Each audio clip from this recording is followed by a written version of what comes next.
Fedoni knows what time it is, as we say, old baby, on a good Thursday. Usually we try to come in with the highlight of the game, of a game before, or a game last night.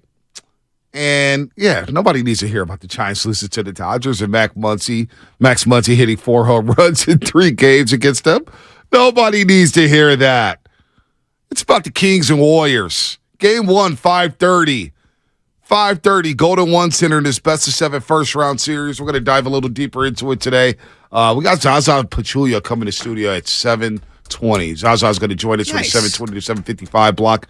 Bob Fitzgerald is going to join us at 8:30 to break this series down even more. And then tomorrow we've got a fun guest list. We got the Sacramento guys coming in tomorrow. Kitty Caraway, Matt George. So that'll be a lot of fun as we continue to dive into this series. Thank you, Sam Love. And don't forget, we're giving away some tickets today. Giving away tickets. If you want to go to Game 3, we're giving away a pair of tickets to the Warriors' first home game of the year today. Each show will give out a keyword, and you will need to listen to all 3 keywords to win. So make sure you're listening all day for your chance to win. You can hear the code word for our show between 7:30 and 8 o'clock. Our ticket giveaway is brought to you by the Next Generation 10G Network. Only from Xfinity. The future starts now. And remember, tickets are always available at Warriors.com, the only place to get tickets that are 100% guaranteed not to be fraudulent. So we'll do that again. Ticket giveaway as we say good morning to everybody out there. What up, Joe? Good morning. I'm super excited for this matchup, man. I was just writing down certain questions when it comes to Kings Warriors, and I've got so many of them. At some point, I'd like to rat-a-tat-tat them at you and get kind of your opinion on it. You know, I was going back and looking at the matchups between the Kings and the Warriors, and it. Again, I have all the data from it. It just feels very difficult because I'm watching back certain games in the fourth quarter of the Kevin Huerter-Clay game where Clay, right. The refs thought that after reviewing it, what do they call it, the 2-minute report, that he fouled Kevin Huerter and the Warriors got away with one, I guess. They were up 116, 113. I'm watching that fourth quarter. Anthony Lamb's playing like heavy minutes in that fourth quarter. And so it was 5 months ago. For both teams. It's not just the Warriors. I'm not sure how much these regular season matchups I can take away a lot from what happened in the regular season. And I don't think that's me diluting the regular season. I think that's me trying to be fair to both teams that they've evolved as the season's gone on. Well, they played 3 times in the first 12 days of the regular season. Think about that. They played 3 times in less than a month of the regular season. October to November. So the Kings are completely different. The Warriors are completely different. Remember, Wiseman was on the team. GP2 was not on the team. Wiggins was around. Ty Jerome was playing heavy minutes. You still were dealing with the Falco. What happened in training camp. Yes. Getting out to the slow start. Things were a little awkward. So you can't really take anything away from the regular season matchups. What you have to go by is personnel and coaching tendencies. And the Warriors know Mike Brown's tendencies, but Mike Brown knows the Warriors' tendencies. So now that you brought that up, that's interesting because I had written down one of my questions. What is the advantage then for Mike Brown? Like how does that play out on the court? Well, Mike Brown, and really it's tough, but Mike Brown knows what the Warriors don't like to do. Okay. Mike Brown knows what the Warriors don't like to do defensively. He knows what individual players don't want to do offensively. Is that a huge advantage? Sure, he knows the personnel. He knows his team inside and out. Like, the thing with Don Nelson and the We Believe team that we don't really discuss is he knew that Mavericks team inside and out. Inside and out. He knew the how weaknesses, to slow down Dirk. Exactly. He knew the weaknesses of Dirk Nowitzki. He knew how to defend them. He knew how to attack them. That's a good point. Sacramento will know how to attack the Golden State Warriors, and somehow we'll play a little bit later with Stephen Curry discussing the defense that the Kings may throw at him. And it may be the box of 1. It may be a triangle and 2. He may throw janky defenses at Steph Curry to try to slow him down. You got to think he's got to try everything because when you look at Stephen Curry and the advantage he has in a series 1-on-1, the Kings have no matchup for him. Hell, the league doesn't have a matchup for Stephen Curry. Not many people have had a matchup for Stephen Curry. But if anybody knows how to maybe make life difficult for him or make him work for his points, it will probably be Mike Brown, Luke Laux, and Leandro Barbosa, the coaching staff of the Sacramento Kings. You know, it's interesting you brought that up because, I don't want to regurgitate regular season matchups, but if there's one trend or tendency that I do see that pops off, the greatest player on the Warriors, as in Steph Curry, goes nuclear against the Sacramento Kings. I mean, the first time he had 28 at half. Yeah. And then the second game, he has 47-17 in the fourth quarter. 47, 8, and 8 in that game. So I keep thinking to myself, and I'm looking, you're talking about personnel, and I keep asking, like,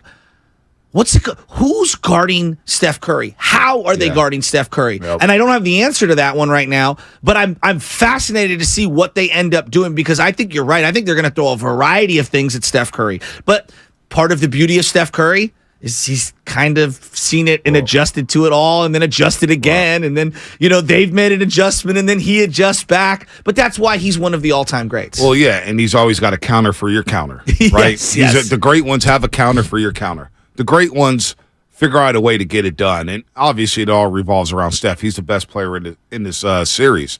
You think about his history of the playoffs. It's kind of wild that he's 22-4 in best of 7 series. Wait. 22-4 in the He's best lost 4 playoff series in his career. So, okay, let me just, I'm going to nail them. Spurs 2012, 2013.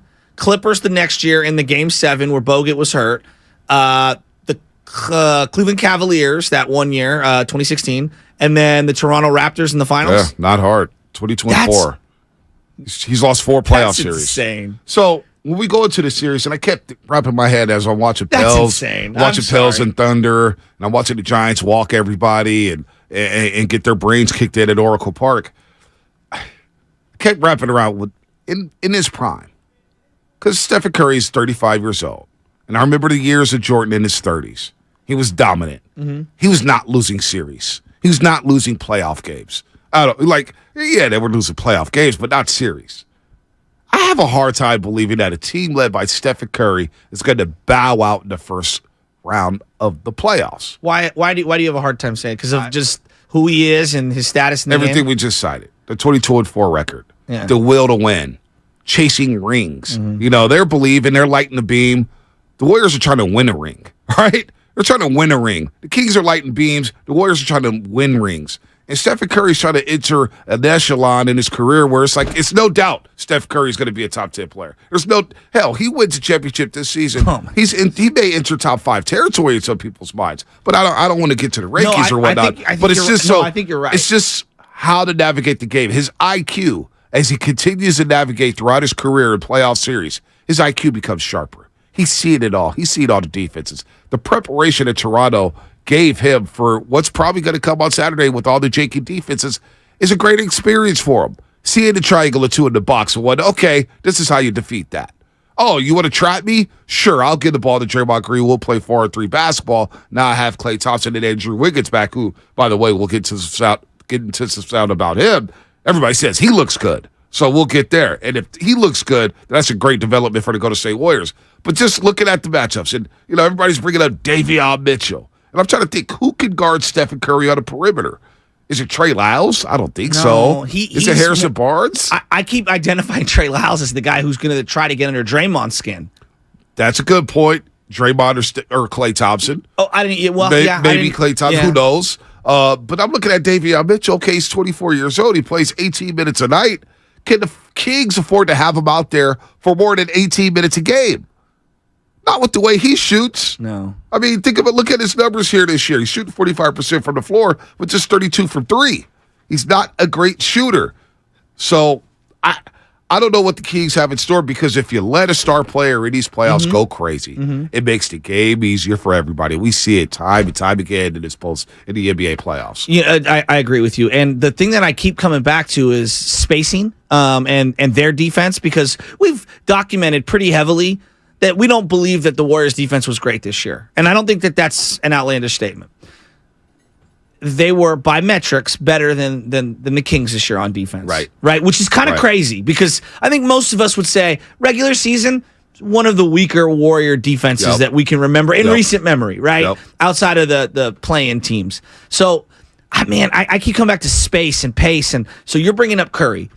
I'm thinking here, B, and you tell me why. We haven't brought up Jordan Poole's name at all week. Why do I feel like this is a Jordan Poole series? There are certain ones that are maybe a little more physical or a little more mucky that I don't know necessarily. Not that he's not going to have a point to make in those series, but this one feels like a Jordan Poole series. Well, we got into Jordan Poole a little bit earlier in the week. We'll get there because alongside Curry. Jordan Poole is going to be an X factor. Obviously, you need a scoring punch. You need what he does off the bench. Jordan Poole is going to have his work cut out for him defensively, I think. I think the Kings will try to pinpoint him and try to attack him at will and get into his head. When he's on defense. When he's on defense. Gotcha. But one thing Jordan Poole's got to do, and the rest of the team, leave the referees alone. Yes, leave the refs alone. Do not talk. Agree. Because Jordan Poole, the issue that he has on the floor, and he's a dynamic player. I mean, he is special. He has special talent, man. You could walk in as a starter and score 25 a game. You're a very good NBA player. Yes. People just scoff at the 25 a game. Oh, I need 25 a game. And it says 25 points a game is 25 points a game. Mm-hmm. If anybody could do it, everybody would be doing it. He's one of the 47 players to score 20 or more this year. There you go. It's not a long list. And he had probably the most challenging season for the Golden State Warriors in terms of bench, playmaker, score, facilitator, combinations. Who am I playing with? Who am I not playing with? Am I on the floor with Curry? Am I not on the floor with Curry? Am I on the floor with Clay? All that stuff goes into play.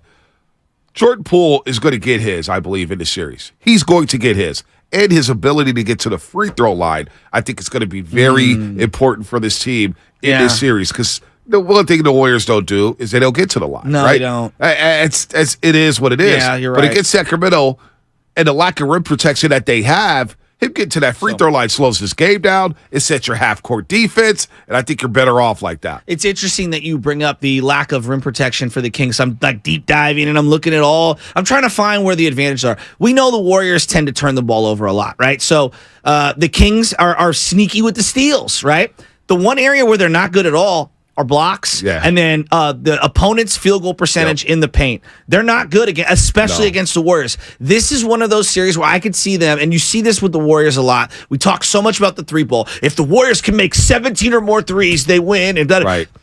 What about all those backdoors? When teams are overplaying you for the three-pointer, when the Warriors are at their best, they're going backdoor, they're attacking the rim. This feels like one of those type of games, those types of series where they can attack the rim. Because I'm looking at the Kings, you're talking about personnel. Right. Who is their rim protector? But they don't have a rim protector. It's just that simple. I know Trey Lyles likes to yuck it up, and I know he likes to play physical, but is that his game? They don't have a rim protector. They don't have a guy averaging more than half a block shot a game. They don't have a rim protector. All over it. Look, you are in your bag. No, they don't have a rim protector at all, and so that's why they don't have a very good defense. Like, do you really want to put Alex Len out there? Alex Len will get hunted, and be on the perimeter getting cooked. Do you want to put Rashawn Holmes out there? He doesn't block shots. He's a physical, try hard guy. He killed Wiseman in a couple of short spurts. Like, that's the other thing. Like, I'm looking at some of these old ones. Anthony Lamb was playing almost like the whole fourth quarter. I was watching the whole like if Anthony Lamb plays, we're in trouble. I haven't looked at one of those regular season games as preparation. I just wanted to see it. Oh no, I get it. I was trying to do my homework. I'm just saying because they were so different. I know, you're the right. Warriors were so different, and think about that. We were in Niners territory.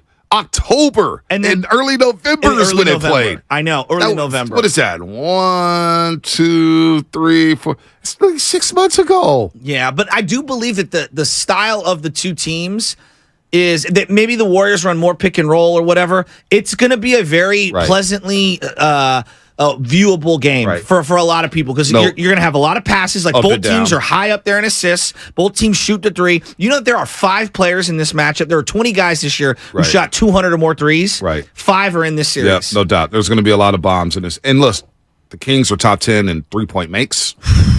They're top 10 in three-point percentage. They're top 10 in three-point attempts.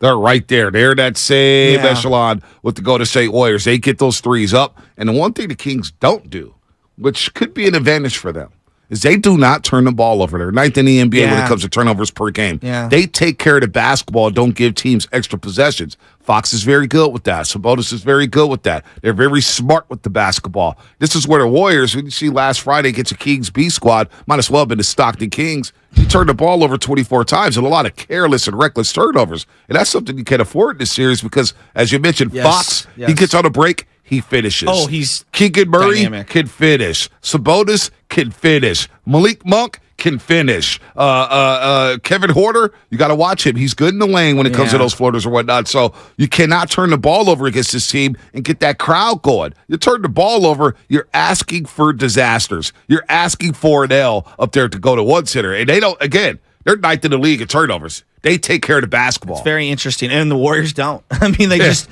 they're sloppier when it comes to that. But both teams average a lot of assists, so I think this is going to be a really fun matchup. 408's asking Joe, who are those the players with the 200 threes? Kevin Huerter, Keegan Murray on the Kings, and then 3 on the Warriors: Curry, Clay, and Jordan Poole. It's pretty incredible. No, it is, and like there's 3 duos that hit over 200 threes. And obviously the Warriors with Steph, Clay, and Poole, the most for the trio. They're unique. Yeah, you're unique. You mentioned Keegan Murray and Kevin Huerter. And there's another duo who hit over 200 threes. Gosh, it's slipping me. I just saw this the other day. Somebody on the text line, Comcast Business text line or YouTube will know. It's not Boston, is it? It's not Tatum and Brown. Somebody is, but there's another duo. But there's only 3 duos who hit 200 or more threes, and the Kings got one of them. So there's only 20 guys that did that. Right. I mean, in the league that shoots a lot of threes here. And that's the other thing. Is like I'm looking and I'm trying to familiarize myself with the Kings bench and really, deep dive on that. Like the one thing that I looked at, I'm like, they got some guys that can sneakily hit a 3 off the bench. Trey Lyles isn't bad, like 36%. They've got guys that can hit. And then Malik Monk, I'm looking at him. And I'm not that I'm like petrified of him, but I think he is a guy they're going to have to bottle up. Well, he's instant offense, right? I mean, he shot 36% from the 3-point line, Malik Monk, and he's going to get out there. And a lot of people look at him and Jordan Poole as the premier matchup coming off the bench. But the Warriors, they're going to match him up. I believe Malik Monk when he comes into the game. It's either, and this is where the Warriors getting Gary Payton the second back is huge for them. Now you have a plethora of guys who can throw on Malik Monk. Is it Dante DiVincenzo? Is it Jonathan Kuminga? Is it Gary Payton II? You got options. Is it Andrew Wiggins? Heck, you could probably spell Klay Thompson on him at times. Yeah. So one thing about the Warriors in this matchup, they do have multiple options for Fox and Malik Monk. They do. And they can make life difficult for them, throwing multiple bodies at them, picking them up full court. Because if Mike Brown decides, you know what, I got to go man-to-man, I got to have Fox on Stephen Curry, well, guess what? Defensively, you could get Fox involved in every action and wear him down. He's already had a couple of hamstring injuries this season. Well, let's see where that hamstring is at. Let's test that hammy. Is it 100%? Well, that's the Jokic game plan. When they played Jokic, what they do? They try to put him in as much action, Luka as well, as possible. Well, just because you want to get the guy in foul trouble and make him work, and you think that he's a liability defensively, but also to slow down some of that offensive conditioning because the guy is so fast. I do have a question regarding Sabonis and Fox. You're not going to hold down both of them. These are great players. I mean, the game that really scares me is the Sabonis game where he had like 26, 22. I don't know. He had close to 10 assists in that game. Like that, you cannot let him do that. Right. But if you could have one of those players play less well, is it Fox or is it Sabonis? Who's the guy that you're trying to take away from the offense? Who's the guy that you're saying, we're going to let him get his, but this other guy's the guy we're going to try to tamp down? I think you have to try to slow down Fox. So you think it's Fox? Sabonis is going to get his rebounds. He's their one big. Yeah. He's going to get his. He's going to get his money. In. He's going to get his money. Can you get Sabonis out on the perimeter? And can you get him switched up into high ball screens? Because as you mentioned, he's not a rim protector. Kings don't have rim protectors. But if he's out there on the perimeter trying to defend Stephen Curry, it's night-night. You know what I'm saying? He cannot defend at a high level. He's a very good player, an all-star, no doubt about that. But you know what? He's going to get his. You make him work for it. Looney will make him work for it. But then Fox, You don't want to get him going downhill because if he starts going downhill and collapsing that defense, then all of a sudden Horder is getting the red velvet's getting open threes. All of a sudden, Keegan Murray's feeling comfortable in his first ever postseason, and you're allowing Harrison Barnes in the corner to shoot the three. Harrison Barnes stands in the corner for their whole offense. Yeah. He's just a stand there guy. It's wild. It is wild. I mean, it is wild. He's a key. He's an X factor in the series, though. Well, we've got. God, I'm loving this. Can Saturday just come? Yeah, it'll be here sooner than you know it. It'll be here sooner than you know it. We got a lot going on today. A lot going on. Zaza Pachulia coming to the studio live at 7:30. He'll be here with us for about 35 minutes. Bob Fitzgerald, the voice of the Golden State Warriors on television. He'll join us at 8:30. Can't wait to talk to Fitz. Shout out to YouTube, Twitch, and the Comcast Business Text Line. We love you.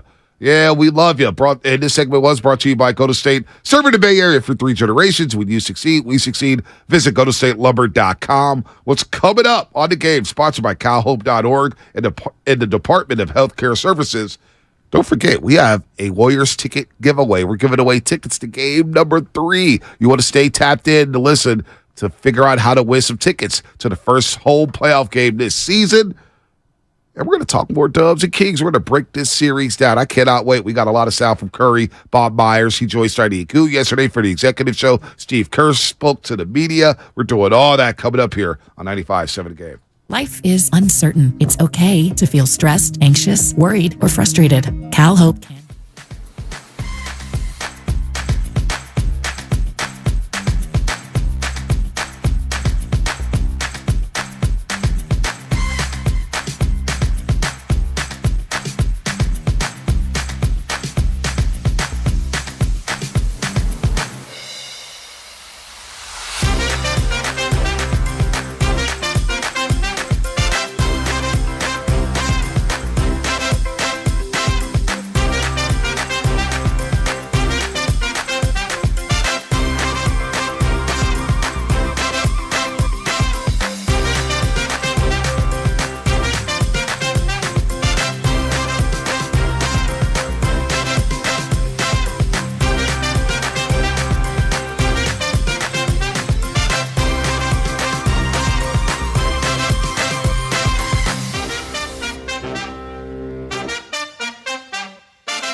Nobody's mad. This is Steve Kerr, and you're listening to the Morning Roast on 95.7 The Game.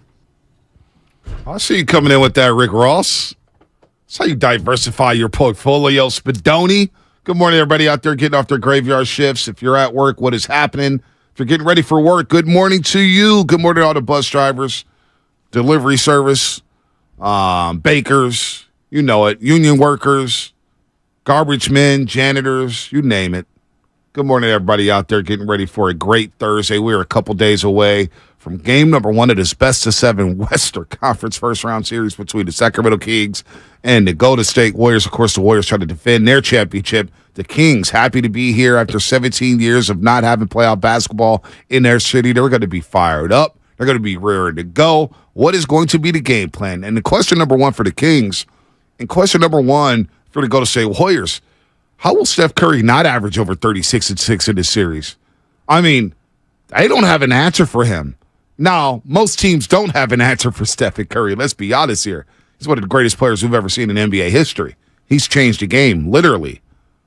But I don't even see any solution on how to slow him down. And if you can't slow down, Mailman, good morning to the Mailman as well. Good morning, Mailman.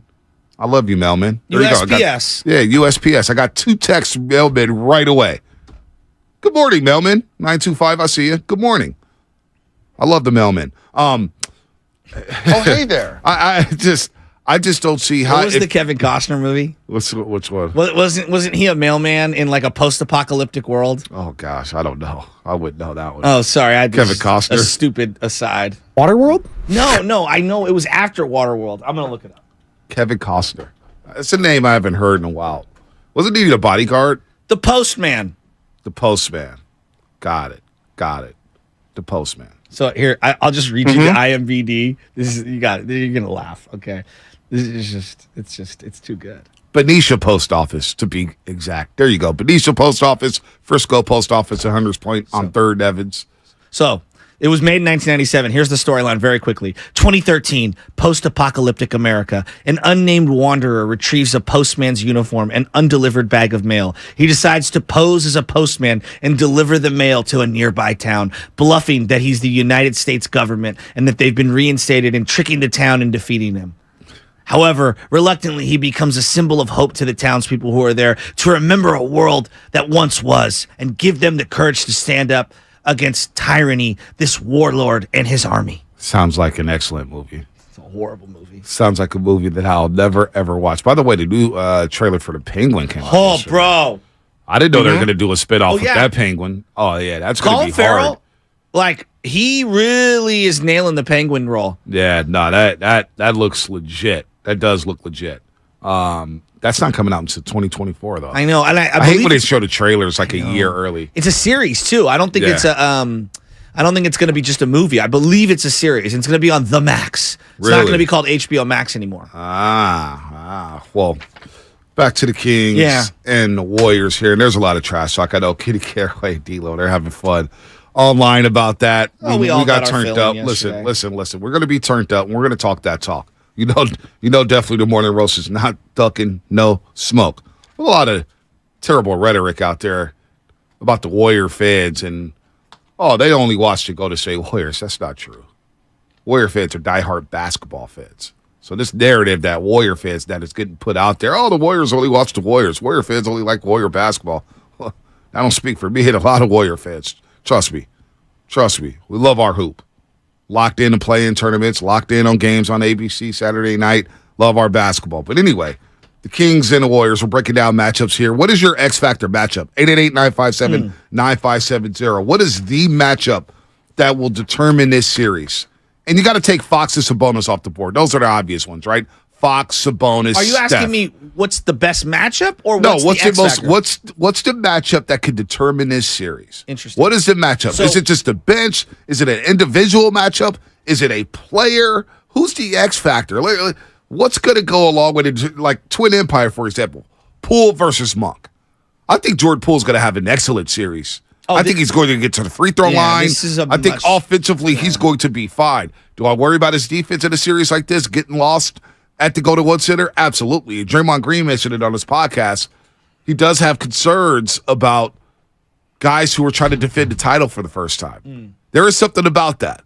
When you're going out there defending your title, defending your throne, Jordan Poole's never been in that situation. Kuminga's never been in that situation. It's going to be interesting to see. Jordan Poole, I believe, will be good in this series. Yeah, I'm with you on that one. I'm looking at certain guys that have been very important for them this year. I don't know what to expect from Keegan Murray. He was excellent this year for them.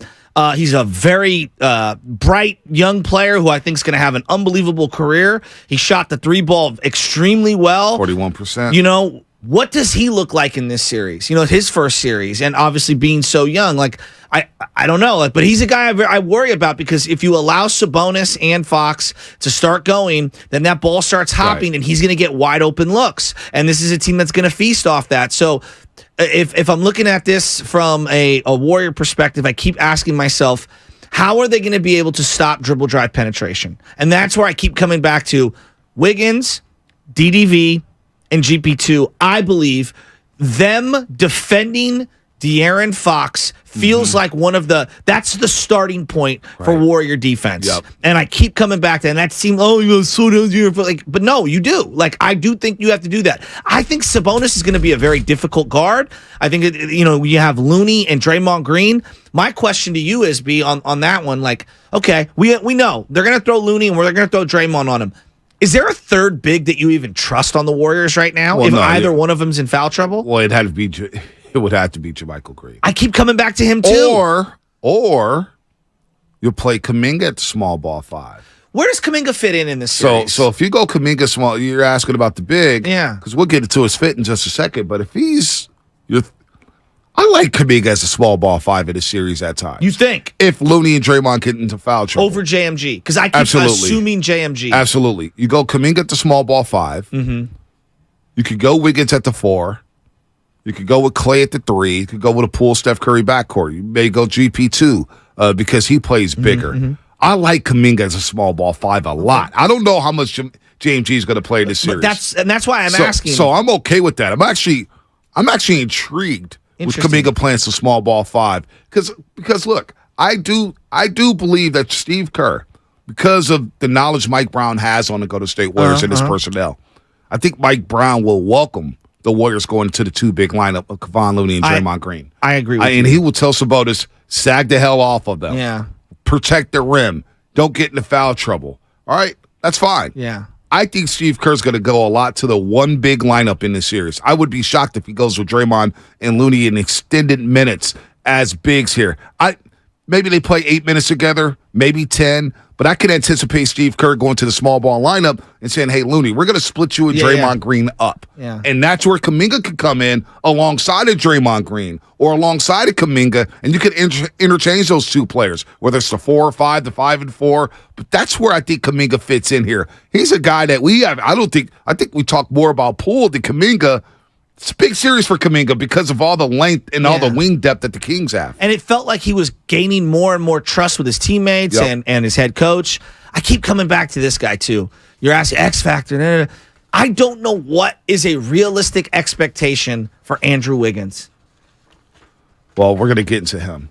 I don't know. Like, I keep coming back to that. Like, Right. is he a guy who's going to just hit the ground running and he's going to be seamless? And we're going to go, oh my God, we forgot about Wiggins. This is the second best player they had on the floor last year in those finals. He hasn't played basically since Valentine's Day. Hasn't played a long time. However, he looks good, and let's get into that on the other side. Listen, Bonte, I find it funny today you want to praise the Kings. They're a good team. They're a 3 seed. Well, now we start to dig into the matchups. Well, we're digging into the matchups. Is. But let's be real, Kings fan, and I'm going to talk that talk. You guys had a great regular season. And by Warrior standards, this was an awful regular season. Yet you won 4 more games than the Golden State Warriors. You won 4 more. So you're in for a rude awakening. Don't get it twisted, homie. The Warriors are going to smoke you guys, whether it's 5, 6, 4. We'll see about that. But you're getting smoked. By the way, if you want to win tickets to Game 3 against the Kings, we're giving away a pair of tickets to the Warriors' first home game of the year, first home playoff game, let me say, of the year. That'll be next Thursday night at Chase Center. Each show will give out a keyword. You will need all 3 keywords to win, so make sure you're listening all day for your chance to win. You can hear the code word for our show between 7:30 and 8 o'clock. Our ticket giveaway is brought to you by the Next Generation 10G Network, only from Xfinity. The future starts now. And remember, tickets are always available at Warriors.com, the only place to get tickets that are 100% guaranteed to not be fraudulent. All right, what's coming up on the game? Sponsored by Fremont Bank, full-service banking, no compromises. Your phone calls coming up, 888-957-9570 on the key matchups in the series. Plus, we're getting to Andrew Wiggins. What should be the expectation for Andrew Wiggins? We'll get into that coming up on the Morning Roast. Attention facility.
Somebody earlier on YouTube asked about watch parties. Hey, Bonte, you should throw more watch parties like I did 2019 at Nick's Crispy Tacos. Unfortunately, your boy has another job now. And work duties call. But somebody here at 95.7 The Game should get on that. Seriously, it's a good time. Like regular season basketball or baseball game, fine. Playoffs is very difficult for me. I'm just being honest. It's very difficult for me to do watch parties. I like to be locked in almost by myself watching a lot of these games. Well, like you've got to, I don't know. There's got to be certain people around me. Like I don't do that. That's just me. Well, I'm not hating on nobody. Well, no, here's the great thing, though. When we had the watch parties in 2019 at Nick's Crispy Tacos, yeah, sure, there's a lot. You're shaking a lot of hands. You're eating a lot of tacos. But the crowd is locked into the game. The crowd is locked in simultaneously. Now, you got your ones who just want to yap, yap, yap. You don't have to stand by them. They understand the drill. And the great thing about our listeners here at 95.7 The Game, when there is a watch party, they respect the fact that, hey, this guy needs to watch so we can talk about it tomorrow. So they respect the game. It's different. I know. Trust me. I went into it thinking, man, I don't know about a watch party. But then you get paid, you eat tacos, and you get to lock in. Not bad. Not bad. Hey, I'm giving out a sales opportunity. Anybody out there in our sales department, throw some watch parties. It's a lot of fun. Post-pandemic, what? 95.7 The Game. Guru definitely will. Guru would be great. Be great for that. I'm nominating Guru. He would do it. He'd lock in. Have a good time. Watch the game over. Off of my timeline. Saturday's a big day. I got a 11:30 Little League matchup against Fog City, Carl's Beacon versus the Dubliners team, and so it's a big one. We got a big one on Saturday, and then afterwards I'll grab a little bite to eat, and then get ready for the Warriors. Yeah, I can't wait. I cannot wait. Let's go to Alex in Atlanta. He has a key matchup in the series. Alex in Atlanta, our unofficial statistician on the Morning Roast. He's the Morning Roast official statistician. Unofficially, official, unofficially. I don't know. Alex, what's happening? Good morning. Hey, good morning, guys. How's it going? Oh, man, another day, another dollar. I think the big factor in this series that we're going to want to keep an eye on is the perimeter defense from both these teams, and specifically three-point shooting. So I know Chris Mullen's going to like this topic. The magic number for me to pay attention to is going to be 13. The reason I bring that up is over the last 15 games for both of these teams, on average, they're allowing opponents to make roughly 13 three-pointers a game. The Warriors 12.9, the Kings 13 even. And during that stretch, the Warriors were 10-5, the Kings were 8-7. To expand on that a little more, when the Warriors allow opponents to make 13 or fewer threes this season, they're 32-11. And by contrast, the Kings, when they allow opponents to make 13 or more threes this year, they're 19-18. So if the Warriors can defend against that outside shooting from the Kings, limit them and force them to come inside more often, it gives them a much better chance to win this game, in my opinion. Yeah, I'm with you. Or win this series. Yeah, no, I'm with you there. Usually, and we know the stat about the regular season. Thanks for the call, Alex. When the Warriors give up 15 or more threes on the road, 2-19, it's an ugly number. It's an ugly number. So you want to keep the Kings from getting hot. I'm very eager to the start of this game, game one. Why is see that? how the Kings respond to, Mark Jones being. Now, Mark Jones calls their games anyway, but the ESPN banners. You got Fitz in the building. You got the bright lights of the playoffs. You'll have the NBA playoffs on the stanchions. There, I love that when it says NBA playoffs. I do too. The crowd, it's going to be loud. Will they have the cowbells out there? How will the Kings respond? Will they try to hit the Warriors in the mouth? Will they be a little nervous to start? Will the short jumpers be short?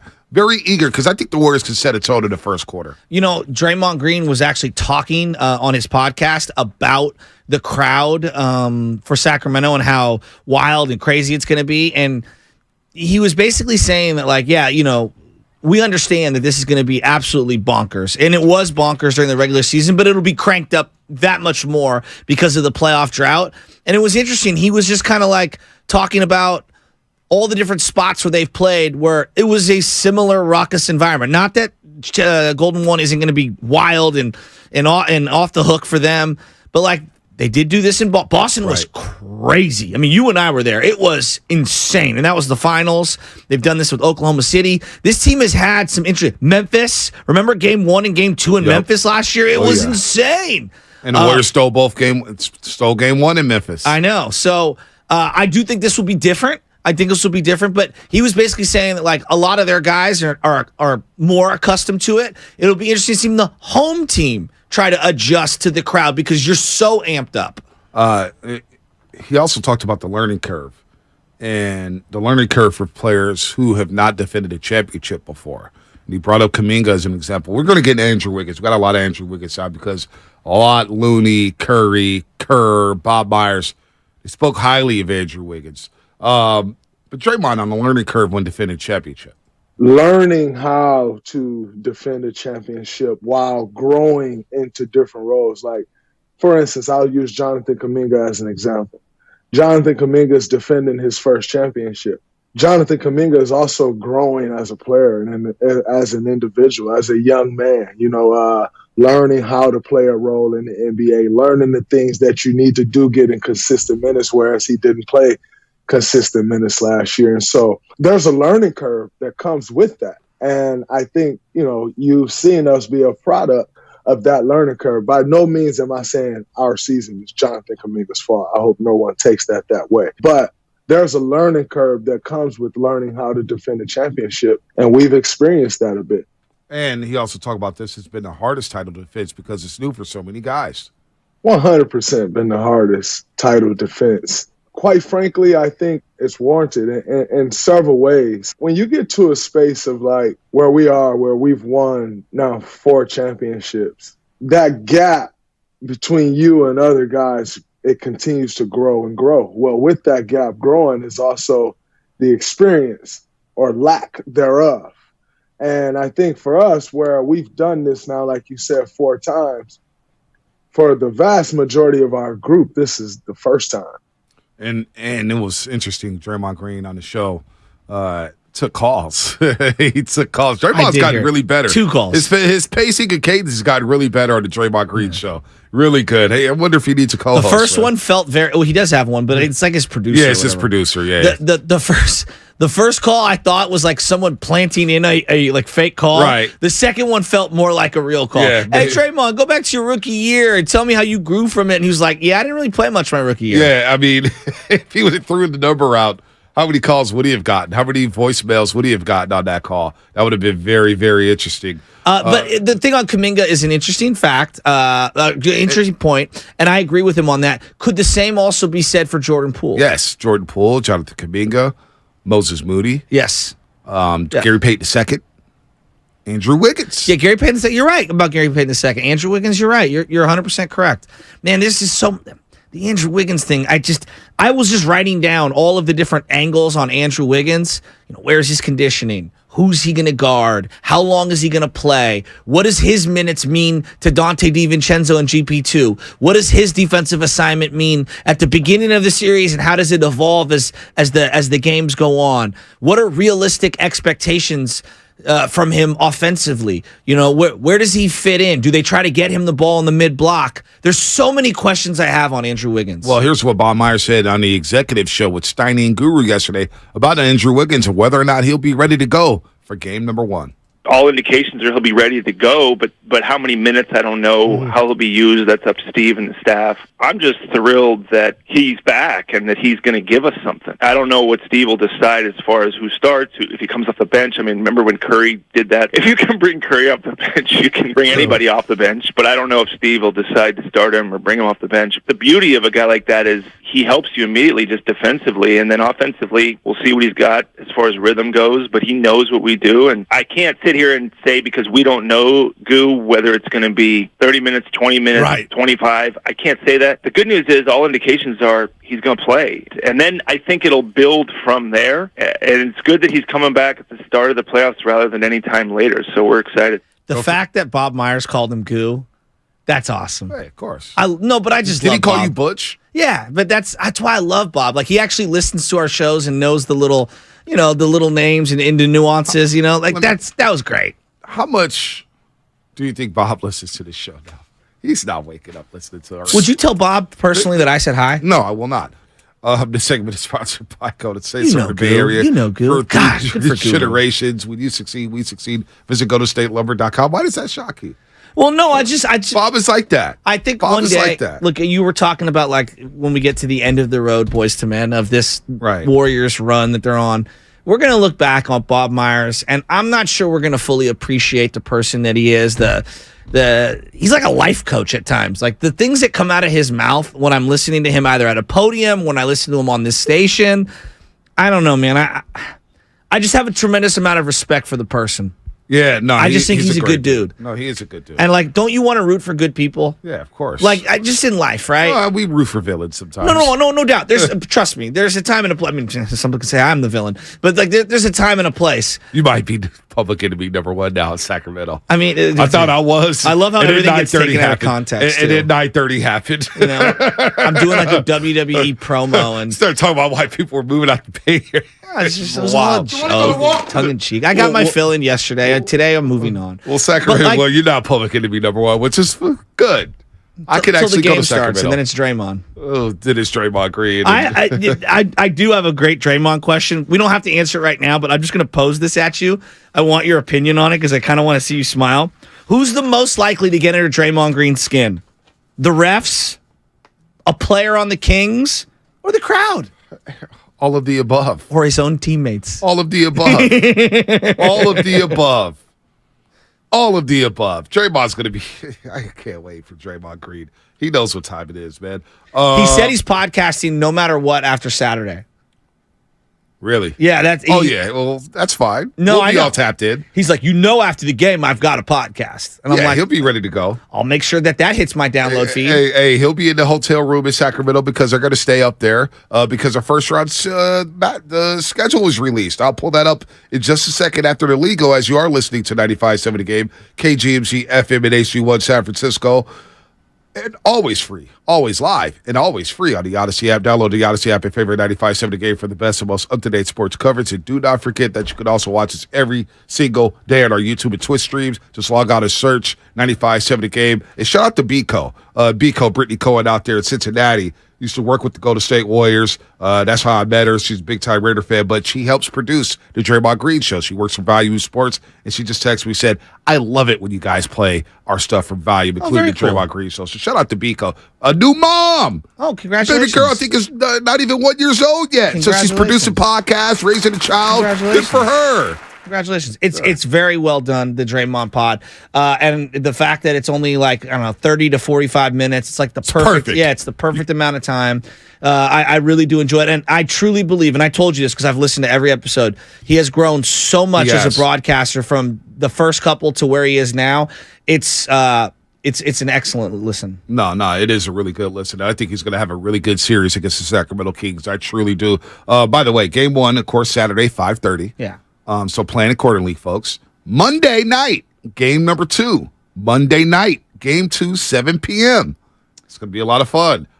Game number 3, Thursday at Chase Center. That is actually 420 as well. Thursday, 420, Kings, Warriors, Chase Center. Tyler Miller will be there with a full pack. Oh, dude, there's going to be nothing but clouds in the Gatehouse or Tri-City. I think my boy Joycey's got to hook up with Tyler Miller, and they're going to have some sort of a smoke-off. Let them work that one out, man. That's going to be a long Joycey's night. still smoking the backwoods, bro. We're getting up there in age, dude. You're not going to have lungs soon. Well, I mean, there's going to be nothing but clouds on the Warriors post-game set. After that game. All right, game 3 Thursday at Chase Center, 7 p.m. Then Sunday. This is the marquee matchup. Sunday, 12:30 game at Chase Center. Going to be on national TV. And yes, Raymond Ritter, A65 battery for us. A65 battery. Yes, sir. I'll text you in just a second. Game number 4. Game number 4 Sunday, 12:30. And then game 5, if there's a game 5, it'll be Wednesday up in Sacramento. If there's a game 6, it'll be Friday at Chase Center. And then game 7 would be Sunday in Sacramento. But games 3, Thursday. Games 4, Sunday. Game 2, Monday. So there's a lot of time in between some of these games. The 12:30 games, I know a lot of people like them. I hate the 12:30 games. Why don't you like them? They're just so early. They're early, dude. You get up, you go to the stadium. It's still super sunny. You haven't had breakfast yet. You're on the set at 11:30. You get there, it's super. I don't know. I've never been a fan of 12:30 games. Just let's put yourself in a Kings fan position. Like I remember the feeling of we never get the Sunday 12:30 game. Remember that? Like that was the game that I grew up watching on NBC. They love it. Of course, and they should love it. Like that's unique for them. They're going to be the standalone game. It's going to be perfect time on the East Coast. Like I get where you're coming from. Back to the Draymond thing for a second. You want to talk about things on the internet like taking off and being taken out of context? When you listen to the entire podcast and you hear some of his, they're not even predictions. He's like, people are asking him, who do you think's going to win and why and blah, blah, blah, blah. And he's giving educated guesses because that's what he does. It turns into a hot take because we take this clip and we play this clip. And I'm sure you have the clip about him talking about the Lakers and him, beating and the Warriors beating the Kings. But if you listen to the full thing, right, not just the video that made the rounds, he's basically saying, like, hey, I could easily be wrong. Here's why I like the Lakers. Right. I think Minnesota does present some or not Minnesota, but Memphis presents some problems to the Lakers. Here's why I think we should beat the Kings. Like, he explains everything, but what's the part that takes off on the internet? It's the bulletin board material. Exactly. And he even said it. I'm probably giving them bulletin board material. Right. But at this point, if you need bulletin board material, then that's on you. Well, if you accentuate his, if you really break it down and listen to his podcast, it kind of accentuates your point of what you're watching, right? When you're watching a game, you think, okay, this guy's getting downhill. That's a matchup problem. Yes. When you think about Grizzlies and Lakers, okay, Jerry Jackson Jr. is going to be the trail 3. How good was that? And then, but when Draymond Green breaks it down, you're like, oh, yeah, this accentuates my point. That's exactly what I'm watching. That's what I'm seeing here. And AD sagging in transition. When he was breaking down Heat and Hawks, and people are going to see the 4 points. Capella said, oh, he didn't have a great game. Look at the rebounding. Yeah. Look at the way he dove to the basket. Yep. Look at the spacing was created by Miami switching all the time on defense. But here's what Draymond Green had to say about that Lakers. He flat out said it. I believe we'll be playing the Lakers in the second round. Like, Sacramento's going to be playing this on the loop. But here's Draymond Green on the Draymond Green podcast. This is a tough matchup for Memphis. I expect LeBron to get the tempo of the game where he think they should have the tempo and not just try to get up and down with that young Memphis team. I can't foresee them doing that. AD and Jaren Jackson. Jaren Jackson will be able to pull AD from the rim. AD doesn't really like to guard a three-point shooter, so I think something to watch there is Jaren Jackson trailing into the 3. On the flip side, Ja Morant loves to get to the paint. You got a shot blocker like AD at the rim. You got Jared Vanderbilt mucking stuff up. LeBron's mucking stuff up. The Lakers is absolutely great at guarding the paint with the length that they have on their team. I probably should be careful with giving someone some bulletin board material because this will be our next opponent when we go and take care of our business. But if you need bulletin board material at this point, then so be it. But I think the Lakers will take this series. I think it'll be an upset. Won't be easy. Will not be easy. Will not be easy. And he's right. If you need bulletin board material at this point of the season, you should be motivated. But the Kings will use that to their advantage. But Draymond Green, the way he talks and speaks the game, he's so smart. It's so good. I think that's what gets lost about everything. And I get the podcasting. I get what happened at training camp. I get all the stuff that comes with Draymond Green. But on the floor, what gets missed daily is how smart of a basketball player he is. I mean, he could navigate the game with his mind and score 4 points. But Bonte, he gives you Macho Man Randy Savage, and then he gives you, thoughtful, Pulitzer Prize winner. You know what I mean? That's like when it comes to basketball, like he gives you both of them. That's why. Why do you think I love Tupac? He'll give you Brenda's Got a Baby, and he'll give him you hit him up. And so that's what makes Draymond Green so polarizing and so lovable. The guy's the best, dude. No, he is the best. He thinks the game so well. So now he's already gotten to the heads. And listen.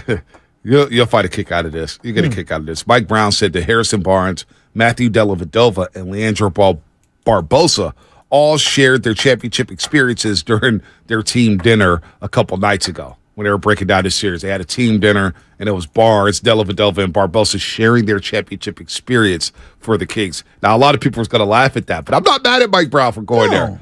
No. And people forget that Harrison Barnes was a champion. How motivated will he be? Not just to get the Kings past the first round, but to play against his former team, the team that selected him number 7 overall, right? 7 overall in the 2012 NBA draft, and basically said, "We'll let you walk. We'll give you the $64 million." Yeah. He said no. Then all eyes were shifted out of Kevin Durant. I don't think anybody has quote unquote ill will toward Harrison Barnes. We're frustrated he didn't play better in those finals. Like that's, I think he would even admit that. I was watching, and I'm not watching all 82 Kings games. I'll admit that.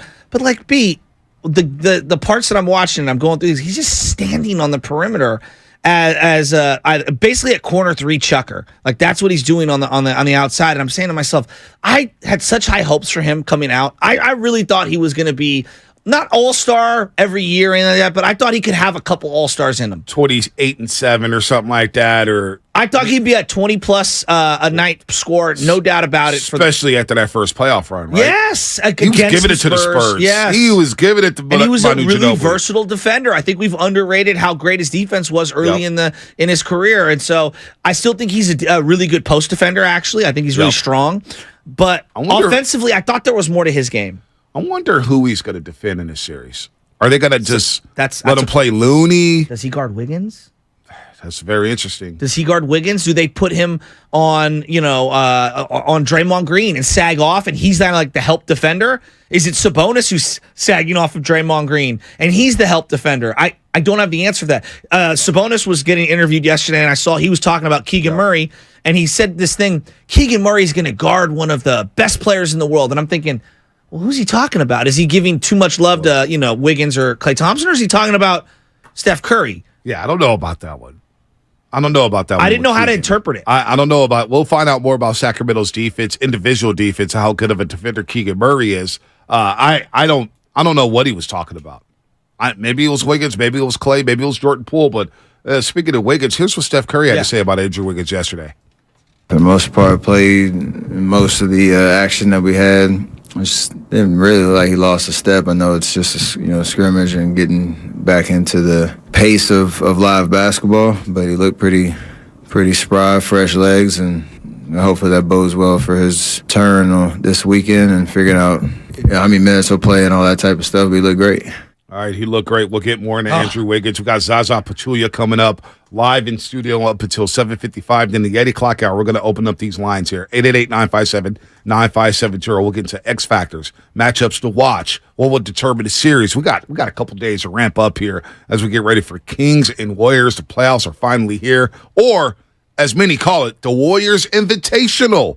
Starts game 1, Saturday, 5:30, up in Sacramento against the Kings. Going to be a lot of fun. But Mr. Nothing Easy will be joining us on the other side. We'll get him settled in here, and we'll break down the series even more on how he defends Sabonis, how he attacked the Kings, all that stuff coming up here on the Morning Roast on 95.7 The Game, and that is brought to you by nobody. Nothing easy. Mom, Dad.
Morning Roast with Bonte and The Butcher on 95.7 The Game.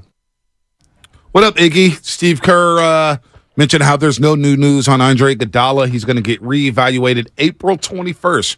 Maria has a broken wrist, so April 21st for Andre Iguodala. We'll get another update on him. Zaza Pachulia will join us in about 10 minutes here on the Roast live in studio. But do you want to go to Game 3 against the Sacramento Kings? We're giving away a pair of tickets to the Warriors' first home playoff game of the year today. That'd be next Thursday where Game 3 kicks off at Chase Center or tips off at Chase Center. Each show will give out a keyword, and you will need all 3 keywords to win. So make sure you are listening all day for your chance to win. You can hear the code word for our show between 7:30 and 8 o'clock, which is coming up. Our code word is coming up. Our ticket giveaway is brought to you by the Next Generation 10G Network, only from Xfinity. The future starts now. And remember, tickets are always available at Warriors.com, the only place to get tickets that are 100% guaranteed not to be fraudulent. You don't want to get scammed out there. It's happened to me once. I got scammed once for buying tickets in my life, and I bought a lot of tickets from scalpers. Happened once, and it really hurt. It really hurt my feelings. It was not fun. How did you know that they're fake? You got all the way to the gate? I figured they were fake, and then you get to the gate, and they don't scan. And you're like, oh. So when was this? It was a while ago. Oh, man, that stinks. Yeah, whatever. You get over it. What happened once? When it comes to scalpers. Shame on me. I'm like. Happens twice. Shame on you. I'm like 15-1 when it comes to scalpers. So that was the one time I got scammed. You're like LeVon Hernandez in the playoffs. There you go. Getting this outside corner pitch from Eric Gregg. Oh, my God. 97 against the Braves. Look at you. What a terrible zone that was. Oh, my gosh. You go back and watch that. Will Smith yesterday, he got a pitch from, Alex Cobb. Alex Cobb threw an 0-1 pitch. It was so high above the zone. And goes, gee, right? I was just like, wait, give me that strike call again. Gee, right? No, one second. Gee, right? It's not bad. So are you like do you do like the full pull the accordion? I am intrigued with umpiring now, believe it or not. After talking to your boy, who was it, JC? Oh yeah, JC. JC and Scott Armstrong. Shout out to Scott Armstrong. He's been an umpire for a long time when it comes to baseball. So we had a Little League game on Tuesday. Was he the ump? No. But the young kid was the umpire, and he had one of those, balls and strike counters, right, where he's, keeping it. And before he would call ball or strike, he'd look down at the counter like, the count's 2-1, strike, it's 2-2. Like, it was hilarious. Oh, boy. I would be sick as the mannerisms of umpiring. Oh, I would be sick as it up. I'd be crouched up behind that catcher. See, right? And if you strike out, you're out of there. Bonte, now, you know what I want you to do? I want you to come to one of our practices, and you can be the umpire. I'm dead serious, and we'll play a little scrimmage game. I'm dead serious. And I'll hesitate, too. Yeah. Pitch a come. I'll hesitate for 1 second. See, right? I'm loving this. And if one of these players, mug me, yeah, out of here. I'm not even going to say anything. So you'd be just like the guys that you hate in the NBA. Yeah, it's like you'd one make of those. It all about you. Yeah, well, it's like one of the callers when they say, "Hey, can you hear me?" And I just do this to split audio. We're moving on. Don't even say anything. See, we just. When I umpire, my thing is I do this. That's one, and I do the finger out. Strike one, boom, boom. Strike two, boom. And then it's then you punch out, because the punch out has got to be. I love the umps when every single strike they sound like pirates. I was like, what? Yeah. What was that? He didn't say anything. And they give you I call it the Tom Brady fist or the Tiger Woods fist. Yeah, it's so good. Yes. Oh, I'm definitely going. See, right? 1. See, right? 2. And I'm giving you the biggest punch. Now give me your best safe. See. That's pretty good. That's pretty good. See. I like that. That's what we're doing. We got to get you out at one of these Little League games. Get me down to third baseline as a third base coach. Dude, I'm waving it in. With the full outfit. I'm envisioning I'm like it Flannery. now. You're going to see me at home plate with the player. Down, down, down. And I'm coming down the line. Like when this in the whole Kim. I'm waving. I'm waving coming down the third base line. I'm running with you, Shasky. I'm running with you. You'd be the only umpire in Jordans or Gucci's. Oh, man. But they don't make these umpire shoes in Jordan No. See. That's a funny joke.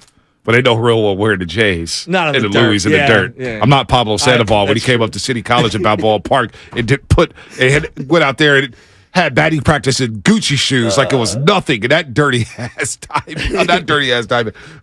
My favorite though is when like there's a tag play and I'll point at the kid who has the ball and say, "Got him!"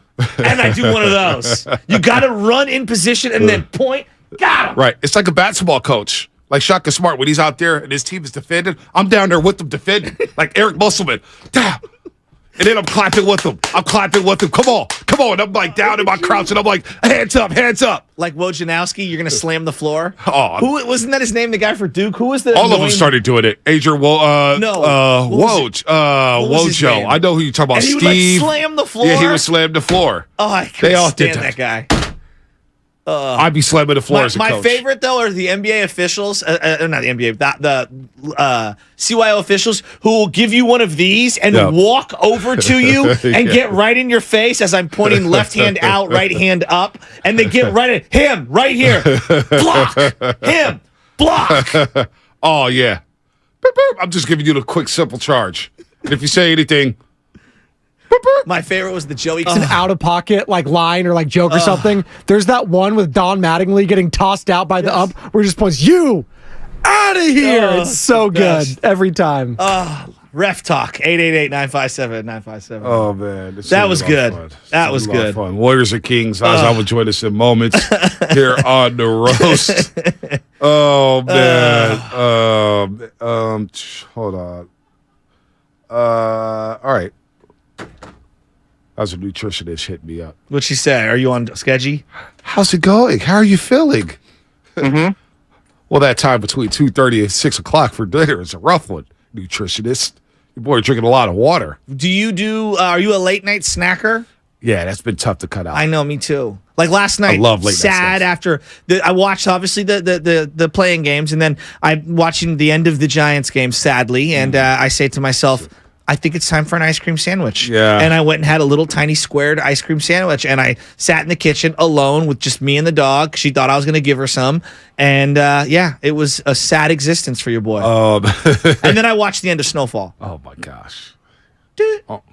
Only one second left. Hey, the way they ended one episode left. One episode left of Snowfall. No. Don't say the way they ended that. I'm just saying. Don't even do anything. The way it ended was great. Snowfall. I may shed a tear next week. Considering where that series started and where it's at, everybody's getting clapped. Well, I feel like Franklin Saint because look what you did to me. Right. Me working with you, look what I've now become. I'm a character of myself. Unbelievable. Let's go to Johnny. He's got a good Tamir. Apparently Tamir in Oakland with a little text, little tweet. Saying, apparently, hold on, I'm going to read this here before we get to Johnny in San Jose. Bruh, you can't yell with players on sidelines anymore. Refs are quick to call texts or warnings. Really? Damn. That stinks. Johnny, San Jose, you got a good ump story? Hey, good morning, guys. How you doing? I'm doing great. Yeah, great story from back in my high school days. Santa Teresa High School in the back in the 90s. The old Mount Hamilton Athletic League. So we're playing a lot on the south side and the east side of San Jose schools. Okay. And we used to have this umpire. He'd be behind the dish, and this guy would be having the best time of his life. He'd be back there. He'd call a ball and strike like, "Oh, yeah, that was a nice one." No, he did not. And it was like Macho Man? He was like it was more like a James Brown kind of doing a dance and getting into it like that. Now that's my kind of guy. When he would ring you up, he would literally tell you, he would step to the side, point to the side, say, "Oh yeah, you had enough, strike 3."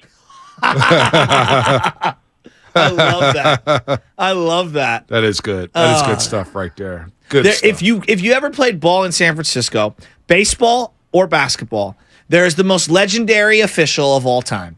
Do you know about Old Ben, a.k.a. Benny Legier? I don't know about Ben Legier. I'm shocked that no one on not shocked now that I think about it, but he is one of the most legendary characters in CYO history. Okay, Old Ben Legier, God bless his soul. He would look at you guys in the layup line and he'd be like, "Oh, you're the better team. I'm reffing this one. I'm cooking the books. We're keeping it close." He always found a way to keep it close. So my boy Will Grove would be on the mound. He'd be throwing gas, and he'd go, "Hey, Will, your strike zone's about this big today." He would literally tell him that. Like, I expect you to be pinpoint accurate. Kid who can't even come set, and he's balking left and right. Strike zone's as big as a wall.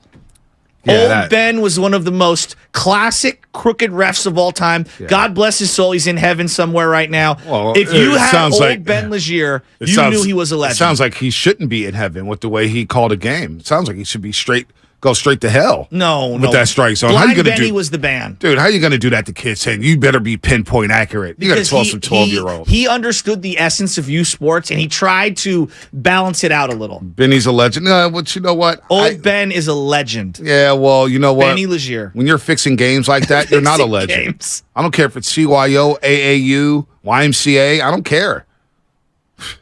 What? Benny? Old Ben. If you had Old Ben reffing a game, call in. I'm telling you, he had the goggles. He would wear the towel around the neck while standing at half court. Old Ben was a legend. He never had a car. Old Ben sounds like a horrible referee. He took the bus everywhere. I believe he was an engineer. He is one of the great characters in San Francisco history. Yeah, you know what? I don't know him. I never heard of him. But you know what? Him doctoring the strike zone. Well, he would teach you. He would teach you the game. It sounds like he can go straight to hell. Doctoring the messing with the kids. What the hell is he doing? What? See, look, people are texting in like crazy. Thickest glasses ever. I'm telling you, Old Ben was a legend. Literal first ballot CYO Hall of Famer. All right. What about Stephen Curry? Is he a first ballot Hall of Famer? Yeah. Although, knowing how like these voting things go, I'm sure that he won't be unanimous. I don't even know if there is a unanimous ballot. Who knows? But here's what Curry said about the importance of winning game number 1 at his first round series against Sacramento. It's always helpful, especially when you're the lower seed, start on the road to make your presence felt. Everybody says that try to steal game 1 type vibe. Like we just want to give ourselves a good opportunity to get off to a good start in that game. You know, first quarter, first 12 minutes are so important to establish yourself. We obviously have to win one up there to win the series. So we'd like it to be game 1, and you want to just have another level of focus and intention about everything that we're doing on both ends of the floor.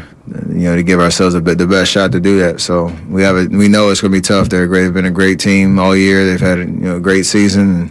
Mike B knows us well. We know him well. So the adjustments and all that stuff will be interesting throughout the series. But I want to get off to a good start. So he wants to get off to a good start and winning game 1 of the series, which the Warriors have done a lot. Last year at Memphis, they win game number 1. Now I know they blew game 1 of the finals against Boston, but game 1 against Dallas in the Western Conference Finals.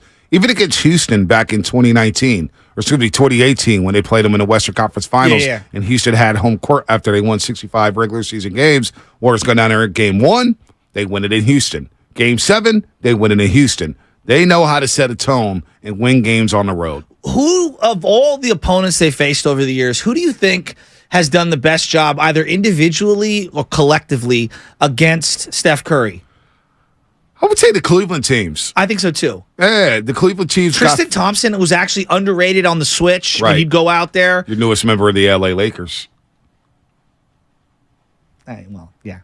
My wife thinks he's like an NBA star because of all the Kardashian stuff. Well, he's not with her no more, right? No, he cheated on her again. But name recognition. I mean, she knows exactly who he is. Obviously. Anna hates him. What's that? She hates him.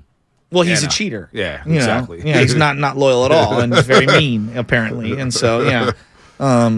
Anyway, point not be outside. You think that they did not Marcus Smart last year?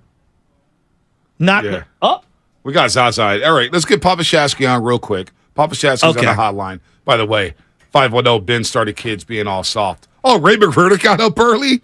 Damn. Must be a big weekend. I thought Cole Lawrence is coming in. The double R's? Wow. Double R, put a hoodie on, shaved the head. Papa Shasky, what you got? We got Raymond Ritter and Zaza. So you want to call us back, Papa Shasky? No, I'm just gonna get chime in. Good morning, fellas. Hey, look, I gotta correct Joe. Benny Legier was one of the all-time great CIO referees.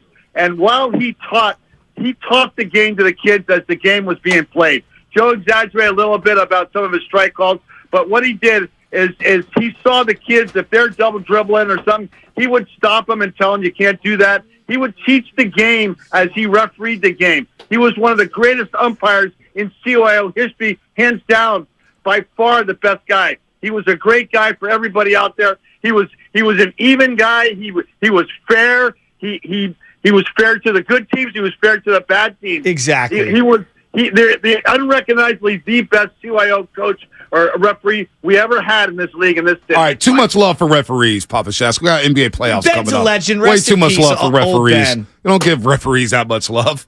Come on, Zaza. What do you think about? Turn the mic on, Zaza. Somebody help Zaza get the mic on here. Hey, love man. Where you at, man? What's going on around here? All right, jeez, we got Zaza Pachulia in the building, NBA champion. Got to help him get his microphone on.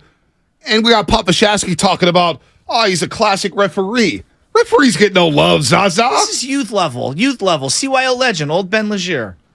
I love the fact that every time during the game, you see the referees is back and forth, and after the game, you leave, and there's always something, man. There's always something. I mean, I don't know if what is there a perfect referee? No. Well, they're talking about this CYO ref, old Ben, and he would doctor games as a little league referee, as an umpire.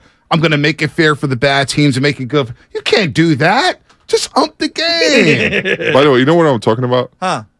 The Bonte in his pajamas. Like, what are we doing, Bonte? Oh, well, I got the Adidas hoodie. This is what happens when you. I'm not used to seeing you in the PJs, my man. This is what happens when you work at night. Get 3 hours of sleep. Get him. But listen, Zaza, it's 78 degrees I'm walking in here. in the room, and I see Bonte in his pajamas.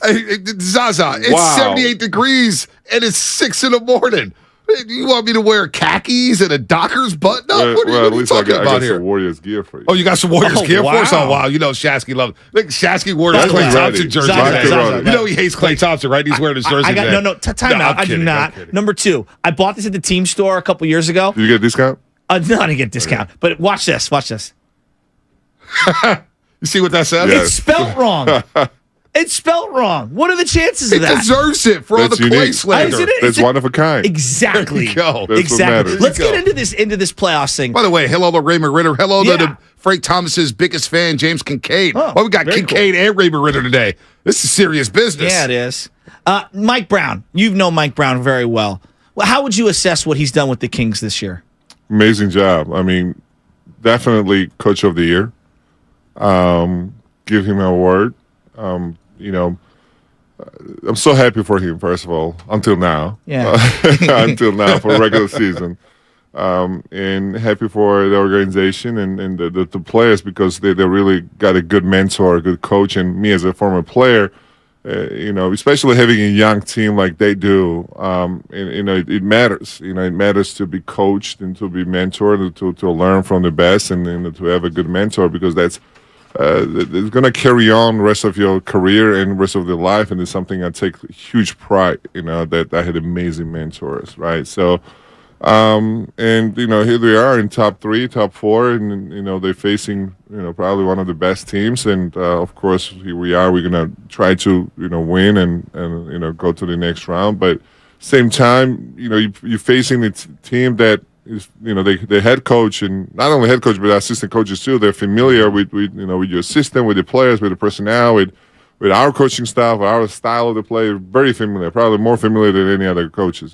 So it's going to be an interesting series in my opinion. Zaza Pachulia, 2-time NBA champ, of course, with the Golden State Warriors, now an ambassador with the Golden State Warriors, does a lot of stuff in the community. We always see him at Chase Center. Zaza, when you think about this, and you brought up Mike Brown and all the personnel that was with the Golden State Warriors and the Warriors knowing Mike Brown, how much of a factor is that? Because we think about, Mike Brown knows the weaknesses of the Golden State Warriors. He knows their defensive principles. Is that a big factor in a series, or do players just play and over time the best team's just going to win out? Absolutely. Here we are in the playoffs, right? So now it's all about details, small details, and making adjustments, from game to game, So, of course, all these small things and it's going to matter, and it's going to be a factor. And, even Steph was joking like he might see boxing one on him, right? So, especially we're talking about not 1 or 2 years, multiple years that he's been, assistant coach. He coached the team, when Steve was absent, if you guys remember. So he knows everything about our team, but at the same time, you can come out with any plan if you want to, but if we're going to show up there and, be our best versions of ourselves and really going to deliver both ends on the floor, it's so hard to beat the talent and to stop everything because we have so much power and strength and we can attack from so many the ways. Bottom line is players have to execute. Yep. You can come out with the best plan you want to, but it's so hard to keep up with the Warriors' speed and, we play so fast and, so we can attack you from some different ways. From the starters to the bench, and we have amazing players, all around. So it's going to be tough for them to, especially when you're talking about 7-game series. It's not a 1 game. It's not right. So it's a 7-game series. So you gotta stay disciplined and something that probably the team has not seen. When it comes to the speed and when it comes to the execution, when it comes to us being able to shoot from anywhere, or attacking and going to the back doors and dribble handoffs or offensive rebounds, right? So they have so many things they have to execute to beat us, and not only the Kings in this situation, but any team. That's why I like our chances. 6 seed. I mean, we wish we had the home court advantage, but bottom line, it's about going out there and executing and playing our game that's put us in an advantage. Before we get to De'Aaron Fox, Sabonis, big men. You've guarded all of the best in the league. This guy's so skilled. He's so awesome. He does so many little things that help that team win. He gets his shoulder into you, and he just, is fantastic around the rim. How do you slow him down? Good question. How do you slow him down? This is a team effort. We had game plans even when I was playing. Like one guy cannot beat you, right? So one guy can score 30 points, but make sure that the others don't get in, right? So I don't know what the game plan is now, but I gotta tell you, there's a reason why we play so many finals and we won so many championships in the last decade, right? Because we have a great coach and we have we always come out with a way to win and. I have no doubt it's going to be same approach, same mentality. But you're right. I mean, Sabonis is an amazing player. It's always fun to watch him, right? And because he can give you so many different ways, can impact the game. He is a great passer, and I always appreciate as a big man. I appreciate big men who can make the plays for others. So. He's loaded. He's strong, but like I say, it's a team game. I don't believe one person can win the series. Well, also, I think a lot of people are underrating Kevon Looney, who we all want. Raymond Ritter knows this, most improved player in the NBA, but he's not on the top 5 when it comes to the odds in Vegas. But 35 games with 10-plus rebounds. He led the league in offensive rebounding. And the plus-minus department in the 3 games against Sabonis, Looney was plus, 21, 22? Sabonis was a minus 35. So Looney, in his experience of guarding Embiid down the stretch, Karl Anthony Towns, Rudy Gobert, Naz Reid, he's had to bang with some bigs, Valanciunas. I think Looney, a lot of people are underrating how good he is defensively. He's good, but you know what I love about Looney this year? His experience. He's seen it all. And, this experience, it's not about how high you jump, guys. And, I was a perfect example and how fast you are or how strong you are. But, experience something going to help you, throughout your career. So he's in a perfect spot right now. He's seen it all. He observed it. He from DMPs to being a rotational player, and now he's one of we all heard what Steve had to embrace him and talk about him, how great he is for this team, and he's done a phenomenal job. So happy for him. From injuries and surgeries to now playing 82 games for multiple seasons. I love Looney. I'm looking at this, and it's like obviously getting Wiggins back. It feels like a trade because haven't had him for so long, and everybody's super excited to see what he's going to do. And you throw in him and GP2, it just feels like all the stuff that happened in the regular season. Not that it's irrelevant, but we feel like a much different team right now. What does GP2? Forget Wiggins for a second. What does GP2 mean to this team right now? First of all, I'm glad you're asking this question because when the trade happened, and we were talking about, I was hearing from social media or media, well, he's injured, when he's going to come back. Just the fact that energy, right? The memory, because the recent memory, last year he was part of the championship team, right? Yep. So just that, the presence of he's present in the locker room, he's present on the bench. The fact that we have GP2 in our roster and even sitting on our bench, just that, it means so much, right? Because the momentum thing, it's it's an energy thing, right? So he brought that and the memory back to us. So now we got the championship squad back, right? Yep. Because we definitely, we missed him. We miss his presence. Absolutely. His personality. He's such a lovable guy too, and he became a fan favorite there was a reason, because he was doing all the dirty work, all the little things, and now we got not only GP2, but you're talking about Wiggins. So the perfect timing and that momentum. I just love the momentum fact. Forget about everything else, but obviously they're going to deliver on the court once they're going to get in. We don't know how many minutes. Obviously, this is out of our hands and our control. But to have the two guys, you're going to rely on, defensive end, and defense winning championships. We've seen it for years and years, and it just makes me so happy and excited. Fetz Ezeli will love that. Mully and Fezzi always argue back and forth about offense and defense and whether or not defense wins championships. But look, you bring up GP2, pick it up 94 feet, full court. Now you have Andrew Wiggins back, and I'm looking at this bench with GP2, Jonathan Kuminga, who's going to get a chance here. Jordan Poole, who's had a dynamic season despite all the challenges he's had of starting, bench, different combinations. He averaged over 20 points a game. I mean, you just can't. And as a starter, we know he averaged nearly 25. And then you get Andrew Wiggins now in that starting lineup. Now the bench is deeper, but what Andrew Wiggins is going to provide here, we don't know how many minutes he's going to play Zaza. We don't know what type of shape he's in, but from all the reports from Steve Kerr, Bob Myers, they say he looks great in scrimmages. Now it connects everything. So now you get your starting five back, and now you got your bench. They're as deep as they've been all season long. Steve Curry's happy because if you look at it historically, like a lot of teams actually narrow down the rotation when you go to the playoffs, and Steve always loved, especially in the first two rounds at least, to play with more than 6-7 players.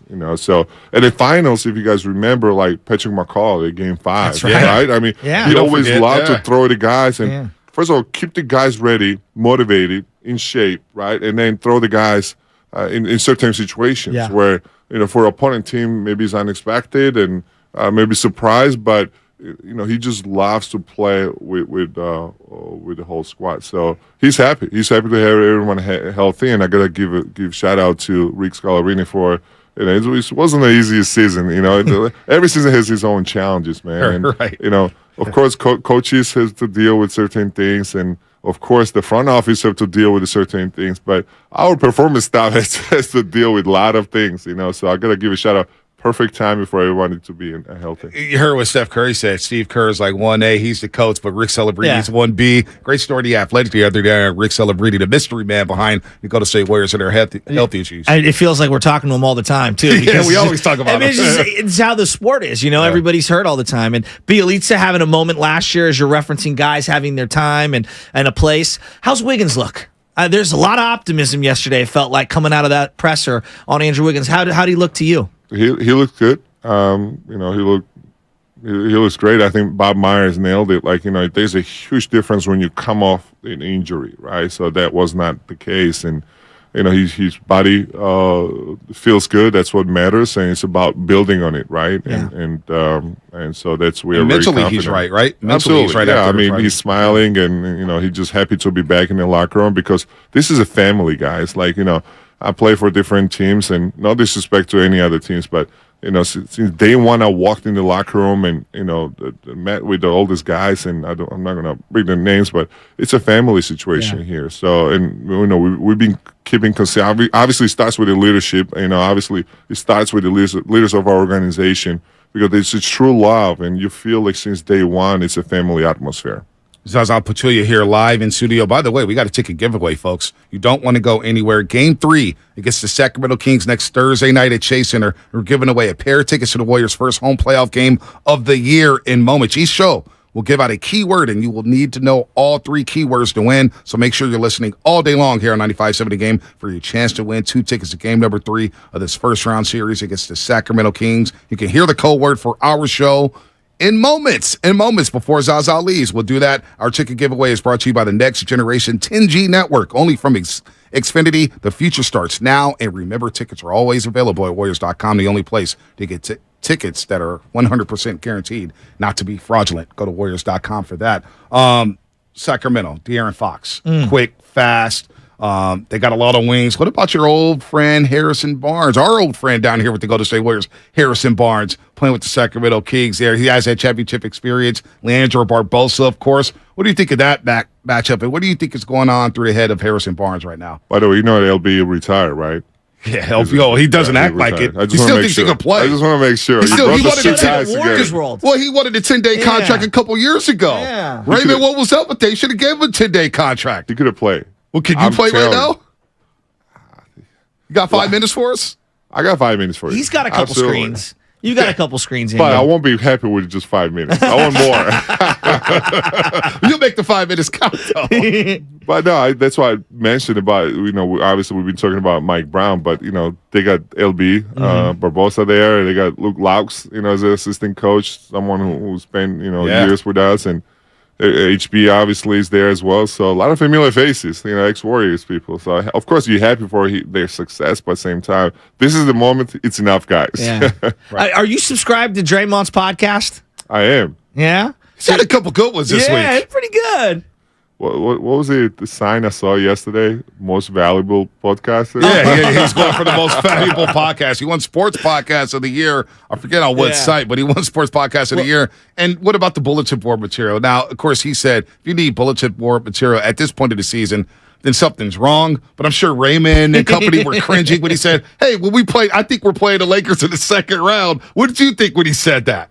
Well, I mean, when it comes to Draymond, you never know what's going to come out, right? So my mentality is always focused on, this round and the worry about the next round whenever it's time, So because, like I say, this is a team we play. You cannot take it for granted. Yeah. Because they have so many positives, and you can trust yourself. Of course, you gotta have all kind of confidence that you can do this, you can make it happen, you can win in 4, 5, 6, 7, whatever it's gonna take. But you cannot take you cannot take for granted because there's a reason why this team finished on the top, right? They are really well coached. They have young players, not too young. I think with Sabonis and Fox and those HB, they have veteran leadership as well. Red Velvet's good, right? They have exciting players and they're loaded too. I mean, it's not like they have 5, 6 players. They have more than 6 players, so they're going to come and contribute in the game. So you have to lock in and play every single game like you need it. You're going to win and worry about next round whenever.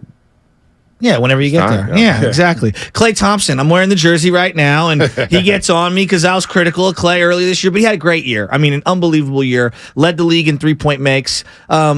I feel like he's flying under the radar in this series. Like, he's a battle-tested, war daddy when it comes to playoff time. Do you think Klay's got something in store for this series? You know what? And obviously you guys know my relationship with Klay, so one thing is like, I'm pretty sure he's grateful for your comments because it definitely motivated me as an athlete. Hey, wow, I'm innocent, Zaza. You always get motivated. That's kind of thought, like prove them wrong, right? So I'm pretty sure he's grateful for you. Great. Raymond sends him everything. Raymond, it wasn't me. It wasn't me talking reckless. Had a great year. Like honestly, given what happened the last couple of years. He exceeded my expectations, everyone's expectations. He should be so happy with how he played. And I really do feel like he's flying under the radar in this series. Seems like he's never happy. He's never happy because he wants to keep it going.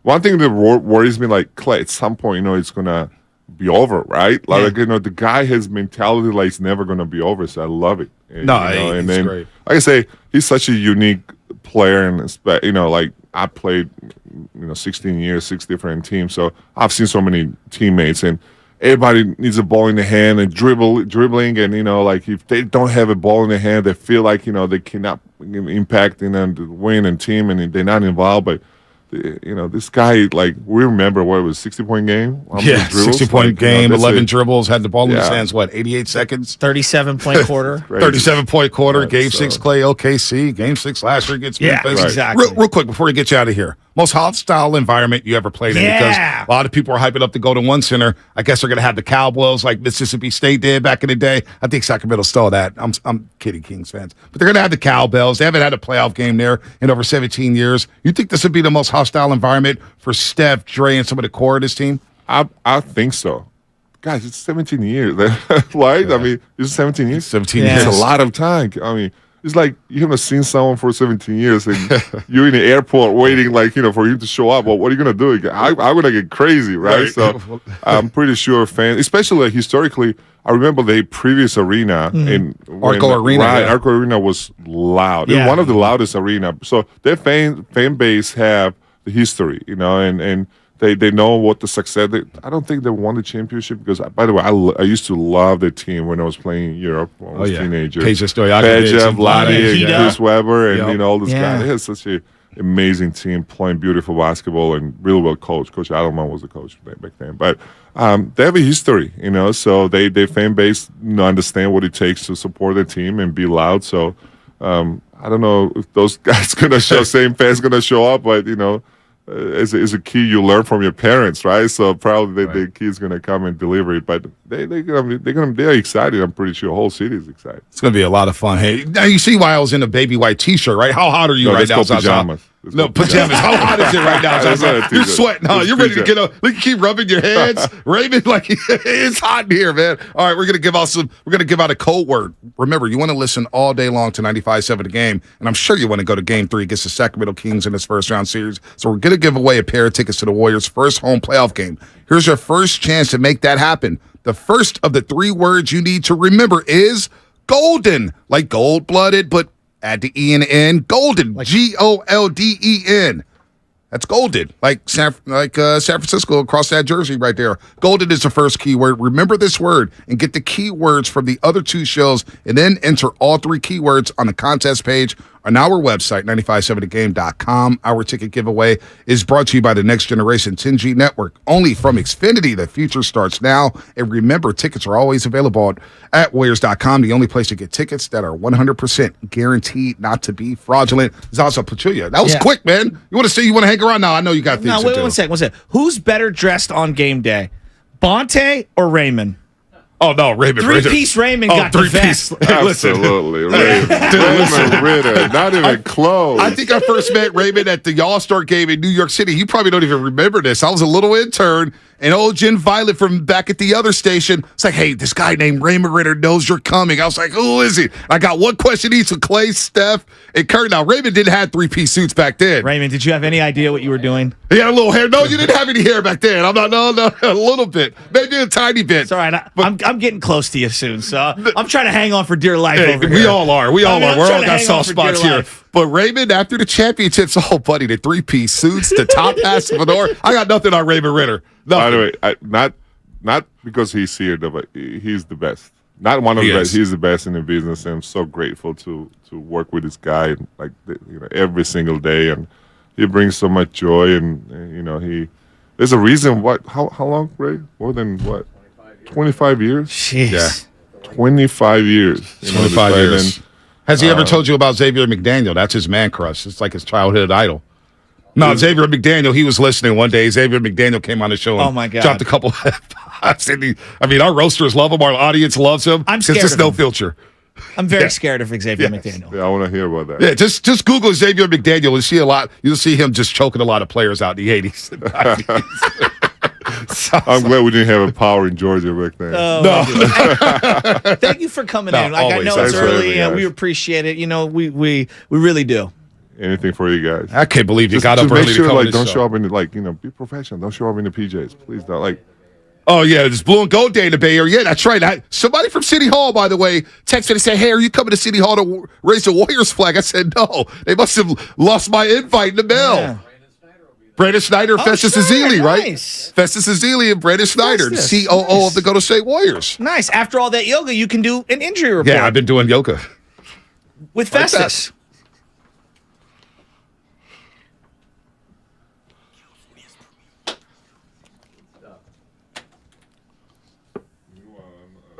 I've heard things cracking my body doing yoga that I've never heard before, man. All right, bad news for the Oakland A's this week. Yes. Seth Brown was diagnosed with a grade 2 strain of his left oblique. Brown suffered the injury during the A's weekend series in Tampa Bay on a check swing. The A's are expected to be without Brown for at least 4 to 6 weeks. The absence of him, Brown that is, will be felt the most in the middle of the A's lineup, where he appeared in either 3 or 4 spot in the lineup in every single game. However, the A's beat the Orioles yesterday. How about that? They beat Baltimore. Good for the A's. The injury report brought to you by Boxer & Gerson, Northern California's premier workers' compensation law firm, helping injured workers get their lives back for over 40 years. What's coming up on the game? Sponsored by Fremont Bank, full-service banking, no compromises. More on the Kings and Warriors. We'll continue to break down these matchups.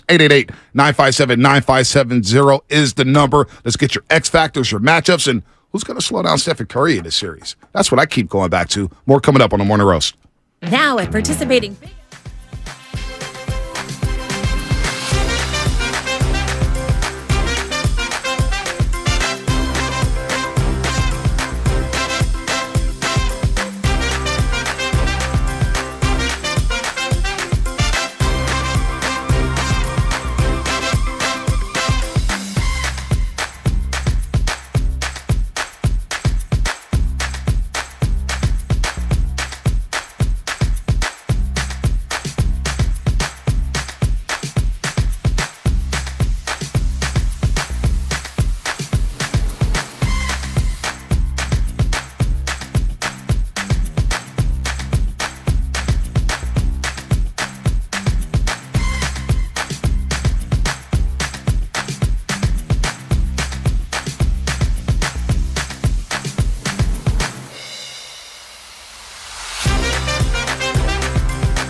He was in studio. He gave us some straight, unbelievable gear. I'm about to throw mine on in a second.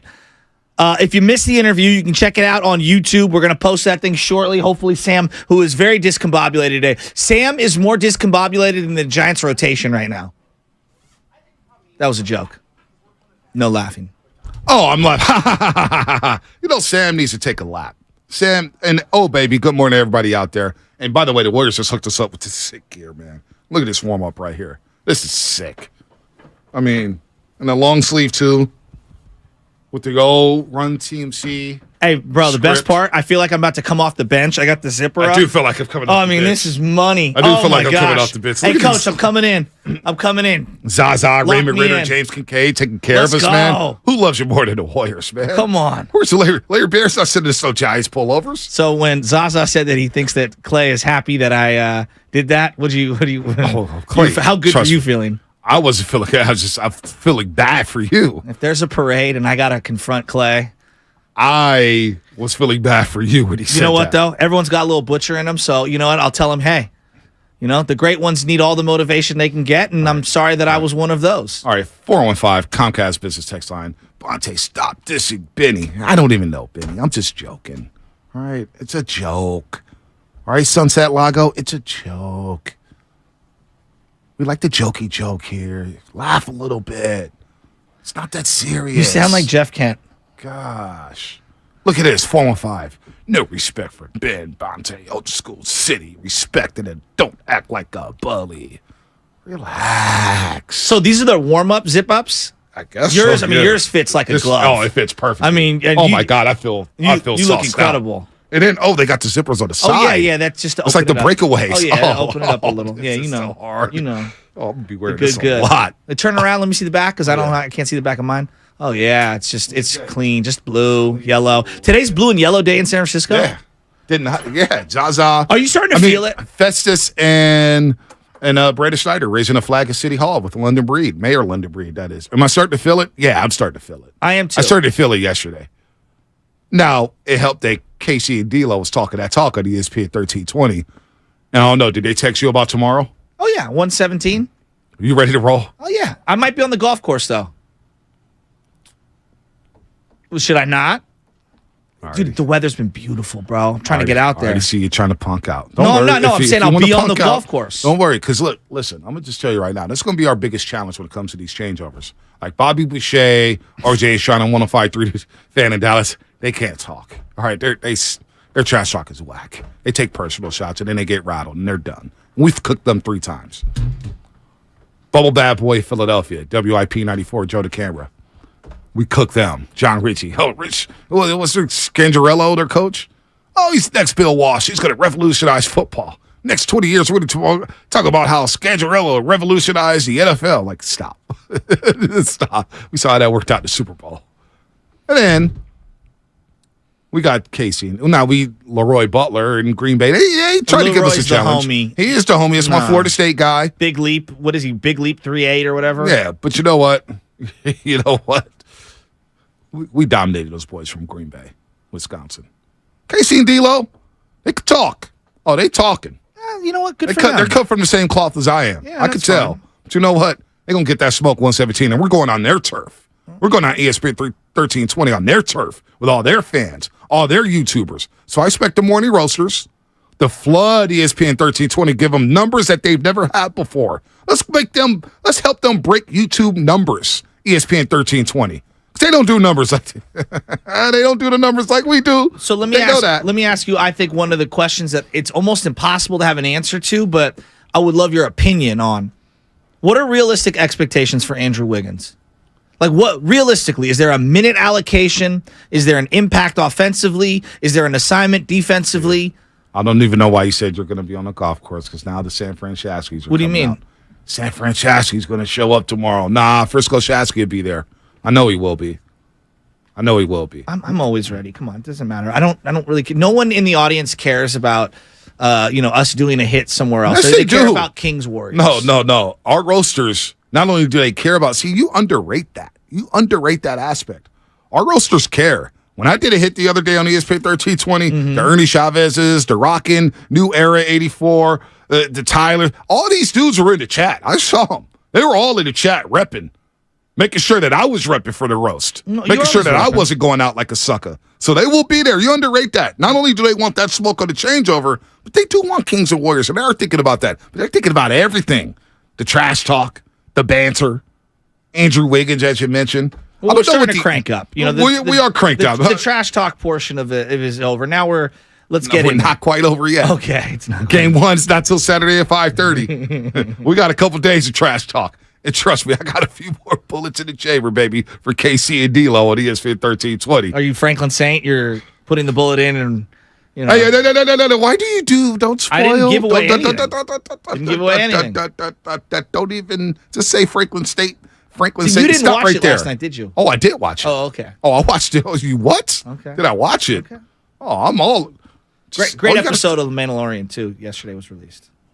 Just throwing that out there. Hey, Mandalorian was more exciting than the Giants game. Oh, gee, shocker. Real quick, we just 10 just seconds. Shocker. 10 seconds. Shocker about the Giants. Why are we pitching to Max Muncy? Okay. This guy could come in straight from Antarctica, frozen as hell, and automatic 7 for 11 with 2 jacks against the Giants in a 3-game series. He nutted that thing. I mean, the guy could come in with 2 groin injuries, not one, 2 groin injuries and a busted elbow, and somehow he's got double off the wall first at bat. What is it? Like, what? Honest to God, what is it about this guy? It's unbelievable. What is it about the Giants? That's what it There's is. like a 38 pitch at bat, by the way, yesterday, too, with Taylor Rogers and Freddie Freeman. Listen, man. Oh, my God. Listen, Lutman is so rattled about the Giants. He's had to take multiple walks already this season. We're not even 2 weeks into the season. And he's out here slamming tables, throwing remote controls over the Giants. Listen, the offseason told you what you needed to know about how the season was going to play out. It's going to be a long year. Because no, but I don't think no, he's outraged. Okay, Lutman's outraged. but not me. I'm not. This is just who they are. I'm just frustrated because, like, and we talked to Dave Fleming about it, like, closing the gap, and we'll get out of the Giants in a second. I just for a minute here. They haven't closed the gap. I believe the Dodgers have gotten significantly worse in the last 2 off seasons. They have. All right. They lost Trey Turner, one of the best defensive shortstops in the game over the last 15 years. And they lost the heart of their order in Trey Turner, a table setter. And then the guy that was going to replace him, who I don't think is as good as him, in Gavin Lux, he's also out for the year. Their middle infield is not that good. No, it's not. And yet they still feel significantly better than the Giants. They're basically a 2.5-man team, 3-man team. It's Will Smith, it's Mookie, and it's Freddie Freeman. And then this guy James Outman comes out of nowhere from the Sarah Padres, and he's crushing the ball. And then I look over at the Giants, and I'm just like, what are we doing? Well, we saw what they were doing in the offseason, which again, I don't get why Giants fans. I tweeted this last night. Why are we outraged? We know what it's going to be. We're not outraged. We're just frustrated. Like Ramos, I'm watching Ramos. I'm happy Ramos is playing. Bryce Johnson, I was happy he's playing. He got crushed into the wall yesterday. I'm happy they're playing. I'm happy VR is playing. Like, that's a big step forward. Can I get Quietly, big step forward. Let me get in here. When you have pitching, and you have starting pitching, who can't get through the 5th inning, what do you expect? I'm with you. Alex Cobb can't get through the 5th. Gave up 8 hits. Alex Wood can't get through the 5th. You know what I'm saying? Ross Stripling. I know. Can't get anybody out. I know. Taylor Rogers walking everybody. I'm not going to be outraged by the Giants. We knew going into the season it was going to look like this. Why should we expect anything different? Well, and it's frustrating because I see 36-year-old Darren Ruff, first at bat, he hits one off the wall, and that's great. But what are you accomplishing with Darren Ruff? And I think this is the part where I get frustrated. Just like if we zoom out for just a second with Giants ownership, they think that there's this nobility in competing while you're rebuilding. And I would tell them, I get why you would think that. I would much rather, and this is going to sound so anti what I normally am. Given the nucleus of the team, looking at the roster, the wild card is irrelevant to me. I know that they see that as success.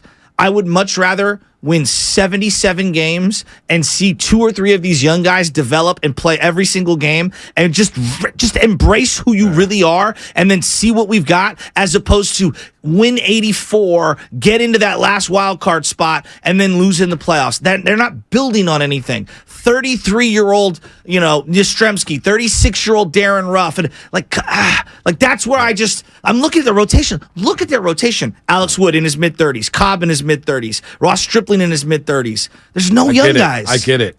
I want to see. I'd rather, and I'm not saying I get all that. And then we're going to get to see the young guys. You're going to see the Casey Schmitz. You're going to see Joey Bart. We have seen Joey Bart this week.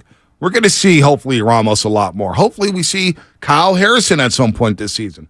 But again, I'm not going to get outraged over a team that I believe to be a 500 baseball team. It just is what it is.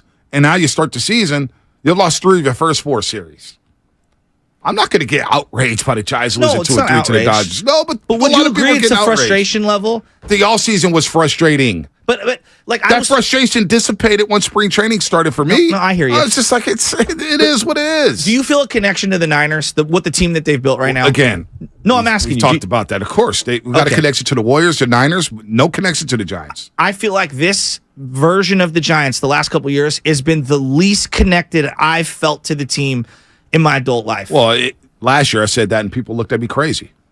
When you sign guys to 1 or 2 year contracts, you give all these players opt-outs. That means they're not going to be here in the community longer, and that means you can't grow with this team. Crawford's at the end of the road. It's kind of frustrating to watch him play short. Other than that, you got all these dudes here who are on 1 or 2 year contracts. So again, until they do something with the youngsters or a big-time free agent, this is what it's going to be. And Conforto's hurt again. Well, what you expect? He's always hurt. I know. I like Conforto. And that's the thing. So you sign someone like Conforto. I like Conforto. I think it's a good signing. It's a low-risk move. But even if Conforto has a good year, he's gone. He's going to opt out. So it's you can have a Conforto if you've got 7 VR types that are in the lineup every day. I'll live with those. It just feels like there's 5 Conforto types and 2 or 3, VRs. All right, this is what's more interesting than the Giants. I know, we're done. I'm done. Are you done? I can't even get a word there with the apologize. Giants. I want to get in with you and talk about the Giants. I know, I'm just dejected. All right, here's more. Again, you guys are dejected. How many games are we in with the Giants, Evan? What are you, 11 games in? No, it's not over. I'm just dejected. We're dejected? We haven't got out of April yet. What do we even do?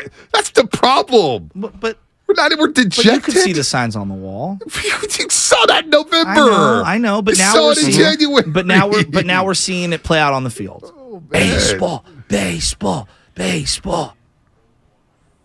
5-7. They're 2.5 back in the first place Arizona Diamondbacks. All right, they play Detroit. They play Miami. Get fat, happy, go 4-2. You're feeling good again before you take out the Mets for a 4-game series. All right, you're going to face Alcantara I've heard it pronounced both ways. That's going to be tough. Hey, you never know. There's a rumor making around that Nick Caserio for the Houston Texans, he's running their organization, general manager. He may return to the Patriots after the draft. Now, there's an opening, and the rumor is that Adam Peters, a 49ers assistant GM, would be targeted to replace Nick Caserio. Keep your eyes on that report. I don't want to lose Adam Peters. Hey, Adam Peters may go down to the Texans to go link up with D'Amico Ryans. I never understand who's doing what in these front offices. It's very hard to quantify. I mean, look at everybody thought that Friedman was the king and Farhan was the king. Maybe it's just the guy who's running Tampa Bay currently who's the king. Right. So who knows if it's Peters and Lynch? I have no idea, but I don't want to lose Adam Peters. Yeah, no doubt. Let's go to Mark in Berkeley. Get back on track here. Hey, Mark. With Go to Say Warriors. What's up, Mark? Warriors. I was talking about Warrior stuff, but I love the Giants. I saw them in 1971 when McCovey hit a home run. That was the game. It was the best game I've ever seen. But I don't feel connected to them either right now. But about the Warriors, I think Moses Moody should get more time, and I don't think anybody could really beat the Warriors in a four-game series. And you think about it, I think we got a big chance to go all the way, and that's about all I have to say. No doubt. And think about that, what Mark just said. He doesn't believe any team in this league could beat the Warriors 4 times in a series. And that's what we've hung our hat on for a while. If you look at this Kings team, look, they've been good this year. Don't want to take any credit away from them. Very good season for them. Nice stepping stone season. Got some great players in Sabonis and Fox. Sabonis, of course, giving you 19 and 12. Fox giving you 25, 6 and 4. But can they really beat the Warriors 4 times when you have Stephen Curry? That's the thing. We talked about this in the first hour. The Warriors have Steph. He's a top 10 player in NBA history. He damn near had another 50, 40, 90 season at the age of 35, 34, 35. He damn near had another 50, 40, 90 season. I don't think you can underrate that, man. That is special. 50 burgers, 40 burgers, 30 burgers, you name it. Double-doubles. He's playing probably some of his best basketball of his career. So if they want to junk it up, Sacramento that is, and play a box of one, they're triangling two, you don't think Steph Curry's going to figure that out? You don't think he's already figured it out? And without any rim protection, the rim's going to be wide open. The paint's going to be wide open for the Golden State Warriors in this series. I think there's going to be a lot of backdoor action, and this is where I think Dante DiVincenzo as a facilitator is going to be a big one, and I think Jordan Poole getting to the rim. I always feel like when he can get to the rim, it opens up the whole floor game for him, Jordan Poole, and we know how Curry likes to finish around the rim. I agree with you, B. I think attacking the hoop is going to be the underrated part because it'll open up the floor for the three ball. Right. No, it will open it up, and when you think about that dribble drive penetration, we always talk about other teams against the Warriors. What about their dribble drive penetration, especially when Jordan Poole enters the game? I think Jordan Poole's going to eat in this series. I'm honestly not even worried about Jordan Poole. I think defensively he'll be able to hold his own. Now he will get targeted. Just keep your hands up, move your feet. He'll be fine. He's played a lot better defense. Yeah, I agree. Of the last 2 months. I agree. Now, have there been moments where, hey, come on, JP? Yeah, absolutely. But his defensive effort in the last 2 months has been night and day better than what we saw at the beginning of the year. Yeah, no doubt. By the way, did you miss the code word to win tickets to Game 3 against the Sacramento Kings? Did you miss it? Well, don't worry because you're getting another chance to hear it between 8:30 and 9 o'clock. Make sure you tune in to hear the code word. Each show has its own code word, and you will need to enter all three on our website at 957thegame.com to win. Our ticket giveaway is brought to you by the Next Generation 10G Network, only from Xfinity. The future starts now. And remember, tickets are always available at Warriors.com, and you want to go to Warriors.com because you don't want to get holes on these secondary sites. You just do not. Go to Warriors.com, and your tickets will be 100% guaranteed and not be fraudulent. Again, that is Warriors.com. Go out there and get those tickets at Warriors.com. So De'Aaron Fox in the fourth quarter is a very, very clutch player by many different metrics. Most clutch points in the league. Yeah, and there were actual games against the Warriors where, in particular, November 13th, he has 11 points in the fourth quarter, and they couldn't stop him. And not only was he getting to his spots, he's opening up the floor for Keegan Murray, who also had a really good game in that one, and Sabonis was killing us in that game. And it was a long time ago. But I'm looking at like how the Warriors can slow him down in the fourth quarter. You would think that a closing lineup or lineups down the stretch would have to include GP2 or DiVincenzo, correct? Yep. Like, I don't think Wiggins would get that assignment early in the series. Do you? In the fourth quarter? I do think in the fourth quarter, that's where you get the matchups galore. Whether it's GP2, I think he'll get that assignment, push him 94 feet, and stay in front of him.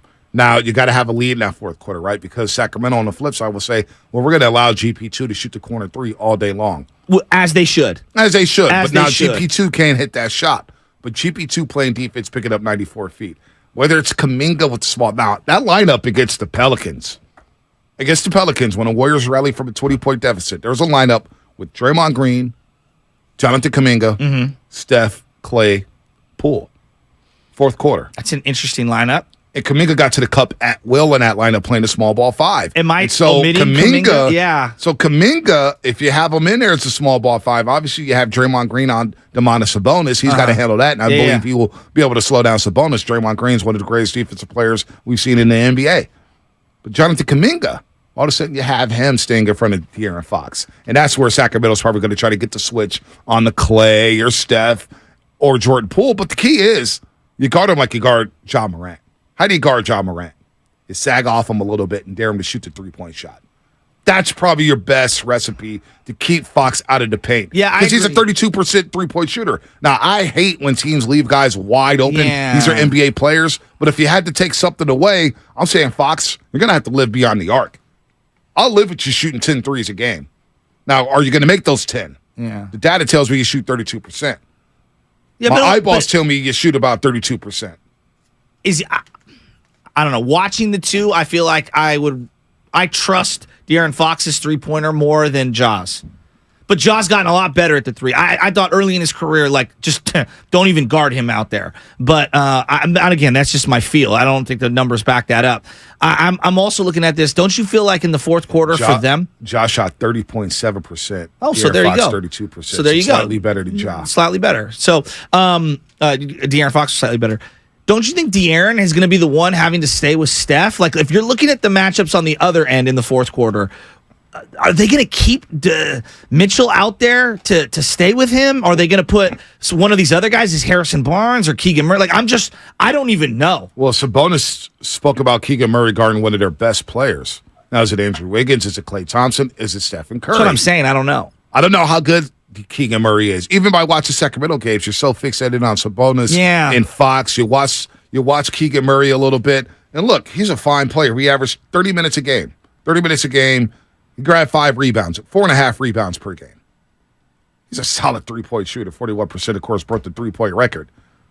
Is Keegan Murray really? And the only reason why I think he would, if it is true what Sabonis said, or if he was insinuating that Keegan Murray is going to defend Stephen Curry to start, it's because he is 6'8". It is because he does have a long wingspan. Well, but then who is De'Aaron Fox guarding? Maybe they hide him on the. It depends what the Warriors start with. Like, they put Jalen Brunson on Draymond last year, remember, at times. Bigger body, physical, but you probably won't do that with Fox because Brunson's a lot more physical I agree. than De'Aaron Fox. I agree. So I don't know. Does he try to stay on Klay? Because then that gives Klay a little shooting advantage, even though he doesn't have the speed advantage. I don't know. It's just I know we keep looking at it from a Warrior defense. But we don't know who the Warriors are going to start in this game. That's the thing. Who do you think? I don't know. I assumed Wiggins. Is it going to be a too big lineup? Is it going to be small? We don't know if Kerr's going to go with Draymond and Looney. I know you're the TV pre guy, but I'm going to ask Bob Fitzgerald, the TV play-by-play guy, next. I bet he has a suggestion. We got Fitz coming up. Oh, almost forgot. Fitz is ready to roll. You know he's ready to go. All right. You know why? Why is that? He's the real king because he was part of the King and the Kid. He is a king. And size matters to him. Yeah, it does. He is the real king. Matters. I've got nothing on Fitz. I'll admit that. What's going to open the cage? Sponsored by Fremont Bank, full service banking, no compromises. So many the one and only Bob Fitzgerald. That's stupid. Don't say that again. Hey, Brad. I thought you had a date tonight. Hey, Mom. She just...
Fitzgerald coming up. Bobby Fitz coming up. The longtime voice of the Golden State Warriors. He's done it all. Sabercats. He's done some baseball. He's done a little bit of everything. He's on the, he's got the connection, right? All right. Bob Fitzgerald with the banner year this year with the Golden State Warriors behind the microphone, man. He does it all. And he's going to break this series down with us as we get ready for Kings and Warriors. First time we've ever seen this series in the playoffs. It's going to be historic. Game 1 Saturday night at the Golden One Center at 5:30 p.m. And we cannot wait as the trash talk is happening between us and ESPN 1320. Kings fans are jacked up. It's going to be a lot of fun. Fitz, what's happening, man? Good morning. What's up, guys? How are you? Oh, man, we're so fired up for this series, man. We're breaking down the matchups and Fox obviously is a bonus and their three-point shooters and, of course, the X factors for the Warriors. But I keep coming back to this, Fitz. Go to bed last night, I'm just thinking to myself, how the heck are they going to slow down Stephen Curry? Now, no team really has an answer for Steph Curry. He's one of the 10 greatest players in NBA history, in my opinion. But in this series, they think they're going to get away with Davion Mitchell on Steph. I just think he's going to set the tone of this series. He's going to have a big one in the series against the Sacramento Kings, Fitz. It's going to be interesting because if you look at the Greg Popovich disciples, of which Mike Brown is one, the first thing they're going to do is send two guys at Steph every time. A lot of blitzing. So it's going to be, Steph scoring is going to be Steph scoring, but it's going to be how much Steph gets rid of the ball, and then they get that 4-on-3 in the half court. And so you have a couple. As soon as Steph crosses midcourt, there'll be two guys on him to get the ball out of his hands and make somebody else beat you. Mike Brown knows the Warriors. Right. You can't let Steph get rolling. That just brings everybody along for the ride. So it's not going to be just Davion Mitchell. It's not going to be just De'Aaron Fox. It's not going to be just Keegan Murray. It's going to be two guys to now Steph has passed the ball to either Draymond or Looney. Now it's a 4-on-3. How much to the Warriors is it? DiVincenzo hitting a three or Clay hitting a three? Is it somebody getting downhill making a layup? So you're going to see that the Spurs do that, the whole kitchen sink at Steph.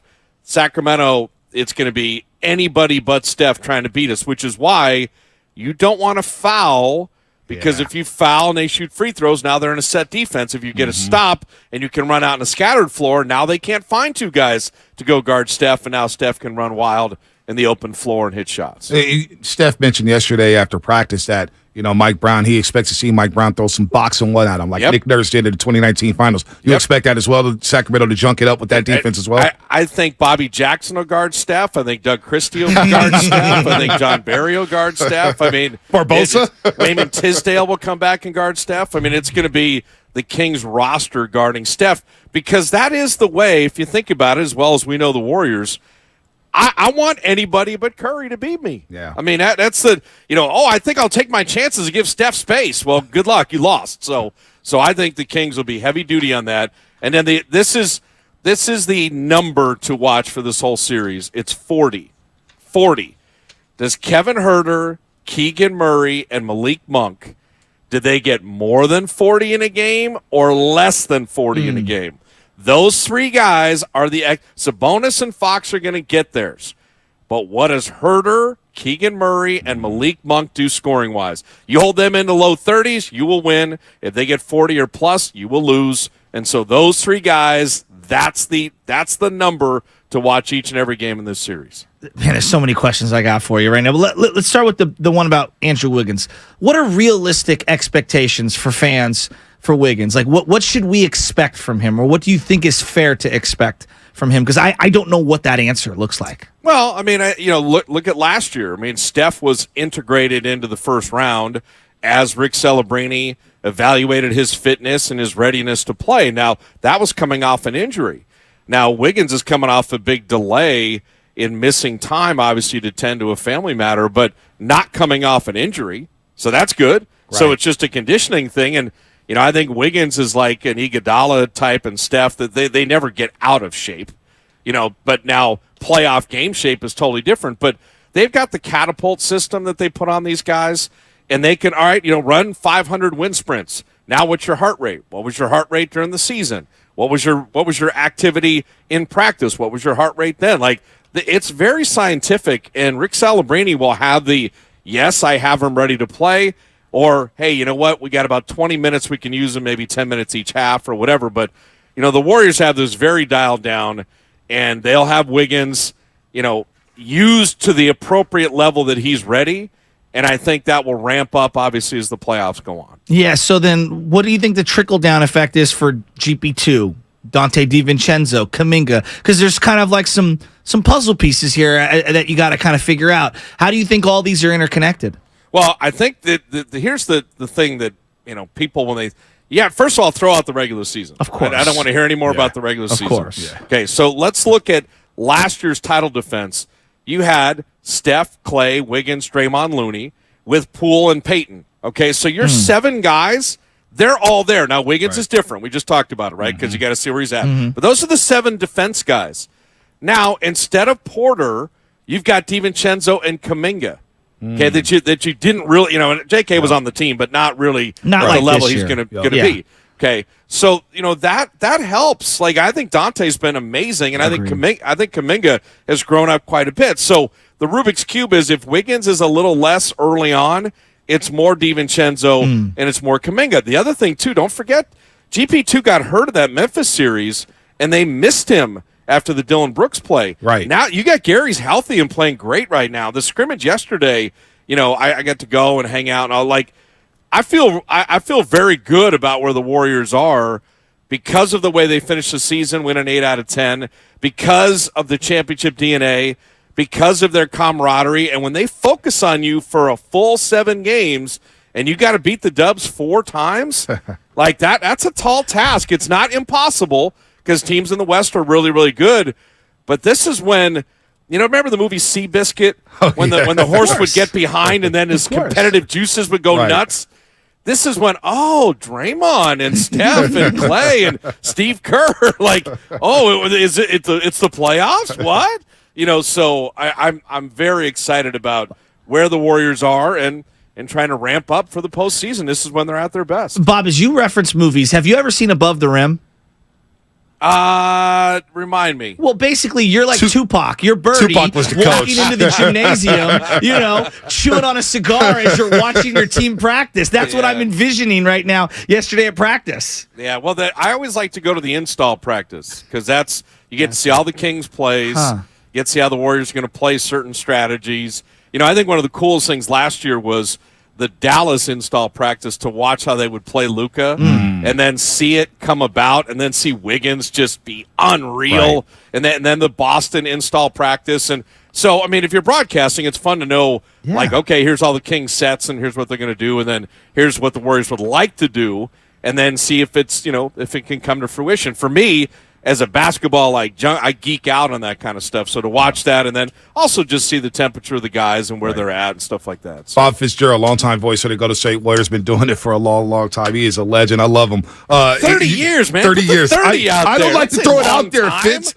I don't some like people to think 7 years is a long time. 30 is a long time. I got to hang out with you for the first time all season because obviously we do the crossover or whatnot, the changeover, I should say. But I don't want to put your age out there, Fitz. You still look 30 it's the years. King and the Kid Part 2. Yes. 30 years is a long time. It is a long time. You've done everything. You told me some stories. Of course, we remember the old Sabercat days, man. Yeah. Come on, man. I got some Sabercats, Olympics, NFL. I got it all in there. We got it all in there. You're going to do much, much more. You talked about Fox. It's about getting theirs. And I feel good about Looney. The plus-minus against Sabonis this year was really good. And Looney, I think he should be most improved player. He's had a spectacular season. The 35 games with 10-plus rebounds, leading the league in offensive rebounds. You mentioned Draymond Green, but you brought up GP2 picking up, or Wiggins picking up 94 feet. Now, with De'Aaron Fox, should that be the strategy there to kind of wear him down? Because we know how he is in crunch time. He was the best clutch player in the NBA in the regular season. But with GP2 back playing well, they won 8-10. You have Andrew Wiggins coming back. Jonathan Kuminga, who I think is going to be a big X factor, and Dante DiVincenzo. Do you think the Warriors would throw multiple bodies at Fox to give up different looks and stretches and pick him up 94 feet? I think you hit on it perfectly, Bonte. I don't know if you can pick him up 94 feet. He's quick, no doubt. He's fast. I've got Fox in the backcourt. Wait, he just ran by me. He is such a talented player and has taken such a leap. And his relationship with Mike Brown is the absolute key to why the Kings have been amazing this year. Mike, we love Mike. And so he goes there First thing he does is establish a rapport with De'Aaron Fox and with Sabonis. They run a lethal pick and roll. They have all those dribble handoffs up top and things like that. But if you think, hey, we're going to press up on De'Aaron Fox, 94, nah, the guy is too fast and too quick. But great players cannot get the same look all the time. So it's Steph for a little while. It's GP2. It's going to be Kuminga. It might be Wiggins. Like, yes, that's you're going to have to play all the cards in your deck to slow down De'Aaron Fox. And like I said, he's going to get his. Sabonis is going to get his. This is not, three guys collapsed on Fox. Keegan Murray, second in the league in catch and shoot percentage. Okay, not Keegan Murray dribbling into a three and other stuff. 41% plus on catch and shoot threes. Okay, so don't and where's Red Velvet? He's in the corner. Okay, so here's Fox driving. You overhelp in the middle, kick out to a wide guy in the corner. Like, no, like the attention on the KYP. Who is Herter? Who is Murray? Wait, Malik Monk just hit his first two shots. Look out, house on fire. This guy can go for 40. Like, so I really think this is the 40 points. Keegan Murray, Herter, and Monk. Where are they? But, hey, Fox had 31 and Sabonis had 22. The other guys had 21. Warriors win. Rather than, wait, Fox was going crazy, so the whole Warriors collapsed on him, and Herter's shooting warm-up threes in your eye. Like, that is going to be so critical because, make no mistake, Sacramento had the most efficient offense in NBA history.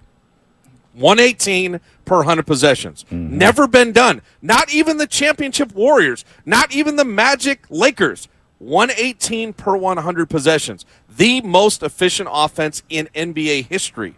That needs to imprint and scare you a little bit when you look at this series. Well, Fitz, I'm going to take a page out of your book and say, well, how many fourth quarters did KD, Clay, and Steph play? No, that's the one thing when they say, fourth quarter Fox, it's great that he was down the stretch, but if you're really good and you're blowing teams out, I don't need to play in the fourth quarter. Exactly. God, I love it. Fitz. There you go. Fitz, 30 years in the game. I want to make sure that we cement that. You've seen it all. Like, obviously, the dynastic run and all the different wild environments. I also saw 17 of the first 18 years with no playoffs. So that's where I'm going with this. That's where I'm going with this. Like, go back to We Believe. And I do. This is Sacramento's We Believe. Yep. Doesn't it feel that way? Yep, 100%. They made an incredible trade. It sparked everything that they've 100%. Got going. Couple of youthful guys. Like, there's a lot that I actually feel very happy for the Northern California brethren up there in Sacramento. You, at knowing this team, they're going to be ready for this environment because I do think it's going to be a wild arena, don't you? Well, I tell you what, just the game Friday, the second to last game of the regular season, it was nuts up there. Really? But what I'm saying is a little different.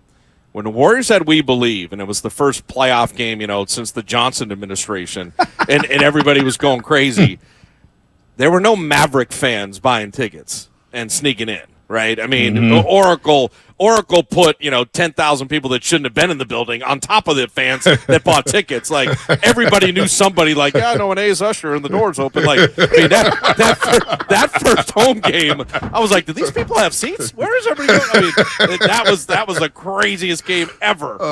So this is the Sacramento first home playoff game after 16 years, right? Yep. But you know who's in the building? A lot of Dub fans. A lot of Dub Nation. A lot of Dub Nation are like, hey, the tickets are expensive. Dub Nation's like, so? No doubt. Like, so? Hey, Bob. Come on. Are you bringing the sticks up? How many places are you playing over the next couple days up there? That's on a need-to-know basis. That's on a need-to-know basis. Yeah, Come no on. doubt. That's one of those. But I do think you will have Warrior fans represent. Yep. And then if we're honest, and if we put our hands on the purple Bible, the Kings fans still love the Dubs. Oh, you know what I'm saying? I like that. Yeah, it's like if the Warriors play Memphis, like Sacramento Kings fans are no, it's NorCal. So this Warrior run, Kings fans are like, man, the Warriors are great. Why can't we be like them? Like that, and so the Kings fans are amazing. They always have been. Of course, agreed. But I think in their heart of hearts, they're like super happy for the Kings, as I am. We all are. If I'm watching the Kings play the Atlanta Hawks, I got Mike Brown, I got Harrison. Yep. I got Barbosa up there, I got Luke Locks. I got a ton of Sacramento love. So for me, this is like, your brother is playing your favorite cousin or something. This is so intricate and interesting with these two teams. So I do think there's going to be a lot of Warrior fans, and even the Kings fans there are like, man, Steph's good. Yeah. Man, Clay's awesome. You know, now and then what they have to gear up and growl is when they think that, oh man, Clay had 37 and a quarter against us. That's like NBA history. So, it won't be. It's going to be great and feverish and fun. It won't be that road crowd that we see in other cities sometimes when the Warriors play in the playoffs. No, I do agree with you with Malik Monk. He could get hot. He could dunk on your head. He could get hot from the perimeter. But Jordan Poole, how much will it help him going into this environment, having a postseason under his belt that netted the Warriors a fourth championship in the last 8 years? I think Poole's going to be able to get to the rack at will, get to the free throw line, which helped him out last week in Sacramento. Remember, he didn't hit a field goal. He's 0 for 10, 0 for 6 from the three-point line. But wait, he gets to the free throw line 9 times in that basketball game and nails 8 of them. And I'm looking at the rim protector in Sacramento, and I don't see none, Fitz. Oh, look at how Bonte is just... Bonte's like the Padawan who's become the Jedi. Right like, I've learned from you, Fitz. No, let's do a little chess match here. They double team Steph. One of those double teamers, because it's going to be Draymond or Looney setting the high screen, is Sabonis. So now I got Sabonis 17, 18 feet out of the lane. Once I get the ball to the, Steph has the release pass. Who is their rim protector? Nobody. Who's there? Nobody. So that's the other thing for the Warriors. Yeah, the Warriors' DNA is threes. But, man, if I got a 4-on-3 and they got nobody at the rim, I got to go inside. And that's where if it's a Kuminga, if it's a GP2, the tic-tac-toe, I'm sorry that you're not going to have a guy at the rim because your big has been pulled out in that double team. So that, to me, Dante, you just hit on it right there. The rim protection, who do they have? If you're going to double team Steph and a Briggs coming up, then who's left at the rim? Like, that's a huge, huge issue in the half court and how the Warriors execute.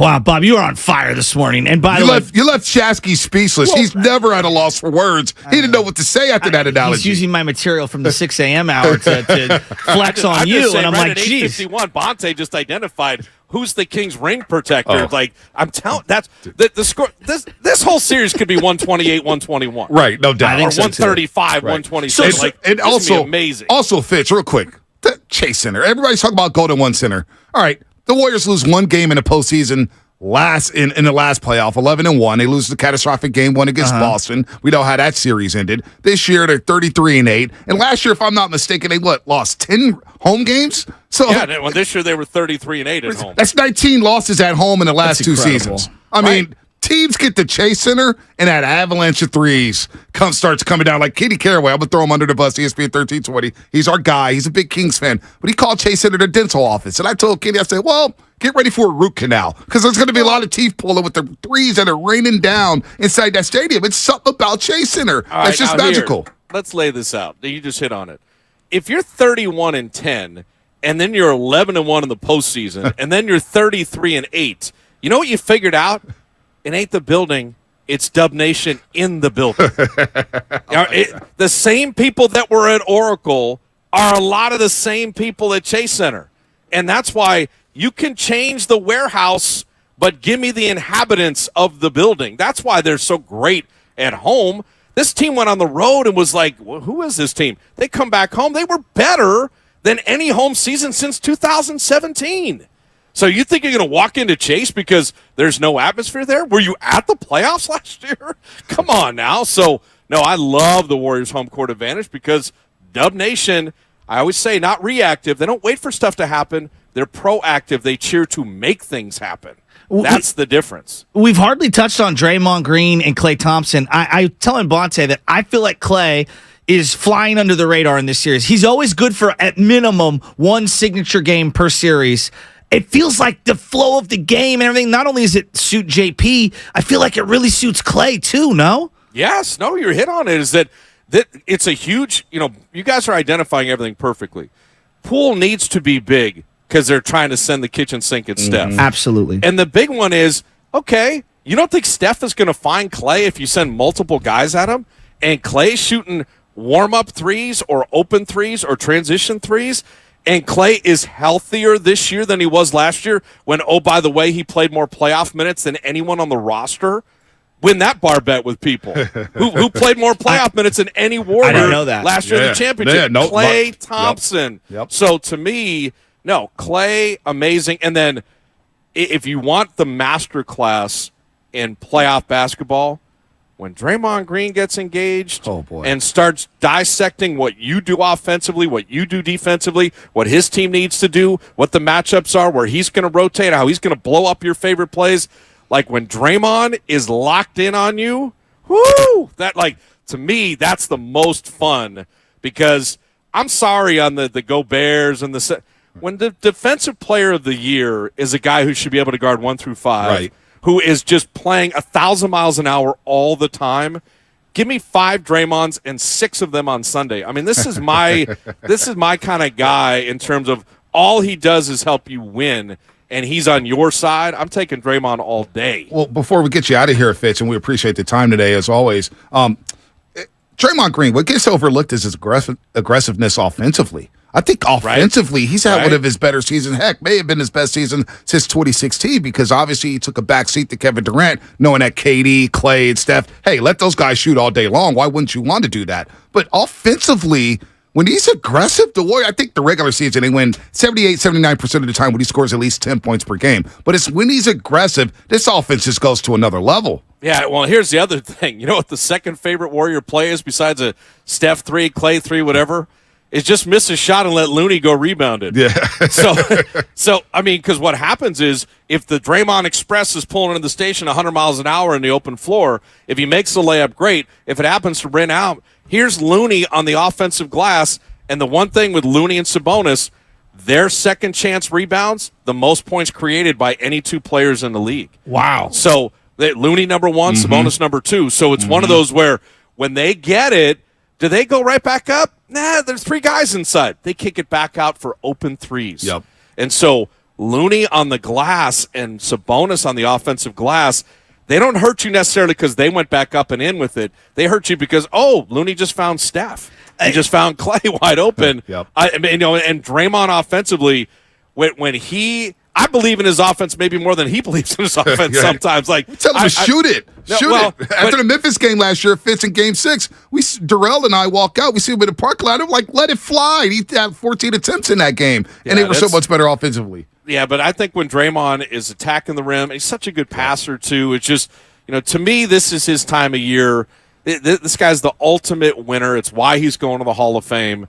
I just love him locked in and ready to focus on a team for a full 7-game series. Fitz, one of our callers, one of our roasters, Schlep Rock, came up with the greatest nickname for Kevon Looney. He called him Kevon Windex Looney because he always cleans up the glass. Come on, man. Is that not good or what, Fitz? Well, what I did like is in Sacramento, Looney had an offensive rebound that last Friday, and they were chanting Loon in Sacramento.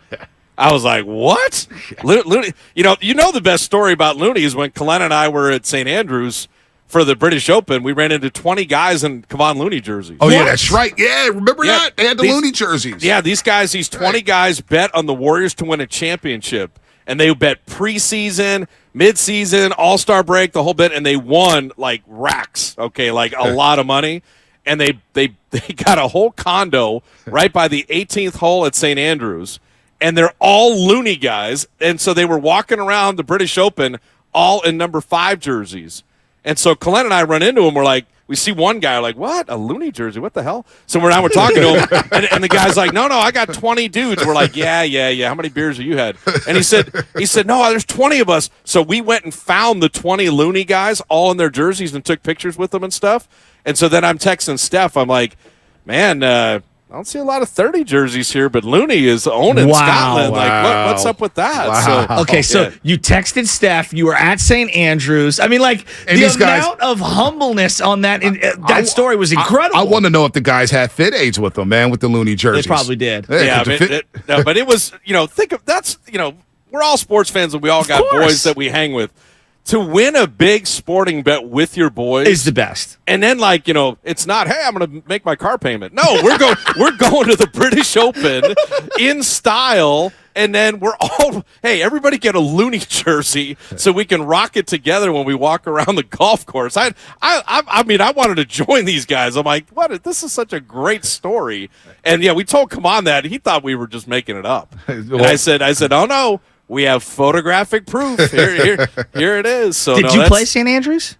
No, because the British Open was going. Oh, it was going during the Open. Okay, no, we played 6 times in Scotland. We had like 12 guys. And that's awesome. I'm so jealous. 150th Open. That's why we went. We went for history. Oh, was that the one that went extras? The extra 3-hole aggregate. Was that one? No. This is the one where Cam Smith beat Rory. And then this, I'll finish it off with this, and then I have to ask you guys a moral question here. I know we're up at the top of the hour. No, I don't even. We were leaving Scotland the Monday after. Cam Smith is 3 people ahead of us in the check-in line and he's got the claret jug with him. And these tools wanted him to check it as luggage. No, they didn't. They're like, "Oh, sir, you have to." He's like, "This is the claret jug." Like, I'm not. Plus British Airways, I've seen your luggage track record. Right. No, yes. I'm not checking this bag. And then what was funny is the people in the luggage line were like, "Hey, that's the claret jug." Like, no, he's not checking it. So that was kind of funny. All right, so here's my moral question. Yeah. Uh-oh. Our man Whitey Gleason wants me to come on Sacramento radio next week. Like, do I do this, or do I, keep missing his phone calls, or what do I do? Nah, you go up there and blast Sacramento's airways, and you just keep it real with them. Absolutely. It'd be the best segment they have all day. Yeah. All right. I went to you guys as my kind of moral guides here on what do I do? I mean, show them a little love up in SacTown. Or do I go on and just give all fake info? Or you can do that too. The key to the series is Chemezi Metu. Trey Lyles 3-point shot. You got to really get out on Trey Lyles. Hey, Fitz, I'm almost sneaking because you got our roasters fired up here. We got everybody on the text line going crazy. You may have to give the pregame speech tomorrow. Saturday night. What you do in life echoes in eternity. From Gladiator. Come on. God, that is great. I mean, legends never die, Fitz. You are the man. On the real. Actually, you know what? And the Warriors play Saturday, so it means you get Sunday off, and then we have the games, by the way, Monday and Thursday on NBC Sports Bay Area. So please check out Bonte had his please suit check laid out out. Coletta, Yeah, Bonte had his suit laid out a month ago. I'm ready for playoffs, man. I'm ready for this playoff run, Fitz. You know it, man. I was going to say on Sunday, everybody should go see Peter Guber's movie Air, the one about Michael Jordan. Yes. Because Matt Damon gives a speech in that movie that if the hair on the back of your neck doesn't stand up, you need to check your pulse. Because I thought Air was one of the best movies I've seen in the last 5 years. Wow. Absolutely fantastic. It's a true story. By the way, there's no car crashes, people getting killed, or stuff getting blown up. It's actually just a real movie about a real story with great acting. And Matt Damon gives a speech where you're like, oh my God, that just kind of changed my life. So So that maybe you show that speech to the Warriors if need be. So all right, Fitz. 30 minutes, man. That was a lot of fun. Fitz, man. We'll do it again during this playoff run. Go have fun today, man. And obviously NBC Monday night when you'll be on the call for game number 2 of this first Monday and Thursday we'll take care of games 2 and 3. Let's go. And we got 5 and 6. How many? What's your prediction? What did you guys go with? We haven't gotten predictions yet, but I'm guessing 5 or 6. I'm leaning 5 or 6. I'm saying Dubs in 5. Oh, wow. Okay. Game 1, they look 27 straight series, right, Fitz? Where they've won a road game. Yeah, that's right. They've never lost a Western Conference Series under Steve Kerr, and I don't think it's going to happen in this round. What do you think, Fitz? I gotta go. I'll see you guys later. Fitz, have a good one, man. To legend, 30 years in the game. Right. I got to go. Oh, man, Baby, what a segment that was. Go. What a segment with Bobby Fitzgerald. You are listening to 95.7 The Game, KGMZ, FM, and AC1 San Francisco, always live on the free Odyssey app. And download the Odyssey app and favorite 95.7 The Game for the best and most up-to-date sports coverage. You know, you're discussing Bob Myers, and you're talking about how good of a person he is. He's a good dude. You know, whether you like his broadcasting style or not, and I know a lot of people complain, a lot of people love it, but as a person, Fitz a great dude, man. He's always been great to me. Always.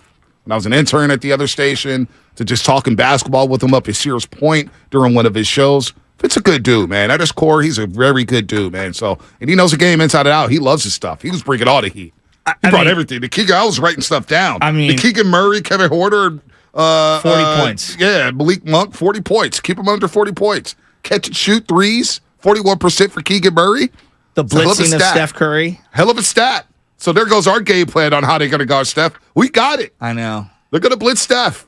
So it's going to be a 4-on-3 basketball game. You think they're going to do that the entire game, though? Pick and choose. Yeah, I was going to say pick and choose your spots. But if you let the Warriors go 4-on-3. I mean, then it's really on Dre and Poole to hold on to the ball and make good passes. With no rim protection? No. Finish at the rack. But shot selection has been a problem for the Warriors at times this year in terms of their discernment. So you're going to have to attack the rim. But attacking the rim, I do believe, is going to be an underrated part that will open the floor up for them. What do you think about what Fitz said there about the strategy of blitzing Steph? Do you feel good about that? Which part of that Fitz interview did you want me to go to? It was 30 minutes. Go down. The go download texting of Steph Curry, him at St. Andrews. There's a lot there. I'm so jealous. He's living the life I would like to live. Wow, Ralph Coyote Creek. What up, Ralph? What up, Miles? Hopefully you're feeling well. He went to go watch that movie Air with his Warsaw Sports Management Group and said it was an 11 out of 10. Really? Yeah. 11 out of 10. 11 out of 10. Yeah. Well, I saw the Avatar Part 2, and that was like a 2 out of 10. Yeah, I'm not in the Avatar. Yeah. I don't even get the hype. Well, I just wanted to see it. What was Avatar supposed to accomplish? Well, the first one was visually stunning. You know, I remember the first time we've ever seen a movie like that. Yeah, because the colors and it was in like a 3D. I remember I got like sick almost the first time. It was Pocahontas in space. It's a legit ripoff of the Disney movie Pocahontas. It's the exact same storyline. Really? Yeah. Think back. It's the exact same thing. Someone going to a new world, finding a lovely person. Yeah, that's different. Movie. That's Aladdin. Okay, I was gonna say yeah. Come on. I knew that Disney with Dad. Come on. We'll do King of the Hill at 9:20, Lubman. 9:20 King of the Hill. We got a special one today. But you will admit that the colors and the graphics or whatever, I don't even know what you would call it, the CGI, like on the first one was kind of like supposed to be next level, right? It was supposed to be the first true 3D like experience film. That was what they were pegging it as. Yes. Yes. And so the second one, The Way of the Water or whatever it was, I mean, I've fallen asleep, dude. Apparently there's like 8 of them. I can't wait for Air. I'm looking forward to watching Air. A lot of people are, Air, really? When I first saw the commercial, I was like, oh, that's going to be good. That is going to be good. Think about what Jordan's have done to the game, to the shoe game. I think he's more known culturally for the shoe than the game, actually. Now, probably, with a lot of youngsters. It's like John Madden. John Madden more known for the video game than the actual broadcasting. Or the actual head coach. Or the head coach, exactly. 510 Comcast Business text like, Bonte, if you get San Francesco tomorrow, holler at Fitz. He'll bring the heat. He was on a heater. He was in his bag. In his bag, as the kids say. By the way. Now they're saying it's Avatar is Dances with Wolves in bright colors. Avatar is a ripoff of Fern Gully.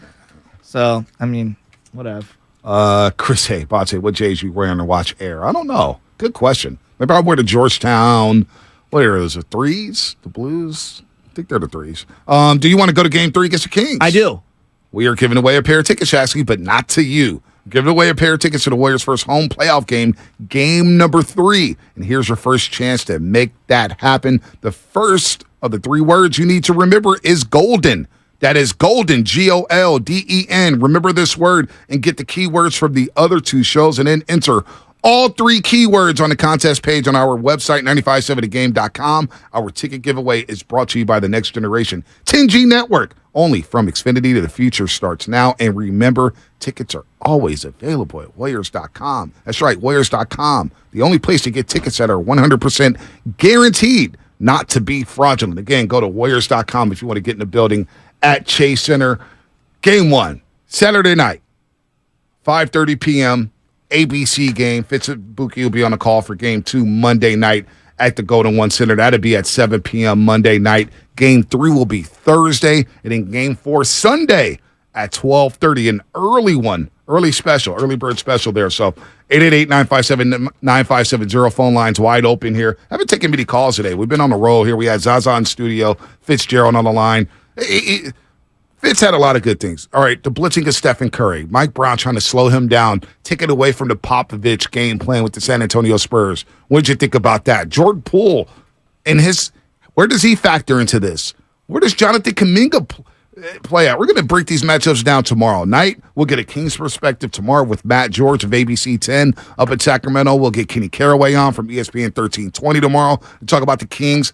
How are they going to defend the Golden State Warriors, and how will the Warriors throw different bodies at De'Aaron Fox? I threw the 94 feet at Fitz, said, no, don't do that. Maybe they pick him up at half court.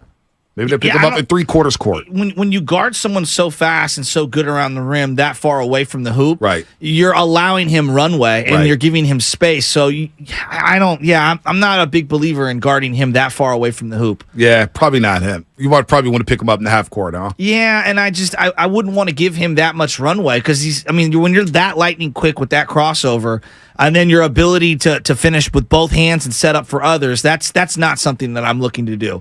I'm trying to sag off of him, at least to an extent, and force him to at least hit a couple of shots from the outside. Wow, the streets are saying 408. Comcast Business Text Line. Fitz, best segment of the year on the roast. Chalk that up for the roasties. The Doobies. The Doobie Awards. Fitz. What is going on here? All of a sudden, everybody's talking about movies and stuff. What is going on? What is going on? Warriors at 12:30. They never play good in that time slot. Hey, dude, they've won a lot of home games at 12:30. They've had a lot of 12:30 games in the playoffs over the years. 888-957-9570 as we get closer and closer to tip off game number one. Got some sound here from Steph Curry on the importance of winning game number one.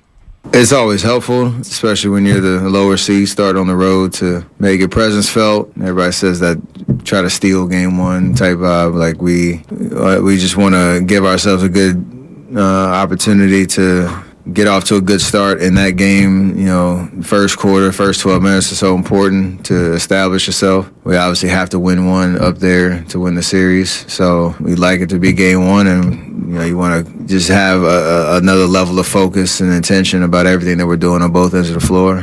To give ourselves the best shot to do that. So we know it's going to be tough. They've been a great team all year. They've had a great season. Mike B knows us well. We know him well. So the adjustments and all that stuff will be interesting throughout the series. But I want to get off to a good start. And then the other question, it's about Andrew Wiggins, a guy who averaged over 18 points and 9 rebounds in the NBA Finals to help the Warriors secure their 4th championship in 8 years.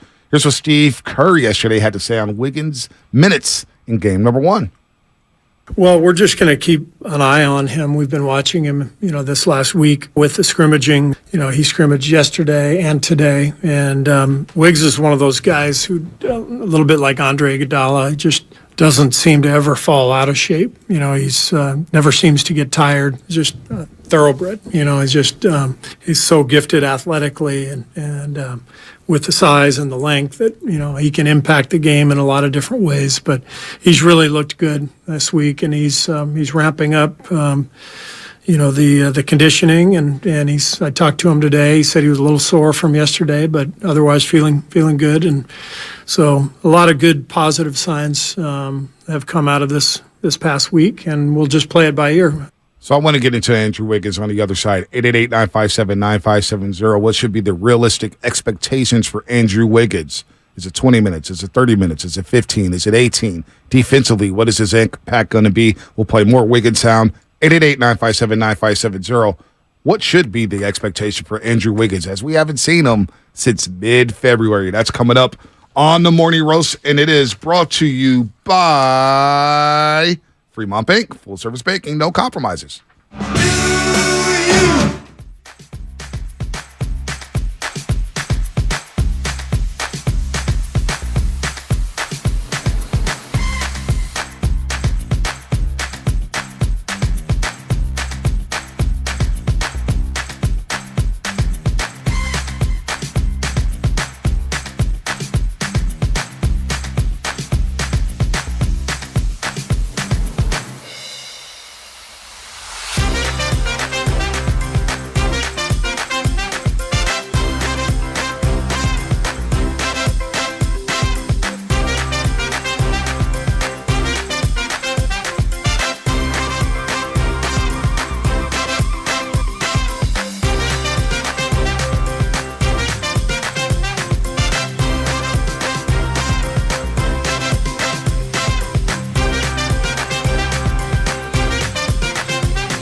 Sacramento, they don't know about you.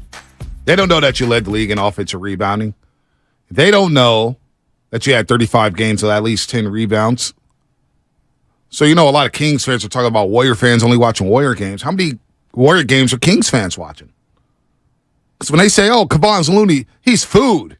Oh, he's Looney. You bring his name up and they're laughing. You better put some respect on Loon Dog, a.k.a. Kevon Windex Looney, because all he does is clean up the glass. And all he does is win rings. He's got 3 of them. 3 rings for Loon Dog. So does King fans really watch Warrior games? They're listening to the show. They're chirping. I see you, D-Lo, with the text. And Fitz is right. I'll ride with Fitz on that one. KD, Clay, and Steph were blowing dudes out. They weren't playing in the fourth quarter. They didn't have a shot to have clutch points. Sacramento was giving up so much points, an abundance of points, abundance of baskets, that Fox had to play and score those clutch points to win 138 to 132, to win 131 to 127. Please. I cannot wait till Saturday. And by the way, D-Lo, KC, I love y'all. I can't wait to join the show tomorrow, 117, for a little crossover. Can y'all could sleep on this for over 24 hours, KC and D-Lo. I'm talking to y'all, KC and D-Lo. When the hell did Trista Crick become a Sacramento Kings fan? All of a sudden, she's tweeting left and right about the Kings. She's got the Kings in her background banner. She's got KC and D-Lo on the page. I thought she was a Blazer fan. I thought she was a Nets fan or a Knicks fan and worked at WFA. When the hell did she start rooting for the Sacramento Kings? Trista Crick. Does a great job on the Odyssey Network. What is it, BetGM? Trista, BetGM? But when did she become? When did she become a Kings fan? De'Aaron Fox is really, really, really good. I don't think anyone is sliding De'Aaron Fox. Like, he's awesome. Right. He's a lot of fun to watch. The loon disrespect is getting to me, though. Well, whatever. I mean, look, who watches what? I don't know, and I really don't care. Like, all I know is that this is going to be a really fun matchup that I'm really looking forward to, and I am very, very concerned about De'Aaron Fox. Like, legitimately concerned about him because he is that good. I'm very concerned about Sabonis because he is that good. And these guys present problems. Great players present tremendous problems that the Warriors are going to have to figure out. And it's not about shutting someone down. You don't shut down great players. You make them less efficient. You make them work harder on both ends of the floor. You hopefully get them into foul trouble to get them off the floor. The fouls, I guarantee you this is going to come down to a lot of crying about officiating. Bonte, I think that you're going to see how this game is refereed, the physicality, how much level of physicality they're allowing. That's going to be a part of it, unfortunately. We know it's going to be a part of it. It always is. And it'll be very interesting to see who's trying to set the tone early. Steph Curry gets 2 quick ones. It's a totally different first half. De'Aaron Fox gets 2 quick ones. It's a totally different first half. I mean, you could say that for Draymond and Sabonis. I just keep going back to, at times this year when the Warriors have struggled, it has been on a high pick and roll, communicating and figuring out whether they're going to fight through that screen, switch on that screen, stay in front of that guy, allow them to shoot the 3 but sag off. Like, how are they going to defend De'Aaron Fox when he's going downhill if they're doing pick and rolls or if they're doing that DHO with Sabonis, because that's really difficult to stop. Yeah, you can't allow this guy to go downhill. You heard the numbers from Fitz with Keegan Murray, 41% on catch and shoot threes. That's a hell of a nugget right there. Hoarder in that corner, Red Velvet. Really is. I like Red Velvet game a lot. I know you laugh at the nickname. I just laugh at the nickname. The Red Velvet could play, man. He was really good on that Hawks team a couple years ago that advanced to the Eastern Conference Finals. Keegan Murray, to me, is kind of a wild card. Not that he's not a very good player. He's a rookie. Yeah. So I think there is a fair point to be like, hey, what can you expect from a rookie? I don't know. But, I'm looking at the game again. I'm going back 5 months. The game from November 13th, it's hard to look at that, and the box scores are unreal. I mean, Fox with 11 in that fourth quarter, Sabonis 26, 22, and 8. But Keegan Murray had 21, and he was 5 and 9. Why? Because Sabonis was finding him. De'Aaron Fox was finding him. He's a lethal shooter. Wow. It's 954, because you're right, Shasky. Comcast Business Text Line. What's that? Think about this, Bonte. If the Dubs win this season, Looney will have as many rings as LeBron James. But that's not how we do it. Not how we do it, but it would be remarkable. He would be remarkable. I'm trying to think who would, if you look at the Celtics 3 rings in the 80s, who would Looney be? Who would you compare? Is he the Dennis Johnson of this team? Dennis Johnson was a Hall of Famer. Yeah, Microwave was. Vinnie Johnson? He was a flat-out scorer. He may is either Rick Mahorn, John Sally. He's more. Mahorn was so good. James Edwards with the mustache. Remember him? That's a good one. That's a good one. On the Lakers team, would he be the AC Green? Would he be the Michael Thompson? Would he be the Kurt Rebb? It's like you'd look at glue guys like that. He's a little, that's a tough one. Let's go out to the lines here. I don't mean this as disrespect. Isn't he more like a more impactful Rick Fox from those early trio of rings for the Lakers? Like Rick Fox was really good. But here's on a winning team. Yeah. I like this from Austin. Looney is Looney. You're right. Looney is Looney. He is Loon Dog. Such a great pickup. He's playing so well. His hair, the evolution of his hair is my favorite. Well, he had the waves. He had dreads. Looney hair games. Well, now he has it tucked up and he was shaving the sides. It was looking good. Loon Dog's looking like new money. David in San Francisco, what's happening? You're on the roast. Hello, this is David. Am I on the line? Yes, you are, David. Hi, David. Oh, great. Thank you. Good morning. The reason I call is because I think the Warriors have an excellent chance of running this back. And the reason I believe that is they were the NBA champ last year, and they have a healthy Steph, Dre, Clay, Poole, Wiggins, and Peyton, too, from that team. And they got rid of two players, Otto Porter and Bielitsa, and have two better players to replace them, Donnie DiVincenzo and a 20-year-old Kuminga. In addition, Looney is playing his best basketball of his career. That is factual. Great call. That is factual. David. The ending was factual. Absolutely. I'm glad I didn't hang up on you, David. I'm glad I didn't. Leroy, Oakland. Oh, Uncle Leroy. I heard you on with Steiny and Goo yesterday bringing the heat. What's up, Leroy? Hey, what's going on, man? It is a pleasure. You know, normally I'm at work and I can't get on in the morning, but I'm always listening. It's a pleasure. I won't take up too much of you guys' time. I just want to say that, you know, Sacramento's problem with the Warriors is stopping Stephen Curry. And they haven't been able to do it all season, and I don't see it starting this series. I mean, Bonton, he's shooting something like, 58% against Sacramento this year? 50 from three, Leroy. Teams that, it's just some teams that Curry just go off on, man, and Sacramento is one of them. And then I want to say real quick, y'all know how it is, man. Steve Kerr, he's got his regular season playbook, and then he's got that playoff winning time, playbook. And now he's put that regular season playbook away, and now he's getting that playoff playbook out. Things are going to slow down. The team is going to be more efficient. They're going to stop turning the ball over, and you're going to see that championship DNA kick in. It's winning time, guys. So I see us. I said they were going to sweep Sacramento. I still believe that. Sacramento reminds me of when the Warriors first started off learning how to win. You got to learn how to play in the playoffs, and unfortunately, they're going to have to take their lumps against the Warriors. Yeah, this is going to be such a fun matchup for a variety of reasons. It's going to split certain households. There's no doubt. I think there's a lot of fun banter back and forth.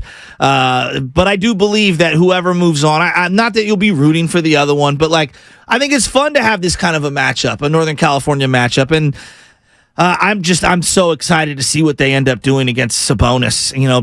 We've talked about De'Aaron Fox recently. You're worried about Sabonis? Well, he averaged 22, 17, and 6 against the Warriors with 52% shooting. You know what the plus-minus geeks will say? What was that? He was a minus 35 against the Dubs.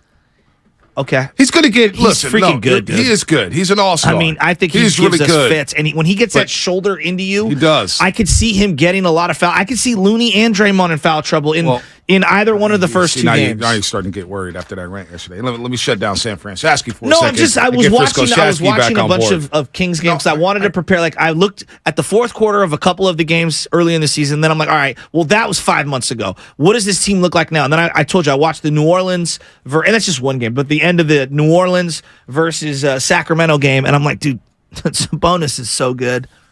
And that was one of my take. Obviously, Sabonis is good. Here's the deal. Who's he going to defend on the other end? See, that's a when he's involved in every single action. That's a great question. And they have no rim protection. And one thing about the Warriors during their championship runs, and even when they advance to the NBA Finals, people think, oh, man, they just shoot a lot of threes, just Splash Brothers, a lot of cutting. The point to the paint, they dominate in the playoffs because they do break it down off the dribble. They break it down with the read-react system. They get these bigs out on the perimeter the way, hey, You want to go dance with Stephen Curry on the 3-point line? Or you want to go dance with Klay Thompson? And you get Sabonis from away from the paint? Keegan Murray's protecting the rim? Well, that's... Like, who's going to protect that rim for Sacramento? So that's why, and I'm not pushing back on Fitz. It's not. Fitz knows so much. I don't know if I like that strategy from them to blitz Steph Curry because, like you said, now you're in scramble mode with some of those other guys. I don't know about that strategically. Do you think that's what, having the Kings in scramble mode? No. What I'm saying is if they're going to blitz Steph Curry, right? I think that really puts a strain on someone like Sabonis to cover a lot of space. Exactly. That's a nightmare for them. Like that's a nightmare for them. I don't know if their personnel that's conducive to. No, I don't think they. Good luck with that. We've seen teams try to do that. A lot of teams. I mean, the Cavaliers tried to do it in the 2017 NBA Finals. They blitzed Steph and tried to double him at half court. What happened? Kevin Durant, wide open dunks down the lane. Well, Andre Iguodala, wide open dunks down the lane. But it's off of Steph and the gravity. I know, but it's tough for me to like KD, But KD's no, KD. my point is it's not KD, it's anybody. It's the fact is the lane is wide open. Yes. And so whether it's Clay, whether it's Poole, whether it's Kuminga, whether it's Wiggins going downhill, if you blitz Steph and you're playing 4 and 3, the lane's wide open. Yeah. That's a recipe for disaster. Well, that's where I go back to the unforced turnovers. Like that shot selection and unforced turnovers are the two big takeaways for me. If they can limit because they do this. I mean, Jordan. How many times has Jordan Poole just fallen in the on with no one guarding? How many times has Draymond thrown it into the second row? Like that happens a lot. Unforced turnovers, and then are they taking good shots or are they just bombing? I'm with Fitz here. I don't want to hear anything else about the regular season. Well, it's the only data point we have to try to see what we're going until we play a game. I think this team struggled this year. Obviously, there was a lot of issues, but you see them win 8 of 10 down the stretch. They didn't win 8 of 10. Now, I don't think they put together a lot of complete basketball games down the stretch. That is but wild. They did win 8 of 10. They did. All right? 8 of 10 to close the show and finish in the top 6. The most overlooked 8 of 10 all year. Right. Don't even you talk about a 2-week stretch. Well, they won 8 of 10. Well, it's because in every one of those games, I was pulling my hair out in the first half. So, I mean. You were too. I pull my hair in the second half. I told you what I do in the first half. I'm relaxing. I'm eating Jollibees. Gosh, a lot of people. I'm on a diet right now. No Jollibees for me. All right, let's get to King of the Hill, Spadoni. King of the Hill. What is this? We're going to have some fun here. Okay. King of the Hill Didn't this know you week. had this in your back pocket. Oh, we got it in the back pocket. Lubman's producing finally when he's not going crazy over Giants games. Right, Sam Lubman? He actually wore a Warriors hat today. That's how down he is on the Giants. No orange and black gear, just a black Warriors hat. No orange and black Giants gear. He nutted that thing. No. Max Muncy did, though. A couple of them. Is Bryce Johnson, is he going to marry that wall in center field? Dude. Jesus Christ. Well, the first time I said, someone go check on him. Like, if this was the NFL, concussion protocol, the booth would have made him go in the blue tent. And then the second time, they're like, he's good. I'm like, Kruk, he is not good. Go check on your boy. Man, if you're worried about the Warriors in this series, and I'm going to say this, and I know D-Lo KC's listening, and I'll tell him this to him tomorrow. Ain't nobody scared of the Sacramento Kings. If you're scared, go to church. I have a healthy fear. Oh my God. Of course you do. All right, King of the Hill. That's what the coach says. This week, King of the Hill. We're going to rank the playoff series by how entertaining it will be. This week's King of the Hill, we're going to rank each playoff series by how entertaining it will be from 1 through 8, or 8 through 1. So we're going to start off with the least entertaining series of the playoffs in the first round. And that is the Nuggets and whoever they're going to play in the first round. That is the NBA TV series. OKC? Yeah. I like OKC. I love their roster. I like OKC, but that's a 5-game series at most. My boy Jalen? I do like Jalen. Hey. I do like Jalen Williams. You wait till he gets that full NBA body. This dude's, I like him a lot. All right. I just like that team. Who had Lou Dort on for 25 last night? Dort's a good player. The torture chamber. It's maybe the best nickname in sports right now. Least entertaining series, Nuggets and maybe OKC, maybe T-Wolves. Don't count out the T-Wolves. Now, if it is a T-Wolves, it may move up on my list. But as of now, Nuggets and whoever. I think that Nas Reed thing is big. Yeah. And McDaniels breaking his hand, punching the wall. All right. Number 7, Bucks and whoever. Whether it's who is it going to be? Bulls. Either the Heat or the Bulls. No, it's Hawks. No, Hawks are playing the Celtics. That's right. You're right. Excuse me. You're right. Bucks and whoever. It's going to be a grind. If it's Miami, it could get interesting. It'll be a grind. Did you guys watch the game last night with DR DeRozan, DeMar's daughter, screaming at the foul line? And guess what? It worked. The bedazzled sweatshirt. It worked. Loved it. 18 to 36 from the free throw line. All right, number 6. In terms of most entertaining series in the first round, I got number 6, Sixers and Nets. Sixers and Nets, only because of Embiid and Harden. I want to see how they take care of business in this Eastern Conference series. It's imperative that they wrap this up in 4 to 5 games. They need rest. They need to chill because in the second round, they will be seeing the Boston Celtics, which leads me to my number 5 most entertaining series. Number 5, that'd be Celtics and Hawks. The Hawks under Quinn Snyder play a better brand of basketball. I like the way they looked against Miami. Running the pick and rolls, getting downhill. I thought Capella was really good in that game against Miami, despite him scoring 4 points. I think Draymond Green was right on it. Capella was solid, man. He was. I've always liked Capella. Going back to those Houston days when we saw him in the playoffs, I just think he's a solid player. No doubt. And Sadiq Bey. Sadiq Bey's playing well. The guy that people wanted to keep. Wiggins for Sadiq? Yeah. Oh, wait. He's going to Atlanta. Yeah, Wiseman. Who did I say? Wiggins. Sorry, Wiggins. We're not trading Wiggins. No, we're not trading you. I never wanted to trade you either. Never wanted to trade you, Andrew Wiggins. Oh, John Wilson wants to text me with the Kings in 3. Okay, John. Okay, buddy. He also told me to go to Bakersfield to start my career. We got the King. Number 4. Number 4. Cavaliers and Knicks. That is my top Eastern Conference series. Cavs and Knicks. Are we going to rename the roast to the drive-by? Why? It's just drive by anybody. Oh, man. At any time. Listen to this. Austin, can't wait to see Ponte right on the top of the bus in a month and a half. Nah, hopefully I'm in studio with Chris Mullen and Roz Mathai, the great Roz Mathai. Oh, my God. The egos. No I thought egos. Fitz was setting the bar high. Ponte is trying to just hurdle over. Hey, that's my guy, Bobby Fitz, I baby. love Fitz. You're on it. When I asked about his golf clubs, that's for me to know. Hey, he gave us a lot of compliments, Which man. basically means, he's bringing them sticks. Cavalier Knicks, though. This is good. Evan Mobley, Jared Allen, Julius Randle. The underrated matchup that I'm excited to see. I think it's the best series in the Eastern Conference in the first round. Donovan Mitchell going to Madison Square Garden. Remember, there was a lot of rumors with Donovan Mitchell getting traded to New York City. Dad was a New York Knicks employee. Yep. Cleveland has been a solid team, young team, but I'm eager to see them in that home crowd against the New York Knicks in the playoffs. And the Knicks have played well down the stretch. Yeah. RJ Barrett turned it up. Guru's favorite player, Julius Randle. Oh, Emmanuel Quickly. I thought you were going to say him. Candidate for 6th man of the year. Well, I just know how Guru always loves a Julius Randle. Does he? Oh, that's a Guru kind of a guy. Guru loves his basketball, man. Lay off. Loves his basketball. All right, number 3. Number 3. This was a tough one for me. This was a tough one. It really was. Phoenix. And I'm actually going to flip-flop right now. I had it listed as number 3. The number 2 series I had was actually Phoenix and the Clippers. I'm actually going to go number 3, Clippers and Suns. Clippers, Suns, number 3. Kawhi Leonard and company. This is like a second-round Western Conference matchup. We're getting this in the first, folks. Now, what's the update on Paul George? Probably not playing in the series, right, Spadoni? Yeah. That's tough. But you get Russell Westbrook going up against his old teammate Kevin Durant. You got Chris Paul. You got Devin Booker. You got 8 against Zubac. I like me some Zubac. It's a good series on paper. It's a really good series. When the Lakers traded Zubac, I remember telling Spadoni, I don't like that trade for them. because they got Mike Muscala. No one liked that trade. Thanks, I know, Magic. but on the night of the trade, I was like, Zubac is good. Why were you young player? It didn't make no sense. Anybody picking the Clippers over the Suns in this series? Okay, there it is.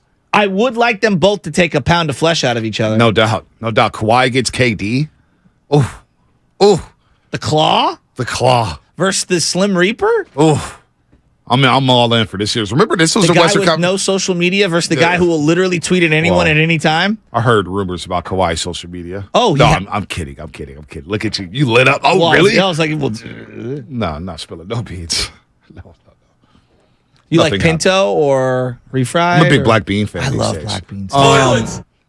No, this is going to be fun. This is a rematch of the Western Conference Finals a couple years ago. Suns and Clippers. Remember Pat Bev when he was on the Clippers, pushed Chris Paul? This could be Chris Paul's last shot at a ring. It could be. All right, number 2. Number 2. Lakers and Grizzlies.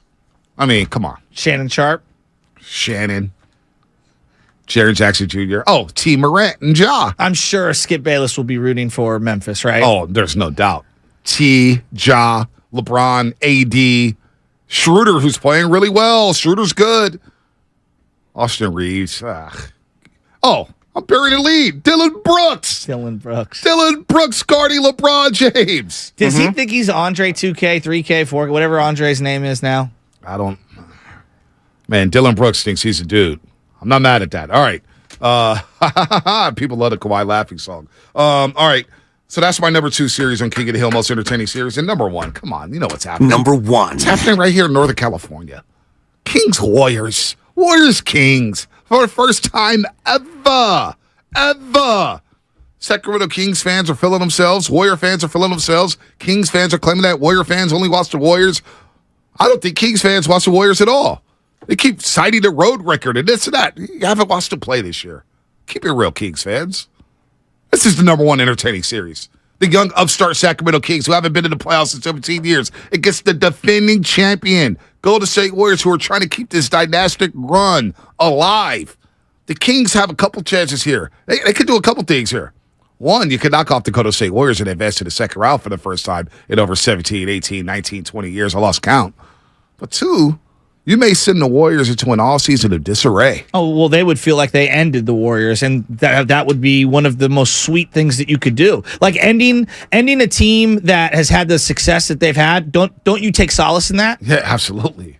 Absolutely. This year is going to be a lot of fun. Like, part of why the Giants' run in 2010 was so magical was because the Phillies had been in the World Series multiple times, and it felt like you ended the Phillies. Yep, no didn't doubt. it? No, it did. They did end the Phillies. They did. This is obviously the Warriors more successful than the Phillies were, but you get where I'm going with it. Well, you know what? Warriors are about to cook the Kings. 5 or 6, I don't know which one. Depends when the Warriors want to end it. Do they want to get more work with Andrew Wiggins? Do they want to end it right away and get rest for the Lakers or Grizzlies? Or as Draymond Green said on his podcast, the Draymond Green Show, he believes they're playing the Lakers in the second round. And that's our King of the Hill most entertaining series real quick. Nice. Number 8, Nuggets and whoever. 7, Bucks and whoever. 6, Sixers, Nets. Sponsored by no one. 5, Hawks, Celtics. 4, Cavaliers and Knicks, the best series in the Eastern Conference, in my opinion, in the first round. 3, Lakers, Grizzlies, or 3 was Suns, Clippers. 2, Lakers, Grizzlies. Number 1, Dubs in Sacramento. And the reason why I feel so confident, Snoop said it as well. Snoop was high on First Take this morning. He said, Steph is the closest player to who? Is the closest to who? Who? Who reminds you most of Kobe Bryant in today's game? The closest that I'll say would be Steph Curry. Because Steph Curry got that killer instincts when it's time for the playoffs, when it's time for the big game.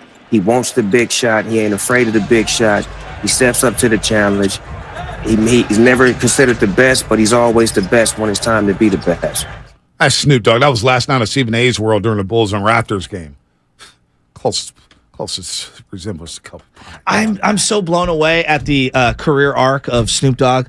One of everybody's favorite artists, and probably one of the most influential albums of all time in Doggy Style when it comes to the music videos, MTV, just putting West Coast rap out there. Obviously, The Chronic came before it, but Doggy Style took it to a whole nother level. And then he could have been in jail for the whole murder case, you know? I mean, his whole entire, the last 30 years could look so different. He goes to No Limit. Like, I don't know. It's just to see him sell Corona on a national stage, to see him with Martha Stewart on a national stage, to see him selling Skechers on a national stage. It's really, it's wild to me. What about what he said about Curry and Kobe? I mean, God bless Steph. We know he's great. I don't know if he's Kobe or not. I don't know. But I know this. Snoop Dogg will wear anyone's jersey and say he's a fan of them. I know he at one time had like 7 NFL teams. Yeah, he was at the Warrior We Believe games, right, wearing Warrior gear, and he's like the biggest Laker fan. Yeah, that was a little. So, I mean, I love Snoop, but he got a little, chameleon in him. And I don't mean chameleonaire. But he mentioned how, one thing about Kobe. Wanted to clarify that. Yeah, so I know he's going around. We know the endorsements. We know what he's done.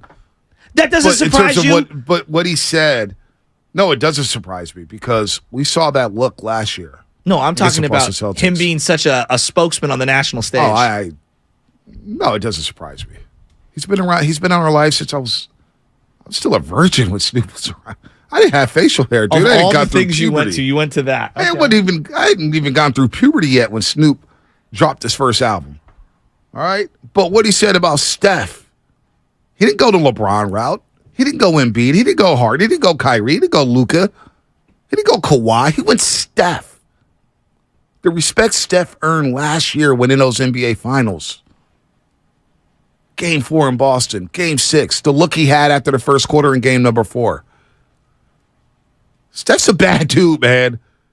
He pumps the living fear. How many players have we heard? Former players, man, Steph Curry pumps the fear of me. Man, Steph Curry, he steps on the court, dude. It's, oh, man.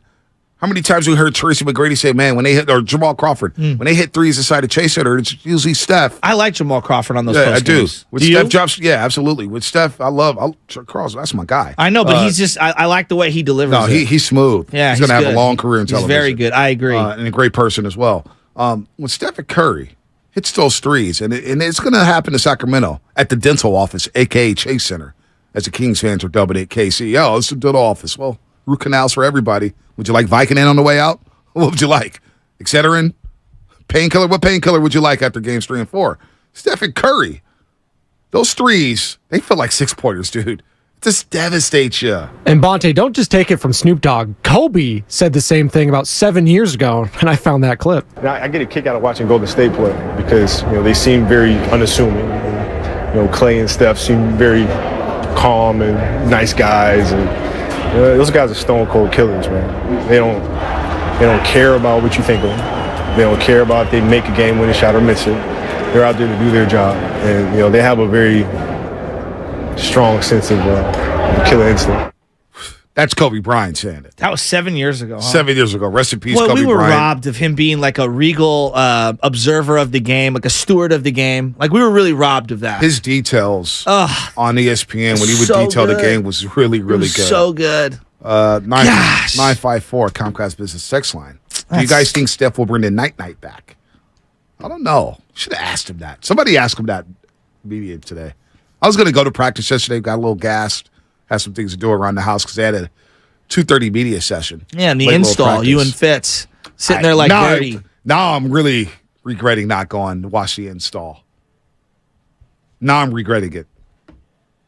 To watch the install, to see the game plan, see how it's put together, and then to hide that information from you and not tell you. Yeah, you do a good job of that. I have to, man. You told me, don't tell me anything because I'll tell my friends everything. I admit it. I'm a good friend. You can't talk Joe, to snitches like give me all of the info. You can't tell.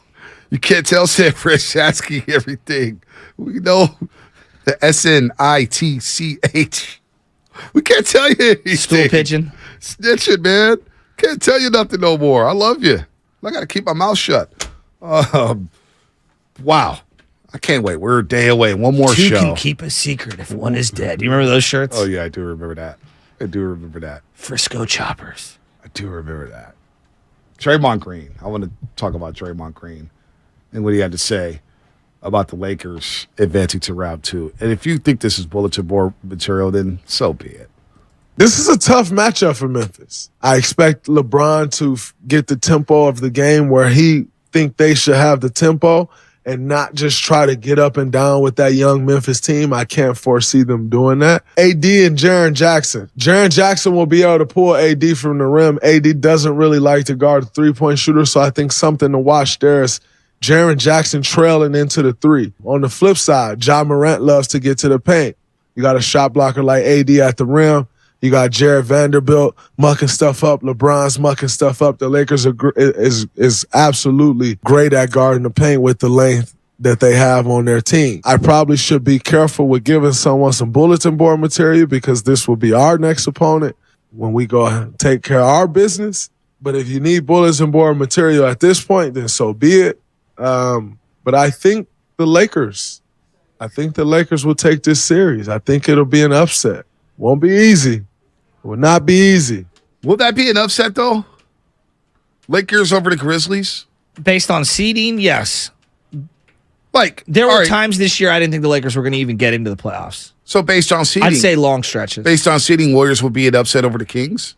It's hard to say the Warriors are upsetting the Kings. Based on seeding, right? Like, I just look at the personnel, and I look at the way both teams play. The Lakers matchup. So really good. It's very different. Did the Niners upset the New Orleans Saints in the playoffs many years back, 2011? A lot of people would say that was an upset. Okay. I never felt like it was an upset. I felt like the Niners the whole time was a better team. But everybody was hyped up off Drew Brees, Darren Sproles, Jimmy Graham. They won the Super Bowl a couple years prior. I don't know. That's interesting. I mean, I was looking at it. I don't know betting stuff like you do. Yeah, Vegas would say no. It's not an upset. 290 minus 290. Well, for the Kings, the Kings are the underdogs in this series. No doubt. Kings are plus 225. So explain to me. I don't know betting. So explain that to me again. Plus 220. So that means if you bet 100 on the Kings to win the series, you win $220. So that turns into 320. Okay, and then the Warriors are minus 290. So you have to bet 290 to win $100 on the Warriors. Bet 290 to win 100. Got it. So are those? You tell me. Those are terrible. I mean, if you think the Warriors are going to win, you're going to win $100. So it's not a good bet. It's not the best bet. It's not good odds. You jump on them if they lose game one. If you feel still confident, then you'll get better odds. That brings up a question that I have for you. So I've seen it. What's the Lakers and Grizzlies, by the way? Go ahead. I don't know. I've seen it both ways. I've seen some people say it's a must-win game one for the Warriors. Some people say it's a must-win for the Kings. I mean, do you even believe in a game one must-win? I do believe the Kings need to win game one. I do need to win. Why do you believe that? Because I think I see both sides of it. Because then if you win game two, get the split. I think both teams would like the split. Right. I mean, both teams would like both games, but I think the split is what both teams would be eyeballing. No, all of a sudden that doubt creeps in, and all of a sudden Keegan Murray's playing in a must-win game two for the first time in his career. Malik Monk is playing in a must-win game two. Did Monk make the playoffs with the Charlotte Hornets? I wonder. I don't remember him being a play. Maybe he made a round when they were like an 8-7 seed. But that pressure that'll be on them for game two, just to win a home game. All of a sudden, that doubt starts to creep in. All of a sudden, that Warriors uniform that they've grown accustomed to watching in the postseason, they're like, oh, damn, it's the champs. Here we go again. It's the champs. And now we're down one game. We've lost home court advantage just like that. Everything we worked for, we lost it. And now we know we have to win a game at Chase Center, where really no team has been successful. In the last calendar year, the Warriors have lost, 9 home games? 9 home games since the start of the last postseason. So I do believe that it's a must-win for the Sacramento Kings. Like, if it feels against any other team, say it feels against the Clippers, I believe they could bounce back and win. Because when the Warriors grab game one and they come back home with the series split, the Warriors, we all know, they take care of business at home. So, don't you think it's a must-win for the Kings? Game one?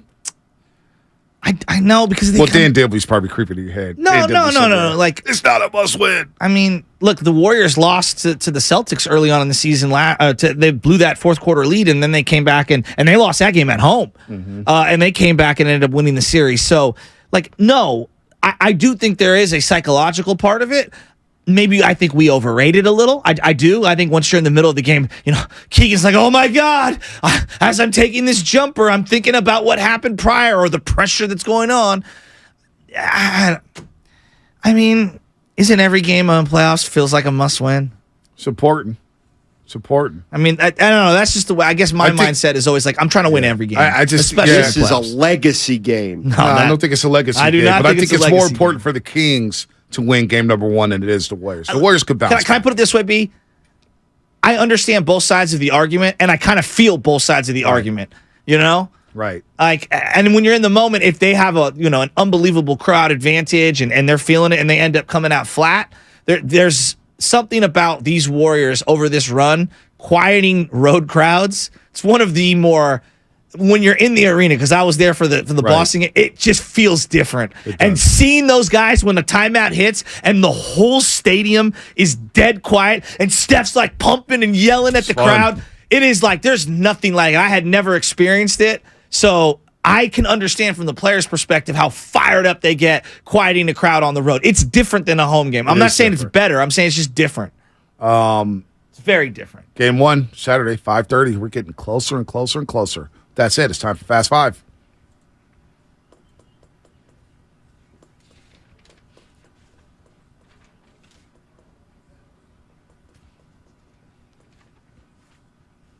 All right, final thoughts. Once you lead us off, Shasky. Yeah, some final thoughts. I was thinking about defending the three-point line. Both teams. Obviously the Warriors sometimes take bad shots, bad shot selection. Are they going to be able to be discerning enough to take the ball to the rim, considering the lack of a rim protector for the Kings? And then simultaneously, can they stop dribble drive penetration so that their shooters, Herter, Murray, etc., the guys coming off the bench, aren't stroking the three? This features 5 guys of the 20 in the league who hit 200 or more threes. Yep. Steph, Clay, Jordan Poole, Herter, and Murray. So I think that there's something there with the three-point line when it comes to this matchup. Spadoni, what you got? Final thoughts?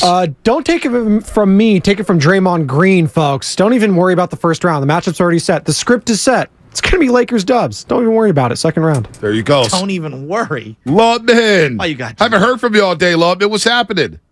I just been thinking about the fact how the Giants can't hit lefties, and then Casey Schmidt hit 319 against lefties last year. But hey, let's bring Darren Ruff back, Sam. He nutted that. Have you had a fourth date yet? TBD. Fourth date TBD? The way you act about the Giants, you'll never get another date in your life. Come on, man. 2 weeks in, Lubman. I love you. 2 weeks in. He's been so... Once he hits a high towering drive. Wade looking up, and it's gone. Papa Lubman, man. We got to do something about Sam. Papa Lubman. Let's take Sam out to eat. Maybe we'll get Mully there. And we just give him a hug. My guy's been wrecked all day over the Giants. All right, my final thought. Hell of a show. My final thought. Fitz should be the motivational speaker for game number 1 against the Kings. That's right. Oh, 510, Comcast Business Text Line. It's the playoffs. They're all must-wins. Let's go. With that said, let's go. Sighting Guru next here on 95.7 The Game. O'Reilly. Is your vehicle no longer stopping like it used to? Don't.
All right, it's going to be a challenge for me today, ladies and gentlemen, and I'll tell you why. Is because I can sense my partner is getting a little too high too early.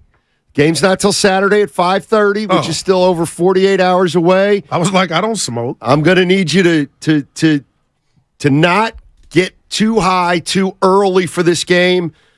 That means you're going to waste energy before it starts. It's got to be a slow build. So I'm gonna ask you to limit the. I can't wait till Saturday. All right, okay. I can do that for you, but I need you to help your partner. All right. Stanley, I got a flat on the freeway.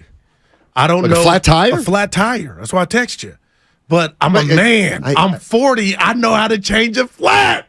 But I didn't have the jack, so the wife had to come. Thank God I was close enough, bring the jack, but I changed it. And if you're reading the paper or a lot of things happening to pedestrians or people on the freeway that are tending to Well, they shouldn't flat be on tires. the freeway. Yeah, Anytime you see somebody walking along a freeway, something Evan said, went wrong. "Be safe." You were just like, "Oh, see you when you see you." But thank you, Evan. But I'm here.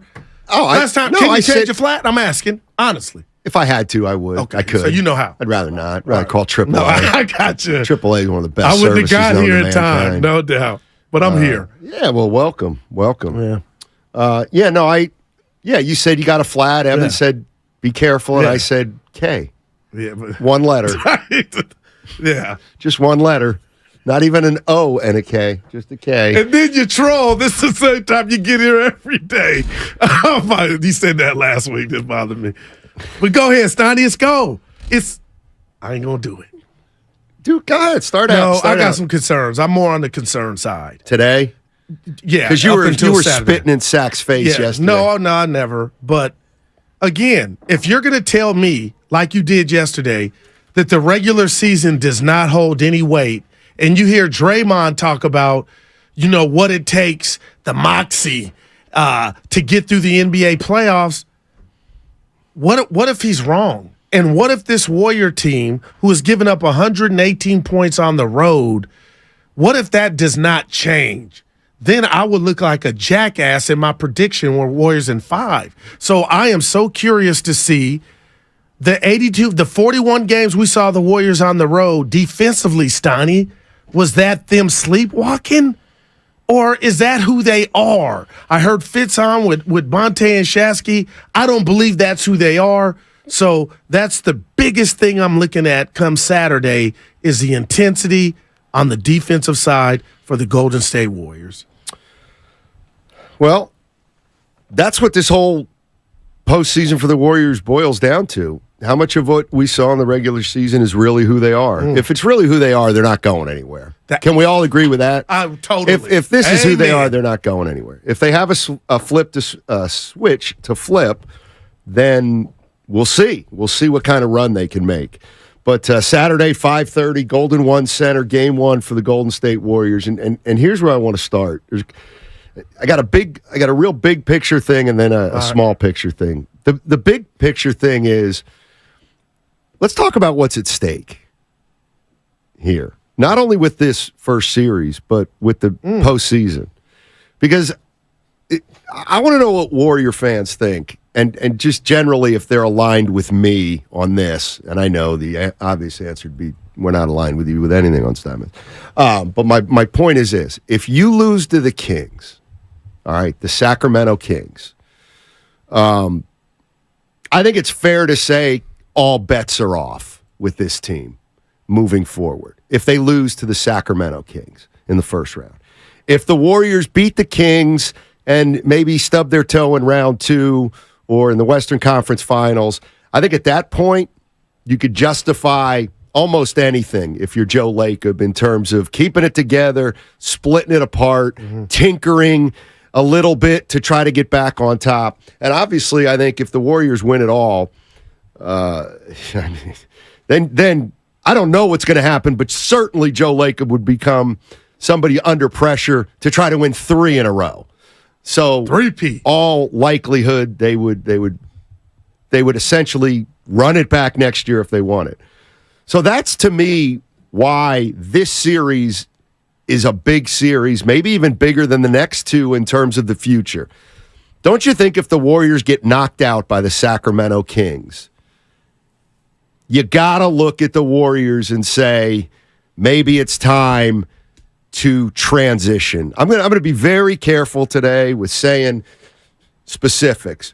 But if the Warriors lose to the Sacramento Kings in 6 games, don't you have to look at transitioning from this group? 888-957-9570. What do you think? Warriors get beat by the Kings in 6. How does that make your offseason look as opposed to if you beat the Kings and maybe get to the Western Conference Finals? Or do you think there's no difference? I appreciate the question. I'll tell you what. If that were to happen, I'm still in line for my guy Dickinson, who's excited about this series, Stoney, as you know. It's what it looks like in 6. But if they do lose to the Kings in 6, the Puppies, I would then revisit the 82 games, the 41 games on the road, and that would tell me, okay, this was bigger than just 6 games. This was something we saw from the outset of the season. And Steph, just a couple weeks ago, told us to our face that had they not went on that run last year, Stoney, some things would be different. And I need your help with this, and Dub Nation. Help me out.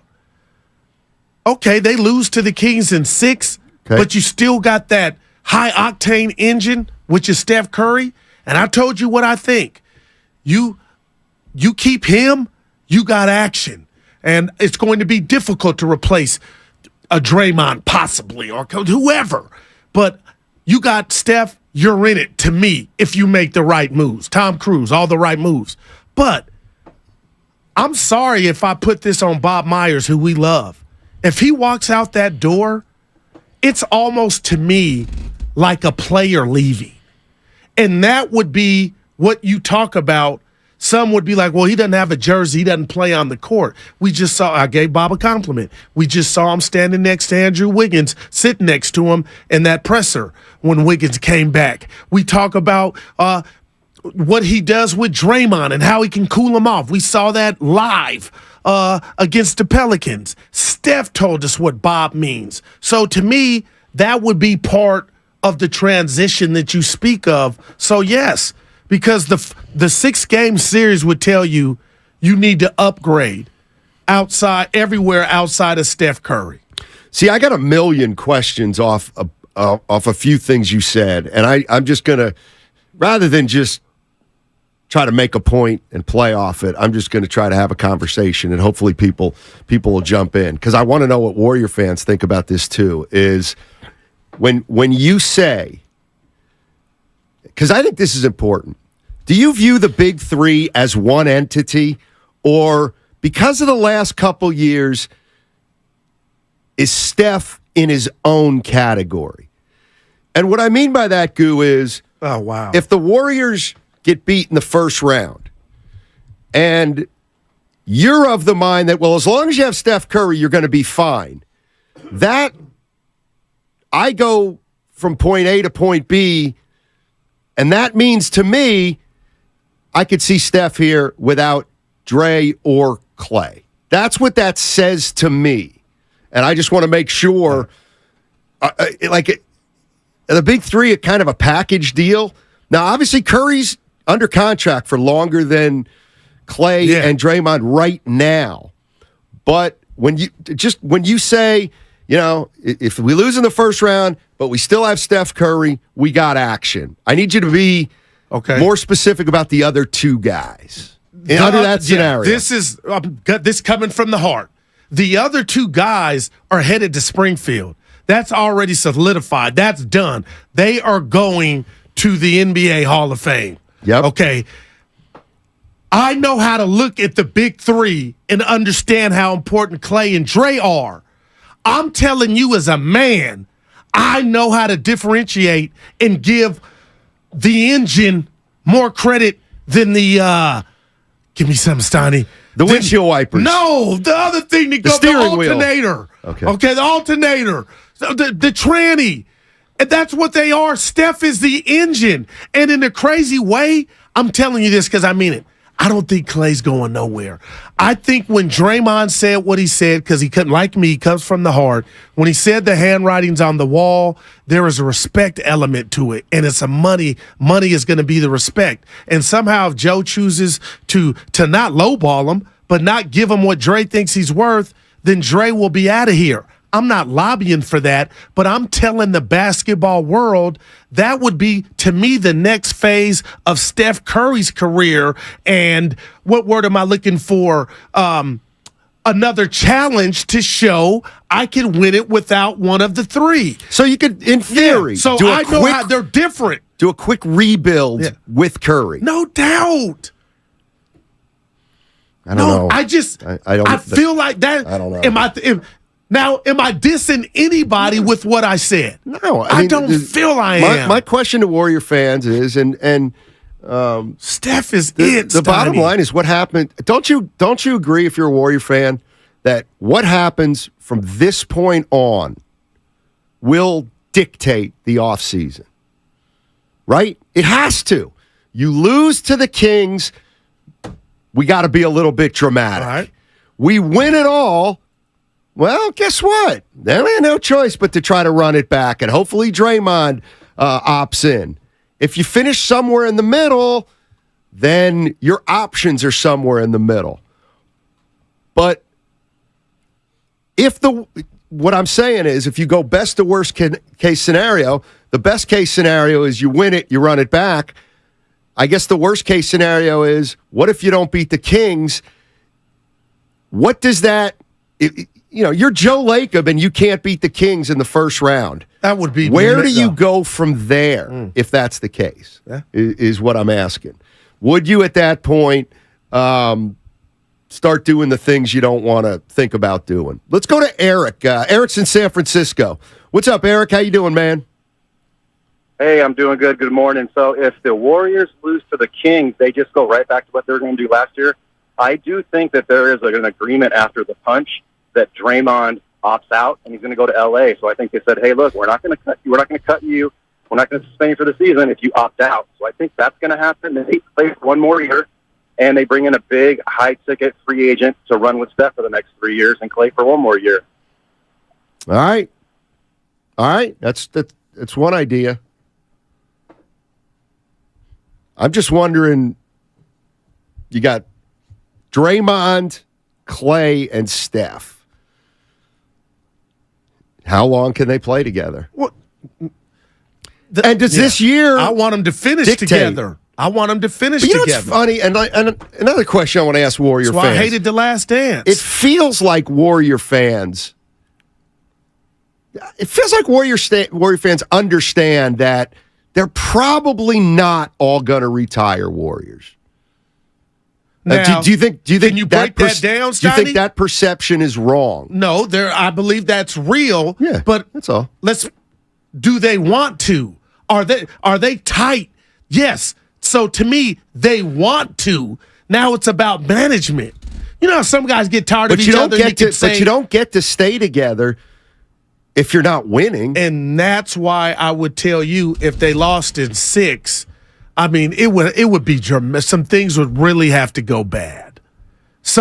One of those 3 would really have to be off their game. And I just don't, I was coming in thinking, who's the Kings' Draymond Green? Who, when stuff is down or it's close, who do they have? And this is how high regard I hold Dre in. I just feel like the Kings don't have that. I don't feel like any team has that. Fair. A Draymond Green. I mean, to me, he's a differentiator a lot. Do the Lakers have a Draymond? You're going to laugh. I feel like Memphis has one, and you're going to say who? Not Ja, Dylan Brooks. That's fine. Okay. That's fair. Right. I mean, I don't want to quibble about who's more of a Draymond Green than Draymond Green or Dylan Brooks, but no, I'm with you. I don't think the Kings. That's a void that I think is a part that you need to knock this Warrior team off. The one thing I'll also say is I don't necessarily think I think game 1 is tell me make or break almost. Evan says they can lose it, the Warriors, and still win the series, and I want to shake them. The Warriors can. You think so? Yeah, let me tell you something. Here's why game 1's important. Because if the Warriors win game 1, If the Warriors win game one, I almost want to say, and I don't usually do this, it's over. So you're telling me the Sacramento Kings play 6 months, win 48 games. The Golden State Warriors play 82 games, win 44. Right. Guys in, guys out, guys in, guys out, guys having good years, guys having bad, and they play one game against the Kings, and they have home court. If that happens, the Kings psychologically are going to be hit. If the Warriors go in there after going 11-30 in the regular season and win on Saturday, that's going to be a punch in the face. Now, you know me, I like to look at things both sides. If the Kings win game one, I think what we're going to start saying is Warriors can't win the series if they can't win a road game. If they can't win a road game, they cannot win the series. So if I'm the Kings, that's why game one's important. Even though there's only one game between games 1 and 2, to me, if I'm the Kings, I do not want the Warriors saying, oh, look at that. First road game we played on the road and we won the game. No doubt. So that's why I think game one is way more important to the Kings than to the Golden State Warriors. DK's in Alameda. What's up, DK? Hey, how you guys doing? Hey. I disagree with Steiny there. I think that if they lose to the Kings, then they'll be able to look back on this season and look at all the the injuries and the punch and maybe in the road record. But if we beat the Kings and then we lose to like the Lakers or the Grizzlies in the second round against AD and LeBron, sure, or the up and coming Grizzlies team, then they'll be able to say, hey, maybe the big three isn't good enough. But if we lose to the Kings, then the blame, we'll be able to blame the bench, or we need to just add some things. We didn't have GP2 the whole year. We lost Otto Porter, who started the last 3 games of the finals last year. So I think it's opposite. If we lose in the second round against LeBron and AD, interesting, then they'll be like the big three maybe isn't good enough. But if we lose to the Kings, then we'll just be able to say, there was a punch, and okay, maybe we got to add something a little bit more. Maybe we got to add a postman for for offense. We got to do a little bit better on the road next year. There'll be things to correct. Mm-hmm. All right. Go ahead, that doesn't resonate with me, but it shocker. I'm not. Well, it sounds to me like what he's saying is if the Warriors lose in 6. The DK saying, you could call it a fluke. Wiggins was out all year. Curry missed 20 games. We didn't get Peyton till we lost Peyton, then we got him back. So let's essentially come back and see if we can get better or do better. I don't know. Yeah, I don't like doing it because then people will say this is why I do it, but I would tend to believe that if the Warriors lose to the Kings, you got to start thinking about a transition. Okay. That's all I'm saying. And that transition theoretically could be people get more time, more responsibility. Or deciding, you know what? Like I would consider a transition. You could call it a transition even if the big three is still here. If they move Poole and or Kuminga for a veteran player to try to keep this thing going for another couple years, to me that would almost be a transition. Because what did you really want the transition to be?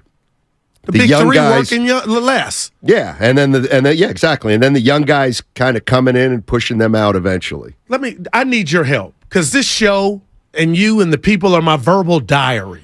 So everywhere I look, everybody's saying the NBA regular season doesn't mean a damn thing. And I scoff at it. I try to trick myself into, you know what, they're just saying that. But the more I look, the more I listen, it's like, good God. But here I go with this comparison. The Lakers started 2-10. They looked like trash all year. And I said, Snotty, they got AD and LeBron. I know on paper that wasn't a playoff game the other night, but I thought that was the Lakers' opportunity to solidify their playoff spot and stay out of the play-in. But guess what, Steiny? You know what they look like? They look like a playing team. Nothing changed like I thought it was going to change. Now, that could totally be a one-off. They don't have a Steph, Clay, or Dre. They haven't won 4 chips. But it does give me – I am a little nervous about Saturday with my notion to the masses that they are going to, the Warriors, snap their finger and be locked and loaded for this run. Because if they do their Laker version of this is who we are, Goo, why did you think something would change? I would still say because you're 4-time champs, you of all teams know what it takes. So I need to know when I can close the file, Steiny, or ball up the paper on the Warriors 22-23 regular season. That's why I'm right now. You can do it now. But what if they drop and give up 130 on the road to Sac Saturday? I'm going to come in here Monday and tell you and Evans Spadoni, that 82, that 41 was real. Yeah, exactly. That's what the postseason's about. They can't win it like that then. I know. Warrior fans will tell you that. If the Warrior fans play like they did in the regular season, they're not going to win it. Like, that's not hard to figure out, right? They better play better in the postseason. Giving up 140 or 130, Stoney ain't playing better defensively. Like, that's what I can't wait to see. Well, we'll find out, and that's kind of the whole story of the year.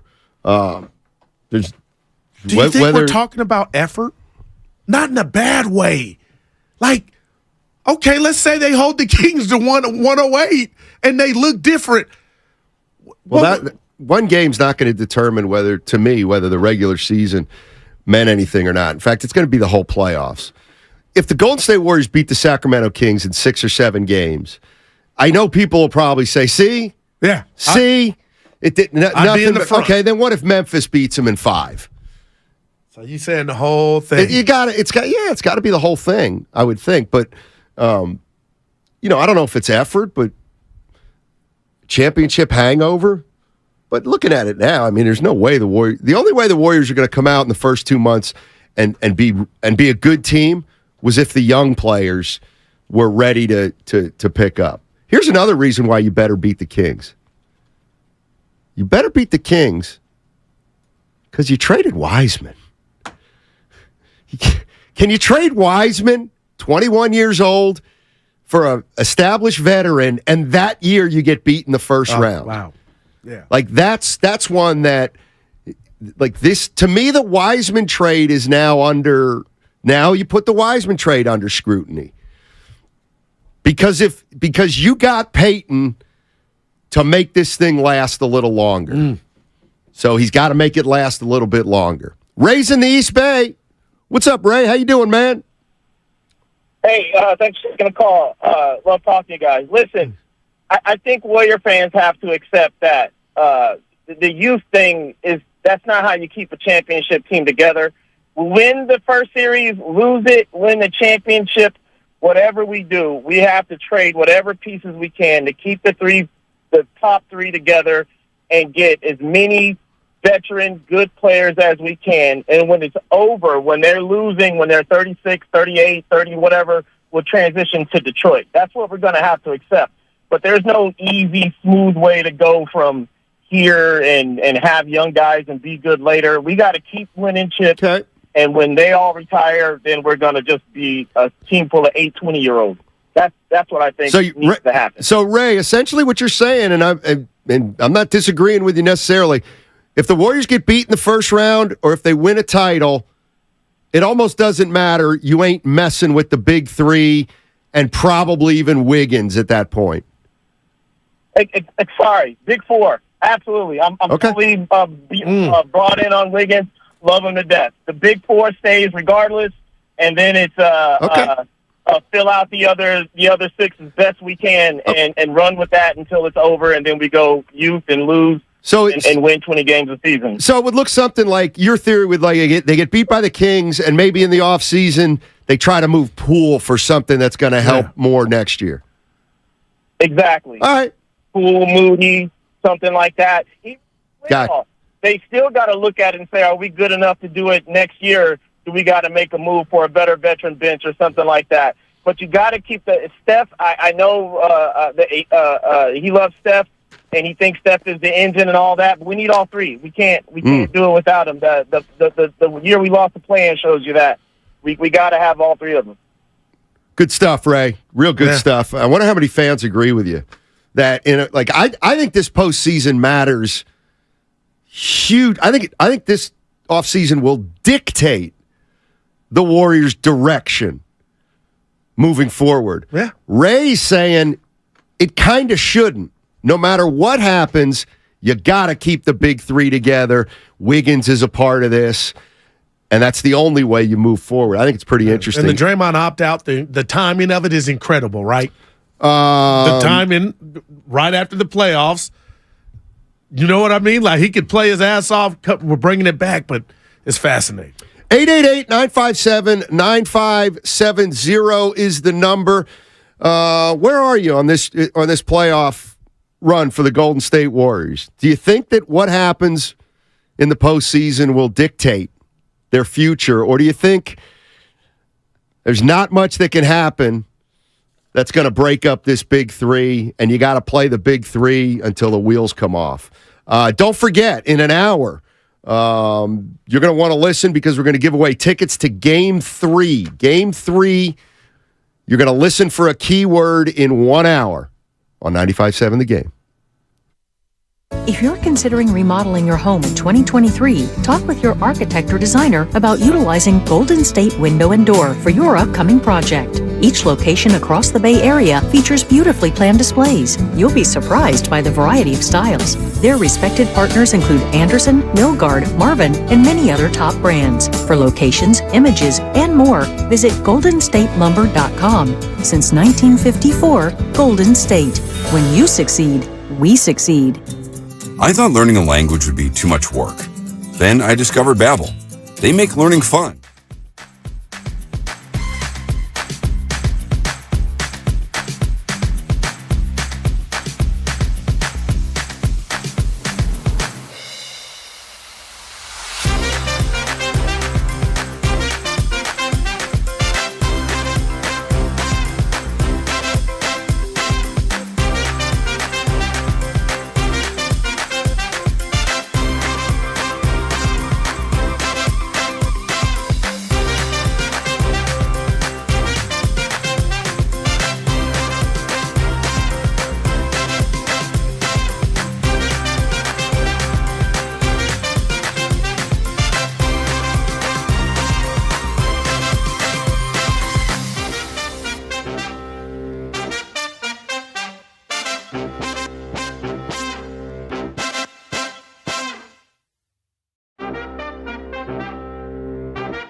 You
only live once, and I know you got commitments, but before you dip, we got to get a photo of me, you, and Stein. Oh, absolutely. Okay. Because if I go home, if you didn't do it again, I didn't get it. Is that cool? That's okay? No problem. He going to be all you groupie. You could have asked him that after the interview, so not everybody heard it, but that's all right. That's all right. Now back to Steiny and Guru.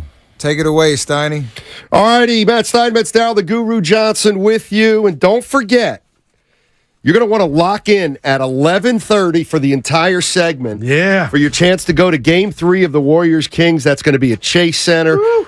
Ticket giveaways brought to you by the Next Generation 10G Network, only from Xfinity. The future starts now. And remember, tickets always available at Warriors.com, the only place to get tickets that are 100% guaranteed and not to be fraudulent. Look at you. And Warriors know I don't like to use that word. That ever happened to you? You get somewhere and you got a fake one?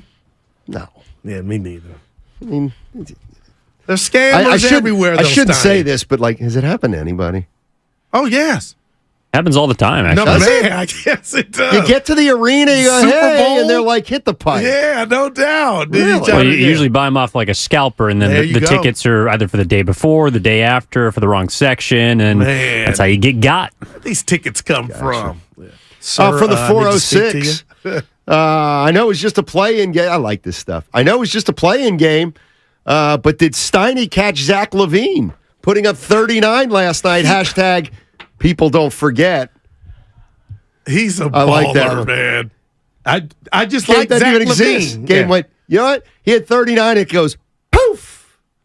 Just vanishes into thin air. No, it does not. They got a game tomorrow Let me tell you night. something. Yeah. Once the clock hits noon today, you won't be able to find that box score anywhere. Oh, that's right. Go try to find. They Go were try to saying find that on the telecast. Go try to find the two playing games for the Warriors. Good luck. Call Raymond Ritter, JD. That is whack, man. I like it. Why are they afraid to call it postseason? Because it's not. Because they don't want to. Because I'll tell you why. I'll tell you why. And 84th for some. I'll tell you why. Because they want to have some self-respect, even though they don't deserve it. Because if they did say that, they'd have to then say, yeah, 20 out of our 30 teams make the postseason. Boy, that sounds real competitive. Yeah. Like I said, why don't they just open it up? Yeah. At the end of the year, you know what, Charlotte? You want to play in the postseason? You can play Well, if you they're want doing to. this. It's on the table, or it might already be done, this stupid in-game tournament. Where are those numbers going to go? What? Yeah, I don't know. I want to go to Mars. Just get me out of here, Steiny. I'm tired. And then in Mars, you'd be like, oh, no, I'm going to miss the Warriors game. No, they probably got satellite. They got nothing there, bro. You don't know what they got. Yes, I Less do. crime. I saw a PBS special on the solar system. Nothing's going on Mars, bro. Well, how about Venus? Venus has a chance. It's very hot, though. Very hot. Mars is too cold. Like, you like this stuff, PBS. Oh, I love the solar system. It's amazing. Solar system's an amazing place. Really is. Okay. I got to say this. Oh, okay. I talked to our friend of the show. He's excited. He's doing the pre and post, JD. Okay. So he can't wait. So I'll catch up with him. I'm trying to see an extended invite. I told him, you should drive up Saturday. We don't got to go to the game. We can. Where am I going to stay? At my house. Man, we'll Sleeping take on no care of it. couch. We got a room, bud. You got an extra room? Yeah. He been in the lab. Norm stays No, in the lab's his bedroom. Hold on. You wouldn't be in the bedroom. Steiny, come up. Experience Sac life a little bit. Just think about it. We got a room. Breakfast the next morning, but you ain't eating big. Could be Mac. I love my Memento. breakfast. Yeah. That's I love an Sac. occasion of I've fun. always had a good Think time. about it. I'll take care of you. Steiny, what's your take on Pluto? It's not a part of our solar system anymore. Shout out Future, the rapper. He had a song called Pluto. Yeah, it's not germane anymore to our conversation, Pluto.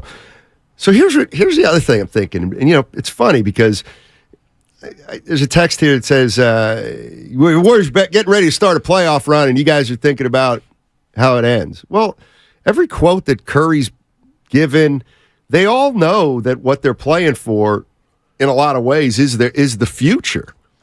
I mean, it really is. Yeah. And so we had a caller, Ray, who basically said, look, whether they lose in the first round or whether they go deep, you got to keep this threesome together. And Wiggins now, since he's under contract for 4 years, you got to keep those four together. So I guess here's what I would say. Or here's another kind of thing I'll throw out as a conversation. All right, so the Warriors, when they won their first three titles, I know this is good. Just take Durant out for now. It's so hard to. Steph, Dre, and Clay were the three best players. Gotcha. All right? First year they won the title. Who were the best three players on the team? Steph, Clay, Dre. Yeah. All right. Next two titles, who were the best players on the team? All right. Steph, Clay, Dre. Yes, Durant was a factor. Right. But Steph, Clay, Dre. Then last year, they won it. Steph, Clay, Dre again. But Wiggins was a factor. In fact, Wiggins, some people said he might have been their second best player. So my question is, if you live and die with the core three, Draymond, Clay, and Steph, let's say you pay Dre at the end of the season, you extend him. All right. Do you have enough? Do you need a player who becomes better than one or two of those guys, kind of like Wiggins was at times last year, or you just bring them back, and if you put the right pieces outside them, they're still good enough to win it all? That's where I'm at. And that's... But hold on, let me just clarify, because in theory, last year, they won the title, but it was the first year where, guess what? Wiggins was one of their top two or three players. And he still is. Okay. So that's what I would do. But I got to respond to this, Steiny. Hansa Raja on YouTube. CBA rules won't let them keep all three unless Dre takes a pay cut. That's incorrect. Which he won't. That's wrong. That's why I brought it up. Joe can give... There's no cap on what Joe can give Dre, right? Right. I mean, there's a max salary. But it can come from the heart, too. What do you mean? Like, Dre is not Brandon Crawford. No shade of Brandon Crawford. I think his best days at shortstop are over. You could see the slippage. I don't think Dre's there. So if somehow they go on a run and get to the Western Conference Finals, okay, why would Joe Lacob say bye to Dre, who I think is something so Dre unique? says, I'm going to opt out, and I want a 4-year extension for $120 million. Gotcha. If I'm Joe Lacob, I'm telling you, Steiny, and you tell me, you need to get out of Disney World. I'm giving him that. Okay. Because he's earned it. We just want to chip 1 year removed, and I could look at this year if they were to lose to Sac, what the first caller was kind of getting at. We didn't have Wiggins. That was a fluke. We underestimated GP2's importance, but we rectified it. We brought him back. Like, it's almost like who's better than us, Steiny? So, Sacramento. Well, under this scenario, or scenario where you get to the Western Conference Finals. So this is where I would disagree with you, because this is where I think Joe Lacob's Joe Lacob and owners are owners. Joey Lightyear. It's hard for me to imagine, and I'd like to know what Warrior fans think. It's hard for me to imagine they get knocked out by Sacramento. Then this offseason, the Warriors give Draymond Green a 4-year extension. Like, that doesn't sound like something Lacob would do. All right. We just lost in the first round. We've got luxury tax and money issues, but we got to give Draymond 4 years. Will Draymond take 3 years and 75? Would you do that? That's what it comes down to. I don't know. Help me out with this, because I gave you the dub and apologize for saying you said Clay was washed using that actual verbiage. Okay. But last year we did shows, Matt Steinmetz, where we thought Joe Lacob fired the shot.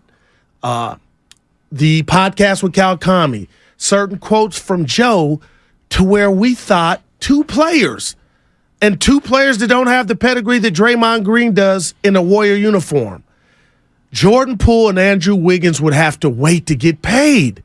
And Steiny, am I misquoting you? Where we were kind of all shocked that both got their chicken. This is different? I think that's not characterized right. I think a lot of people, like, it was not a shock that Jordan Poole got extended. It was not a shock. It was a very logical move. It was win. We thought the piggy bank was closed. Didn't we think, you know what?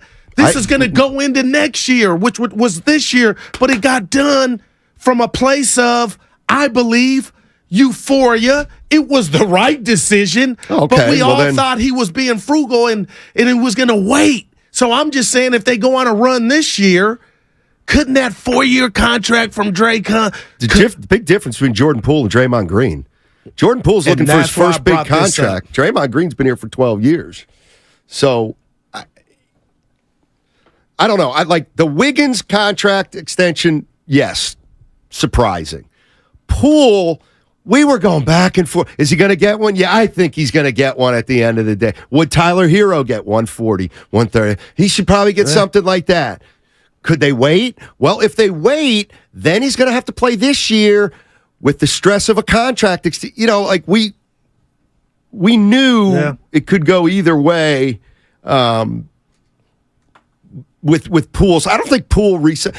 Listen, there's probably people out there that are saying, I wish they wouldn't have extended Poole, but I don't think anybody's out there saying that it was just that they didn't think it was going to happen, or that the fact that the Warriors did it was just absolutely incredible. And Almeda on YouTube, I'll give her credit. She brings this up, Steiny. Do you think Dre is telling us something when he says out loud, which he did a couple weeks ago, that he does want to retire here at Golden State Warrior? Like, that's what he wants. He's playing the game. Okay. Yes, he wants to retire here a Warrior, especially if he can get a 4-year extension at $145 million. But what happens when Joe says, first of all, it's not going to be 4. I cannot give you 4-year extension. And by the way, when I say 4 years, what that would mean is he opts out, you rip up next year, then you give him 4 years. So he'd have 4 more years after this. That's what he said he wants.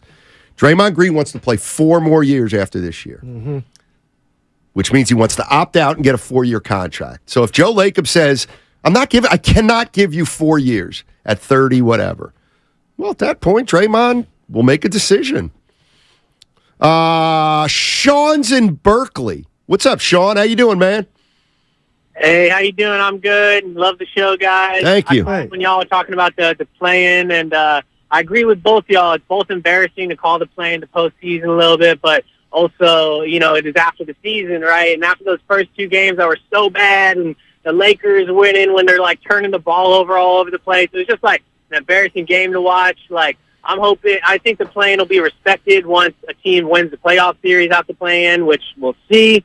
But I think we actually got good games last night. Like, those were real, like, competitive basketball games, teams that looked like they really wanted it and looked composed. And so I thought that was just such a stark difference in like real basketball instead of just like, just turning the ball over for every play for the last like 3 minutes of the game. So yeah, that was my take on it. Appreciate that last pass, that last Herb Jones thing, that was a big mess up. So. Yeah, I hear you, Sean. Tron Coltrane. I think the playing games have been fun. Yeah, they have. They have. It's the previous 3 months that have not been fun. Yeah. But that decides who's in the play-in or who's not in the play-in. Yeah, just coast during the regular season. Coast during the regular season. It's exactly what the Warriors. Okay, how about this? If I said this now, they coasted all season long. All you fans out there who said they're not taking it seriously, they don't care. Wait till you're right. You're right. Maybe those fans are right. But guess what? The Warriors played 70 games, and they go, we're in 7th. Let's rip off 8 of 10 to get to the 6th spot. Check. Here's 8 of 10. Well, done. We're 6. We have a series. We avoided the play-in, and guess what? We didn't bust our hump. Well, they did bust their hump, because I'm going to say this. The 33-8 home record is fantastic, but let's not act like they were just all blowouts. There were some close-ass calls that the Warriors busted their tail to get the dub, Stoney, but it wasn't like we just showed up and won every game by 20 like, fit 2014-15. I mean, we watched it. We just watched a few. With New Orleans and OKC, they had to work their ass off to get those wins. So I'm just eager to put it all in the pot. And then we'll be able to talk about this team and where they're going, if they were able to accomplish their goal and go back-to-back, or if they still, for whatever reason, cannot play defense on the road. And all that will reveal itself.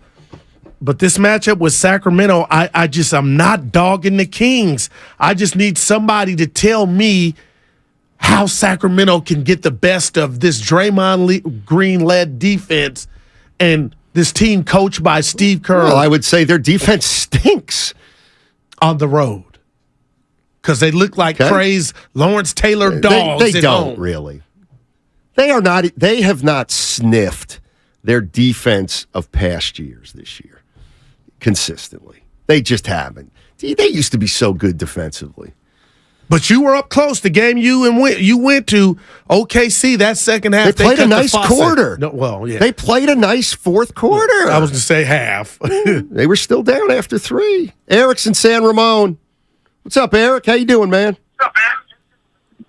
Hey, Steiny, Goo. You guys are the best thing going. Good afternoon. Thank you. Wow. Thanks. So I called about 3 years ago, and I think I gave a public service to all the Warriors fans when I stated that the Warriors were not going to beat the Toronto Raptors in the finals. So I'm doing another public service. Well, thank you very much. The Warriors will absolutely not win this championship, and I apologize to everyone who thinks otherwise. Can you explain why they won't win it? How's it all going to come down, Al? Well, I'm sorry, Eric. My bad, Eric. Brian. Go ahead. I'm sorry. Start over. I'm sorry. My bad. Don't worry, sir. Again, in the last playoff series last season, the Warriors had home field advantage throughout every series except one. Right. It will not be the case this year. And the Warriors have been atrocious on the road, and no one can deny that. Number 2, Clay has been playing so up and down that he's not a reliable player for the Warriors. And number 3, Wiggins is also a big question mark. When you combine those things going into playoffs, it's hard. It's very unlikely, even more so than last year, that the Warriors will win. I agree. I agree that it's going to be much harder than last year. Can we agree with that? No, it's already starting Saturday. They're not at home. The friendly confidence. I get that. And what did you say? Well, if they play Memphis, they'll be on the road again. But if it's the Lakers, if they were to get past Sac, that they would have home court. Who would you rather play, Lakers with home court or Memphis without? Memphis without, because they could take advantage of what I think is not all the way up. When we talk about IQ, I think Memphis still has some growing to do, and the Warriors could get one there. The Lakers, again, 3-1. this regular season, if that means anything to you. And they did one of those without LeBron, a couple maybe. But man, the Lakers, this team has won a championship, although it was in the bubble. 415 says if they do extend Draymond at the end of the year, then what are they going to do with Clay the following year? They got to extend him. That is the strategy that Ray was promoting, which is if you can extend Dre after this year, do it. And if you can extend Clay after next year, do it. And you have Wiggins for 4. You got Steph for 3 more, I think, after this at least. So make sure we got the big 3 and Wiggins together for as long as possible. Right. That's essentially the core of our strategy, regardless of what happens. I don't think that's necessarily true, but I think that's what a lot of people are advocating for. I'm hitting the corner in the car, in the Rari with this, because I'm not a finance major. But I do know this. The longer you go, more championships you win, it's better for business. So, in essence, Donnie, if the Warriors somehow pull this off again, the company, Joe Lacob, makes more money. Couldn't that be Dre's money? Sure. Okay. They can pay Dre whatever they want. Yeah, no doubt. But, if they win in businesses and you're getting all that green, that gula from the gate, I mean, that could, Dre, what are you, 40? Bam. Bam. Well, that's ridiculous. He's not going to get 40. Well, I'm just throwing a number out there. The 4 years is what I'm saying. But I wonder if that helped Wiggins and Poole, the fact that they went on that run and got that gate. The reality is, even if Poole would have had the same kind of year he had this year, and now he were a free agent, he'd still get about the same. Yeah. Victor's in Sonoma. Hey, Victor, how you doing, buddy? Victor, how you doing, buddy? What do you got? Night. Vic. Let's go to Al in Walnut Creek. Hey, Al, how you doing? Hey, Steiny. Hey, good. Thanks for taking the call. Sure. Going to have to disagree there with Eric. I don't know if he's watched Klay Thompson this year, but the last 300 threes, I mean, he looks like Klay of old, maybe not on the defensive side. And, I think that caller, Ray, nailed it, man. It's you ride and die with these guys. I think the one comp I think about is San Antonio with, Ginobili, Parker, and Duncan, and then you had Kawhi that you kind of transitioned to for that 1 year.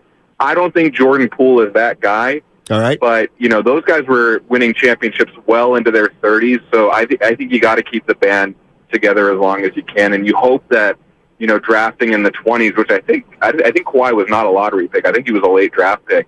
But you hope you get a guy like that you can transition to, maybe build around Poole, see if Kuminga in year 3 is coming along, and you roll that way. I just don't think that. I mean, I'm not a big fan of saying you owe it to these guys. Sure. But, we haven't seen them. We haven't seen them not be able to do it. And until we see them not be able to do it, and I'm not going to use 1 year as a sample size if things don't go the way they do against Sacramento or LA.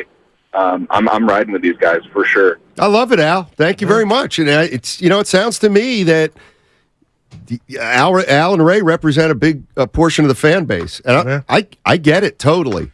I get it totally. And what he was saying was, even if the Warriors get knocked off by the Kings, it'd be really the first time anybody's knocked off the big 3.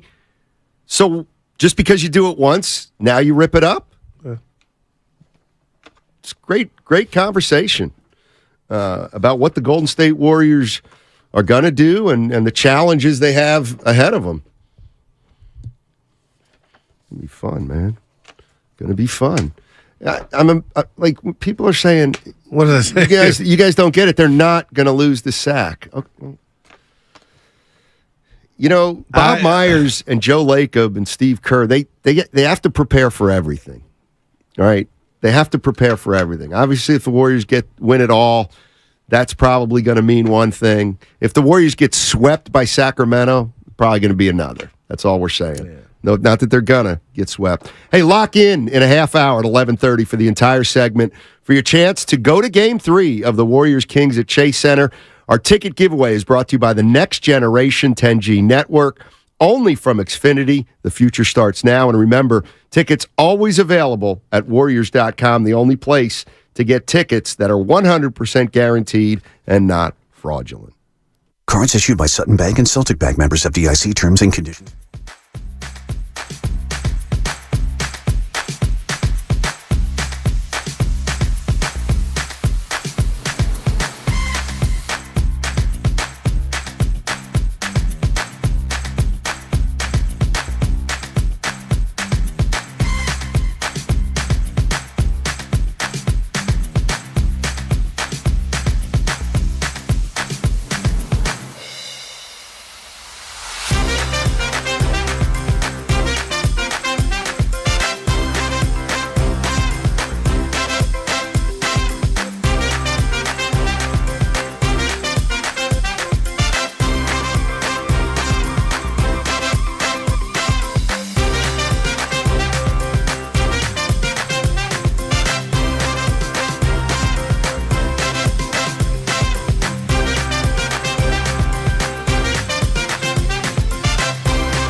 Listen, Gil, when I get healthy and I can play basketball, I will come play with in wherever you're playing. Bob, I will not let you forget that. It's noted. Okay, let's do it. All right, but I'm not healthy. Now, back to Steiny and Guru on 95.7 The Game. Something tells me that pickup game may happen in Charlotte.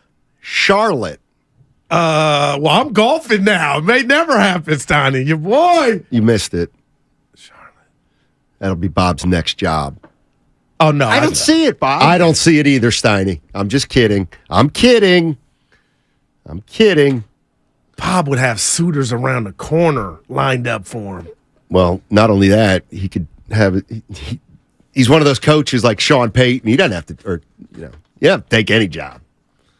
Hey, guess what? Houston Rockets beat it. Oh, yeah, that's hey, do you want to work for the Denver? Beat it. Hey, do you want to be the GM of the Well, maybe Toronto. They got a great No, Toronto's got one of the best organizations in the NBA. Not last night. What about DeRozan's What don't you daughter? understand about organization? I didn't say game. Organization, and that's the way they say it in Toronto. Did they emphasize free throws? Dude, did you? Oh, you were on the link. What did you shoot? I played well yesterday, 87. I really thought you were about to say 95. Did you? 87? 87. Look at you. Yeah. I'll tell you what. What'd you do different? I drank a little more. Oh. Than norm. No, I just a little bit more focused. A little bit more focused. By the way, I'm CJ McCollum today. I'm playing hurt. What is CJ's just dude? I gotta get Ponja going or something. I did not. Oh, you're not feeling well. Now my hip acted up again last night. I couldn't sleep. It was really painful. Pop some Motrin. Dude, I was taking so much aspirin. Then your stomach gets it. Yeah. You know what? I have a buddy of mine who got hip replacement. And I said, well, how do you know? Like, he goes, you'll know. I said, well, how'd you know? He goes, you know when you get a hip replacement? What do you... He goes, you won't be able to sleep. And that was last night. Steiny, man. That was last night. And I had pain. Tell me if any doctors out there. Yeah. I had pain in my hip and then slight pain above my knee. Oh. And then on my shin, so something's going up and down. And it's maybe you should not golf for a little bit. Let it heal. Not a doctor. You know what I mean? If you're putting so much stress and torque on it. But if you need a new hip, you need a new hip. And my pops, he had one knee replacement. Knee. They're like, you might as well get both. Right. He was like, no, I'm going to do one. I'll be fine. He got two. Well, I heard hip surgery is different. Hip replacement, not as big of a deal as it used to. Okay. I don't know about knee. Yeah. I don't know about knee. So are you thinking about it? Or the doctor would tell you if it's shot? I haven't gone to the doctor. But you did one time. Remember you said, "Goo, I'm going." Yeah, and he sent me for an MRI. And it was one of those enclosed MRIs. And they put me under, and I'm like, "Get me out, dude!" Is that's a scary? Hey, I had one. I got my car accident. That thing is like 1 centimeter from your nose. They're like, just don't. You'll be fine. Oh my god. Yeah. Yeah, that was one of those. So you did it or you didn't do it? Did you told him to stop it or you went through? Oh, I stopped it 3 seconds in. You might be fixed if you just went through with it. The technician was saying, okay, now we'll slide you in, and if it, gets a little uncomfortable, just let us know. And so they go, okay, here we go. Get me out. I can. Well, now you should have put over your mask, like the pandemic mask. Yes. Then you'll be, because you're used to that. Somebody said just keep your eyes closed the whole time. But I don't know if I can do that either. But you need it, Stoney, because you need to sleep. You ain't got no bags. I can't tell you didn't get no sleep. Yeah. Anyway. I'm playing a little hurt today. Yeah, the Charlotte was that was a bad joke. I know, truth hurts, huh? He wouldn't go there. No, he'd go to L.A. No doubt. Lakers lose. I'll tell you what. Lakers lose to Memphis. Not Pelinka's. Maybe the man Pelinka right goes night. Well, he's the man right now. They got the statue for him after what he pulled off. From where they were at, getting rid of Pelinka's good. They haven't even won a playoff game yet. You do realize that if Memphis beats the Lakers, their year was terrible. Right. Which is true. Oh man. Kings Saturday. See, JD said he texted me like, "Let's go." Steiny, you wouldn't. Is the weather's getting better? Do I know? Well, you know what? Daryl's room is vacant. It's a guest room. It's waiting on you.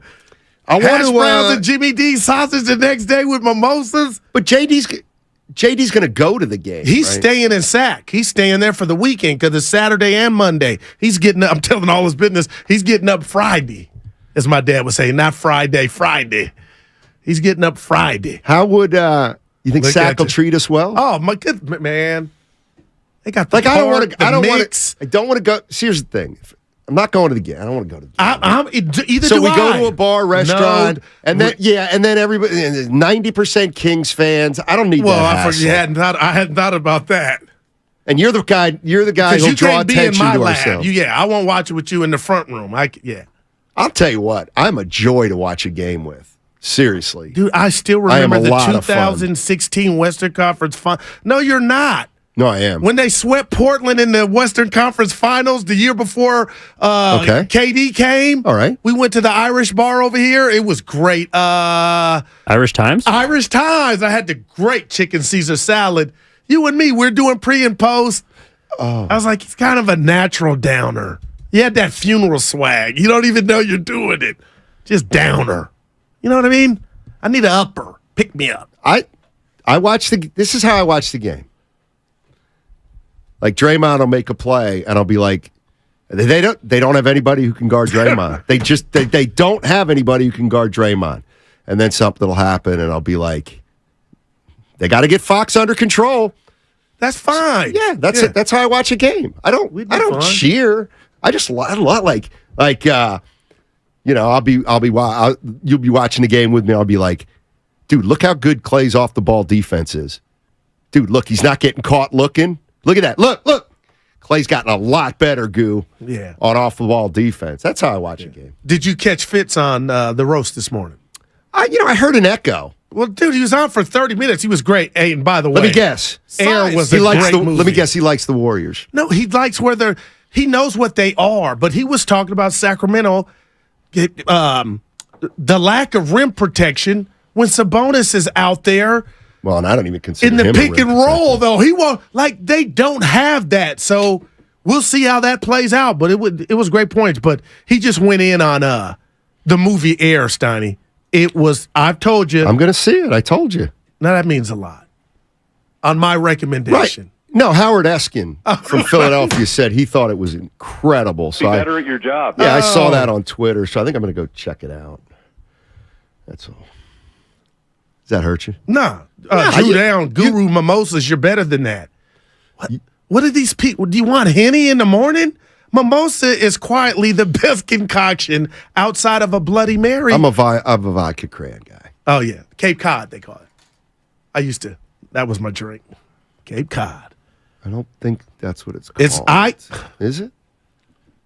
Vodka and cran's called a Cape Cod? I say, can I have a Cape Cod? They're like, vodka, cranberry. What kind of vodka?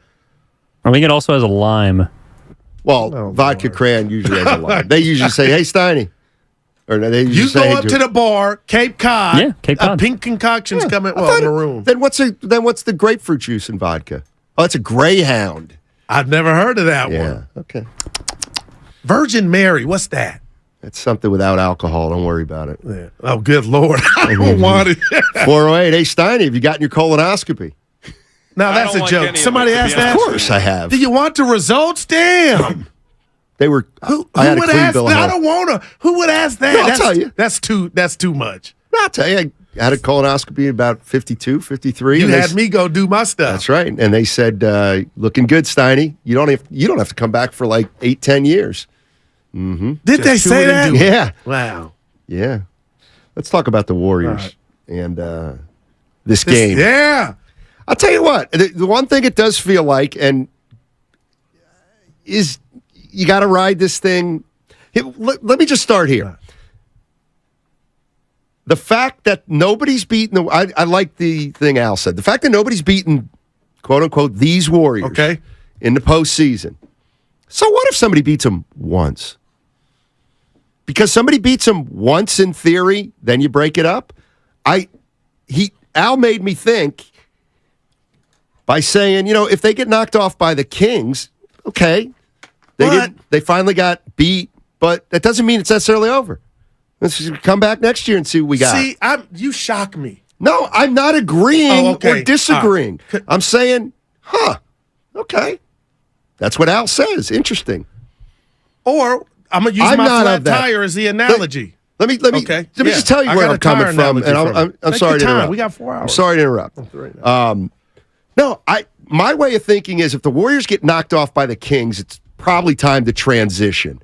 We've gotten a couple calls that have said whether the Warriors lose in the first round or make a run, we got to keep this thing together till the wheels come off. That's kind of the two things we're working with. Now, it's because you always just talk about it, not just the Warriors, age and attrition. So, like my tire, if I had a new tire and got a nail in it, I know why I have to get a new tire because the nail messed the tire up. Mm-hmm. But if I got a flat tire because my tread is, then I need a new tire because it's old and worn out.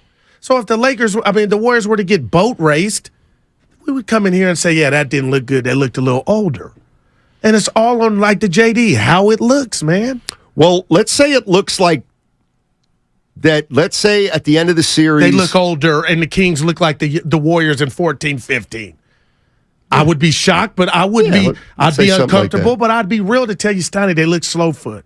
But that's not going to happen. It would kind of be like when the Warriors they lost to the Spurs in that second round. The Spurs were still really, really good. So it would be kind of like that. It would be like the Kings are the Warriors back in 12 or 13, the upstarts, and the Warriors are kind of coming to the end.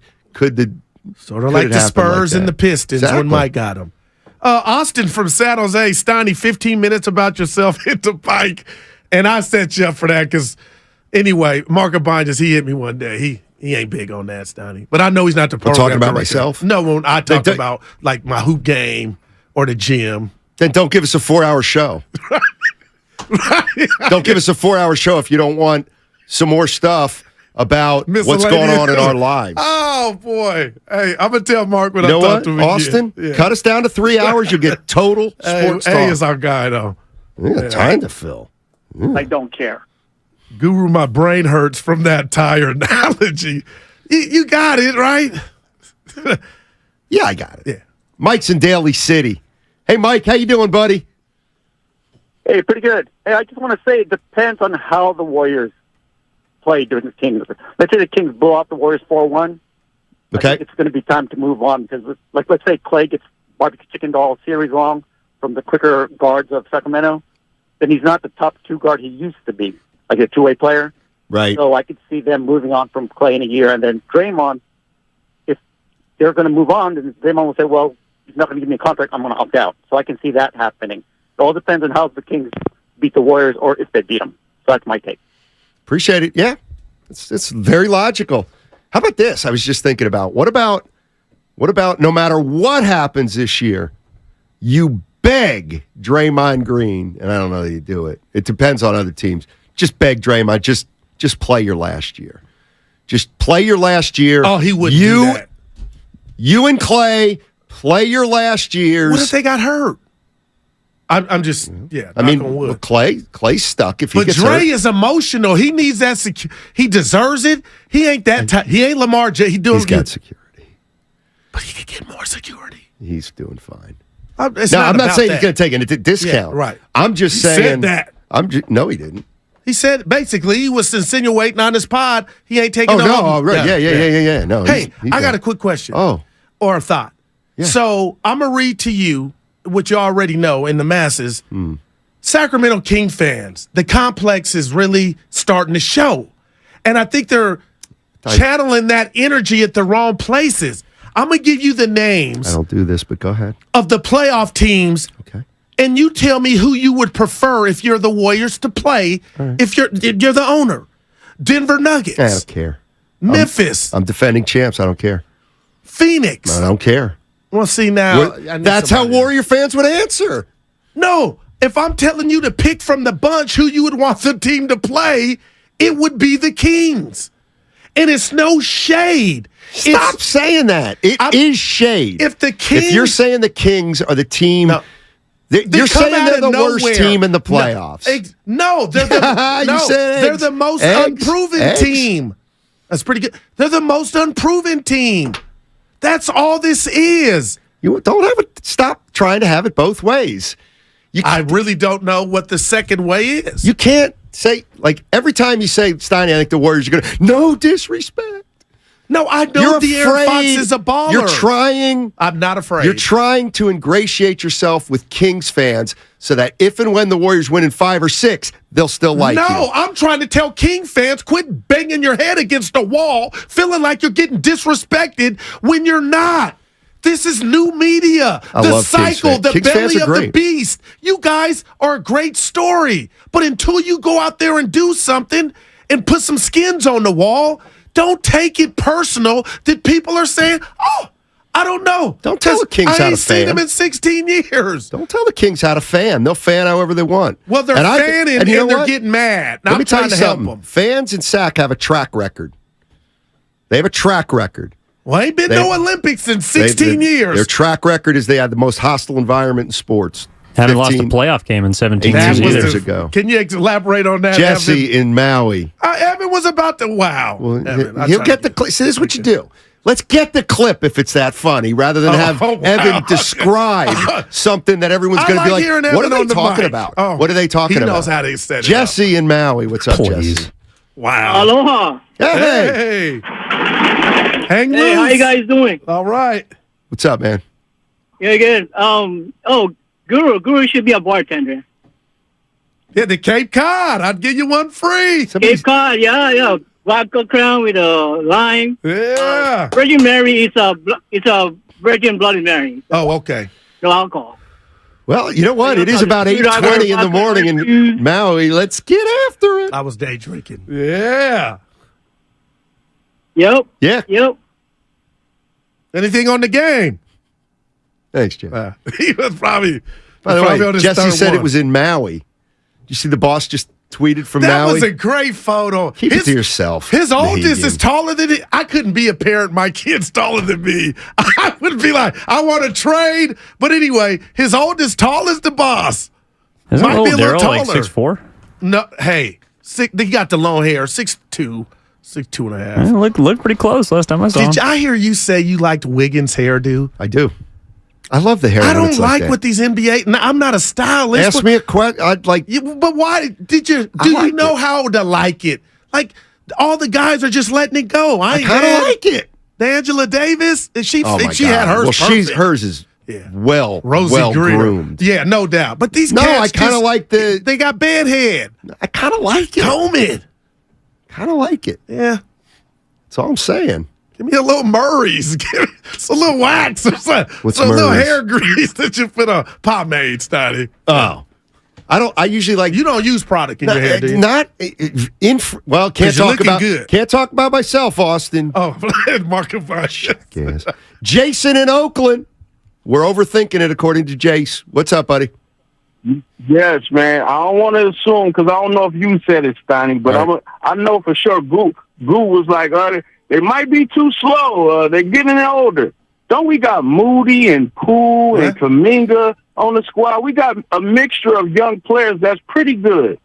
And another thing I want to say to you guys is, only thing I'm pretty kind of worried about is when Kuminga usually plays great when the team is playing great. But if the team is struggling, then Kuminga's struggling. So hopefully the Warriors come out with a good start. Because usually when Steph is smiling and hitting threes and everybody is having fun, it's usually Kuminga have great games. But the last thing I want to say is, hopefully you guys are having a good day on this beautiful day. And don't overthink it, man. We got young players on the squad as well. Yeah. Thanks, Jason. Appreciate the call. Yeah, I got Warriors and in 6. And that was a what if. Dude, I got Warriors in 6. I got him in 5. And who's going to have the guts to just predict a sweep? Because they could really jump off. I mean, if I pandered, that's what I would do. I mean, that's really what I should do is just say Warriors sweep so I can. You really would make up for last year, Dallas in 5. Think about it. Dallas in 6. If you're gonna ridicule me, get it right. It was Dallas in 6. That was my version of getting it right. By the way, you know what? You know what that tells me? Anybody who brings that up anymore, you're out of ammunition. You have nothing. You have nothing. It hurt a lot of people. It hurt me more than anybody. Oh, you know boy. what? You try to. It did. You know what's funny? Who's this guy? You think people out there have senses of humor? They don't. They don't.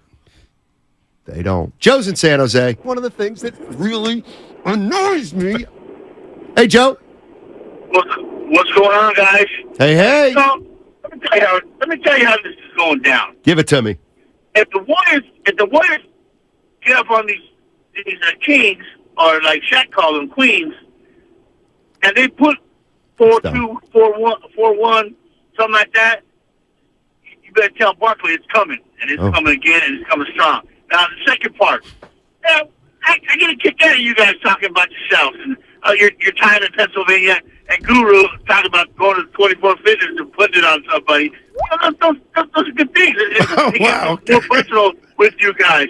But, hey, man, you guys have a good day. Okay, I won't Joe. Thanks, Joe. Yeah, I like him. Joe's becoming a regular. Yeah. I kind of like him. Yeah, I didn't like when Shaq used Queens either. That was some of his worst. He was dominant, but that was some of his worst. He was out of ammunition if that's all he had. I don't use stupid and dumb. Yeah. Stupid and dumb. He backed it up, though. Who? Shaq. When? Some of those series against the Kings were some of his best series. When he used to do that jump hook, Steiny, I'd be like, wow. You're the one that chipped the backboard? Shaq, I'm sorry. What are you sorry The about? greatest force on a basketball court that I've ever seen. Zion. Listen, the guy let's stop. That's pretty good. I'm going to stop. He said he could go. Let me tell you something. He said physically he could You know play. what? I hate to do this. Will Chamberlain would have put Shaq in the basket. Do you really believe that? No. I think you don't like Shaq. I do like Shaq. I love Shaq. I love his personality. See, now I'm turning into you. I feel like you're doing something with that. Like, I don't want you to like Shaq. I want you to. Okay. Well, I don't like when Shaq goes. He was a little lazy, though. Chuck in his rings, Chuck. He's got your wrong rings. You got 4 rings, Chuck. You want to watch his doc. That's why I know you don't like him. But, dude, seriously, I don't think Wilt was strong. He was strong. Shaq was too much. That dude was at 300 pounds. 888-957-9570. I know we've got old timers out there. Shaq, man. Wilt was so freaking strong. No. Hold that off the court. Can I tell you some of the stories about Wilt when my dad saw him at Rockney Hall in Allen? Come on. As a what? High schooler? Yeah. He would travel with a traveling pro team. He was a phenom in high school. And, of course, he went to Kansas. I'll tell you something. You know what? Tell you what. No, this is we get enough requests for story time with Steiny. I'll give it to you. How's that? Dude, that's a new segment. Hey, here we go, baby. This is it. Oh, no, we're teasing. Ooh, I almost made a big mistake. Big mistake. Coming up on the other side, you need to get locked in. Why? Because you have a chance to go to Game 3, Warriors-Kings, Chase Center. Ticket giveaway brought to you by the Next Generation 10G Network, only from Xfinity. Future starts now. Remember, tickets, always available at Warriors.com. Only place to get tickets that are 100% guaranteed and not fraudulent. On the other side, your chance to win tickets to Game 3. I'm going to heaven, no doubt about it. I'm a good guy.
The days I think you complete me. Today's not one of them. Now, back to Steiny and Guru on 95.7 The Game. All right, don't go anywhere. I'm going to give you the giveaway word in about 10 minutes.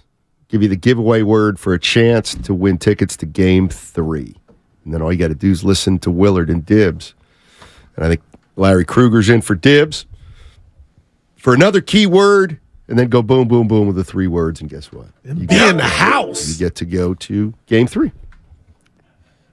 Which would be a lot of fun. And I had something I was going to say, and I forgot, of course. Oh, by the way, here it is. What you got? Did you know this? It's Blue and Gold Day today. You got blue? Yeah, I got blue, but not from the Warriors like the guys in the morning got. Zaza. Yeah, it's Blue and Gold Day in the Bay Area. Warriors are encouraging fans to wear blue and gold. Let's see, who's got it? By the way, now, is there a parade or a rally? Remember the prep rallies at school, Snotty? Hold on. The what? Parade's in 2 months. When you played on the hoop team. One more time. A prep rally. That would be a pep rally. Evan, help me out. You probably don't even know what that is. It is a pep rally. Yeah. Well, you know what? Prep works. That kind of works. I think I like it better. But anyway, yeah. You wear your uniform Preps do apply to high school, though. Max preps, you know. In celebration, Warriors Shop. 15% off, Warriors Shop. 25 to 65% off on site. Various cities. San Francisco's going to raise the Warrior flag at 10 a.m. Wow. That means it's raised. What about Oakland, you say? Oakland City Hall is going to raise that Warriors flag at noon. And San Jose said stick to Warriors. Oh, no, they didn't. San Jose says they're going to raise a flag at some point. Love it.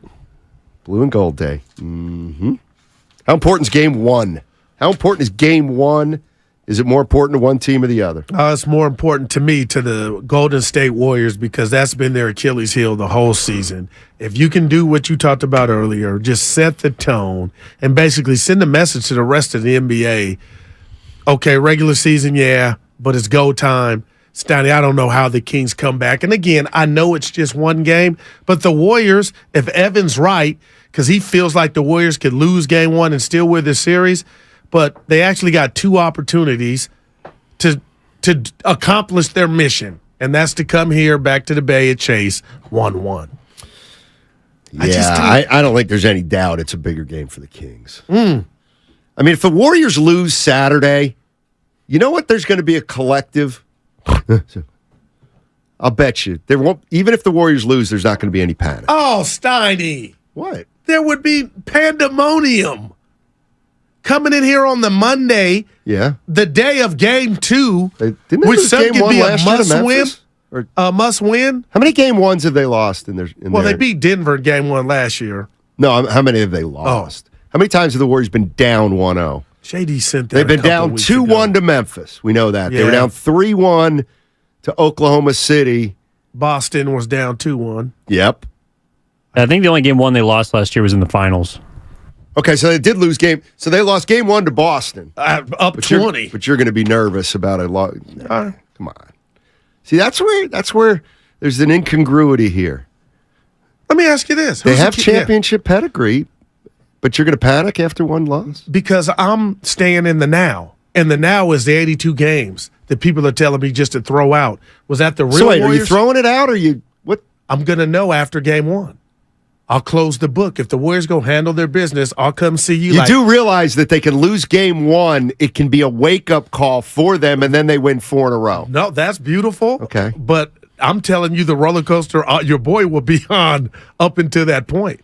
Now, I keep throwing this at you, and I want to know, who's the Kings' third best player? Third best player? Yes. That's, I believe, is just a fundamental Who's the Warriors' third best player? I mean, I could give you 3 answers. I could give you 4 answers. I could probably give you 4 for the Kings. I know what you're getting at, but I'm not going there. Are you confident? Oh, confident. No, you're not. Harrison Barnes had a good year. Yeah, I'm mad at you. Tell you what, Kevin Huerter ain't no joke, and he's more than just a 3-point shooter. I think the Warriors. I think listen, the reason I think it's more important for the Kings, and you jump into the conversation at 888-957-9570, Gary St. Jean at 1230. I mean, the Sacramento Kings just had their best year in 16 years. They won 48 games to the 3rd seed. Place is going to be raucous. Warriors can't win on the road this year. Warriors go in there and win game 1. How do the Kings come back from that? That's the question I have. If the Kings lose game 1, it's really hard for me to see anything other than Warriors win game 1, Kings get game 2, Warriors get 3 and 4. Maybe the Kings get 5. Maybe they don't. But they're coming back for game 6, and that'll be it. Do you see any similarities between the Warriors' 14-15 season, the first year under Kerr, shocking the world? It shocked me, Steiny. And this Kings season as a whole, allowing them to get up to the 3rd seed. Any similarities? Or, offensively, you could talk about, and they do, the fourth quarter scoring from the Kings. De'Aaron Fox, the best offensive fourth quarter player in the league. Do you see anything that reminds you of the 14-15 Warriors? No, it reminds me maybe of the 2012-13 Warriors. Wow. Because the Warriors, remember, they got into the second round, then they got eliminated in the first round, then they won a title. So they were in the postseason 2 years, so maybe this is the Kings' first. Maybe they win a series and then lose, or maybe the Kings lose this series and then next year they win one, and then the year after that they explode. That's usually how it happens, or a lot of times how it happens. You got to stub your toe first. Austin's in Redwood City. What's up, Austin? Yo. What's up, Moses? Hey. Hey, Guru, y'all. Hey, what y'all think about Moses Moody? Where's his minutes going to go when Wiggins come back? Is he going to actually get some minutes? Because, he like the 4th best shooter on that team. And he been playing good. And they played him last year in the playoffs, too.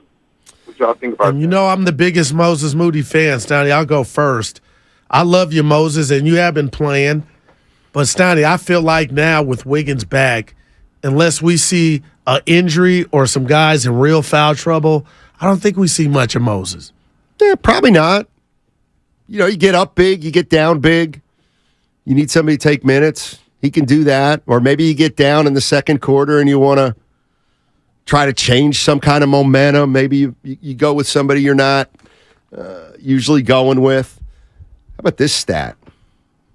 Anthony Slater. Career playoff games. I'll tell you what, Goo, I'll give you $100. Actually, get it. Never mind. What? You'll fit. No, you'll cheat.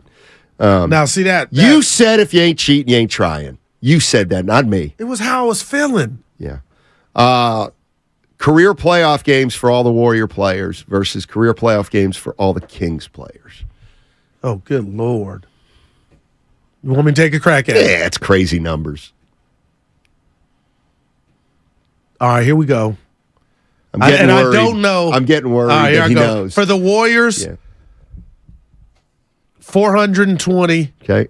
And for the Kings, 117. Warriors 817 playoff games. Kings 183. Damn. So the Warriors essentially 4 times more playoff games. Wow. We'll see. That might be a factor. Might not be a factor. But we'll see. The one thing I will say about the Warriors is I really can't see them panicking if they lose game 1. The Kings, on the other hand, are going to have to prove that getting down 1-0 doesn't make them panic, if you know what I mean. Yeah. So it's go time. Yeah, it's a lot of fun, man. What is this? Can we just take? What is this? Who reminds you most of Kobe Bryant in today's game? The closest that I'll say would be Steph Curry. Because Steph Curry got that killer instincts when it's time for the playoffs, when it's time for the big game. He wants the big shot. He ain't afraid of the big shot. He steps up to the challenge. He's never considered the best, but he's always the best when it's time to be the best. All right. I see where he was going. That's Snoop Dogg on Stephen A. With Stephen A's Smith. World. Yeah. First take this morning. No, Stephen A. He has a podcast. Stephen A's world.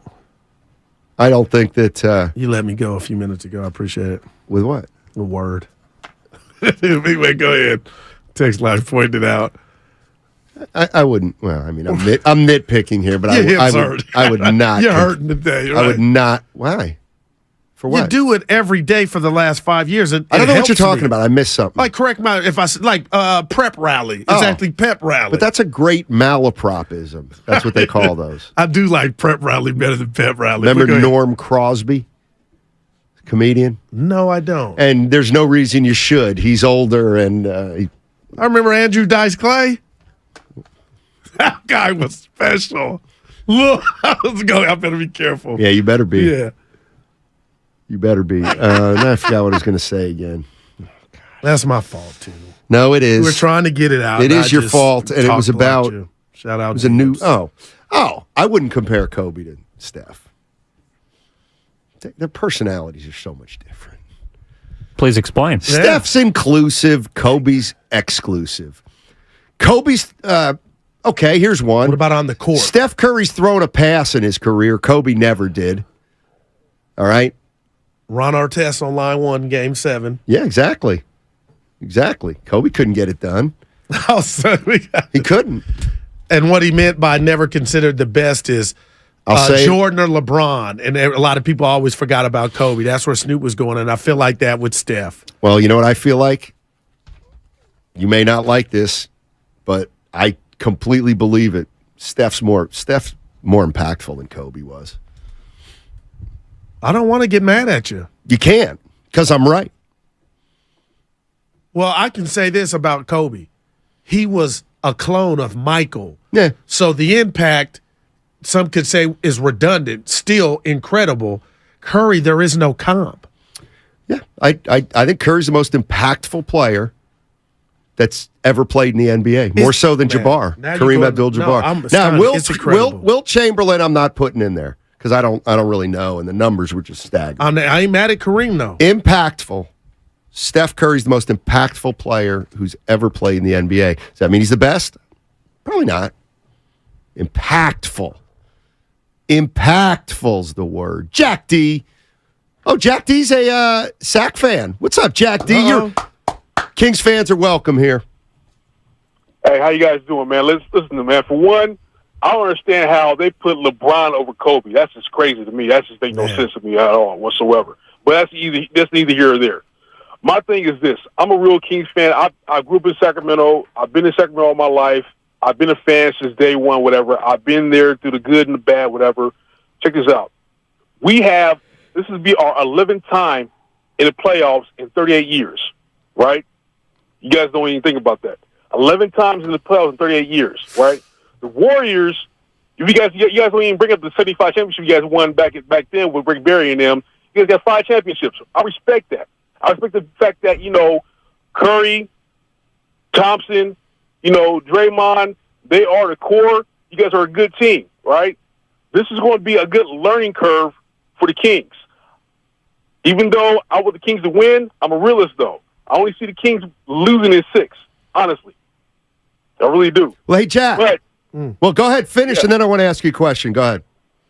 No, go ahead. No, go ahead. Who's the Kings' best player? All time or right now? No, right now on this particular team. I would say Sabonis. Okay, yeah, I'm just asking because I'm hearing half and half. Go ahead. Because based on the fact that the trade with Halliburton and Sabonis, it propelled us more than it did in Indiana. You know what I mean? Yeah. If we still had Halliburton, we'll be in a draft lottery right now. Honestly. Yeah, I think you're right. With the bonus, with the bonus coming in and helping Fox, and and we getting Monk, and us, having Mike Brown and his coaching staff, that elevated us. Even if Halliburton was there right now with the team we have, I don't think we'd be in the playoffs right now. I'm just being honest though, because I hear a lot of back and forth, with Warner Rose and you guys, and the Kings fans and the Warriors fans. I'm just being the reals right now. I love my Kings, but I'm serious though. This is not going to be our year. This is going to be a learning curve for us. And then we're going to move on forward as you guys, go into whatever you guys go into as far as, in the playoffs. And this might be you guys' last run. I don't know. But as far as me looking back and seeing everything as it is, I don't think this is going to be our year. That's fair. Thanks, Jack D. And real. Jack D, you're welcome here anytime. No, I mean, the conventional wisdom would be the Warriors win the series, the Kings don't win the series, but learn and grow, and then the Kings come back next year and they're better. Yeah. And I guess the Warriors come back next year and win their third in a row. Something like that. All right, there it is. The giveaway word, it's time. Do you want 2 tickets to Game 3, Warriors-Kings at Chase Center? Our ticket giveaway, it's brought to you by the Next Generation 10G Network, only from Xfinity. The future starts now. And remember, all tickets available at Warriors.com, and those tickets are 100% guaranteed, and they are not fraudulent. The giveaway word, state. State. The giveaway word, state. Listen to Willard and Dibbs to get the final word. And that way you can maybe get to Chase Center for Game 3. Will Smith was great in Enemy of the State. Never saw it. That don't shock me. Yeah. But let me say something. Because I didn't feel like... shoot. What happened? You got somebody on the phone? Oh, go ahead. Matt in Oakland, just because I double-clicked it there. What's up, Matt? How you doing? Hey, fellas. Love the show, as you know. Thank you. The only one I can stand. But you guys know what you're talking about. You got the passion. You got the knowledge. Anyway, but you know that. Yeah, I think the previous caller's probably right about that. I think Mike Brown is a good coach. He's not a great coach. You'll get him to where he's gotten him, but I do think the Dubs take him. Speaking of, I'm just curious, what is it that the NBA expects the Warriors and teams like them to do? I realize that changes don't go into effect for a couple of years, but if you can't shed salary by trading somebody for, like, say, Poole, for instance, and pick up somebody for less, they're not going to be able to do that anymore. Maybe I'm wrong. What do they expect them to do? How are they supposed to get back under the cap? Just, like, stink and not sign anybody? And like, oh, we're not going to sign anybody. I don't understand that philosophy. Maybe you do. And that is my question for you guys today. Yeah, I'll try. Basically, the Warriors are going to be, if the Warriors draft somebody, they're going to be able to pay that guy just like any player on any team. The issue becomes if you've exceeded a certain payroll, then you're going to lose your mid-level exception, which would be a Dante DiVincenzo type. But as far as I've seen, if you draft your guy, you still have his bird rights like you always have. But if you're like the Warriors and you have a payroll over the luxury tax, what will be phased in a year or two is you will lose your opportunity to get a mid-level guy. Wow, man. Can we call that the Warrior or the Joe Lacob rule study? Because some out there are saying, some owners look at Joe mad that he not for dangling the system, but you can never say he's not invested. I mean, he's following all the rules. That's for sure. What did I want to look up? Mike Brown is what I wanted to look up because I heard a little bit of Mike Brown slander. Check this out, Goo. You know what Mike Brown's record is? And give me how many games he did in L.A. Was it 10 before he got fired with the Lakers? All right. Let's go through Mike Brown. Yeah. First year with the Cavs, 50-32. Young LeBron. Second year with the Cavs, 50-32. Eastern Conference champions. Went to the finals, lost. That team wasn't even close to as good as the Spurs. That swept, yep. 45-37, 66-16. Damn. Mike Brown's career record, ladies and gentlemen, is 395 and 250, 61% winning percentage. That's impressive. He's got pedigree. Man. He's got pedigree. There's no doubt about it. Thanks, Rots. Appreciate it. I got that one right. Now, did he get let go in Cleveland after LeBron left, right? He got let go after 2009, 2010. And I believe Bron did the decision. No, that was after. The decision was after, right? I'm always terrible at that. That's my one thing. Goo, that I struggle with years and where. I got to believe they moved off. No, he was there because LeBron was there till 15, right? He had to be there till 15. He had 2 tours with Cleveland. Right, 15, he won it. And then 12, he did the 12. LeBron's last season in Cleveland, the first time was also Mike Brown's last season. 2010-11 is when LeBron went to Miami. That was his first year. Oh, that's right. I forgot. He came back. The Heatles. Yeah. Remember he came back and won. No. Yeah. Warriors lost that. Because of Draymond. No, because Warriors the should have league. 6 straight titles. No, is it 6 or 8 straight titles? 6. I think it's 10. And why not? You just give him, No, I hear you. Round up. By the way, we have Gary St. Jean joining us at 12:30. Gary St. Jean joining us at 12:30. Holy mackerel. I want to get into some of this Draymond Green sound from his podcast on the other side. But he was talking about learning curves, and it's really interesting because he was talking about Jonathan Kuminga and gave some insight on Kuminga that I hadn't heard before. So we got to figure out when to the play news. No, I know when to break. I know when to break. I said when to play it. I know you know when to break. Oh, when to play it? We'll Yeah. play it at 12:05, I think is what we'll do. But I also we'll check in with Steph Curry. He talked about Andrew Wiggins. What is Andrew Wiggins' role going to be on the Golden State Warriors? Who's starting? Who's starting on Saturday for the Warriors? I guess that's one of those things that the Kings, they know who they're starting, right? Warriors, they'll probably play it like they normally do, which is if they got to switch up their starting lineup, they can switch up their starting lineup. 888-957-9570 is the number. Game 1 is Saturday. Who's it more important to? Conventional wisdom says, got to be more important to the Kings. Guru says, the Warriors want to go get this one and take control of this series.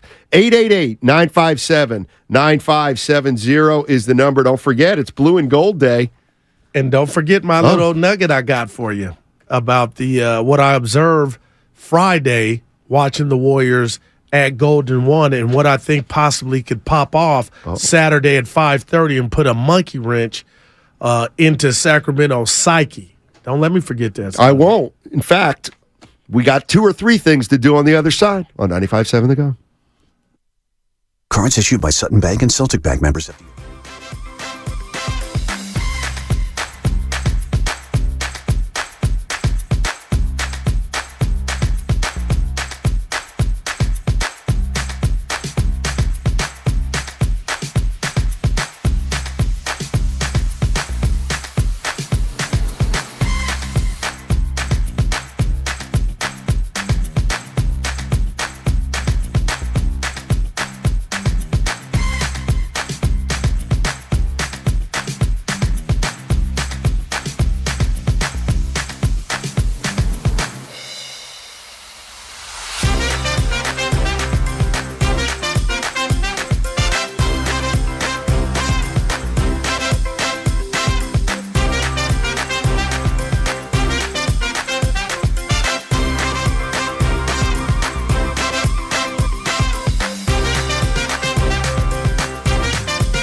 who's your MVP with like 9-10 games left, how would you answer that? I would answer it that I'm not going to answer it because I don't care. It's JP with the Golden State Warriors. Now back to Steiny and Guru. You got to get fined. You're doing an interview, even if you don't want to. Give me a name, Jeff. I don't care. No, you can't go there. He gave you a name. He said, if you like Jokic, vote for Jokic. I'll never forget if you like Embiid, vote for Embiid. He looked up. I don't care. I was on cloud 9 because I'm the same way. 707, according to Guru, is salt and prepper.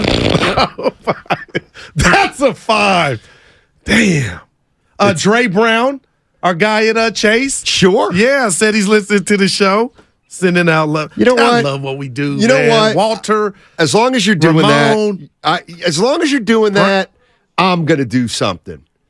You're talking about Dre Brown. Yeah, our guy. And I'm dead serious. Bernard. I only go to the Chase Center a couple times a year, and as you know, I went about 2 weeks ago. The hospitality of the ushers and the security people, incredible at Chase Center. Really is. Saw a lot of familiar faces.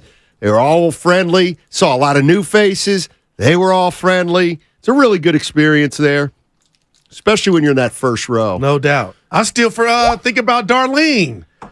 Absolutely. I follow her on Facebook, so we still stay in touch. Yeah, of course. Social media. All right. Let's go to, and I like saying this, let's go to Fernando. Fernando in San Jose. We got to get down there. What's up, Fernando? Guru. Hey, what's up? Hey. Guru. Hey. Hey, bro, tell your boy Stanley don't be so negative about the Bay Area teams. Okay, Snotty, don't be so Giants negative. are really good. Come on, Fernando. You love me. Come on, dog. I didn't see that all the time, homie. You guys are cool, but... Hey, homie, I predicted the Warriors to win in 6. I love it. Come on. That's the first time you ever said anything good about the Warriors. I love the Warriors. Fernando. Thanks for the call. Wow, he got that off his chest. Because he knew where I was at. Like when I reached over and dapped Steph after he said he hears everything. You know where my money's at. Before the break, you delivered a very convoluted tease, and now's the time to pay it off. And I got more on top of the tease. I got stats that you love. So I was in the house Friday with our guy JD. Be specific. Game, please. 82. No, 81 for the Golden State Warriors. And so it was the game at Golden One Center. I was getting ready to set that up. Yeah. In Sac. Golden One. Gotcha. Last Friday. And Steiny, I don't want to rain on anybody's parade, but you know how close Golden State Warriors and the Kings are proximity-wise. Sure. There were a lot of Warriors in the house, fans.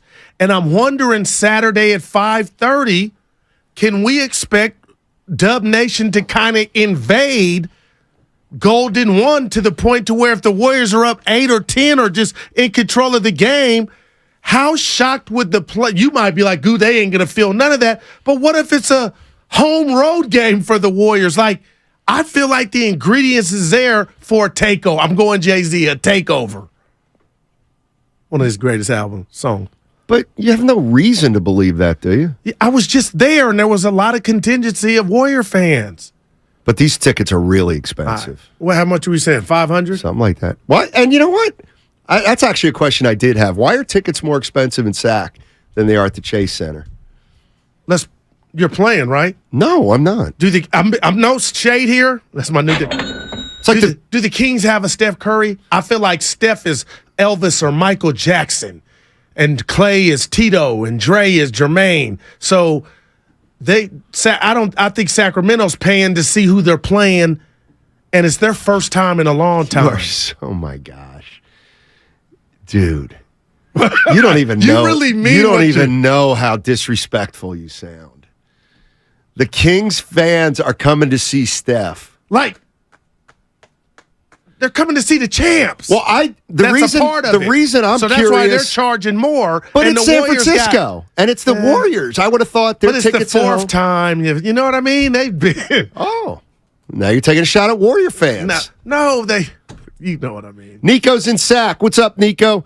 Maybe Nico. Hey, Nico, how come tickets are so expensive in Sac and not so much here? I have no idea why it's so expensive, way more expensive in Sacramento. I mean, I'm not a Kings fan. I just live in Sacramento. I was Nico in Oakland before I was Nico in Sacramento. But I had to buy a house, you know what I'm saying? Sure. But, Guru, man, you are one day away from, pitching a perfect week, man. I thought that flat tire would definitely activate Daryl, the PTO Johnson, and get you out of it today. But, hey, you made it, bro. I'm proud of you.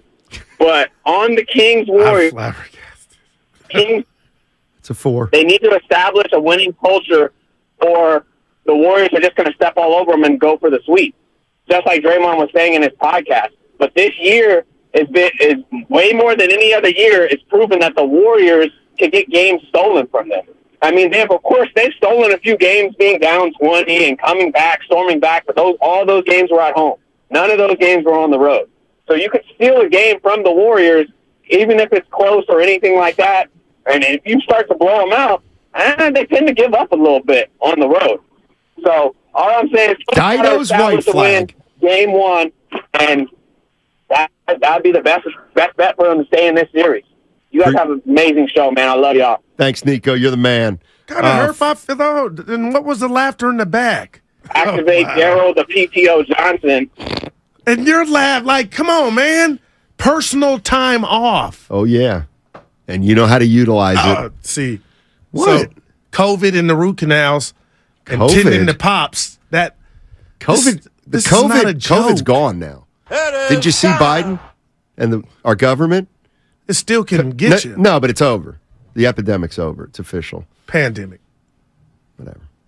I got some stats for you too. They're more like that, Nico. They're more important. They're more expensive in Sac because the Warriors have played 80.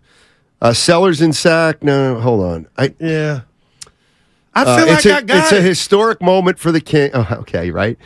818. Guru is right, but he didn't say it right. So that means I'm wrong. The tickets are more because people want to see them beat the Warriors. Warriors fans don't care about the Kings. 408. It's a historic moment for the Kings to make the playoffs. Fans want to be a part of history. It may never happen again. Okay, I got you. Makes sense, I guess. And I got a stat from our guy JD. Warriors are 21-3 in game 1s under Kerr. Can you name the 3? We kind of did, but let's one more time. 21-3 under Kerr in game 1s on the road. Can you name the 3 losses? I probably can. We kind of just did it. No, Boston 1. Yeah, that's what he liked. Oh, Boston was at home. Well, it's just game 1, right? Oh, it's game 1. Well, okay. Oh, good Lord, JD, I'm sorry. Yes, game 1s. Boston won. I think they lost to Memphis once, back in when they got down 2-1. No. Yeah. I can give them to you. One was last year. No, they beat Memphis last year. Tell me when you want to lifeline. You know what? Houston beat them once in the first game. Another. You're welcome. Oh, Oklahoma City. You got that right. You're one more missing. How long we going to give them? What team? 2019. What team beat the Warriors in a game that the Pelicans? Oh, he just no. I don't know. Toronto. You know what? Toronto's kind of an outlier. I almost forget they played Toronto. Well, because they lost. Well, so we won't forget really that count. celebration at Oracle. You and I. Yeah, you want to talk about takeovers? How about that? I'll never understand. Last game at Oracle Arena. Warrior fans sold their tickets. Oh, Canada! Yeah, they sold their tickets for that Skrilla. Yep. Something happened. Kings fans are driving the prices up because they know Dubs fans will pay the price to drive up. I don't know.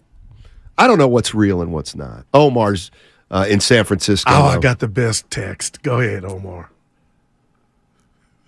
Omar, what's up, buddy? June, man. Hey. Man, I ain't talked to y'all since the Warriors beat my Celtics, man. But, I got to say, I'm looking forward to this Warriors-Kings matchup. The Warriors are not a good road team, but, you can't underestimate the champs. And I feel like the thing that the Kings got the advantage is the bonus, because the Warriors don't have that big man in the middle, and that's why they wanted to develop Wiseman. But we know how that worked out And I'm going to go out on a limb, and I'm going to say the Kings going to win this in 6 because there's no answer for Sabonis. And I would love to see y'all boy KD versus my Celtics in the finals. We get that rematch. We get our revenge. So, good talking with y'all, brothers. All right. All right, man. Appreciate it, man. That's Omar. How many Kings in 6 or Kings in anything are there this series? For the ones that aren't doing it with their heart. So, Draymond Green can't cover Sabonis? Yes, he can. Well, so no, can Lou. No. The last caller just said. I understand that. He's not the only one. Okay, so Sabonis is not going to eat. Javier, too, I would say that. He can. So is Sabonis going to eat or not? He's going to eat, but he ain't going to eat enough to where. How much is he going to eat? Eat him to victory. How many? He'll get full, but the rest of the gang won't. Okay, so Sabonis is going to get his, but the rest of the guys won't. And that's what the Trey Lyles, those three, he's been fantastic. The threes. Keegan Murray, the rookie, we haven't talked about him, how stellar he is with the catch and shoot, Stoney, but now this is the catch and shoot in the playoffs. It's not just the Warriors, it's just can you guys duplicate what you did that was incredible in the regular season, in the playoffs? And Stoney, if they do, Houston, which is Golden State, watch out, because there's a problem. That's all I'm trying to tell King fans. This ain't a Warrior issue. This is, you guys came out of nowhere. Can you sustain it? We'll see. Best text of the day. I'll be the judge. This is no shade at you. But I didn't like the PTO thing. Steiny taking shots at Goo when he's left early 4 times in the last week. No, I haven't. But still, see how you processed it. What's funny your claws are out. You can't even. It's because it's just no claws. So I've been out on root canals and family stuff. I know. And y'all laughing and everything now. under the sun. See now, there. You cast a wide umbrella with that kind of stuff. The boss knows because I let him in. I try to tell you guys. By the way. And you snicker when I ain't here now because I can tell because y'all harboring stuff. I know what's going on. The 4 times early. Gotcha. Yesterday, were you listening to us while you were driving? I would be 4 if not for dibs, but yeah. I mean, this is just like Clay's washed.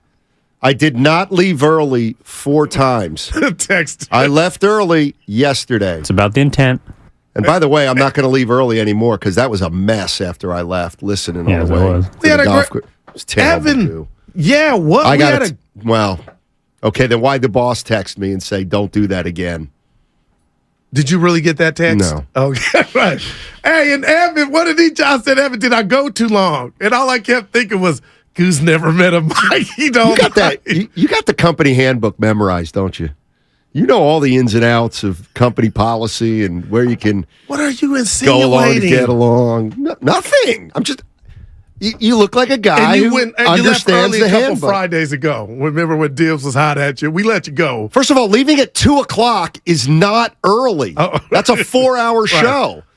I just. But love they when want you us to get so stay till serious. 2:10. Right. Which you know what? 2:15. That's fine. I'll stay till 2:10, 2:12. That's fine. But then, can you give me a 1:48 departure like once every week or so? That's really good. That's good. Activate Daryl the PTO Johnson. Sophomores in Pacifica. Hey, gentlemen, a couple of thoughts. Sure. First of all, I'm sorry, you guys. Well, we love you, but complaining about a 4-hour workday is not going to get pretty. That was Steiny. Let me tell you something, sophomore. When you hang up the phone, I'm going to explain why it's not a 4-hour workday. But go I ahead. don't care. I gotcha. I know that. I know all the work that goes in. It's like teaching. People don't There you go. teach for 40 hours straight, right? I get it. Yes. Okay, so what I want to talk about is with the Kings, Warriors fans need to understand we've been witnessing a dynasty built around the fact that you don't need a traditional big man. So a traditional big man does not cause us the problems that it does a different kind of team because we're built it's like a mesh. Around that. It's not a power thing around one big guy. So that's kind of a basic thing about Sabonis. He's not going to have the full impact that he would against a more traditional style team. And I'm looking for Draymond's dream get on the bus California series where we play the Kings, the Lakers, the Clippers, and then we go to Toronto because A, it's a short flight, relatively short. They've been eliminated. And the revenge for time. Yes, that's my contribution today. Great. Thank Enjoy you, you guys. Hey, sophomore, thank you so much. And no complaining over here at all. This is the toy department of life. Another Guru original. It's the toy department for people that aren't in it. It's not the toy. I treat it more seriously than a toy department. Okay? Well, Jack, all I'm saying is, do you love your job? Because I love mine. No, I tolerate it. Well, there goes. We look at it. I live my life knowing that I could probably be doing things worse. That's all. I think about it every day I come through the door. This is why, and I don't know why. I hate the man, but I've always worked for the man. So I'm gutless in a way. But, so hear me out here, Bay Area. And yeah, what's his name? I'm talking about myself and ourselves. So we go from a 3-hour show to a 4-hour show, right? Yeah. Okay. But actually, they want us to do 4 hours and 10 minutes to stay till 2:10. 15. Why can't I stay till 2:10, 4 out of 5 days a week, do 4-hour and 10-minute shows, and once a week do a 3-hour and 50-minute show? Why not? Why would you want that? Because then I can Wednesdays I can go play golf without having to worry about the Bay Bridge, without having to worry about traffic. Run it by the boss. It ain't gonna work, but run it by the boss. Like, this is where the I love man. when Willer calls it your shift. This is where the man. I can't stand when he calls it. This is where the man has to understand. All you have to do, man. Hey, man. All you got to do is give Steiny 10 minutes once a week, and you will get the greatest Steiny. You will get teammate of the year Steiny. You will get coworker of the year Steiny. Now, but keep him till 2:10, 5 days a week. You see. You'll see what kind of teammate I can be. Those 10 I'll minutes be Kyrie are Irving fun. in a snap of a finger. That's where we differ. What? You look at those 10 minutes as, God, that's fun to me when the guys come in. It's you know what I mean? Like a shot in the arm. To me, it's like a root canal you take. And we should be doing on it a in Thursday. the morning. Yeah. That's the rat on the table. Bill's in Sunnyvale. Hey, Bill. How are you, buddy? You are now free to move about the country. Hey, you guys hear me? Bill, how are you, man? Cool. Good. I just wanted to respond to the previous caller talking about the Warriors have no answer to Sabonis. And then you guys mentioned Draymond Green, but I'm just here to put some respect on Kevon Iron Man Looney. Yep. He played 82 games this season. He led the league in offensive rebounds, and he has championship pedigree, championship experience. That is all I want to say. Yeah, no doubt about it, man. Do you think we take them for granted, or Dub Nation takes the NBA takes them for granted? Oh, Kevon Looney, we got on today. This is Kevon Looney. Oh, 2 o'clock hour, Kevon Looney. 2 o'clock hour, right here on 95.7 The Game. Well, if he comes on at 2, certainly I'll be doing that interview for the first 15 minutes, even though it's not my show. It's not our show, Goo, but he'll be on while we're on the air. Not if you take out 10 minutes Why early. did I think we had him? But I'm a team Because player. we work after 2. That's just not the way it today, we is. don't. By the way, did you see the boss? Did you Yeah. see the tweet? No, I saw his picture. No. So the boss is in Maui. Yeah, we talked He about tweets out, talk about something nobody cares. He tweets out, it's impossible to wake up with any cares in Maui. It's such a wonderful place. Then I go downstairs to get my cup of coffee, and the barista is the most miserable person on the face of the earth. If you're miserable at work, don't be Nahigian. Stop lecturing. Stop lecturing us. Pretty good follow, though. Did you see the last part of the tweet, though? It said, Maloha. He spelled it wrong. Yes. So you guys are those guys? How's that guy get a spelled job it like wrong? Oh, my gosh. Guy It's can't put a Twitter. sentence together, It and he's ain't a our resume, boss. it's Twitter. And look how you That's right. spelled it wrong. See, Rich Alexander gets me. Thank you, Rich. Only Matt can lecture everyone. We also just looked at what Maloha means. It's a word mostly used by Howleys, a.k.a. Caucasians, or Hawaiian vacationers. Wow. Oh, man. Thanks, Uncle So Looney. we're out of here at Appreciate it. 1:55 then. Because Looney will be on with the guys. Well, 2 o'clock hour.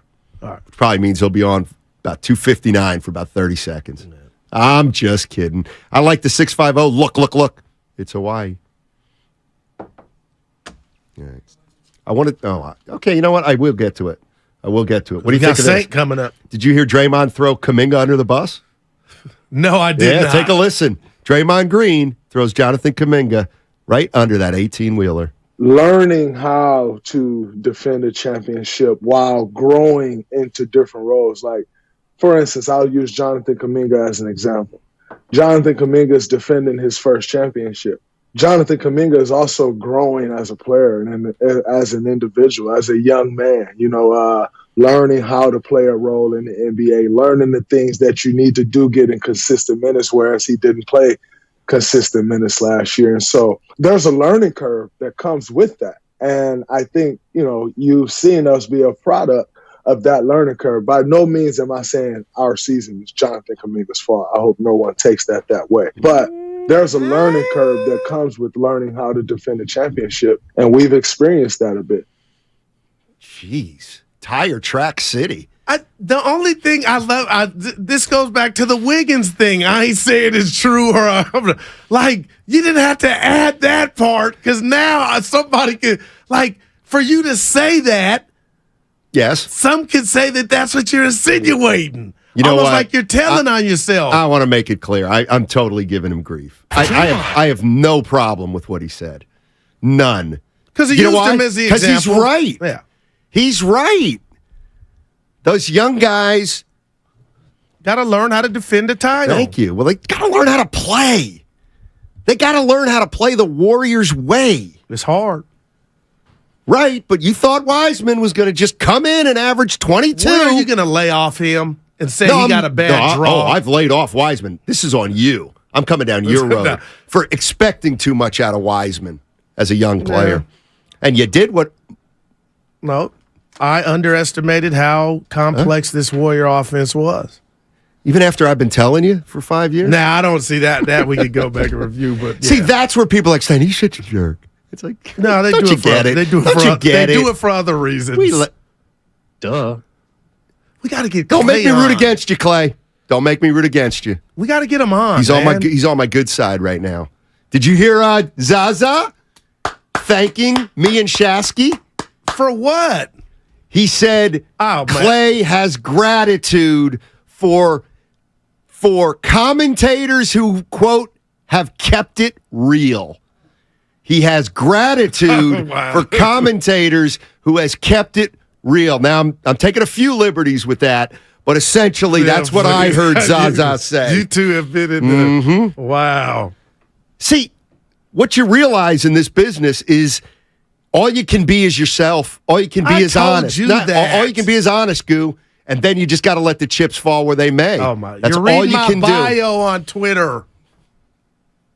Mark's in Berkeley. Hey, Mark. Hey, I'm just telling the producer that I love Steiny if he needs to leave early, but the best part of your show is when you guys are all together, the changeover.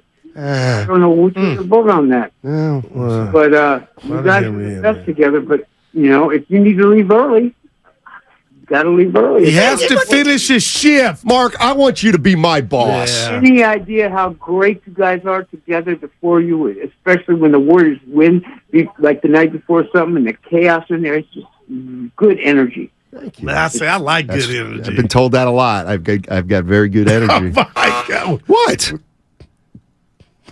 That's like a bald guy saying he needs a haircut. It's not even close. Also specified after a Warriors win. It's more like after a Warriors loss. Yeah, that's when the energy really gets good in here. And after the Warriors blow one late. Yeah.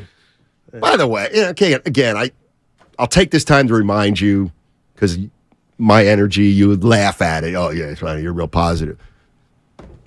Voted again, golfer you most want to play with, Matt Steinmetz. By whom? By golfers. 541 says that's not how I heard it on Clay's part. Really? I thought Kuminga was. I thought Zaza was saying there's been. So he was talking to Barkley. You think, Clay? Nah, Barkley went over the top. No, Shasky was talking, I guess, was critical of Klay Thompson. Oh, my God. Can't do that. No. And so he did it, and Zaza was saying, tongue-in-cheek, Klay's grateful for that because it's motivating. No doubt. I know 541. Goodness gracious. All right. We got Saint. Yeah. We got Gary St. We were all together. Well, you came and did an Irish. You got to stop doing the Irish goodbyes. Just tell the man I'm out. Nope. I went looking for you, thinking somebody didn't put you in the back of a trunk somewhere. I hate goodbyes. Especially you didn't like your outfit. Especially when, what was I wearing? Let's just say you didn't like your outfit. I didn't like it. I'm playing with you. I got to stop. Gary St. Jean. Gary St. Jean. He's coming up next on 95.7 The Game, former Warrior and Kings general manager. Gary St. Jean on the other side. Holy mackerel.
It's JP with the Golden State Warriors. Now back to Steiny and Guru. All right, Matt Stein, Matt Darrell, the Guru Johnson with you, and let's head out and talk to one of our favorites, Gary St. Jean, former Warriors and Kings general manager. What's up, Saint? Happy Thursday, fellas. Yeah, let me So Guru's been trying to get me to maybe get up to Sac on Saturday. Not necessarily to get to the arena, but maybe take it in. So is there any action in Sac, Saint? Tell him, Saint. Any action? Well, I love it up there. I love the people, but I wouldn't say any place is jumping that you'd make the trip. But I will tell you one thing, and I promise you this. I don't know where the parking lots are, but they'll be tailgating, and they'll be having a heck of a time. Nice, nice. Gary St. Jean joining us. Gary, what's the first thing you're going to kind of look for in this series as you watch on Saturday? Well, my first look is going to be at Wiggins and see how he's doing. I don't know that they have to rely on him to score a lot of points, Matt. I think he just got to go out there and defend. They'll monitor his minutes. He rebounds terrific, and he gives them a paint or a post presence. And on their side of the coin, for me, the wild card guy in this series is Monk on the Sacramento Kings and Poole on the Warriors. If either of those guys have a big game, I think their team has a chance to win. I think we also ought to keep an eye on Sabonis.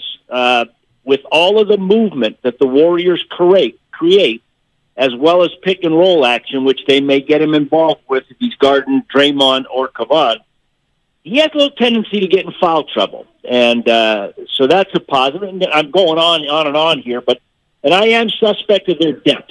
I think the Warriors have a much better bench. And with that said, though, it's going to be a heck of an atmosphere, and I think it's the best opening round series in the playoffs this year. Saint, I've been bragging on you since we were out in Emeryville and Steiny made a cameo. I got on him about his Irish goodbye. But, Saint, I want to get personal. You know both of these organizations, and you were rooting for this. What does this series mean to St. Jean? Well, it's special because MJ and I and Greg and Emily, we got great memories. Sacramento's a terrific place to have your family there, raise your family. And, we brag about the fans in the Bay Area and at Chase. Well, I promise you Saturday they're going to have the cowbells out, and that's big because you can't even hear on the visitors' bench. That place is going to be electric. What is it, Matt, 16 years? Yeah, and it's a great accomplishment. I'm happy for Vivek. I'm thrilled for Mike Brown, Doug Christie. That's the thing about when they play each other. There's a lot of common denominators. In the old days, it was myself and then following me, Rick Adelman, two guys that coach both teams, and so there's a link there. And I'm just for the first girl. You and I talked about this. This is the first time since Sacramento moved from Kansas City, that they're both in the playoffs. And lo and behold, they're playing each other. I think it's just going to be great. Gary St. Jean joining us on 95.7 The Game. You said Monk is maybe your X factor, so I would take it, you're thinking Sabonis and Fox are the big boys, and maybe Monk's, the wild card. Let me ask you about Harrison Barnes. What's his role on this team? Because it's been a while since Warrior fans have seen him. Well, I don't think anything's changed, Matt. You and I always talked about that right corner 3-ball pocket, and he's still got a great shot from there. But I like the way in Mike's offense that he's moving around and really doing the job, and that's okay. And then his defense will be just so important because they lack a little bit of strength. And I don't know that they'll play Lyles a lot with Sabonis. So with that said, he's probably going to be matched up on Green or on Kavan. But he can do the job. He's a great guy, vintage pro for your locker room. He's going to be talking to Murray about what this is all about. Herder's got a little bit of experience, but, when you look, guys, matchups are what it's about. And I talked about the strength of the Warrior bench. Well, in the starting lineup, they're going to attack Herder. There's no doubt in my mind, and they're going to attack Murray. Those are the two guys you're going to go at. And on the other side of the coin, I have a lot of respect for Fox. Matt, you mentioned both he and Sabonis, and the rumor today is that they're both going to make third-team All-Pro. They've had fantastic years. The Warriors are great at moving the ball and moving people, changing sides. Fox plays downhill. He touches the paint more than anybody in this series. He's got a great mid-range game, and nobody's better in the fourth quarter than him. Saint, let me run this by you because you're part of the NBA. Steiny covered the NBA. And to the average fan, myself, I'm looking at Steph, Clay, and Dre and Looney, coached by Steve Kerr, 4 championships. But yet here comes Mike Brown, Saint, with some Golden State Warrior intel. How far can that really go, and how important can that be in this series? Well, it is a factor because in the playoffs, it's about these matchups, and there's familiarity, and more so as the series goes on, with the offense, with the defensive schemes, where you can attack. And, for example, they're going to talk about Draymond on these dribble handoffs, how sometimes he fakes it and just goes right to the basket. So don't jump to Steph or Clay right away. They're going to talk a lot about, say, on the other side of the coin, Sabonis and Draymond are beside Jokic, they're the 2 best passing bigs in my mind in the league, in that they can pass from the elbow, they can pass from the trailer position, and they can pass on the split action in the post. It's a dynamic weapon for both teams and allows their shooters to get more space instead of doing it off the dribble. Gary St. Jean joining us on 95.7 The Game. Gary, let me ask you this. Maybe this, if you think this is a inaccurate comparison, let me know. But I'm going back to We Believe a little bit, and what Nelly did to Dallas by putting Steven Jackson on Nowitzki, went small, sped him up a little bit. With a guy like Sabonis, I'm going to assume Looney and Green are going to be the best defenders on him. What about Wiggins and Payton? Can they guard Sabonis during stretches or no? Well, if you were Nelly, you'd say yes. But if you're Steve, I don't know. It's a great backup to have. It really is. And your concept, Matt, is a really good one in that you take a small who's smart. And, like you said, Jackson guard Nowitzki, and you get up and crowd them. You get in their airspace. Bigs don't like that. They don't like when you really crowd them because they're not really comfortable with breaking a player down. What do we mean by that? You take the ball down below your knees and you lead with your head and going right into the midsection. Matt, you know this. Nobody was better at that than Mully. And it's a weapon to have. And it's hard to do, but if you can do it, you create space and opportunity for yourself. Saint, I've had many relationships in my day. Some have come, some have gone. I've harbored ill feelings towards some, vice versa. I'm just thinking about Harrison Barnes. He's won a championship, celebrated at a parade here. This was his home. Now he's on the other side. Can you speak to what possibly trying to knock off his old team what that would feel like for him? Oh, it'd be absolutely huge. You can speak the PR language and say, hey, you know what? I have a lot of respect for my years there, and I'm happy here. I've gotten a nice contract. I'm well respected. But, there's a pride factor that gets involved. I always remember this when I was coaching the Kings and we had Mitch Richmond, and we'd play against the Warriors. And at that point, the Warriors weren't that good, and we had our way with them. And, my gosh, he would get fired up to the fact where they even took Sprewell. They didn't let him guard Mitch because Mitch took it personal. He killed him. And I loved it. I kept calling 42, 40, 42 drag. I had all the numbers in my head. Wow. So that we can attack that mismatch and really let Mitch win the pride factor.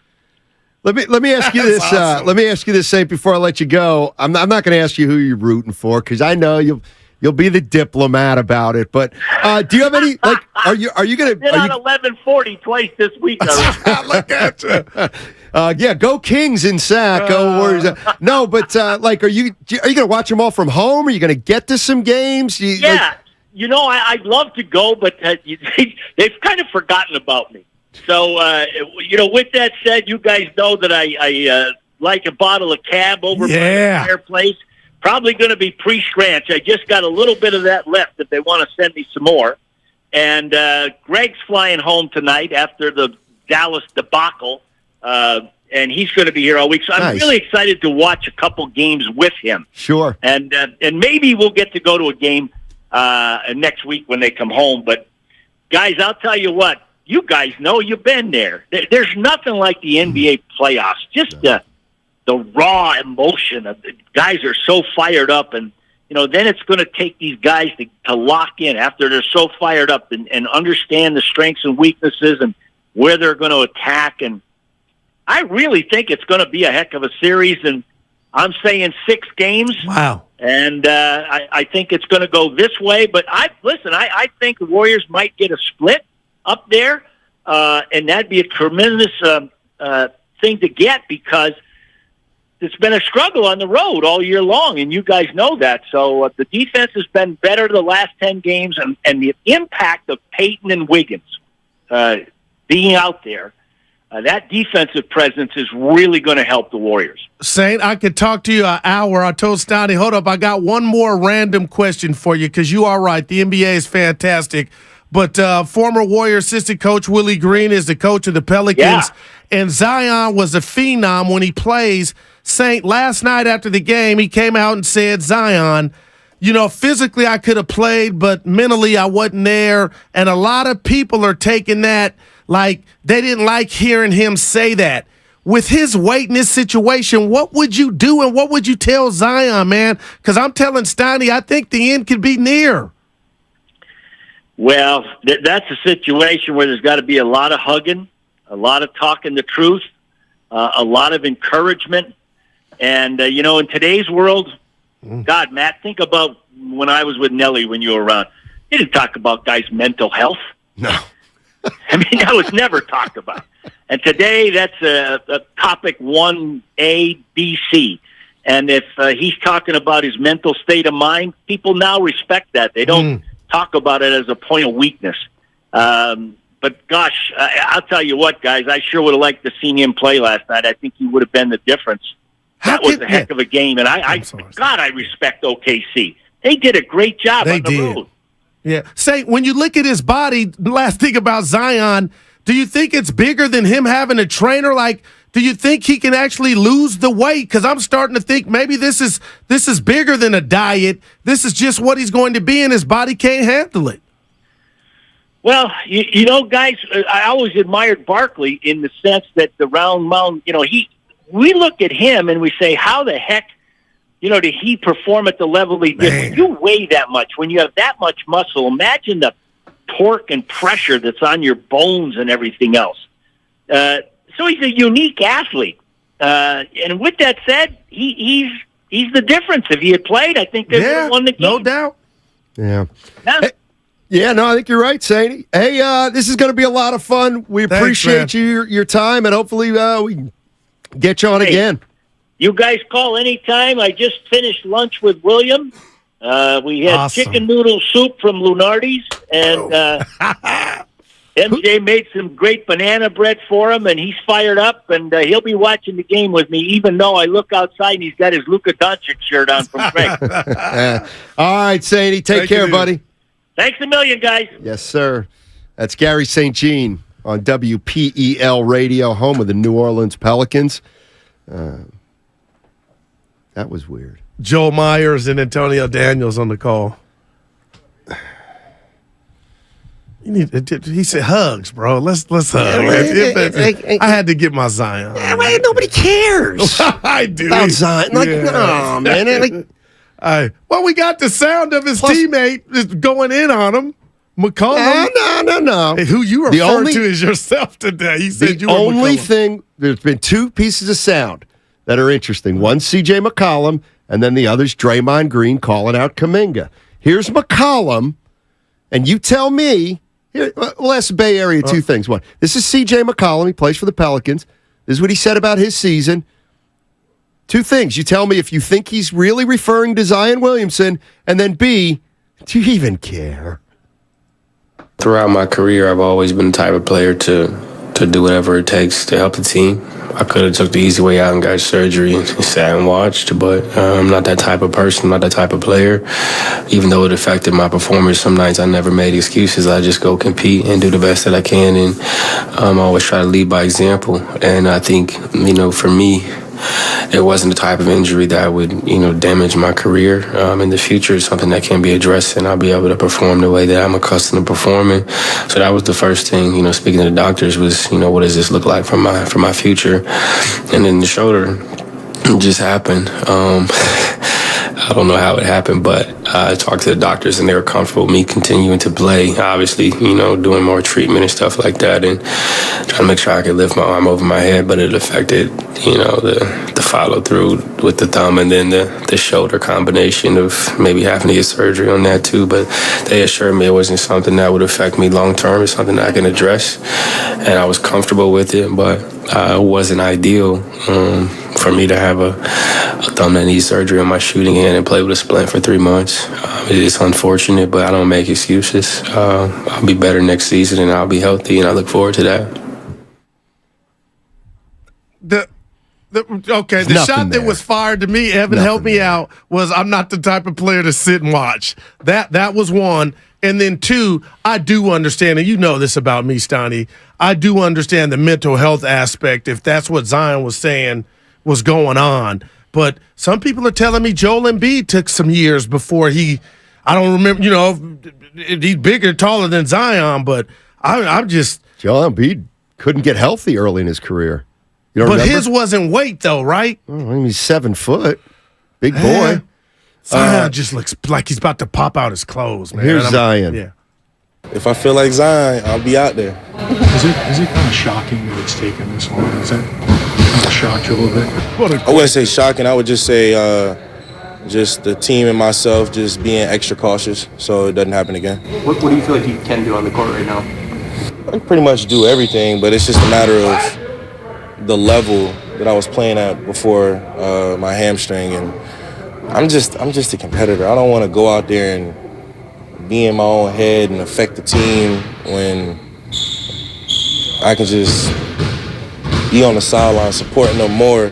Because I know myself. If I was to go out there, I would be in my head. Like I would hesitate on certain moves, and that could affect the game. Jesus. So wow. It's an interesting thought. And he was being real, letting you know, Stoney, he would hesitate, but I would tell him, you hesitating is better than the next man trying to fill in your shoes at 100%. I mean, look, if he's hurt, he's hurt. But that sounded to me like, but it's also, it's not about you, Zion. It's about the team. Can you come back and help the team? Okay. Wow. Okay, we know you can't go out and get 25. That's what you're saying. But is the reason you're not playing because you can't get 25? That would have been a great follow-up. Or is it because you don't think you can help? Anyway, that's entirely too much time on Zion Williamson. It's the NBA, Steiny. We care. That came from. But let's talk about teams that are actually playoff teams. Wow, you got me there. Yeah. Here's the. This is Draymond Green. Oh no, this is Draymond Green. He was with Mark Stein and Chris Haynes on their podcast, and here's what he said about how easy. Hey, is this going to be easy to win it all, Draymond? 100% been the hardest title defense. Quite frankly, I think it's warranted in several ways. When you get to a space of like where we are, where we've won now 4 championships, that gap between you and other guys, it continues to grow and grow. Well, with that gap growing is also the experience or lack thereof. And I think for us, where we've done this now, like you said, 4 times, for the vast majority of our group, this is the first time. Interesting. Can I listen to that again? There was something I didn't quite understand, and maybe you can help me with it. 100% been the hardest title defense. Quite frankly, I think it's warranted in several ways. When you get to a space of like where we are, where we've won now 4 championships, that gap between you and other guys, it continues to grow and grow. Well, with that gap growing is also the experience or lack thereof. And I think for us, where we've done this now, like you said, 4 times, for the vast majority of our group, this is the first time.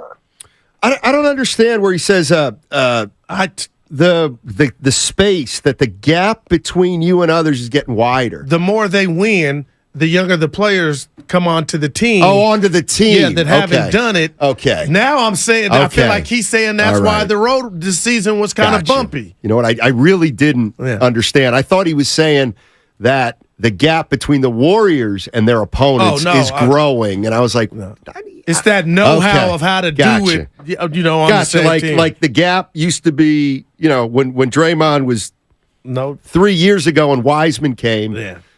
It's like worse now because it's 3 years later and here's Patrick Baldwin Jr. Yeah. Okay, I got you there. So he is blaming everybody but himself. Look at you. Interesting. You know, it's funny. There's just been a lot of sound over the last year and a half where people will be like, well, you don't know. You're not inside. And who knows what. But here's where the clues come. And those 2 sound bites to me are where you realize that there's something going on. Now, I'm not saying it's going to do them in, but clearly there's a dynamic within the team between the young and old players.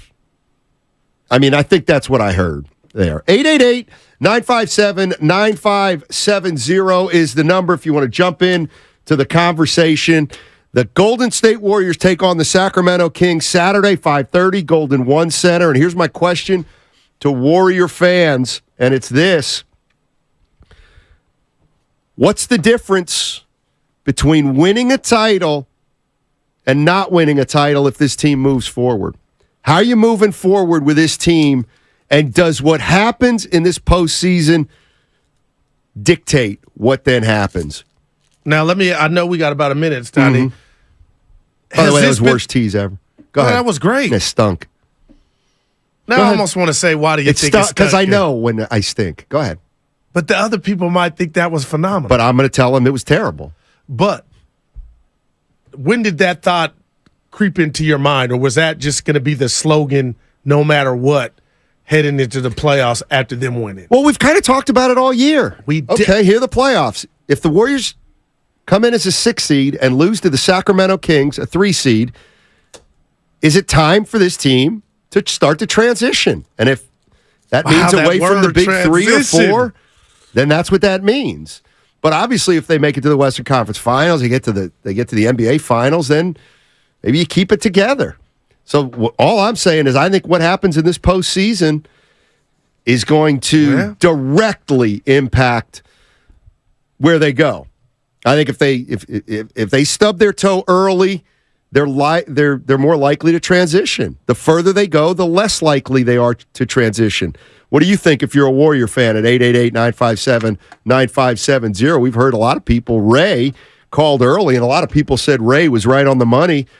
Ray simply said, even if they stub their toe, you got to keep this thing going as long as possible, which would mean trying to extend Draymond Green. 888-957-9570 is the number. NBA playoffs, they start Saturday, and they start right here on 95.7 The Game. I've had many relationships in my day.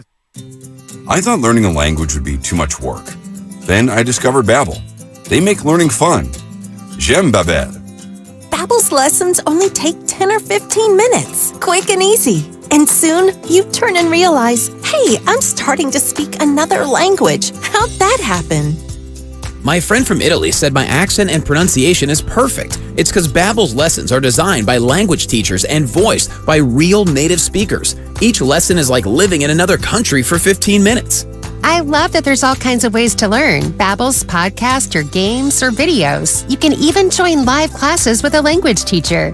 You learn words and phrases you actually use in real conversations. In 3 weeks, I was starting to speak in another language. So easy.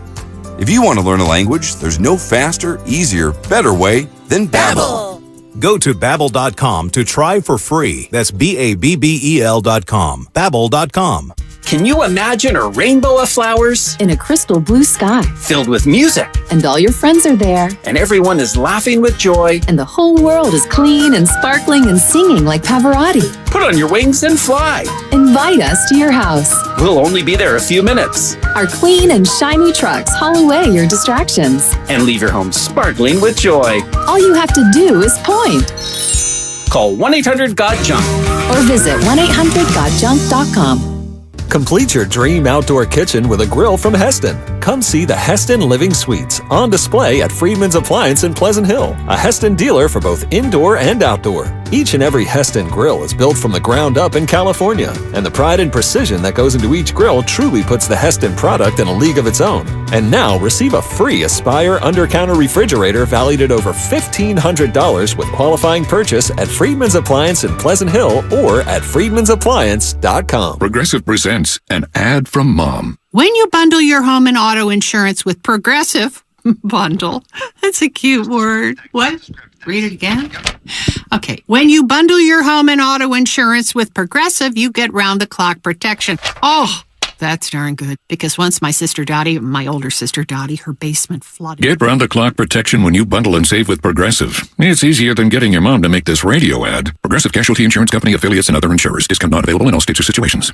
For the ones finding new ways to ensure the job always gets done. For the ones wearing many hats. For the ones who are hands-on, even from far away. And the ones keeping business moving forward. We are Grainger, offering professional-grade industrial supplies, plus real-time product availability and access to experts ready to answer your toughest questions. Call, click Grainger.com, or just stop by. Grainger, for the ones who get it done. Kelley Blue Book is the one-stop shop for pricing, fixing, selling, and instant cash offering. Instant Cash Offer is exactly what it sounds like. An official offer to buy or trade your car. Just enter your VIN or license plate, answer a few questions about your car's history, and what kind of condition it's in. In minutes, you'll receive an offer to sell or trade your car that you can be sure is fair. Then choose a dealer to purchase your car and schedule a time to meet. For all of the its, KBB.com.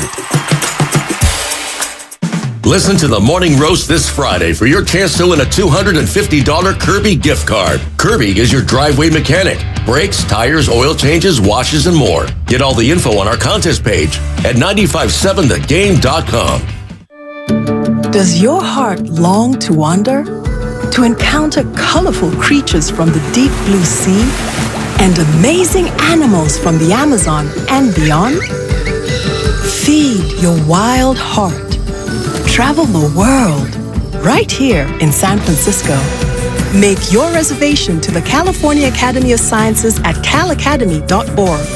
Explore Wanderwoods, our new outdoor playscape, now open. U.S. Bank is ranked #1 in customer satisfaction with retail banking in California by J.D. Power. Since California is home to most award shows, we've prepared a thank you speech. To Californians everywhere, we've been proud to help you plan, budget, and save smarter. Our goal tracking and budgeting tools would have no place to shine if it weren't for you, and we can't thank you enough for that. And thank you to our real-life humans who go above and beyond for our customers every day. Bravo, U.S. Bank, bravo! For J.D. Power 2023 award information, visit jdpower.com/awards. Member FDIC.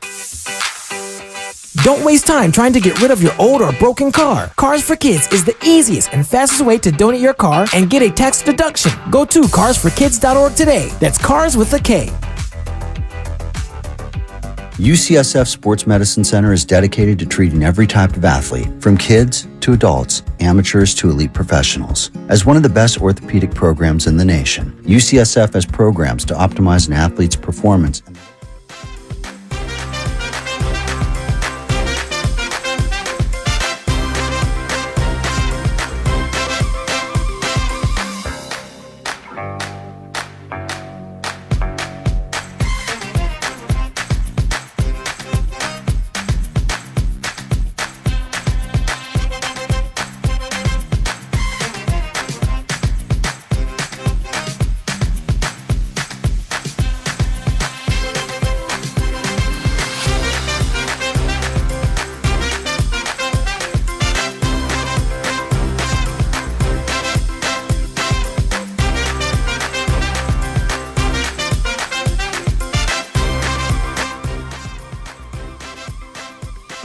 First I was on Goo's team, and then I was on Steiny's team, and now I don't know which way I'm going. Now, back to Steiny and Guru on 95.7 The Game. All right, welcome back. Matt Stein, Matt Darrell, the Guru Johnson with you. Game 1, Saturday, 5:30, Golden One Center, NBA playoffs get underway, and it's the first time the Warriors and the Kings have made the playoffs in the same year. Yeah. And that makes it the first time they've ever played each other in the postseason. So it's going to be a lot of fun. Golden One gets loud. Chase gets loud. Warriors experienced. Kings kind of newbies to the whole process. It's going to be a lot of fun. Lot of fun. And the $1 million question from your boy, Steiny, is will Wiggins start or will he come off the bench? I'm thinking he's coming off. What is your problem, Evan? Good. You want to let him in? No. I'll tell him after. All right. Sounds good. Leave Evan alone and finish your thought. I'm out then. See, this is what's so easy for you all to do because you ain't the main man. But what if got I your check attention? What got my Nobody's attention? checked out at all. What got my attention? No, something doesn't go your way. Everybody checks out. I can't do that as a number one. Kobe never checked out. Steph doesn't check out. Now Clay can check out here and there. You are special. What are you making fun of me about? No, we weren't making fun. Yeah, okay. Somebody in the other room had the A's, the Orioles run line. They had to win by 2. They just hit a Mateo, that's not right. You're lying. Oh, now. Evan. You're a liar. You're a liar. Evan. Fine, that might be happening simultaneously. That's what that was about. It wasn't. Evan. It was. No, it wasn't. Might have been about you were giving the. You seem to give the Tony Yayo at the beginning of the set. To me. Yeah, this is insecurity. No, you're sticking it to me. We told you the truth. Let's go to Mateo. Damn. A 9-year-old. Is that true? Okay. Yes. Hey, Mateo, what's going on? You. Hello. Hey. Can you hear me? Yeah, how you doing, buddy? Take it, Goo. Good. You think the Warriors are going to win? Yes, I think they're going to win. I'm a big fan. All right. Who's your favorite player? Jonathan Kuminga. Wow, the high flyer. Yeah, he's going to have trouble getting off the bench this series, kid. I'm kidding. Thanks. I think he's going to win Most Improved. Oh, Kuminga? Yeah, there you go. What grade are you in? 3rd. What school you go to?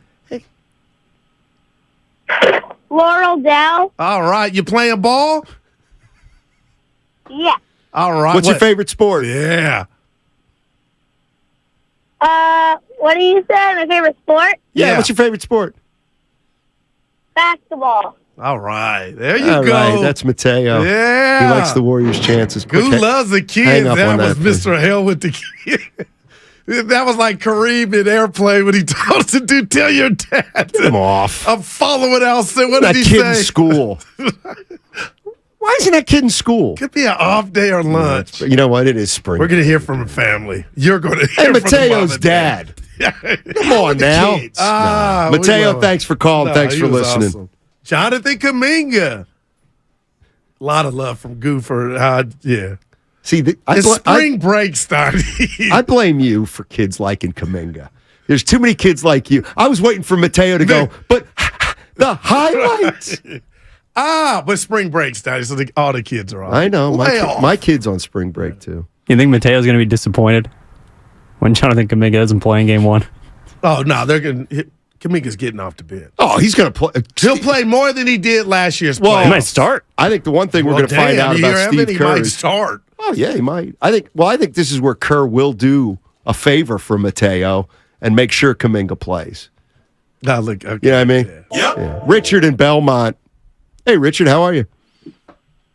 I'm all right. Response to your question, I think that's not as relevant as this question I proposed to you. All right. It really depends what Draymond does. I think that's a bigger thing. If he signs a contract with somebody else or stays with the Warriors, what Draymond does, I think that will impact more. And only players that the Warriors could lose that I see might make a difference is Poole and Kuminga.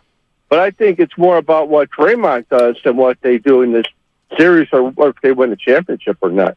That's my take. What do you think? Wow. No, you're right on the money.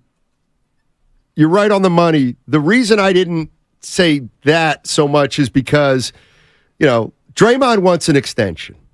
So if the Warriors say we can't give you 4 years, then his decision, I think, will be, I'm leaving. But if the Warriors match his number, then he's staying. So whose decision is it? Well, it's got to be mutual. It's got to be a mutual decision. But I cannot disagree with you that Draymond's decision is going to go a long way toward what direction the Warriors go, I would think. I'll tell you this. I don't know. You can tell me. Guru, you think all systems remain go, even without Draymond? I would have my popcorn ready to see that. And again, you talk about the impact of Stephen Curry, Stoney. One Stephen Curry, I feel it, all of it.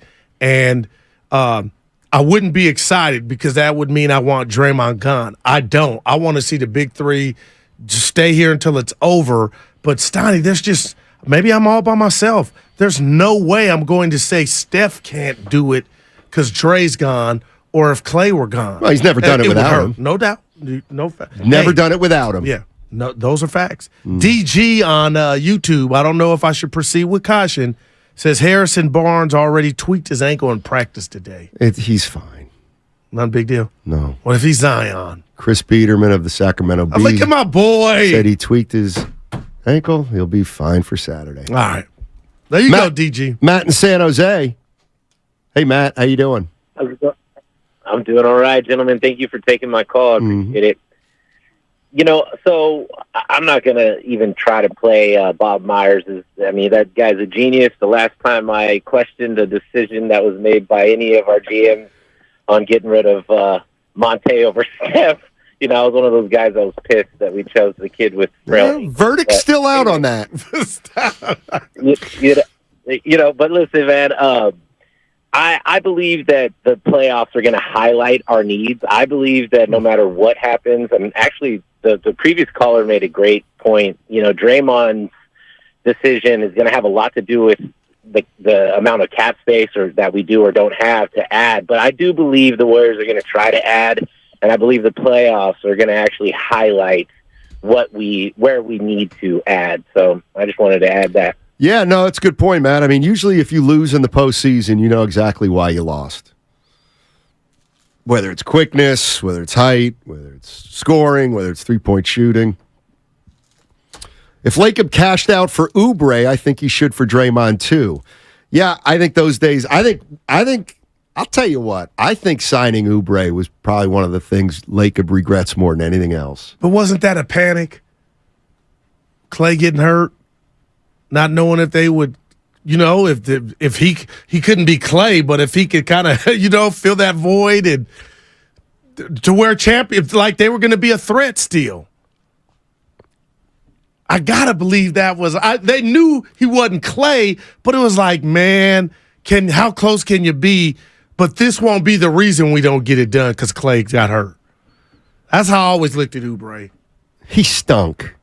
Now we know that. He stunk here. Tsunami Poppy. See, here's the other, this is where, so I said, I'll bet you that's the one move Lacob regrets. Do you think it was a panic move? I just think he was like, let's get a body in here that can play some two. Yeah. But and I think Thot could play, not be an all-star, but I think he thought Oubre would fit better than he did with his skill set. Does Oubre fit anywhere with his skill set? Well, he said he got a bag in Charlotte. I'll tell you what. Hey, I watch him, Stoney. Your boy. Where you going? I'm thinking of so it's Oubre and Nick Young. Trying to think who else is on that team. Probably Nate Robinson. It's on my all. Dwight Howard? Oh, yeah. Good call. You need one more. I do need one more. Terrence Ross. I love him. Yeah, I love Terrence. D'Angelo Russell? Who was horrible, by the way, the other night. Quit shooting. He's hurt. Banged up a little bit. Yeah, but hey, his shot selection wasn't hurt. He was letting them go. Like, you're not the star. Does it feel like they're grooming Kuminga a little bit in case Draymond leaves? I think that was the long-range plan, I think. I honestly believe so. I mean, I think if Kuminga were a star, maybe they'd be ready to move off Draymond Green. I think it's possible. I'm not saying it's probable, but if Jonathan Kuminga were further along, man, like that's the way you want to do it. Yep. No doubt about you pay that. Kuminga, and then you let Draymond come off. But they can't do that right now. I don't think they can because I don't think they're good enough without Draymond Green. We may have to find that out by the at the end of the year, though. My question to Warrior fans is simple. If the Warriors lose to the Kings, where do they go from there? And then if they win this series against the Kings, what does it mean? What does it mean if they win this series against the Kings? First thing it means is they're one of the 4 best teams in the Western Conference. So right there might be all you need to not do anything. You beat the Kings. You're in the Final Four in the West. Why would you mess things up? No doubt. And you're coming off a chip right now. Matt's in Pleasanton. What's up, Matt? How you doing, man? Hey, heard the other Matt calling in. Can you hear me just fine? Yeah. Loud and clear.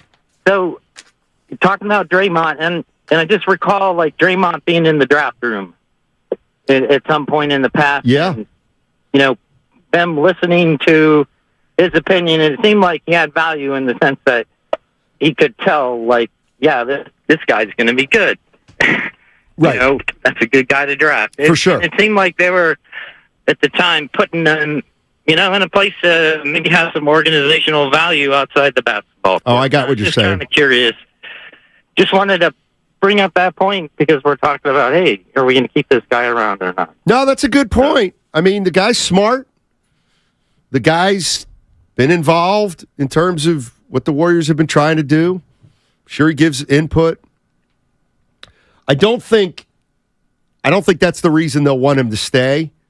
I think the only way the Warriors want him to stay is if they think he's got productive years ahead of him. Somebody on the text line, the Comcast Business text line, said, no way they're giving Draymond 4 years. Well, I don't necessarily disagree with you, but Draymond made it clear he wants to play 4 more years after this year.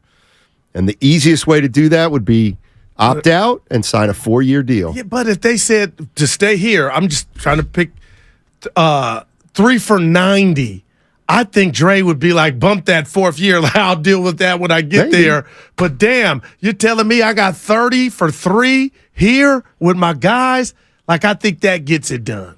I don't know. And, Steiny, if we're talking about, the gate, like I brought up earlier, and them going on a run and business is booming again in the postseason, would that help Joe write whatever check to meet Dre's demands? I would think it wouldn't hurt. And this what I got to run by you. So earlier you talked about, and you were right, the impact of Steph Curry. I just like, Steiny, I'm waiting for the 30 for 30, but it can't be done until he retires. But that's where I'm at on Steph Curry. I know how rare and what this dude has done revolutionizing the game.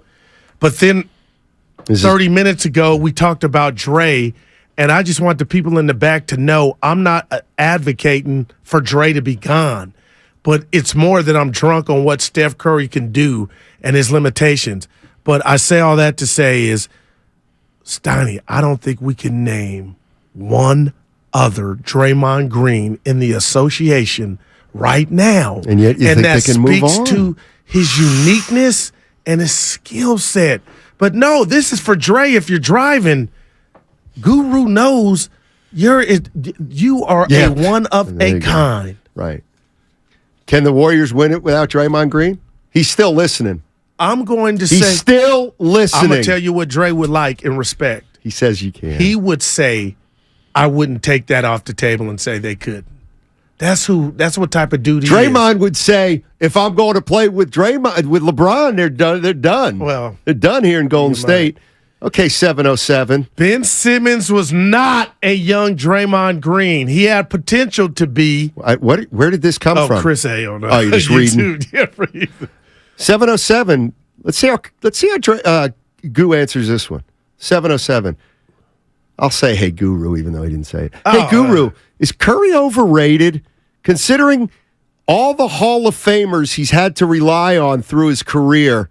Might once and for all we find out if Draymond leaves a Hall of Famer that he can't do it without other Hall of Famers. Oh, boy. Yeah, boy.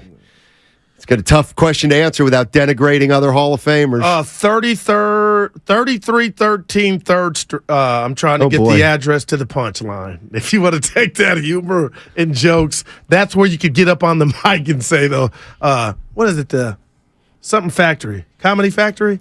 Anyway, come on, dude ain't overrated. The dude's a god. The 707's just pointing out what Magic played with Hall of Famers. Kareem played with Hall of Famers. How many? Cooper. He's not a Hall of Famer. Michael Cooper's not a Hall of Famer. Neither's Byron Scott. Kareem played with Magic and Worthy. Yeah, all right, there you go. Is Keith Wilkes in the Hall of Fame? Nope. Jamal? No, yeah, Jamal. Interesting. I loved him. 52. Who am I forgetting? Magic, Kareem, Worthy. There's one more. Kurt Rambis ain't in the Hall of Fame. No. Interesting. Pat Riley. What about Steph? Draymond. 2. Clay. All right. Durant. Iguodala. Durant asked to come here. Curry did him a solid. I'll tell you what. You give Steph 4 Hall of Famers, he can get it done. He got one without KD. Right, but with 3 other Hall of Famers. Okay, let's do this. How many Hall of Famers has Curry went through on this run to get 4? Gone through? In the streets, just went through. Well, there's no Hall of Famer on the Kings right now. Well, that's a series. This doesn't even count because they ain't got nowhere. Bron, every time. They lost to Cleveland. Chris Paul, Blake Griffin. Blake Griffin's not a Hall of Famer. I know. Kevin Durant. Russ. Dude, real quick. You're a Guru, who cares? You're going to play the little. Well, let me guess. It's good. What is it about? Willie Green? Steph's going to play the Bishop. Who's it about? Nick Nurse? No. Come on. Your read on Phoenix Clippers. Phoenix is going to win the series. You better be careful. But if it wins 6-7, would you be Phoenix totally is going to win the series. And who cares? There we go. That's the Matty I know. Phoenix is going to win. You got to never find that when I need. I can't believe we told you what we were snickering about, and you didn't want to believe that was it. I don't believe it says a lot about your person. It's not what you were laughing at. When has Evan lied? You know what, Steve? Steve in San Francisco. I'm dead serious. I'm glad you called in. Can you please take up this argument for me with Guru about Draymond Green? Thank you. Steve. Yeah, nobody, thanks for taking my call, guys. Nobody can get the assist to Steph or anyone else, for that matter, but truly to Steph the way Draymond Green can. That is one of his many irreplaceable characteristics, but that one, I think above all others, no one's going to fill those shoes. No one on the team certainly is going to fill those shoes, and no one in the NBA is going to be able to create that kind of chemistry that they've developed over the years. Listen, that is a fantastic point, but my rebuttal would be you're kind of putting a limitation on Steph Curry because we've seen it one way. And you're right. Nobody can be Draymond Green. But what if Curry, you're basically telling us Curry couldn't do it another way. And that's what I'm telling you. I'm all Curry all day. He could do it another way. That's all I'm trying to plant that little seed in you are right about what we've seen. But to say and call you're right, that he Steve. couldn't get to the promised land doing it a different way. Nobody can do. Nobody. Go ahead, Steve. He's 36 years old next year. Curry's 36 years old next year, and you're going to tell him to hustle more? I mean, what's the other way? He's already running all around the court more than anyone Good question. else. No, totally. But What's the other way? What's the other way? It's not hustle less. That's not what I was insinuating. Thanks, Steve. We looked at, he's in phenomenal shape. It would be just different. It would obviously Look, to the naked eye. And this is where I'm coming from. Put a cap on Curry. I put a cap on Curry just like you put a cap on every player. Michael Jordan cannot win it by himself. That was proven. Right? Yeah. I'm definitely not saying Fine. Dre leaves. Well, I'm saying if you lose Draymond Green, you're in big, big trouble. Big trouble. There would be a counter though, Steiny. No, and that's where I think you're. That's where I think you're disrespecting Dre. Yes. But you're looking at it like I'm saying we get some guy off the street to be Dre. I just gave Dre his flowers. Right. I'm saying that way is gone. Okay, then what do you do? The team, the coaching staff would put something together, bring in somebody or somebodies to where Steph could get off a different way. Name me a player they could bring in that makes them better defensively and offensively if it's not Draymond Green.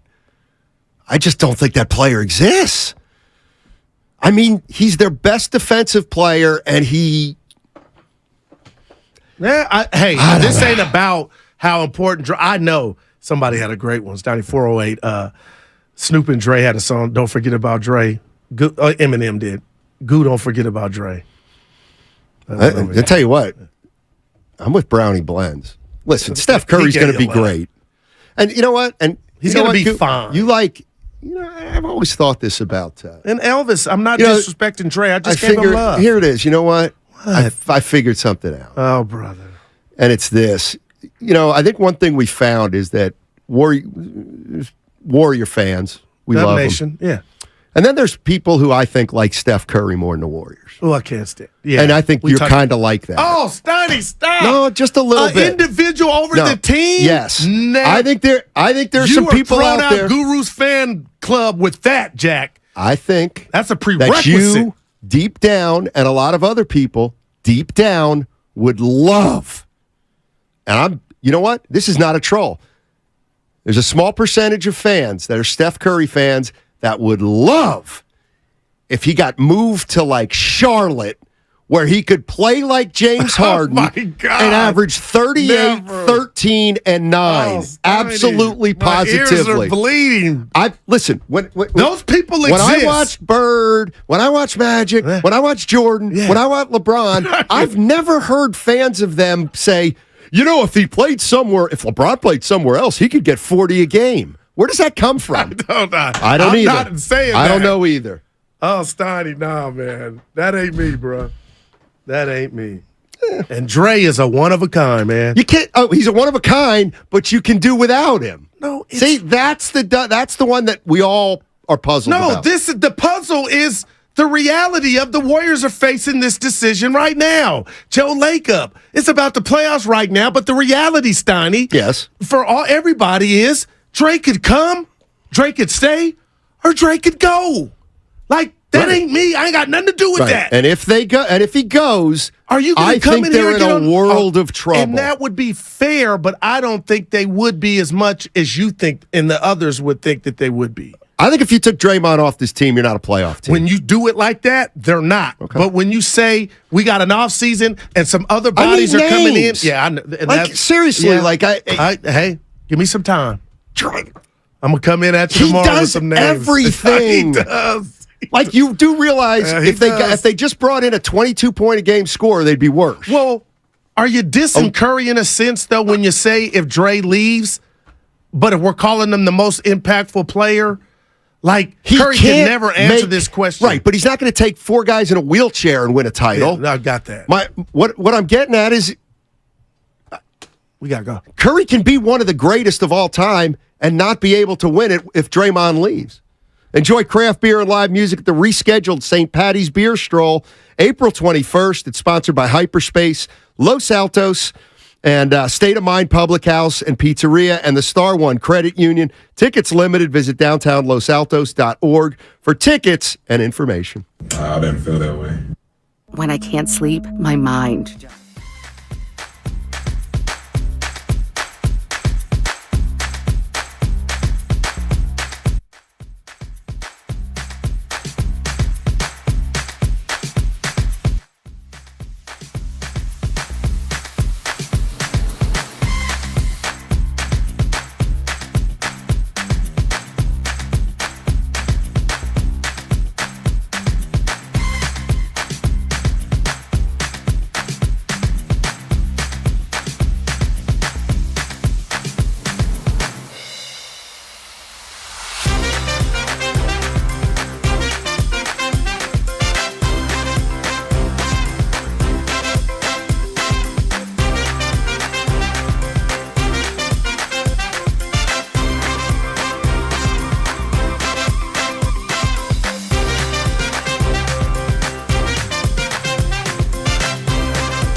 Can you hear me? Yeah, how you doing, buddy? Take it, Goo. Good. Think the Warriors are going to win? Yes, I think they're going to win. I'm a big fan. All right. Who's your favorite player? Jonathan Kuminga. Wow, the high flyer. Yeah, he's going to have trouble getting off the bench this series, kid. Now, back to Steiny and Guru on 95.7 The Game. Brina on Twitter unapologetically, they're saying you were mean. No, I wasn't. I said you were just running material. That was material. Yeah. Getting them ready for high school. Exactly. Exactly. It sounded like Kareem in Airplane. Jonathan Kuminga. You go tell your the dad. high flyer. Yeah. What is like running down there with, who was the other center? Who was the Milwaukee Bucks center? Paul McKeskey. No, the Bob brother. Lanier. There you go, Bob Lanier. Smoked cigarettes at halftime. Are you kidding? Lynn Dawson was doing that. Kansas City Chiefs, rest in peace. Did you see JD tweeted about you? No, what'd he say? Yeah. He said he was talking about nonsense leading up, and he said, none of the nonsense has come from either team. It's the mutual admiration society between the actual participants. But the fan interactions and the fan media interactions, they've been off the charts in terms of neuroses. Wow. And I expected a circus. Yeah, he wasn't talking about me. No, he said fan media. That was butchered yesterday. But you were too. Yeah, but I didn't do a rant. Butcher went in yesterday. Like, there's nothing wrong with fan media. Ain't nothing wrong with it. Well, actually, that's not true. Yeah. I got a big problem with it. But, no, actually, all right, let me clear this up. I actually don't have a problem with it. It's who you are. All you can do is be yourself. Do the show. Yeah. Exactly. I mean, you couldn't be me if you tried. Got a better hip. That's true. How you feeling? See, I didn't mean I'm playing to bring again it back today. up. Well, then you ain't hurt. Yeah, playing a little 9-hole event. Well, look at you. At Contra Costa Country Club. What do you mean event? It's a men's club event at a country club that I don't belong to. Wow. See, the one thing, Goo, that I'm telling you. Yeah, the one thing that's pretty Goo, you'll find you don't have to join a country club. Just find a lot of people who become your friends who belong to a country club. There you go. Not only that, so if you join a country club, it's like you got to play that course most of the time, which is fine. But if you have multiple friends it's my buddy Derek hooking me up. So he was a listener. He's a listener. Yeah. And he what reached club? out. Contra Costa Country Club. This is- We call it It's almost CCCC. two. Yeah. Okay. That's Contra Costa Community College. That's where I was just going that's there. down the street. Shout out the comments. By the way, it's a 4 clubs only today. Little 9-hole event. 4 clubs only. We'll be taking a driver, 8-iron, okay, putter, and 5. Shout out Sneeves who hooked me up. I got that in the trunk. Yeah. Do you have anything to add right now? Before No, I'm just shocked. I didn't see this random news. Dan Snyder finally selling the Commanders. Yeah, and the guy who's buying it, one of the groups, is Josh Harris, who owns part of the Sixers. Minority? Josh. Oh, I wouldn't go. I ain't named. Yeah, I'm going to pass on that. I didn't know. But we would know if Sixers had a minority owner.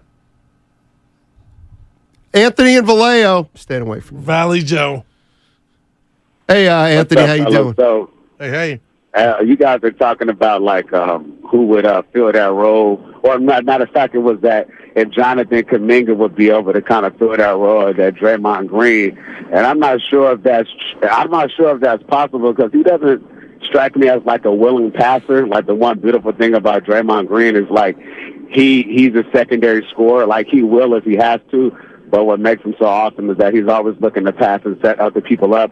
But I'll play the game as far as, like, if we were going to trade him. Yeah. I could totally see someone like Draymond Green heading down to, like, a place like OKC with a bunch of draft picks and a bunch of just good, young talent. Like, that's a team that's going to be up and coming. I wouldn't mind taking a couple guys from them. But I really would, if we were going to get rid of Draymond, hypothetically, I would love to replace him with a Mikal Bridges and a Brook Lopez. You got a big body down there that can stretch the floor and shoot the three, and then you have Mikal Bridges, who's a 3-and-D guy. He plays great defense. He can score at will, and he's just an all-around good basketball player. And he played 4 years at Villanova, so he's a smart basketball player as well. But that's just playing the hypothetical game. Appreciate it. Good call. Appreciate it. Yeah. I don't think many teams would not want Mikal. And Dre is, if he's saying he only wants to play 4 years. I love OKC, Steiny. I can't wait to see him play tomorrow. But I gotta think he thinks they're too far away for where he ain't got a gap year, and they would make the playoffs. But I'm talking about Dre is L.A. I'll eat my shoe if Draymond Green plays in Oklahoma City. I'll walk across the Bay Bridge naked. As a Thunder. He ain't going there. He already said he wouldn't play in Oklahoma City on a Tuesday. That's true. Wow, that's a 4. That's true. They'd have to really finagle with the schedule. Steiny, do you post your scores? Of course. I have a handicap. Mm-hmm. Now, is that an app you log them on to? Yeah, it's an app. So the average bear can see it? Yeah. Wow. 16-9. Yeah, exactly. 650, you get it. Yeah, Steiny, same thing as I don't own a boat, but I have friends who do. Let me tell you something about boats. The upkeep is just too much. Not if you love it. But if you're in salt water, sometimes you're not in salt water. Norm, I grew up with a boat. Yeah, I know what it's like. I know, but the problem with a boat is, let's say you want to go out. How long you want to go out for? The whole day. Okay, when to when? Just say 6 to 6. 6 in the morning? Yeah, to 6 at night. Okay, well, then you have to sleep overnight to get the boat prepared because it takes you 4 hours to get a boat prepared. Then you bring it back. It takes another 4 hours to clean it up for the next person. It takes longer to upkeep a boat than to enjoy marlin fishing, for example. It's like Norm did it forever. I know, and it's like Norm. I mean, now what if you're going somewhere now like you know what it's like to be a Berryessa cleaning person. Well, yeah, but you clean your house, you clean your garage, it's upkeep. But what if you're going to stay overnight at Lake Berryessa? You're going to have it more than you said 6 to 6. What if I'm staying overnight? Then you ain't cleaning. It's just so hard to clean. It's just. Ask Clay. Well, I stole that from Otis Bird the third on YouTube. It's just it feels like it's more work than enjoyment. That's to all. You, yeah, to you. But to boat lovers, it's not. They're saying a boat stands for bust out another $1,000. Hey man, $1,000. Yeah. I guess not. Let's go to AJ in Belmont. Yeah, What's people up? think the 4 hours was a little inflated to clean up. Have you ever seen? No, but Norm people are obsessive. 4 hours. Yeah, Norm took about an hour. Whenever I went to my buddy Matt's boat, is down. You get off the boat. Okay. Got you spray it. Yeah. Well, no, it's like you get off the boat. You're half looped, obviously. Oh, see, all you're doing, all you want to do is eat. Yeah. And Mr. Bastion's like, well, we got to clean up the boat. It's that long for you, but we got to clean up the boat. No doubt. You rode, you clean. Yeah. Okay. I'll clean up the boat. I'll see you tomorrow morning because that's how long it takes. I like boats. Well, you had children. It's like cleaning up after them, You take the good with the bad. The enjoyment of raising kids outweighs the... I'm sorry, sir. Enjoyment of what? Raising kids. Dude, Mateo, call back. Yes, dude. Yeah, Mateo. Let the people know you were playing. The hell with Because my phone could go off and be like, I didn't think that was cool. Mateo. Yeah. I can't. I got it. Let's just get off. Yeah, okay, I got to. And we got Willard and we got to go. Kruger. Okay, bye. Mom, Dad, sis.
Comes in whenever he damn well feels like it. Larry, we love it. A ray of sunshine today, Steiny. You know what? Incredibly optimistic. Before we even start, I just want to thank you. I really do. This guy. I want to thank you for being here right now. This guy. No, honestly, it means the world that you're here right now. You could be anywhere. Wow. You could be, the sun is out again today. So, no, it's truly and I don't just speak for me. I speak for the entire audience, the Bay Area, for Goo, for Larry, who, is probably stuck outside with a card that doesn't work. I speak for everybody when I say thank you. You're welcome. For staying here. You're welcome. All the way through. You're welcome. The end of your day. No, that's shift. That's 4 hours long. That goes till 2:00 in the afternoon Look how on a he looks Thursday. at Thank you. No, you're welcome. Thank you. You're Thank welcome. you. I'm very Truly, similar. brother. And That's awesome. Guru, I tell you what, the extra mile. Thank you. Thank the you. extra mile. And Guru, you'll know this because you tweeted something about it, and you were absolutely flummoxed. But it's really the way it is for superstars. Remember when Darvin Ham said, "Oh yeah, I talked to Anthony Davis and LeBron, and we decide when they're going to play. They decide. I decide. Yeah, okay. You cannot treat role players like superstars. Everybody must be treated differently. That's why I was out of here yesterday. It's just so funny. No, it's so funny. What our listeners don't realize, and I know you've referenced it, have you noticed the strength and the power that Steiny is willing to use when the boss is in Hawaii? Oh, yeah. Has anybody noticed? The Maui You Invitational. never talked like this before. But now that the boss is on a 6-hour plane flight away and can't do a damn thing about it, man, you're an alpha dog now. Yeah, look at you. You must not listen Charles to our Oakley. show because I always listen to the whole damn thing. Maloha. Well, then you'll know that I pride myself on Maloha. Maloha's got to be a T-shirt. Merch shop, please. 95.7 The Game. If that doesn't end up on a T-shirt, Maloha is the best thing ever. Sorry, Steiny. I didn't mean to talk over the alpha dog. Go I ahead. was just going to talk about myself. So it's go okay. ahead. No, we want to know. I forget. The Bonnies don't I'm like gutless. that. There you go. Gutless. Anyway, a couple things. Thanks for being here. You're welcome. You're welcome. Appreciate you. Do you ever own a boat? Ever own a boat? I've never owned a boat. Okay. No. Apparently the joke is the two happiest days of your life are the day you buy the boat and then the day you sell the boat. Thank you, Andrew. Appreciate that. I'll just cut to the chase. Well, by the way, where do you think Larry is? If I don't leave early yesterday, he doesn't get in the building. Yeah, I mean. Is that how he got in? Yeah, I let him in. He's been out there every day, Larry, we love you, boy. Him trying to get into the building is like somebody at self-checkout at the grocery store with lettuce. So it ain't They're personal. just like, He what ain't do I do? avoiding I don't Scotty know what button to push. I don't know how to get in. He'll get in. Somebody will go get him. Now, I got to throw this at you, with Willard. Yeah. All right. So you know who I am at heart. I'm a lover, not a fighter. Uh-huh. I'm going to rest my Warrior takes real quick here. But what Max Muncy's been doing to the Giants at this park, I'm not advocating violence. I think you are. But I'm advocating violence. Can we throw almost at him just so he's not comfortable? What's going on? Look at Larry's here. Gibbs. How'd you get in? You know about How'd Maryland. you get in? No, that's the big debate is like, why couldn't you get in today? Oh, Lucas got to be in. They'll figure it out. Maryland. Huh? What do you know about Maryland? I was friends with the AD. Why are you giving him that look? What, I can't wear a Maryland shirt? You grew up a big Atlanta Hawks fan, or is somebody allowed to be a friend with somebody? Hey, this is between Kruger and me. Just saying. Lynn Bias. Sorry. Who's the AD? Kevin Anderson. Look at Larry. He came into the radio station, and I said, "Hey man, you didn't bring us any swag." We gave him a hard time about it on the radio. So like 2 weeks later, he sent us a box that's like as big as this room of just like all swag. Can you call out the Warriors for bringing a bunch of swag to the morning show and they didn't leave anything for us? Lucas got the kid. Everybody. Yeah, that hurt. Yeah. Steiny brought it up to you. That's Go, okay. Goose ain't gonna like this. I go, what?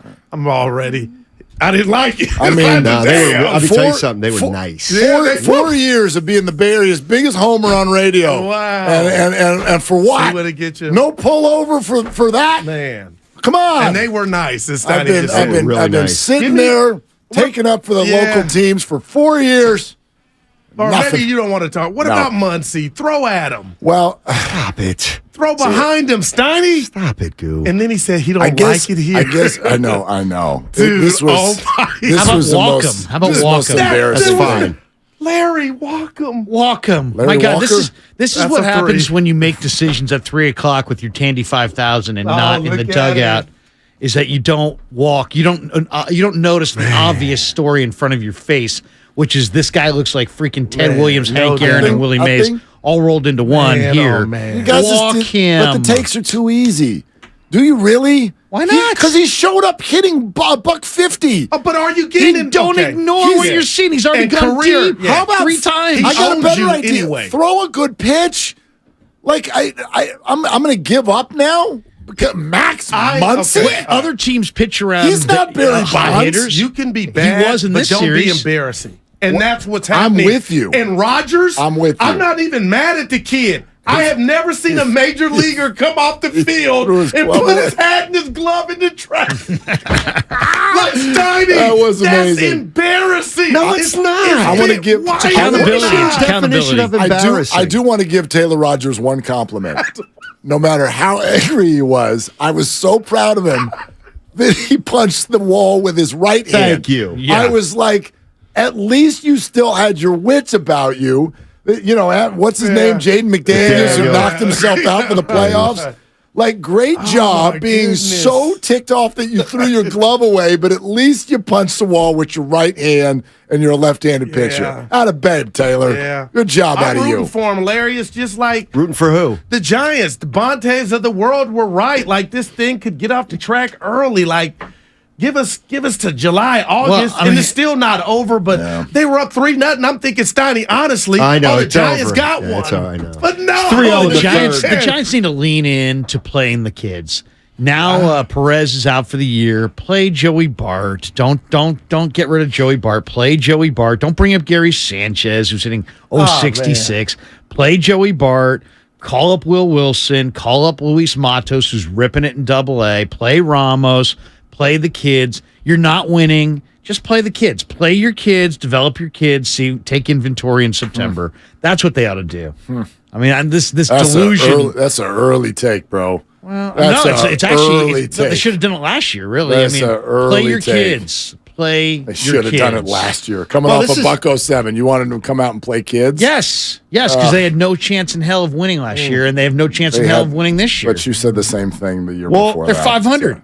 You said the same thing the year before that. Mark, 2021 was a freaking aberration. I'm not Everybody going to disagree with you, but so if it's an aberration, then play the kids. But you're here to develop. Farhan's here to develop the roster. Why can't another aberration happen? Why can't it? Why would there were 12? Because you don't have Buster Posey, and you don't have Brandon Belt, you don't have Longoria, and you don't have a lot of veteran players who were good. So what? You ripped those guys when they were here. Everybody wanted Buster them. Posey. Yeah, everybody wanted all those guys gone. I was hosting the damn show after the game. Everybody was ticked off because everybody got overpaid. And oh my gosh, the Giants gave thank you contracts to all these names. Who would Giants fans rather watch? Would they rather watch Luis Matos get better or Mike Yastrzemski hit 210? I'd rather wait and see how the season develops a little bit. Yeah, isn't this the same thing the Warriors essentially had to deal with? They wanted their young guys right off the bat to be good enough to help their veterans. They played 10 games, and whether they should have or shouldn't have pulled the plug, they did. Isn't it kind of like that? Where do we know these guys can get it done before we give them the job every day?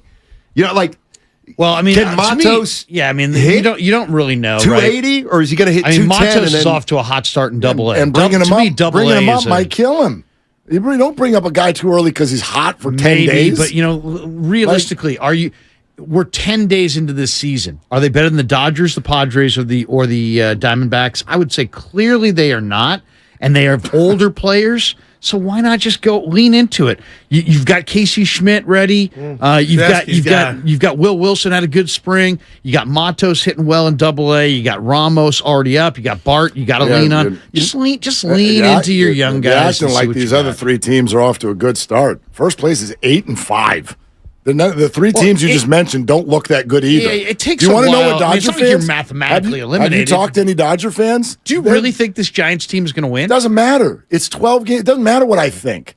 It's 12 games I'm just into saying the season. The fans, I think, would rather watch. And the fans are defeatist. And that's how you sound right now, too. No. The fans would rather watch the future and something that they're actually going to invest in. See, you bring up Casey Schmidt and he does well. You bring up Matos and he does well. You do bring up a Bart and a Ramos. These guys do well. Suddenly you got a little hope. Now you're selling hope. How about now you bring them up and they don't do well? The whole How's image that of the look? year is different. If you go with Yaz and the same veterans over and over again, and you're just sub 500 and losing two out of every three and looking kind of flat. Conforto, I'd rather go young. I like the way Conforto looks. He's hurt. Not long term. I like the way he looks. We haven't even seen Haniger yet. He played 50 games last year, Mark. So what? That's last year. I'm just saying he's hurt. can you just breathe for a second? Here hurt, though, That was Mark, one home. Yeah, but it's one homestand. I'm just saying. If you ask Remember me, when Jimmy what's Ward? a better Get show? rid of Jimmy Ward. He's hurt all the What's time. a better? Remember that? I didn't say that. But I mean, what's a better show? Playing your kids that you develop, because that's when this thing is going to turn. But you're over. assuming they're going to lose. I'd rather I'll lose agree with with you the if it looks like this in July. You don't know that they're going to lose yet. They're 5 and 7. It's 12 baseball games. I think they're going to lose. Well, maybe, but let's find out. I mean, here's the other thing. All I got to do is be 7th. Right? That too. 7th. You're talking about the to make the playoffs. And yes, if it were the NBA, I'd scoff at that. Yeah, I was they're the just 8th seed. about to bring that up. Baseball. I mean, we saw it last year. The Phillies went to a game and a half out of the playoffs right now. Like if you, to me, baseball's game and a half. sport. That's the one thing I love about the game. Making the wild, like if you're 7th, that justifies everything. And then what about this? Tell me if I'm hating on Darren Ruff. Hey, what he did in 107, it was incredible. He was incredible. But you left for a reason, and the fact that they can bring you back, that tells me no shade of Darren. The team didn't get better because you made a decision to say bye-bye, and then you go back and get him. No, they traded things him. just didn't work out. They traded him. Right, but why did you need him back? Because a bunch of people got hurt. Because a bunch of people got hurt. You're listening to 95.7 The Game, KGM, ZFM, and HD1 San Francisco and Odyssey Station. I mean, do you know how a Met fan feels when that guy walked up to the plate and almost put the thing in the first row and left center field in his first at bat? I mean, he got 2 hits last night. I mean, think about it, though. Whatever. I mean, let's look at this for what it is. It's April the 13th. You know, you're already going after guys who were just on the waiver wire. This happened last year in April. It's happening again in April. They're already hurt. What do you think it's going to look like? I don't know, 50 games in. Don't you think there's going to be more guys hurt? So all I'm saying is you do have some young guys on the verge. Not.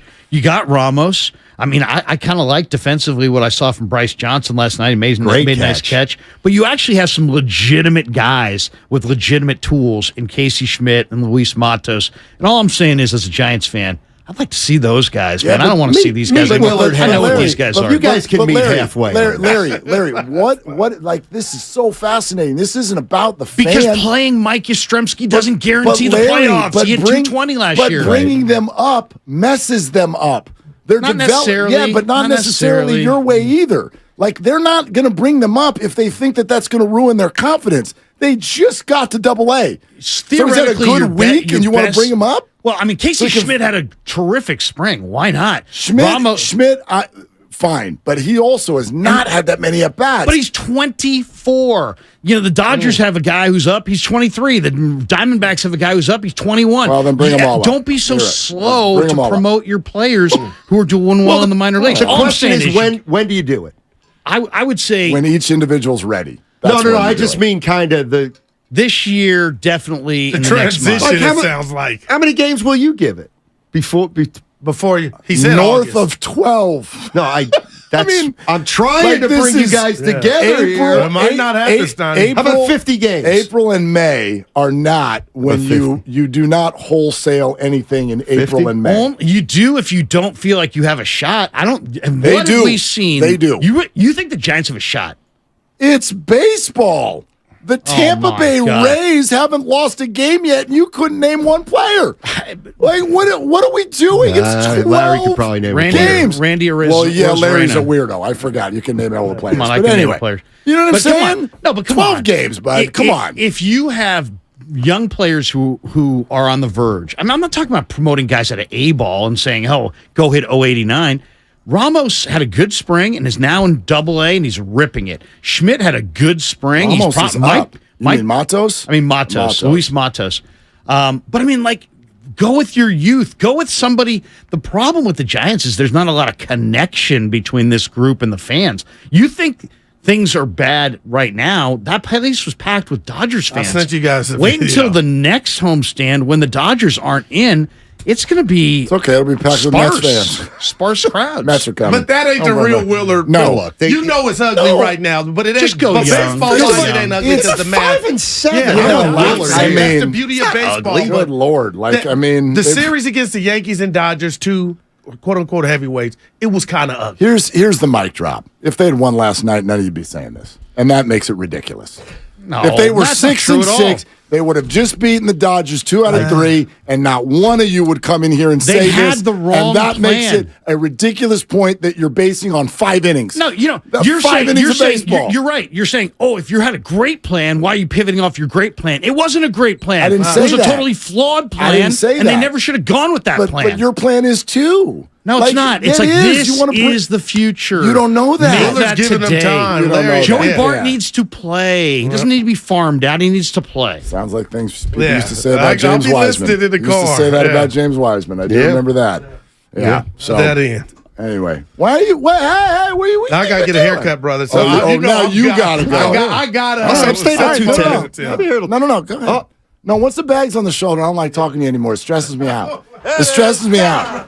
My shoulders get all tight. It's just You better be careful or I'll pull a guru. It stresses me out. I'm still on the mic. It stresses me out with your bag on your shoulder. So Have you a can great leave. one, guys. I'll talk to Larry. Jonathan Kuminga. Wow, the high flyer. Yeah, he's going to have trouble getting off the bench this series, kid. They're longtime friends. Let me tell you something real quick about Dibs that I'm sure not everybody knows. And first-time partners. Hang in there, big guy. There'll be brighter days ahead. Now these two homegrown Bay Area boys finally come together to take over sports talk. Get the hell off of my doorstep. Major League Baseball, you stink. It's Willard and Dibs on 95.7 The Game. Okay, we're going to table that for right now. And in fact, Ron Wotus is going to join us next hour, so he'll help us get back to that. We'll there's more meat on that bone, and that's fine. But Kevon Looney is going to join us this hour, and Steve Kerr is going to join us at 5:00. And I want to throw this at you because I feel like we started this a little bit yesterday, and I find it to be an interesting conversation. I hope to do it without offending anybody on either side. I hope to. I don't know that I can.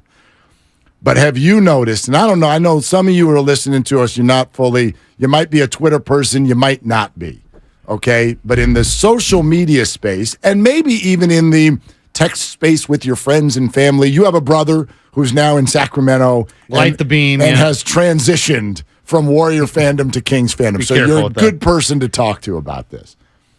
But I really think it's starting, part of this is also we have a full week to talk about it now because of the play-in tournament. But it's starting to almost get nasty, okay? Your Sacramento radio host today basically insinuating that Bob Fitzgerald, with a quote earlier today, found a new level of unintelligence.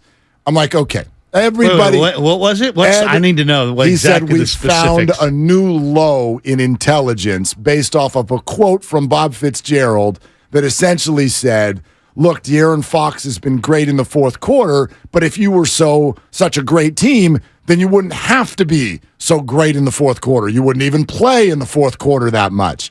This was plucking one comment from one conversation. I didn't even have the context to it. But we're starting to get nasty.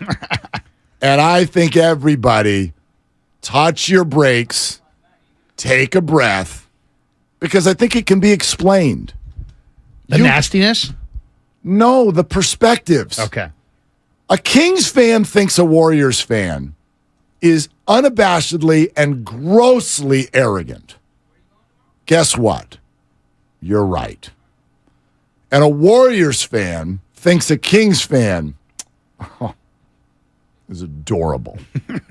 guess what? You're right. All we have are our experiences. So I would ask a Kings fan, because I am a Warrior fan, and I will represent that group here. I would ask a Kings fan, what kind of perspective do you want us to have? Our team has been to the final 6 times in the last 9 years. We've been to 4 parades. We have a team that's loaded with people who will have speeches at the Hall of Fame one day. So what perspective would you like us to have? And then Kings fan, now if I can try to represent them for a second, you don't live in the coastal massive market. You haven't been to the playoffs in 16 years. So as I mentioned yesterday, when you run into the dog park and act like that little chihuahua that's chipping at everybody's heels to get attention, rah, rah, rah, rah, look at us, look at us, look at us, look at us, no, we're great, and you're trying to prove everything to everybody, I get it. Of course that's your perspective. It's no different than somebody who grew up in Alabama versus somebody who grew up in New York. All we can do is bring what we have to the table. Are we supposed to apologize for that? I don't think so. I don't think so. As a Warrior fan, we used to be Kings fans, by the way. We know what that feels like. Yeah, I mean, it's all too familiar to me. Both sides of this are very familiar. I think Kings fans just want us to acknowledge that they were the better team in the regular season and that they have a shot to win this series. If you're not willing to acknowledge those two things, then I think you're going to get pushback. I think if you do acknowledge, hey, you guys had a great regular season and you guys got a shot to win this, I think if that's your premise, I think everything that's discussed from that point on is fair game, and I think everybody's happy. It's when people are like what you're saying, like you're patting them on the head with the, you're adorable, and but they are the idea that the regular season means nothing. Well, that and was what they your accomplished. Line. Well, no, I'm just saying that's what they're pushing back on. Right, but don't you? I've acknowledged that the Kings could win this series. Right. I've said I'm speaking not about us, our takes. I'm talking about just what's out there. All right. I think the King fan wants us to acknowledge, the Warrior fan to acknowledge that the Kings had the better regular season and that they have a legitimate chance to win this series. They're pushing back on this. The regular season means nothing. The Warriors are going to wipe them up. The very confident prediction, which I have and other people have, that the Warriors are basically going to sweep this series. Whether it be the Kings win 2 and the Warriors win 4 straight, or the Warriors win 4 straight, or 3 and then give 1 away and it winds up being a gentleman's sweep. It's the Warriors at some point are going to take hold of this thing and take control, and they're pushing back on that. And I understand that. I do understand that because they've arrived as a team, as a franchise. They got a new arena. They got a nice GM. They got a good head coach. They got a nice core. Yeah, Coach of the year. Congratulations, Mike Brown. And they got a lot of the pieces, and they got a seat at the table, and they just want to be acknowledged that, you know what, they're not some little plucky story, and they're not some little it's not an aberration what they did. Okay, those are two different things though. They're not an aberration, but my God, they are a plucky little story. They don't believe that, Mark. They believe that they are making strides towards winning a championship. But that's what and you that they're are. Not maybe not there yet, but they're on their way. But that's what you are when you first arrive. You're a plucky little story, and then you become something different. I mean, come on. This is, if I would say this, like, yes, you're right. Acknowledge that they could win the series and they had the better regular season. Right hand of the year, yes. Done.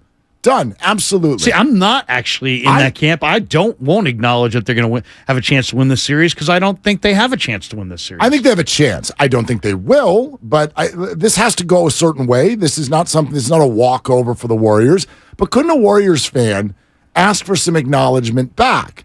Like a Kings fan right now seems to be telling a Warrior fan, my gosh, you guys are so lost in all of the glitz and glamour of all this that you don't even understand basketball.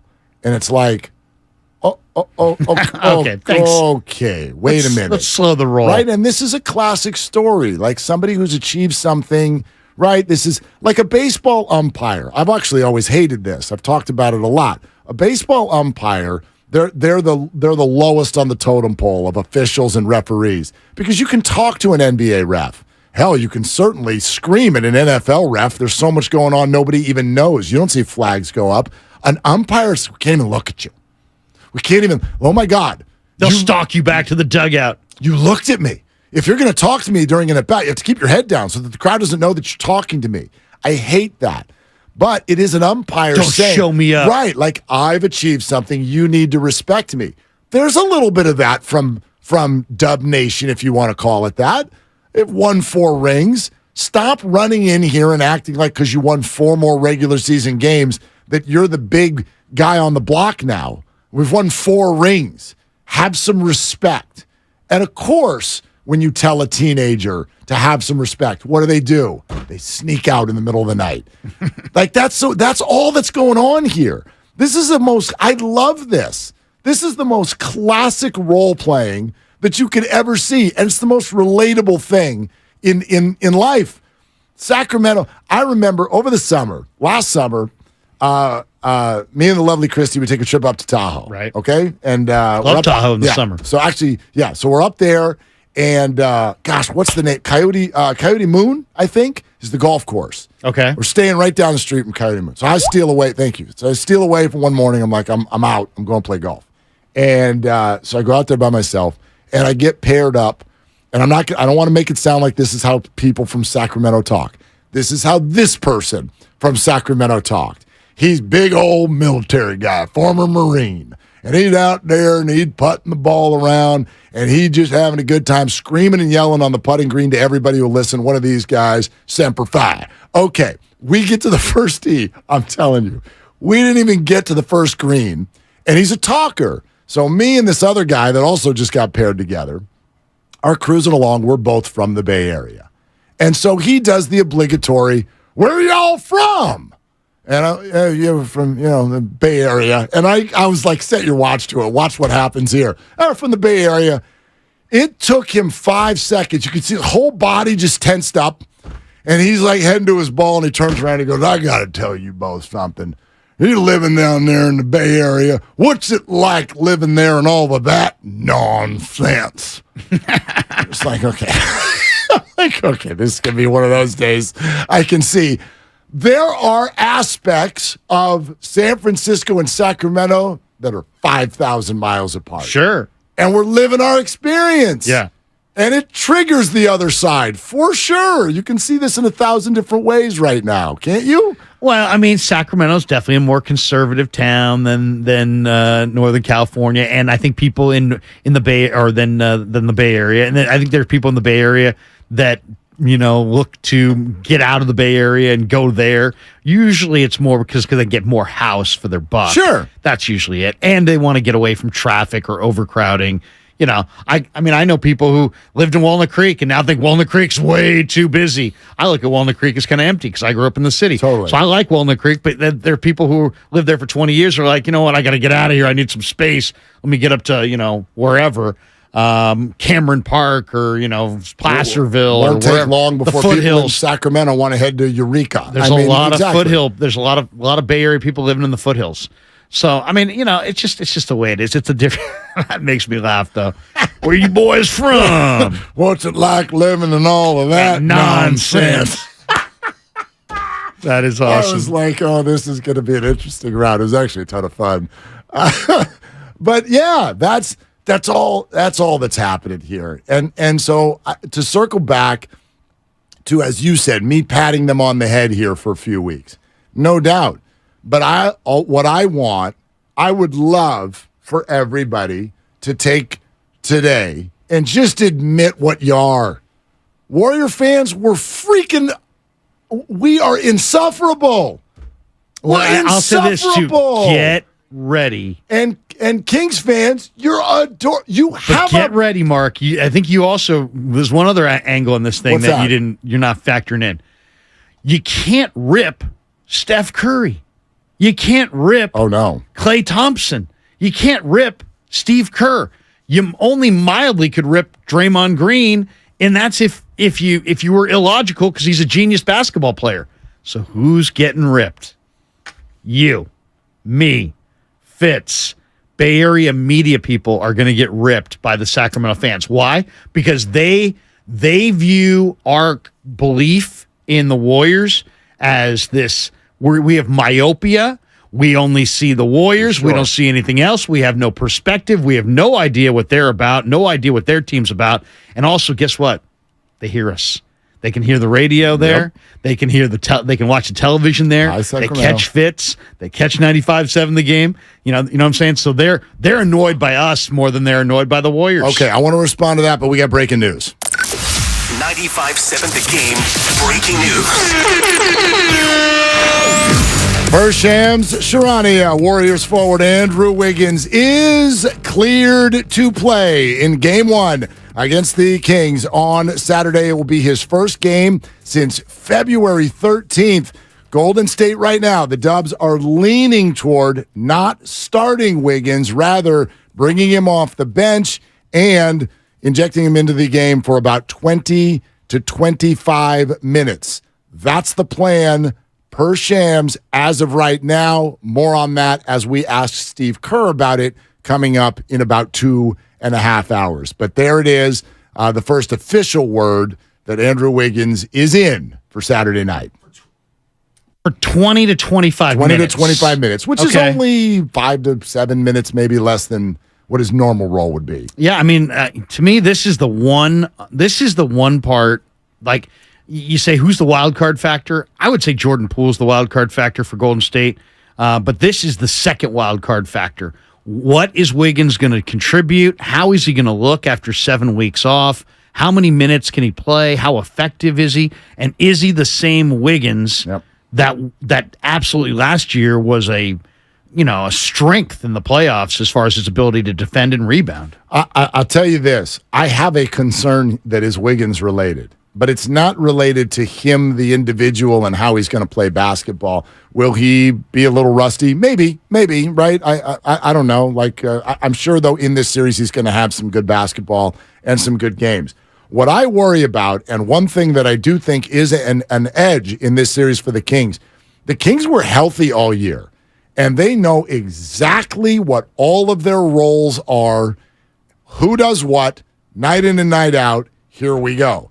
And they've done it for 82 games, essentially. The Warriors never had that luxury. Jordan Poole, you're a starter. Now you're on the bench. Now you're a starter. Now you're on the bench. Now you're over here. Now Andrew Wiggins is back. You're on the bench. Well, okay. Does that mean who's in the lineup still? DiVincenzo? We saw Sean Devaney write an article about a week and a half ago that talked about the internal concern the Warriors had with regard to their cohesion on the bench. Well, does this help that? Or does this make it even worse? Andrew Wiggins is now on your bench. He hasn't been there. So is he on the bench? Well, he will be for Game 1, according to this report, that they're leaning that way. He's coming off the bench 20 to 25 minutes. That's the report that the way the Warriors are leaning right now. So that would suggest that now you've got this major presence that's injected into the rotations, and everybody's minutes are going to be affected, everybody's roles, right? You love Moses Moody. Is he playing? Kuminga, are you going to get your normal minutes? I don't know. So my concern, it is a concern that the Kings, everybody knows exactly what they're supposed to go out and do Saturday night. The Warriors feel all year like, well, tonight, here's what we're doing. And they haven't been able to do that with any consistency. So that's one spot where I give the edge to the Kings. It's interesting. It's a wrinkle that I haven't really factored in. It says exactly how many minutes would Wiggins get? Whose minutes will he take? I'll say this. To me, it's a real concern. Now, I know Wiggins is in his prime, and he's young, and he's lean, and he's got everything going for him as far as this, but he has not played competitive basketball in 7 weeks. There's preseason level, there's early regular season level, there's late regular season level, and then there is playoff level. And he's going to skip all those, skip a lot of that and just jump from inactivity to playoff level. And to me, a month ago, I was asked, make a prediction on the Warriors. And my prediction was they're going to win the first round. Everybody's going to say, look, they flipped the switch. Somebody's going to get hurt. Somebody key is going to get hurt. And then they are going to struggle against better teams later in the playoffs. And I think they'll fall short of the title. And I'm going to stay with that. But you know what? This is what concerns me. you're going to throw Wiggins out there. To me, you have to have Wiggins to make a deep title run. I would use him. I would not push him because the pace and the tempo of a playoff game is so much greater than the regular season, and he hasn't played even in a regular season game in almost 2 months. I know he's a great athlete, and I know he's lean and everything. He's been working out a little bit, but it's just night and day. And why would you push that? And all of a sudden he gets a groin or a hammy or some kind of soft tissue pull, and now he's missing time where he's diminished. So I just would like to see Steve Kerr play the hot hand. The hot hand right now is Kuminga and Moody, or Moody specifically, but Kuminga and Moody. Get those guys their minutes and work Wiggins back a little slower and don't get him hurt. If he gets hurt and he's out for any period of time, I think their title chances are flushed. Well, first of all, I think 20 minutes is easing him in. I don't know how you would do less and feel like he's really having an effect on things. And secondly, I just don't know that you can, A, predict injuries, or B, play with a fear of them. Like you got to go out there and play. No, I don't think you have to. I think you can. I don't think he's at any more risk of injury. I mean, I know he hasn't played in 2 months, but he's been back practicing full bore for 2 weeks by the time we get to Saturday. I think any doctor would tell somebody, hey, man, if you've been inactive, don't just, I mean, I used to work at a gym. I used to sit there on January 1st and watch people come in and sign up their New Year's resolutions. I'm going to get, now granted, they're people, they're not. He's not doing that. He's been working out. I know. But I'm just saying, they're also not stepping into an NBA playoff game. This guy's stepping into an NBA playoff game. All I'm saying is don't be shocked if they try to ramp him up right away, if he winds up with some soft tissue thing in the first 5 to 10 days after coming back. So if I were them, I would just be, even if it was a gradual ramp up, maybe it's 20 minutes, then it's 22 minutes. You don't, be cognizant of the fact this guy's been out for 7 weeks. I think they will. I mean, this would be a great conversation to have with Steve here in a couple hours, because it sounds to me like they will. And if you only put him out there for 15 minutes, couldn't he still get hurt in those 15 minutes? He could, but it's about, it's about extending. You got to go with what you got, and you're getting at least a day off, sometimes 2 after every game. Like, I would expect him to be, if this is the role where they start him 20 to 25 minutes. And it would probably be that way for at least, 2-3 games at least. And then, maybe if he looks like Andrew Wiggins, then you start him by game 3 or 4. That would be my guess, but I don't know. Just get ready for after the first game where he's cutting it loose. Just get ready for that crazy amount of soreness. I mean, everybody's done it. Whether you haven't lifted weights and whatever, you go in the gym, you bench for a while. The next day, you're like, barely, oh, my God. Right. You haven't worked out. Even if you're an athlete, you haven't worked out. All of a sudden, now your legs, oh, man, I'm so tight. And they'll take all the precautions. They've got, they got staff. They got all kinds of people that, John Murray's a good buddy of mine. He's over there. He's one of the guys that really gets them ready to go. They'll take all the precautions. I'm not saying they won't. I'm just saying, it may not be linear. It may not be like right away he can just keep going up, up, up. There may be a plateau. He may go down. So, it'll be interesting to see how they handle him in the series minute-wise. It's all sponsored by CalHope.org, and we're now open for your calls, 888-957-9570. Andrew Wiggins is back. Coming up next, we'll tell you exactly how you can win your way into Game 3, and we're expecting Kevon Looney within the next 20 to 30 minutes as well, right here on Willard and Dibbs. Life is uncertain.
Now, back to Willard and Dibs on 95.7 The Game. Yeah, but Larry's in for Dibs. Let's rock and roll. 888-957-9570. Okay, very, very, very important. I want everybody's ears. Listen, okay? Listen. Sorry, I have 3 kids. Listen! You have to say it like 27 times. Listen to me! Look at me. Look at me in the eyes. Put the phone down. Can you take your earbuds out? Can you take your earbuds out? I got 3 kids and a bunch of problems. No, it's time for dinner. It's time for dinner. Over here. Guys, it's time for dinner. Hey, it's time for dinner. Get your ass down here! Could I get your attention for just 1 second? Tina Fey did the best bit ever. I think she was talking to Fallon one night, and she's talking about having a teenage daughter is like having a work crush when you try to approach them in their room. And she's like, knock on the door, like, hey, a few of us, I mean, you're probably busy, but a few of us are going to have dinner. Would you? I mean, you're probably doing your own thing, but do you want to? Care to join us? Do you want to join it? Like we got a punny. Never mind. Just it's fine. No, you're good. You're good. It's the most true thing ever. It's hysterical. Anyway, listen. Okay, you want to go to Game 3? Yes. Oh, that would be really bad. Ineligible. If I won. The winner is Ponte and Shasky. Guru. Larry Kruger, Walnut Creek. Okay, yes. There it is. Yeah. How did that happen? Larry in Walnut Creek, congratulations. The most illegitimate radio station of all time, giving away prizes to their... Game 3, Warriors, Kings, Chase Center. And some of you have been working on this project all darn day. And so you wouldn't want to let the end ruin the beginning, right? So here's the deal. If you've got the first 2 keywords, you got to be listening between 4:30 and 5 today, because the third and final keyword lands there 2 hours from now, between 4:30 and 5. You will need all 3, of course, to qualify for a pair of tickets to Warriors Kings Game 3. By the way, if you missed the first 2 keywords, you're not out of this. Go back on the Odyssey app or on YouTube. Scroll. Okay, listen. Because the Morning Roast gave their word out between 7:30 and 8. Steiny and Goog gave their word out between 11:30 and noon.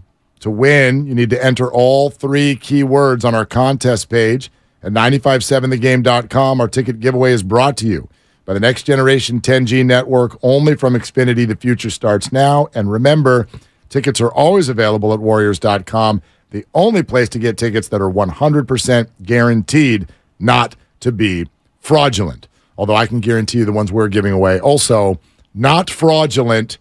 4:30 to 5, the final key word. And then right after that, poof, Steve Kerr will be on the show. So I can't wait. Yeah. 5 o'clock tonight. Can we get back to ripping Kings fans? No, I'm kidding. Did you see this athletic report on the anonymous NBA scout, the anonymous NBA coach, and what they thought? I don't think so. Okay, so I would say when you're like us and you talk for a living, you give opinions and you own them, right? Because we're here in front of the mic, everybody knows we're here. But if you're in the league, right? A lot of times, if your name's attached to it, you're not necessarily going to speak the truth as much as you would if your name was kept out of it. Sure, right? Because everybody knows everybody, and you may work for that future team, and why would you bite off a potential future employer? Don't burn a bridge. So The Athletic has an article, and they spoke with an anonymous NBA coach and an anonymous NBA executive to get their perspectives on Warriors Kings. The scout's perspective. He says, Warriors in 5. I think the Kings can win some games, but can they win 4 times against the Warriors, especially if they lose one at home? That was that person's entire comment. The anonymous coach said Warriors in 4. Oof. Which is, I mean, that's Greg Popovich. Anyway, go ahead. He says, great matchup. I'm still going to say the Warriors.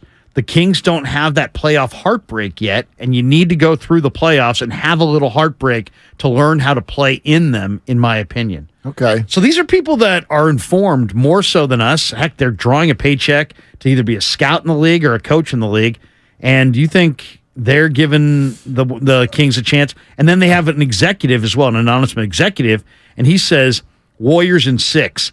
Bad luck for Sacramento, man. They get in and they have a great year they had, and oh my gosh, I couldn't be any happier for them. But then to get to this, kaboom, and draw Golden State. What a horrible matchup. Golden State in 6. Okay. That's interesting. That's an executive, a coach, and a scout, all anonymously. So they're just going to tell you what they honestly feel. Yeah. Which I always love, like in those baseball annuals when they whatever, athlons or whatever. My favorite part of those is if they're like an anonymous scout on the Giants, because then you start getting like people giving you honest opinions that they don't have to own necessarily. Some people don't like that because it's like, hey, stand behind it, put your name on it. Well, no, they can't. Right. They can't. Yeah, they got to live and work in this. Yeah, totally. Well, I do like the one who's like, hey, great matchup, but Warriors in 4. Well, that doesn't sound like a great matchup at all. Well, fun matchup, one that we're going to want to watch, but going to score a whole lot of Warriors points. are going to whitewash them. Yeah, I mean, I don't know. I think that this is going to be a little bit more difficult than some Warriors fans think. I do think the Warriors are going to win it, but I'm fascinated to know, what stood out about what you just said is that the Kings don't have that heartbreak. The Kings don't have that heartbreak. And maybe that is actually the birthplace of their, if you want to call it that, overconfidence. Because from Kings fans, even, right? Like you talk to some who are like, Willard's wrong. We expect to win this series. And I'm like, no, you don't. You think you do because you're on your way into it and you want to believe that. But the proof will only be if you lose the series, are you fighting mad? Are you angry? Do you want Mike Brown fired? Do you want wholesale changes? That's what happens when you lose a series that you think you should win. I will go to the ends of the earth and bet that when the Warriors win this series, if they do, that a Kings fan within 10 minutes will be like, it's a pretty great season. Coach of the year, set up for the future, got good young players. Nice job. Bravo. That was a whole lot of fun. We went to the playoffs for the first time in 16 years. It's not just a happy to be there, but I think there's an understanding to what one of your other anonymous people said. This is a hell of a matchup that you just drew. You don't just have to win a series, you have to end an era. Good God, you're not ready for that. I understand where they were coming from, though, Mark, because I think what they were saying, if you ask Kings fans 6 weeks ago, 8 weeks ago, as the trajectory of their season was pretty much known at that point, that they were going to have a good year all the way through and they weren't going to fall on their face. Because a lot of people, remember, in November thought, hey, they'll fall on their face, the Warriors will pass them up by January 1st. I think the general feeling among Kings fans probably in January and February and early March was, yeah, this team's good, and they're not just regular season good. This team can make it to the second round. Absolutely. I'm sure they're on KHTK right now going, you know what? This team, we really thought this is a second-round team. Okay, but now you drew the world champion Warriors in the first round. So now you're going to have to amend that. You know what I mean? I think, if they drew a lot of other teams, yeah, they probably are a second-round type team. I don't know. I mean, let's look at the teams they were even potentially going to get. What if they had ended up with the Suns? They would not be favored. What if they ended up with the Clippers? Would they be favored? Probably. Like the Clippers probably, are so inconsistent. But even the fact that you had to think about that. Yeah. Clippers, these teams are all grouped together tightly. Right, but the Clippers are like missing their second best player. Right. And the Clippers. And they were really wobbly down the stretch of the season. They never really had a stretch down the stretch or in the second half that you were like, well, okay, here they go. Maybe right after the deadline when they fortified their bench for a few days, they looked pretty good. Yeah, but I mean, you wouldn't confidently walk into a Kings playoff series against any of them. What if they had gotten the Lakers? You would not confidently walk into a room and be like, oh, Kings got that. I can easily picture guys walking out of Golden One going, hey, not only are we going to the playoffs, guys, we're going to the second round. And then all of a sudden around the water cooler, damn right, second round, baby. We're beaming that baby to the second round. But that's not even what I hear. Then all of a sudden, oh, wait, the matchups are out? Oh, maybe not second round. Yeah, exactly. Or by the way, I actually think that you hear Kings fans that think that they can go further than that. And that's when I sort of go, okay, like I get it. Again, I give you credit for only speaking from your experience. And your experience, Kings fan, and this is not meant to be, this is just a fact. Your experience is that you've never done this. You don't know. You don't know what this is like. You don't know how it's different. You haven't gone through the angst and the pressure. You haven't had to grind out road wins in Game 6 of a playoff series. You haven't experienced what a Warrior fan was going through in the fourth quarter of Game 6 against Memphis last year. You don't know what that feels like in your chest. You don't know. And that's okay. You're about to find out. And then next year and the year after that and the year after that, because I do think the Kings are building something that should make the playoffs every year for a little while now, you'll come back to this with some scars. And as one of your people just said, you need that. You need that. Unless Mike Brown can somehow, because he has been through it, unless somehow he can prepare them by just talking about it and, where they don't have to live it, where they can live vicariously through Mike Brown. But how does a coach do that? Well, right? I'll say this. I think he's prepped them. I think he's done a nice job of keeping that thing together. They haven't fractured. They followed his lead. Did you see their reaction when they did clinch? It was like, I thought, they hadn't been to the playoffs in 16 years. I thought it would be this epic celebration like the 55 Dodgers in Brooklyn or something. No, hardly any celebration. That's great. So That's in a good some sign. way, he spoke to them and has convinced them, guys, let's not get overly celebratory about making the playoffs. We're damn good. We can go to the next round. Now, do they believe him, or did he just say it? Well, listen, I think that anybody who's ever been a parent, do they do it the first time just because you tell them how? I had a son who just got his driver's license. First test didn't go so well. If I could just tell him, well, this is what you have to do. This is right. This is how it's going to all work. If you could just tell them and then you go out there. No, you got to do it sometimes. And you got to take you got to take a hit. You got to take the L. You got to take the L. And then you bounce back. Last night you took the L and then you bounce back. That's how I do think this is going to work to a degree. And it's why I've sort of somewhat jokingly taken the tone that I've taken the last few weeks. The Sacramento Kings act like a college football team. Nobody else has traditions when you win a game. Nobody. Middle America, the Oklahoma City Thunder aren't like, we won tonight. Free French fries at Applebee's. There's no chalupa. There's no tradition. Nobody. We're all going to the watershed tonight because they won. You have why do you get to make Kings fans sound like because they do. They have a beam. It's Sacramento. It's not Arkansas. Why?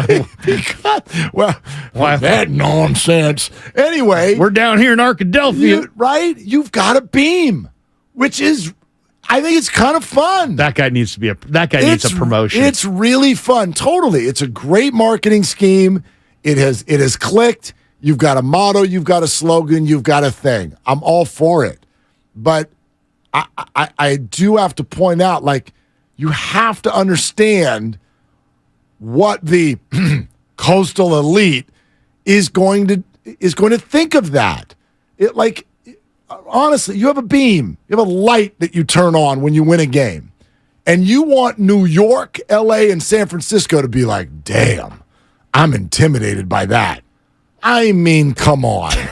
You have a light that you shine. If we did that, we wouldn't be able to see it because there's too many lights. Okay?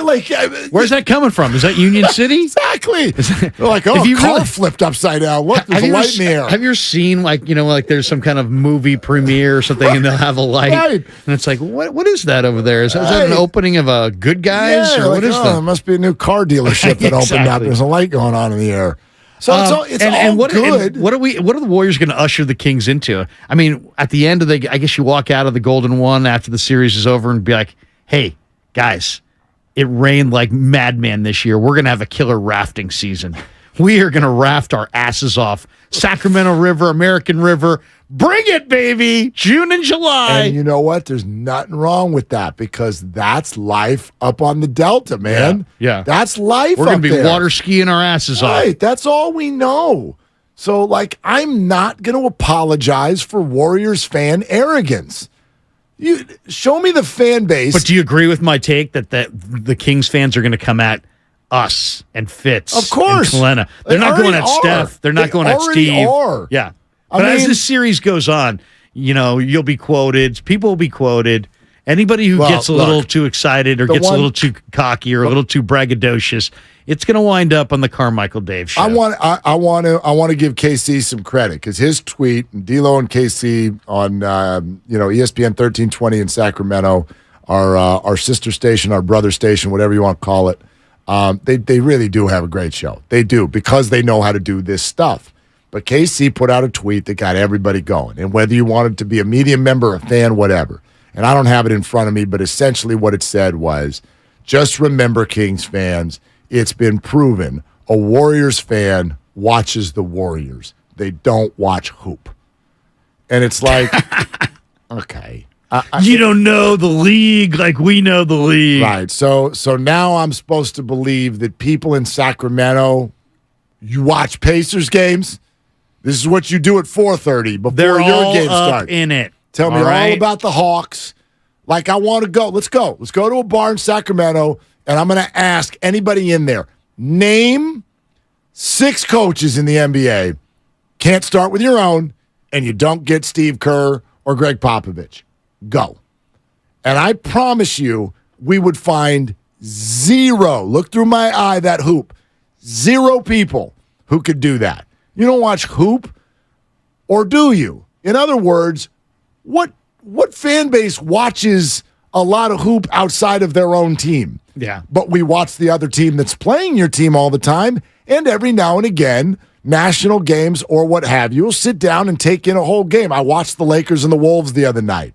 Okay? I watch a lot of these play-in games. I watch Sacramento anytime they're on. I watched the Kings. I didn't watch them 82 times. No. You don't I need to. probably watched them like 12. 15, I'll say this too. maybe? It's like most of the people who are really confident about the Kings are not the fans. It's the media people. Because like I've got all kinds of. I went to Sac State. I got all kinds of Sac State buddies who are still living up there. And when I talk to them this week, I've talked to 5 or 6 of them. They're all like, "Yeah, it was a great season for the Kings, but man, this is just a bad matchup. The Warriors are going to take us down. Good. That's how they the should Warriors feel. are going to take us down. They should feel that way. If the Kings get game 1, and every everything. single Sure. one of them says that exact thing, you know what? I think the Warriors are taking us down. But if we get game 1, man, it's on. So to me, and I think Draymond kind of even kind of referenced it. I think game 1 is always important, but in this series, I think game 1 is more important because Sacramento. I think Sacramento's team is like their fans. They don't really believe, but they will if they get game 1. Yeah, I agree with you. I think game 1 is an I told you so game, even though it doesn't mean a damn thing. There's going to be a lot of talked if they get game 1. You did not win anything if you win game 1. However, you're going to get a full media cycle. You get all day Monday now, right? Game 2 is Monday night, but you get all day Monday to react to what happened in game 1. And if the Warriors win, it's the automatic, like, oh, see, you guys this was so cute that you thought it would be different in the playoffs because it was different in the regular season. But if the Kings get it, it's going to be like, see, we are real. Doesn't mean we won the series yet, but you better pay attention because we have a shot here. So, especially if they get it in grand fashion. Yeah, they win that thing by 17. Yeah, they win that thing, and all of a sudden the Warriors are emptying the bench, and Steve's tucking it away for game 2. They might. Yeah, that's when you're going to hear people coming through the woodwork. Kings, baby, the beam. We're going to hear a lot about the beam. Yep. I mean, it sets up what I also think is game 1 sets up, and maybe this sounds a little overly obvious, but I think game 2 is more pressurized than normal for whoever loses game 1. Whoever loses game 1 is always under a lot of pressure in game 2. But imagine for a second each side if they lose game 1. If the Kings lose game 1, game 2, wrap if you don't win it.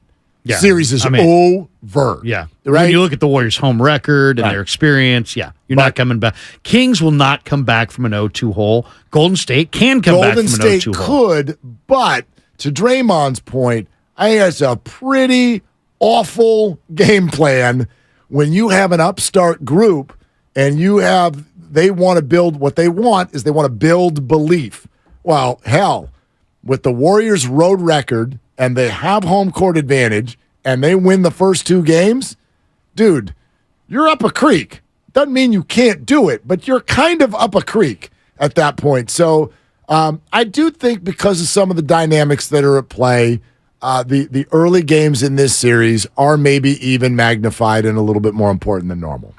To me, the most interesting aspect of this series is going to be the fourth quarter of game 1 if it's a close game, because you've got the Warriors who have been there before, who are, because they've been there before, I think they're going to play with a lot of collective poise. And then you got Sacramento, who's, Fox has played on a different level this year in the fourth quarter. Now, why is that the case? Will that trend continue? I don't know. But to me, that's where this thing really gets interesting. If the Warriors go to the game, fourth quarter in game 5 down 5, and they're still, the Warriors still feel like that, they got a shot and they're grinding, and Sacramento's looking to spurt on them. I think that right there could be just absolutely electric. Okay, Kevon Looney is going to join us. I don't know if it's going to be here in about 5 minutes. If not, it's going to be in about 25 minutes. Ron Wotus is definitely going to join us in 20 minutes. So all of that is coming up here very, very soon. Steve Kerr in 2 hours at 5 o'clock. Your opportunity to win your way into Game 3 if you're with us between 4:30 and 5 and have the final key word. We're presented by Fremont Bank. Full-service banking, no compromises. And we get into your calls next at 888-957-9570. It's Larry in for Dibs. It's Willard and Dibs.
Draymond Green, low right.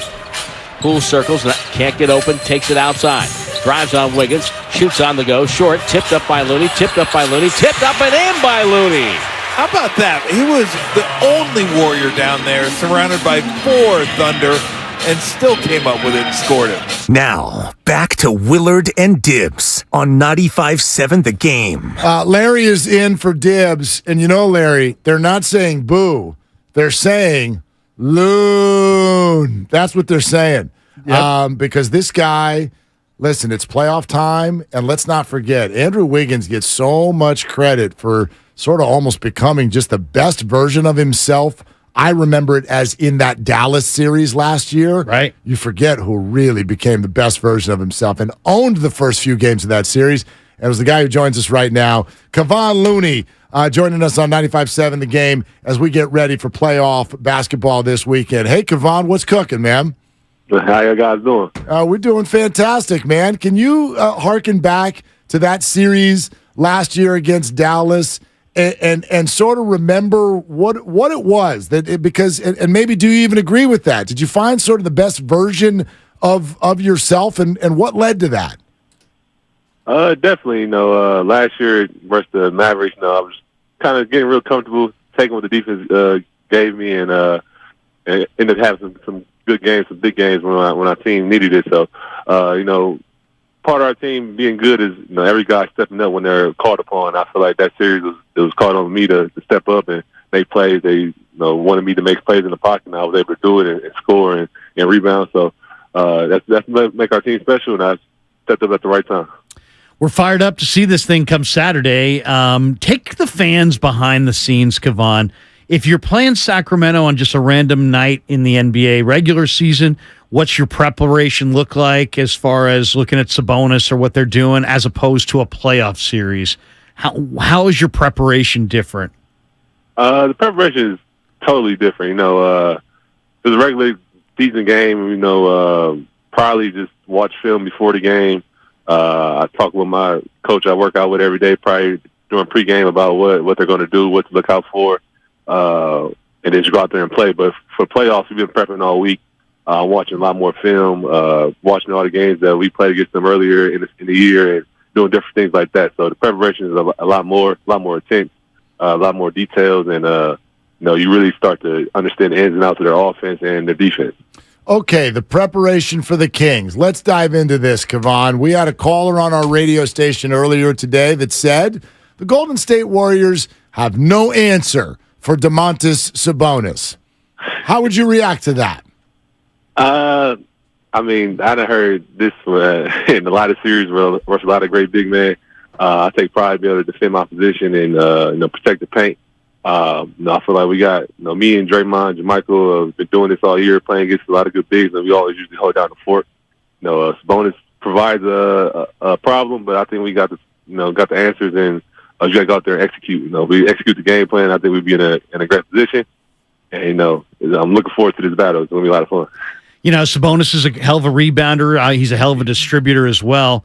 But to me, the one thing that it stands out is the strength of Sabonis. I mean, what's it like playing against him? What do you view his strengths as? You just nailed all of them. He's a great passer, great rebounder. He has great touch around the rim. He's one of the stronger big men in the league too. So he's real physical. You got to match his physicality, and he added another layer this year. He's been pushing the ball in transition a lot more and doing different things like that. So. That's probably his biggest strength, and he's been causing a problem for a lot of guys throughout the whole year. And I'm interested for this matchup. I'm excited for it, and I think me and Draymond provide different looks for him, and we can switch it up. And I think it's gonna be a fun series. Kevon Looney with us here. Willard and Larry Krueger, 95.7 The Game. Kevon, how's Wiggins looking practice? He's been looking really good. He looks like himself. Looks like he hasn't missed a step or missed like he's been here the whole time. So I'm excited to go out there and go to war with him out there on the court.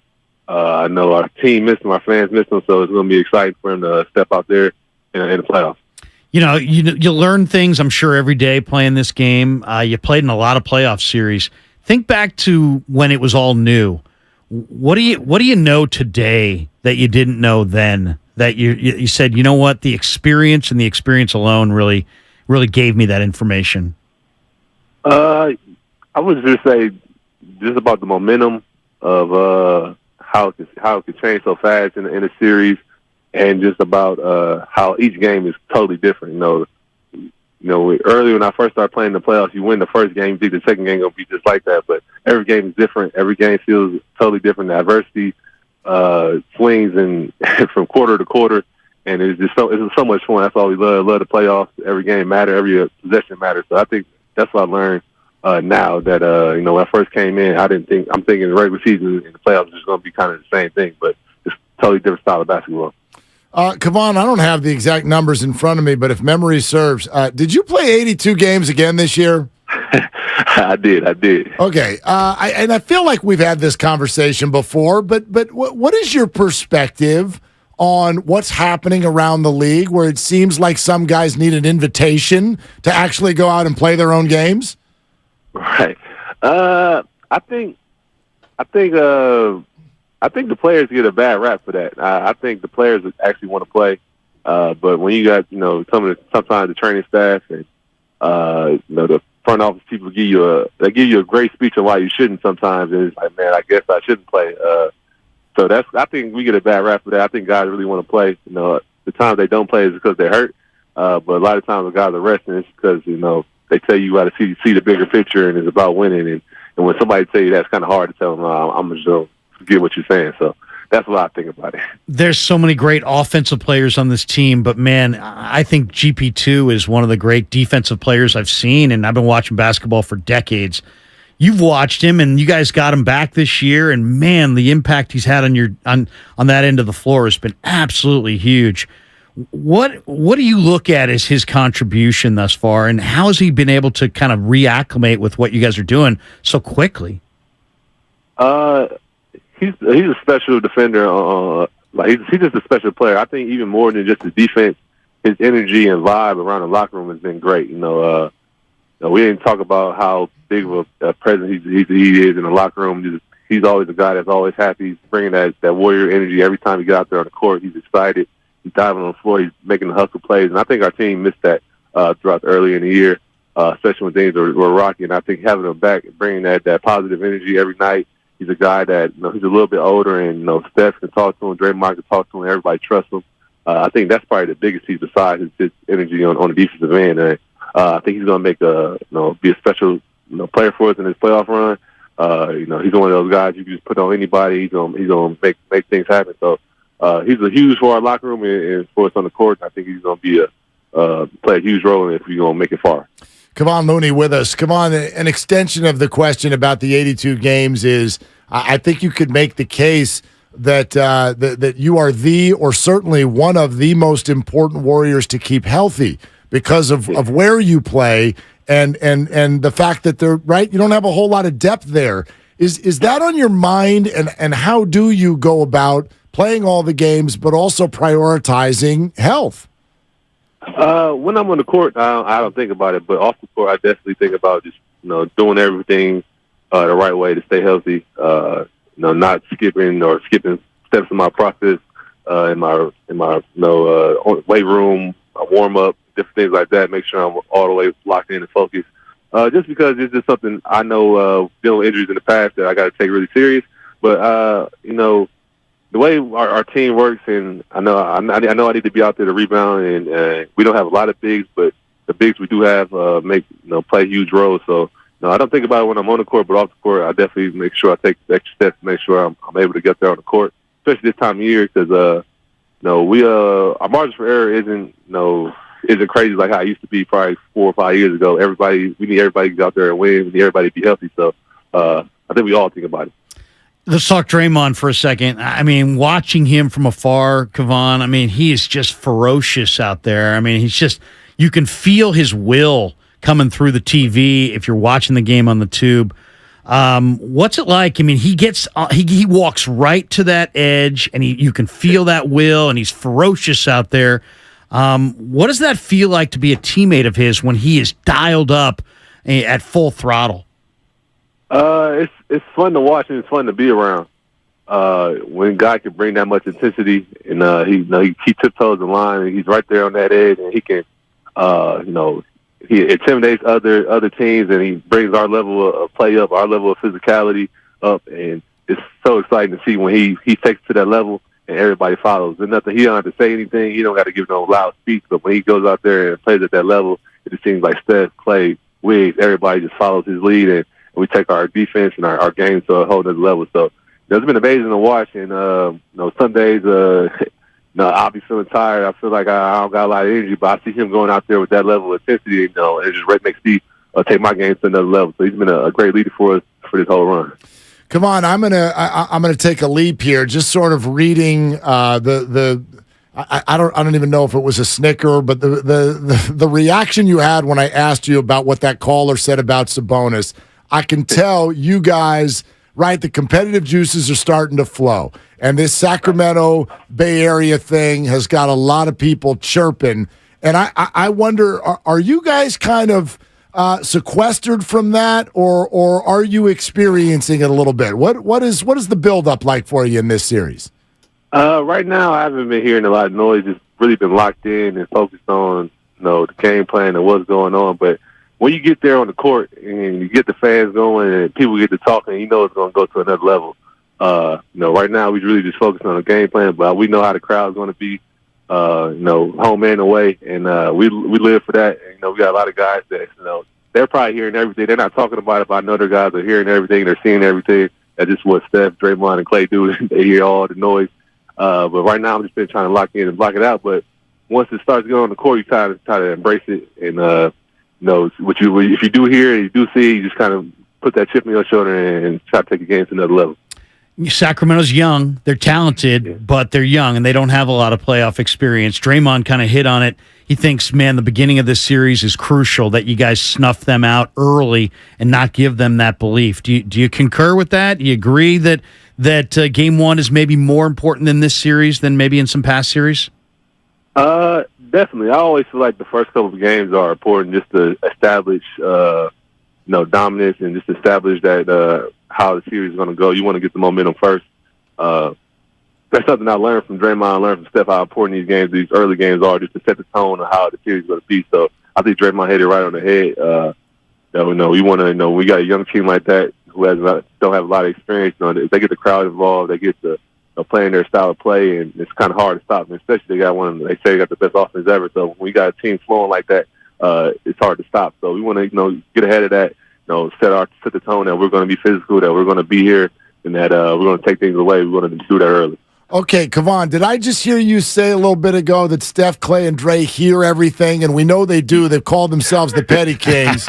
So wait, and are you not like that? Like, who on the team hears everything and who doesn't? I feel like them three they hear everything. I don't think everybody else, if they do hear it, they don't talk about it as much. But I know Steph, Clay, and Draymond, they hear everything. I know you won't think they do, but then they do a press conference and they talk about something from 6 months ago. I don't know how they even saw that, but those three are definitely the Petty Kings. And then you got Andre in the background who's egging it on. Okay, but then I also just heard you put in something about how Sacramento's quote unquote the best offense of all time. So, I mean, you heard something this week, right? I definitely heard a little bit, but that's how things go. We know they give us all the numbers. Our analytics team, they tell me how good their offense is. So we've been watching film on them all weekend. We know how special their offense can be. So as a defender, you want to slow that down. You want to be the team that puts that to the heart. All right, take us into Saturday. You're going to go up to the Golden One Center. You're going to walk into that Warrior locker room. It's going to be a number of hours before the game.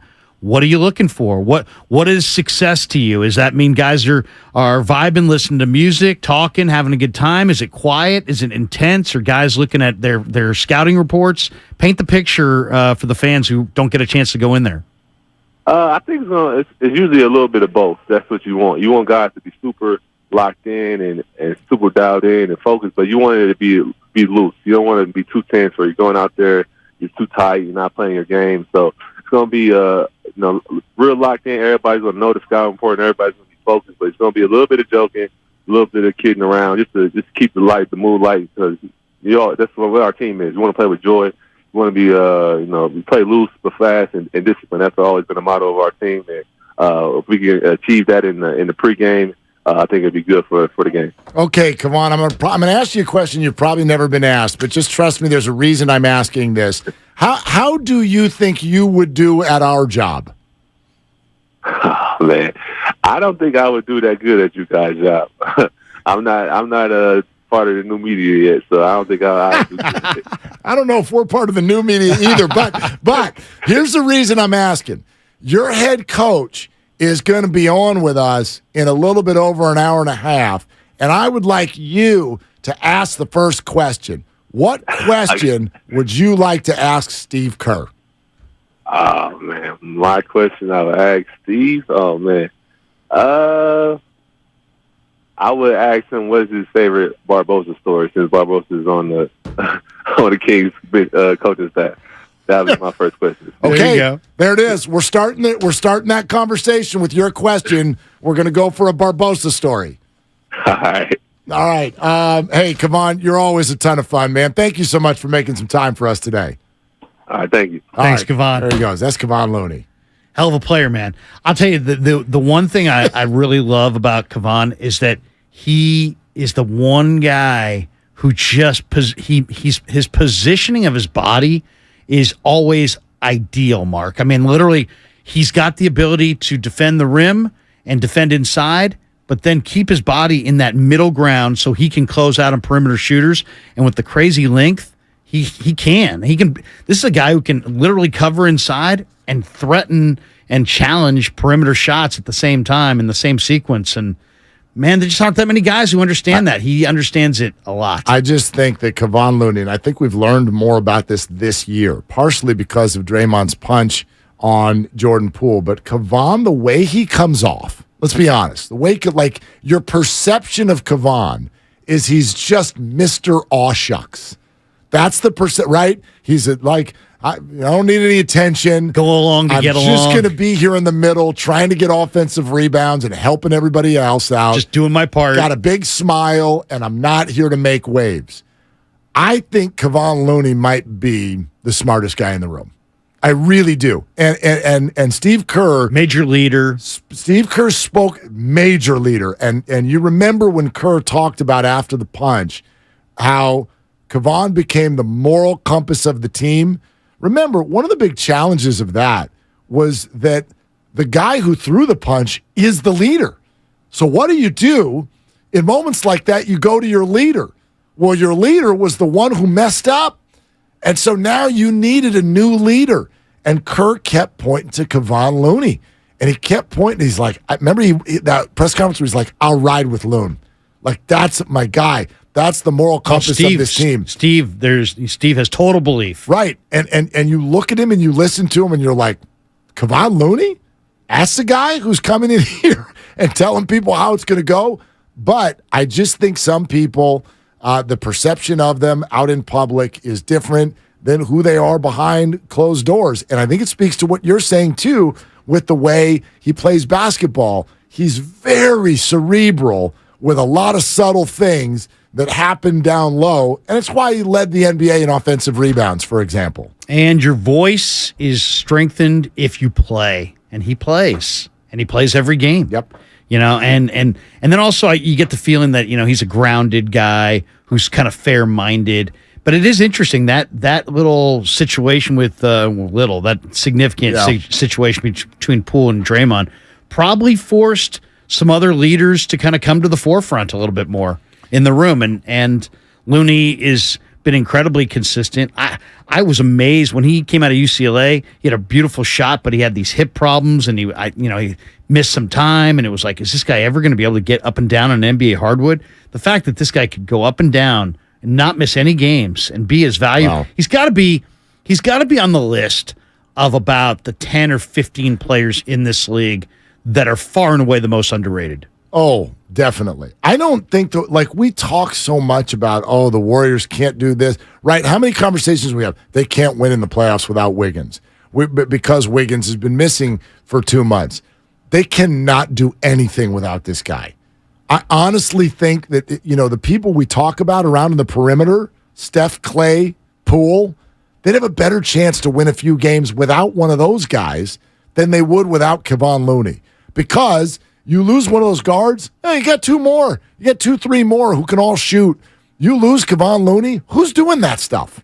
Who's doing it? Yeah. They don't have anybody else who does that stuff. And if you hear everybody that I've talked to this week about this series, when they go position by position, they'll say, okay, I'm going to give Kerr the advantage at coaching. I'm going to give the Warriors bench the advantage. I'm going to give the Warrior backcourt the advantage. And I'll give the Kings front court the advantage. It's like universal that the Kings front court has an advantage here. And yet you got Draymond Green and Kevon Looney, and they're over there going, hey, guys, look at all the rings, man. Look at all the rings. Well, offensively, the Kings do have a front court advantage, and defensively, the Warriors do, I think is the more intricate way to say it. And that's why. I mean, people like the Kings have maybe their best player is a front court player, and the Warriors have never been that. They've never been based, obviously, on front court scoring. So I think that's all people are saying, but you make an interesting point, and I'll say this. After talking to Kevon, I'm even more confident in the Warriors' chances in this series than I was 20 minutes ago, solely because of demeanor. Did you hear all a little, You kept hearing, oh, hey, got no answer for Sabonis. The little reactions that he had and the excitement to get out on the court, and it was like you could feel within him, he's just like, wait until they see. Wait until they see what we got for him. Now, maybe he's wrong. He's on the Warriors, of course, so he's biased. But I love hearing that the Warriors still think they're the Warriors. They still think, because that's the question, isn't it? All year long, we're like, are they still here or are they not? And it's still the question. I don't know what version of them we're getting. He sounded pretty confident that they're going to get the version we're used to. I agree. I also thought it was interesting listening to him talk about the process of pro basketball and, you know, what he would do if it was just Warriors Kings on a regular season game as opposed to the differences in the playoffs. And, you know, that's the other reason I've got a lot of confidence in this group, because it seems like they've been able to make in-series adjustments many times throughout their run and really change the whole dynamic and the whole momentum in the series. So I think the Warrior coaching staff, you know, it's not just Kerr versus Brown. I mean, it's literally analytics people and all kind, the Nick Arens and all these guys, the whole second row, and you know, all the people that get into it. And I thought it was cool hearing kind of the process of, you know, it sounds like, you know, they're going through it. They're going through it, and you know, they're going through every possible angle on this thing and preparing themselves for Saturday. And I can't wait for it, man. Absolutely, it's going to be phenomenal. It's going to be a good one. We got some time for your calls coming up. Ron Wotus, those of you who knew that he was going to come on at 3:15, very kind of him with Kevon Looney calling in. We'll talk to Ron in 20 minutes instead at about 3:45. Don't forget Steve Kerr coming up at 5. Right before Wotus comes on, Larry and I are going to have a fight about the Giants. Can't wait for that. That's going to be exciting. Also, don't forget Game 3 tickets to see the Warriors and Kings at Chase Center. Make sure you're listening today between 4:30 and 5. That's when we give out the third and final keyword that you need to qualify for a pair of tickets to that Game 3. If you missed the first two keywords, you're not out of this. Go back on the Odyssey app, or you can go on YouTube. Scroll back. Morning Roast gave out their keyword 7:30 to 8. Steiny and Goo gave out their keyword 11:30 to noon.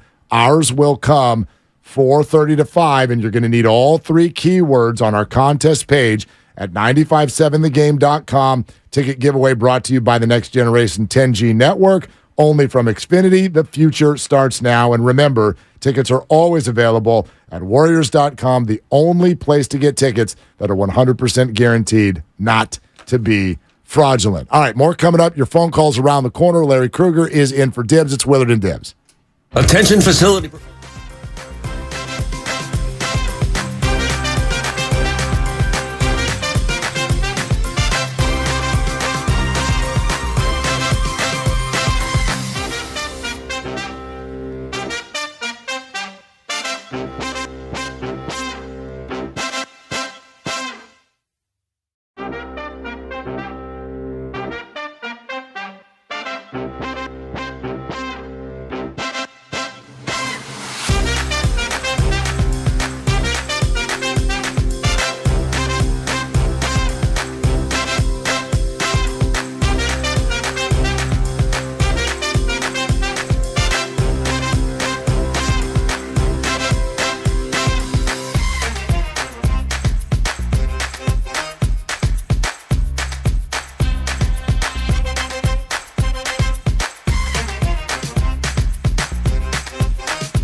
Now, back to Willard and Dibs on 95.7 The Game.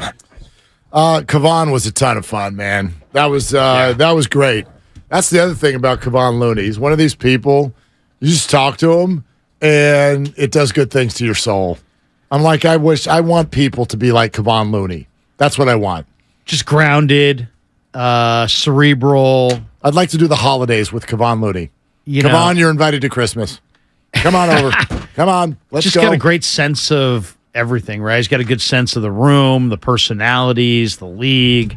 I wish we'd been able to have a few more minutes with him. I'd love to have asked him about Mike Brown and what he thinks Mike Brown did to kind of, because I think a lot of what Mike Brown did this year, Mark, with Sacramento was about just kind of cleansing their, all the bad vibes of that franchise and just getting them focused on today, and not fracturing. And the one thing I am going to ask Kerr about, and I think it was really clear that it's a major key of what Brown's done in Sacramento, is Kerr.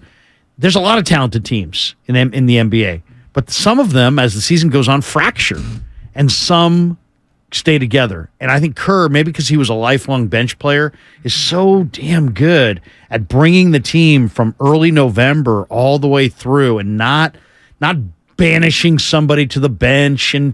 He brings the whole team along. And I know it's easy to criticize his rotations, and people have this year, but he brings the whole group along, and the group stays united all the way through. And I'm not sure if that comes from Phil or Pop or, if it comes from Lute. But Mike Brown has done that in Sacramento this year. They haven't had a 3-week period where everybody hates everybody. Right. That's what Phil was great at, actually. I mean, you talk about triangle offense all you want. What Phil did was manage egos. And it's not always easy. And when you get a team like those Lakers, those Bulls, or these Warriors, it's excessively difficult because the player is one thing when you start with him, a second-round draft pick who only gets a chance when David Lee gets hurt, and then turns into a global podcasting icon, future Hall of Famer. And that all happened under one coaching regime.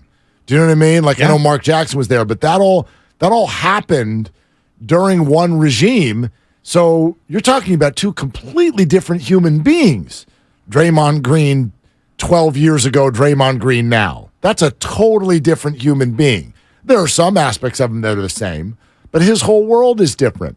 And so to be able to manage that is not to be understated, I think. So that's an interesting point. I also think with Mike Brown in Sacramento, when you go into one of those situations, and this is where Mark Jackson gets some credit for this Warriors run, when you go into a situation like that, a franchise that always loses, the first thing you have to do is just change the belief system.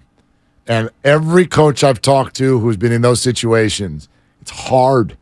Okay, go to... There's a lot of forces pushing against you. Right? Detroit Lions. What's his name? What's his, Hard Knocks guy? Dan Campbell.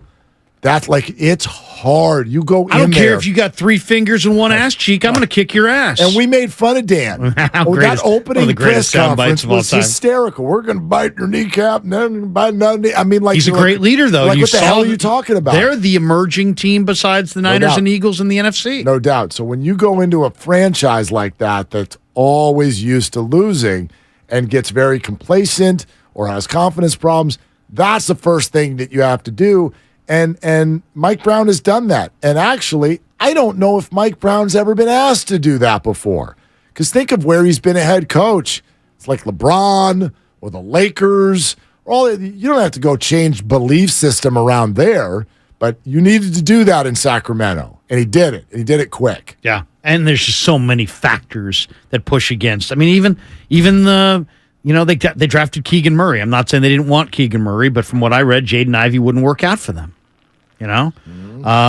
Steph Curry. Larry Riley told me that Steph and Dell made it perfectly clear. They didn't want to be here. But Nelly and Riley just said, you know what? We got the pick and we're going to make it. To me, that moment is where this franchise turned. Or maybe even the next day when Kerr was offering Amari Stoudemire for Steph, and the Warriors said, nah, thanks, but no thanks. Right. What if they had made that move?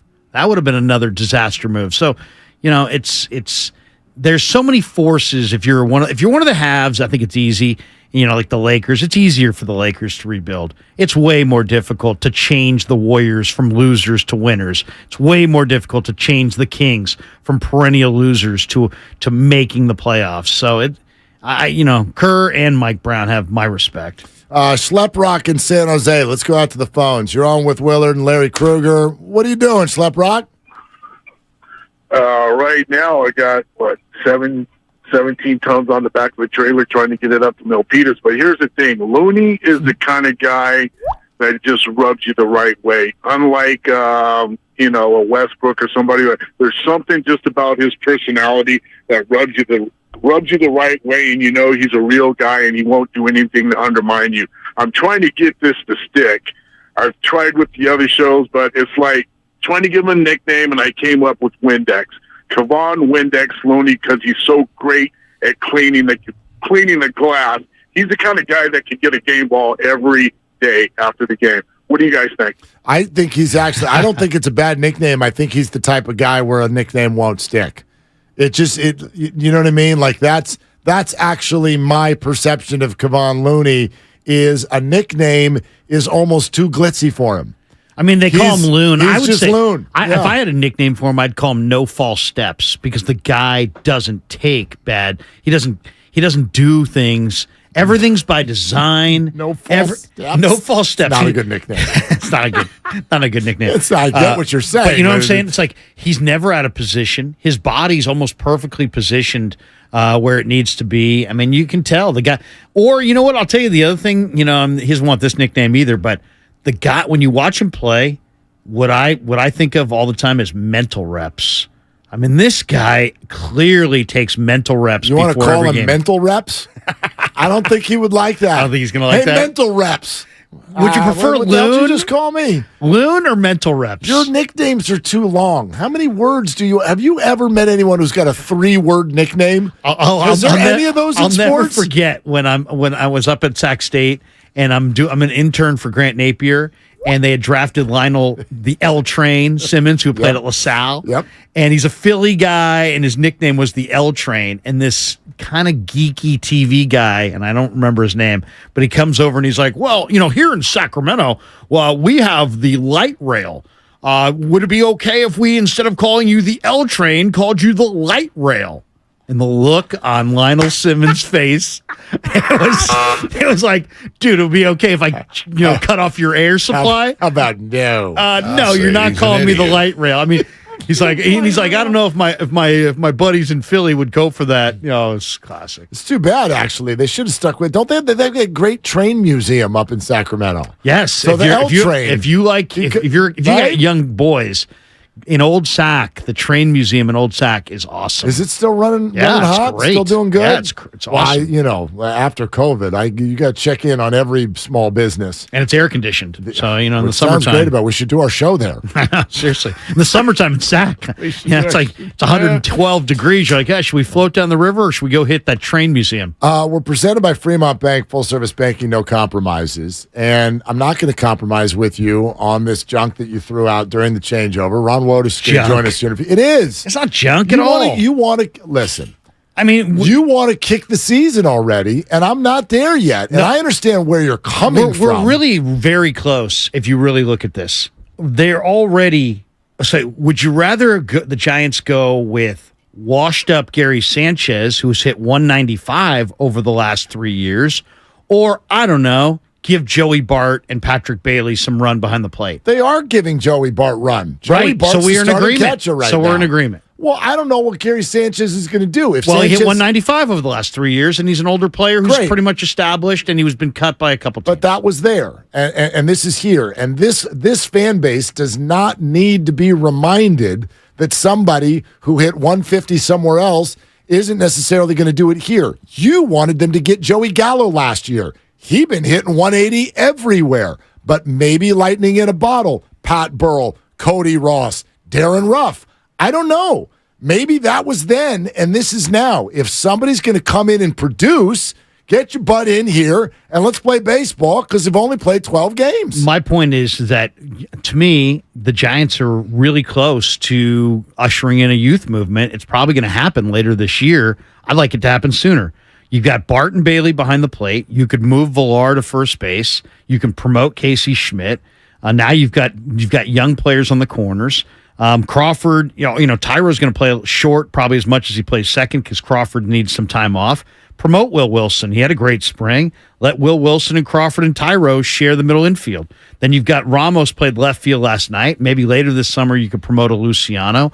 Matos is ripping it in Double-A. To me, that's a huge step. That tells me he's almost ready. They already got Bryce Johnson, who I prefer in center to Yaz right now, who's a young player. He's not a great player, but he's a great defender with takes incredible angles. All I'm saying is play Matos. Play the young guys. Yeah. I mean, Will Clark told me on this station earlier this year, he said the two guys that can break through this year are Casey Schmidt and Vaughn Brown. Put them up there. Yeah. And then all of a sudden you could look up and say, hey, there's Vaughn Brown, there's Ramos, there's Matos, there's Schmidt, there's Will Wilson, there's Villar, there's Bart. Essentially, they're on the verge of doing it anyway. I just want to see it done now, and I don't need to give Yaz and some of these guys who hit horrendous numbers last year. I don't need to give them half a season this year. There's no reason to give them half a season. I'll give them 3 weeks, and then I want to see the kids. 3 weeks. It may end up there, but my God, April is not the month for it. So more on this coming up. Ron Wotus is going to join us too. Larry's in for Dibs. It's Willard and Dibs.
Now, back to Willard and Dibbs on 95.7 The Game. Can tell you this, we both have a ton of love for this man. It's Larry Krueger in for Dibbs, but Ron Wotus is about to join us. I bet you if we entered him into our debate, I bet you he sides with me. I bet you he sides with me. I don't know. I hadn't really thought about it. I hadn't really given it a thought. Let's find out. Quienes Mas Macho right now with the great Ron Wotus joining us here on 95.7 The Game. Hey, Ron, how you doing? Hey, Mark. Hi, Larry. How you guys? You guys be nice to me now. No, we'll be nice to you. We're just not nice to each other. Is that okay? Fair. That's fair. Yeah. Like, here's how I'll ask it, Ron. 12 games into a season, you can say what about a baseball team? Well, I think we got to watch for a little bit longer. I mean, look, the team's not at full strength, missing Slater and Haniger. Those are two pretty big pieces. Guys, some guys start off cold. It's funny, someone asked me the same question the other day, and, I really don't evaluate spring training because it's not a real good gauge of how the team's going to play. I mean, guys get hot, the ball flies, pitchers aren't throwing the way they throw during the season. So I think it takes a little bit of time before you really say how good or how bad the team will be. And then there's also moves that are made. So I think we got to show a little patience. And, Raj hasn't been throwing the lefty. He's beside himself right now and really struggling. But guys figure things out. They get better. And I think at least a month and a half into this thing, we'll have a better gauge on how the team's going to be. My argument to Mark is just that, you know what, I'm seeing, and I was down there in Scottsdale for a few days and got a chance to see some of spring training.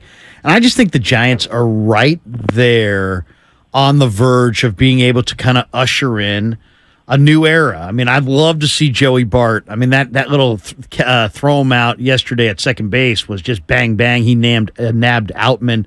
It's just a P. He just put that right on the bag. Great throw by Bart. I'd love to see Bart and maybe Bailey behind the plate. I'd love to see Casey Schmidt this year in the big leagues. I'd like to see Will Wilson. I'd like to see, Luis Matos. I was out in Salt River Ron, when Matos parked one against Colorado a few weeks back.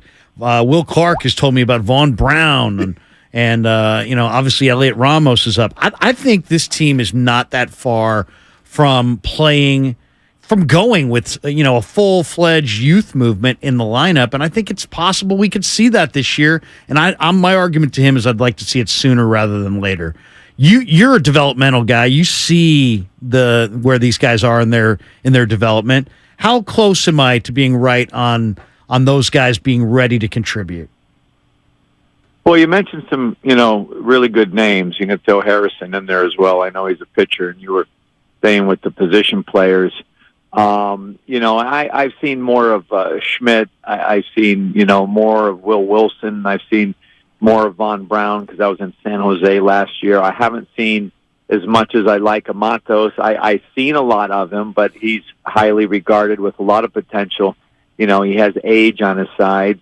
You didn't mention McRae. He may be 2-3 years away, but he's extremely talented. You have Arteaga, the shortstop.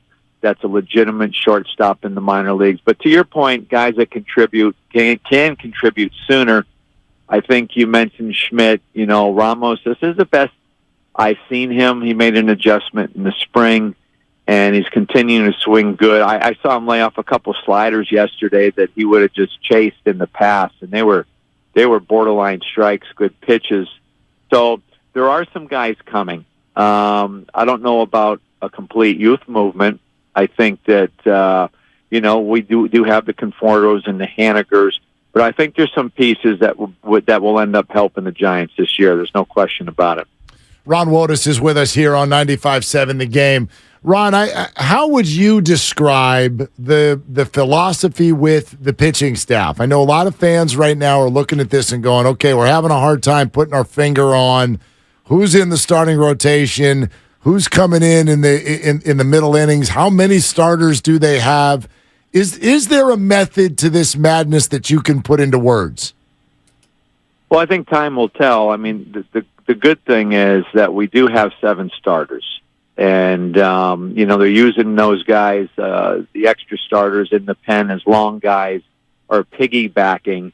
I've never been on a club where we did this for a full season, so it's new to me as well. But I know we have major league arms.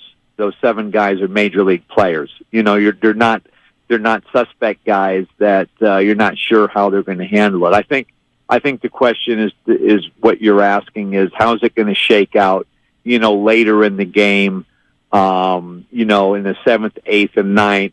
And, most of the good teams you see, they have a shutdown bullpen in the 7th, 8th, and 9th. You look at the World Series years going back to 2002, right? We had Worrell, Rodriguez, Nen that could get righties or lefties out. And that's always a big advantage for a manager because you look really, really smart when you have a Trevor Hoffman or a setup guy that can get righties and lefties out, and you don't have to play the matchup game because, as a manager, you're not going to look as smart when you play the matchup game and things don't work out. So we have some pieces down there.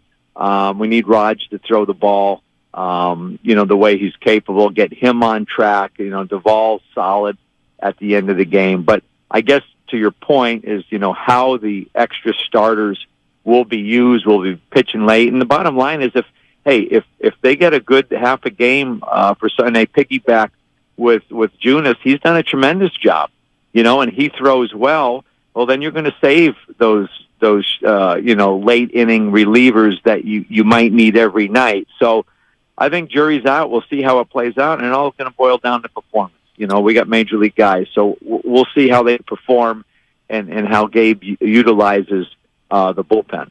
Ron, where did you watch last night's game? Were you there in the ballpark? Or are you watching it on the tube? Yeah, I was at the ballpark. Yep. So I'm watching it last night, and Muncy comes up, and it's 1st and 3rd, and I'm going, walk this guy, please walk this guy. I mean, I can't remember too many hitters who have been better against the Giants consistently than what Muncy's been doing. I guess Arenado and Goldschmidt in recent years, but I mean, it reminds me of like watching Ron Say in the late 70s. What were you thinking there? It was 1st and 3rd. Do you load the bases to pitch around Muncy? He wasn't swinging it well coming into this series, but he sure is. He looks like Barry Bonds against the Giants right now. I know what a series he had. I mean, he came in hitting 120, and you just throw that out the window. And how about the second game of the series? He didn't even play. Right. He wasn't even in a lineup. For me, I think that it's hard to walk a guy in that scenario. I think it's about making pitches. And, I think one thing is an industry that you don't see anymore in the game. When you have a guy killing you, you used to be able to knock him down, right? You used to be able to throw inside, move his feet, do something to make him uncomfortable. And I think as an industry, we don't pitch inside enough. Now, I'm not saying to hit somebody. I'm saying to move a guy's feet and to recapture part of that plate, make him realize he has to cover both sides of that plate. And when you get a hitter thinking like that, it's much more difficult. So I see a lot of comfortable at bats. And when a guy's hot and he has a comfortable at bat, if you make a mistake or you put the ball in the zone, and he covers a lot of pitches, but I've always believed if you pitch in more, it opens up the outside, it opens up the offside, it makes it much more difficult to hit. I will ask you this, Ron, and not to put you in a weird spot, but you know how this works. Fans, we've now had twice. I've had 2 days already on this young season where one person or another has come in and suggested that the Giants should have dotted somebody, whether it be Max Muncy or, believe it or not, Aaron Judge for not signing with the Giants. Yeah, that's absurd. But anyway, can you even speak on that? What does the culture say right now with regard to sending a message? Yeah, that's crazy. That guy must have grew up in the 60s or the 70s or something to want to hit somebody. Look, that's pretty much out of the game. I mean, you don't see many bean balls anymore. You don't see guys hit home runs and they get drilled. I think, pitching around the guy, moving his feet, pitching him tough, making sure you don't leave anything over the plate, because those days are long gone. I mean, you just don't see it, and you don't see people leaving the benches, and that's probably for the good of the game. I mean, obviously there's an entertainment value that, I'm sure you and Larry love to see once in a while in some of the fans, but it's really out of the game, and it's out of the game too, because it can't happen in the minor leagues. I remember my last years that I was managing in the minor leagues. I got suspended 2 games if there was a bean ball and they threw out the pitcher. The manager got suspended, and we all had $200 fines. And for the players back then, $200 fines was a lot of money. So if you think they cleaned it up in the minor leagues, and now it's pretty much cleaned up in the major leagues. It's been going on for a long time that those things don't happen. You're listening to 95.7 The Game, KGMZ FM and HD1 San Francisco, always live on Twitch, YouTube, and the free Odyssey app. One of the guys that I just love watching, and I didn't even know he was this good of a fielder, is this Bryce Johnson. Now, he got concussed last night. He made an couple incredible efforts in center field. One he caught. But it's not that, Veron. It's the jump that he gets and how pure it is and how clean, how correct it is. I mean, it kind of gives me some Darren Lewis vibes, and I know you've been in this organization a long time, so you probably remember D. Lou. What do you? You're a defense guy, and I know you position guys and have for years. What do you? I mean, Sabes told me years ago that he thought 3 center fielders were almost required to be successful in this huge outfield. What do you think of Bryce Johnson, though, as a defender and the jumps that he gets? Because he seems like such a natural. Well, he has a tool that we don't have a whole lot of, and that's, speed. I mean, real speed. And, it wasn't that long ago. You couldn't play center field. And you're going way back. You didn't play center field unless you had plus speed in the outfield. But the game has changed to get the offensive player in the outfield. Center fielders don't have that type of speed. Not all of them anymore. You take lesser speed for more of a bat, just like kind of the shortstop position evolved, right? You don't have the Mark Belangers and the guys that just pick it. Now you have the A-Rods and the Correas and the offensive players. But Bryce has that above-average speed where he can make an impact on defense, and we don't have a lot of guys that can do that.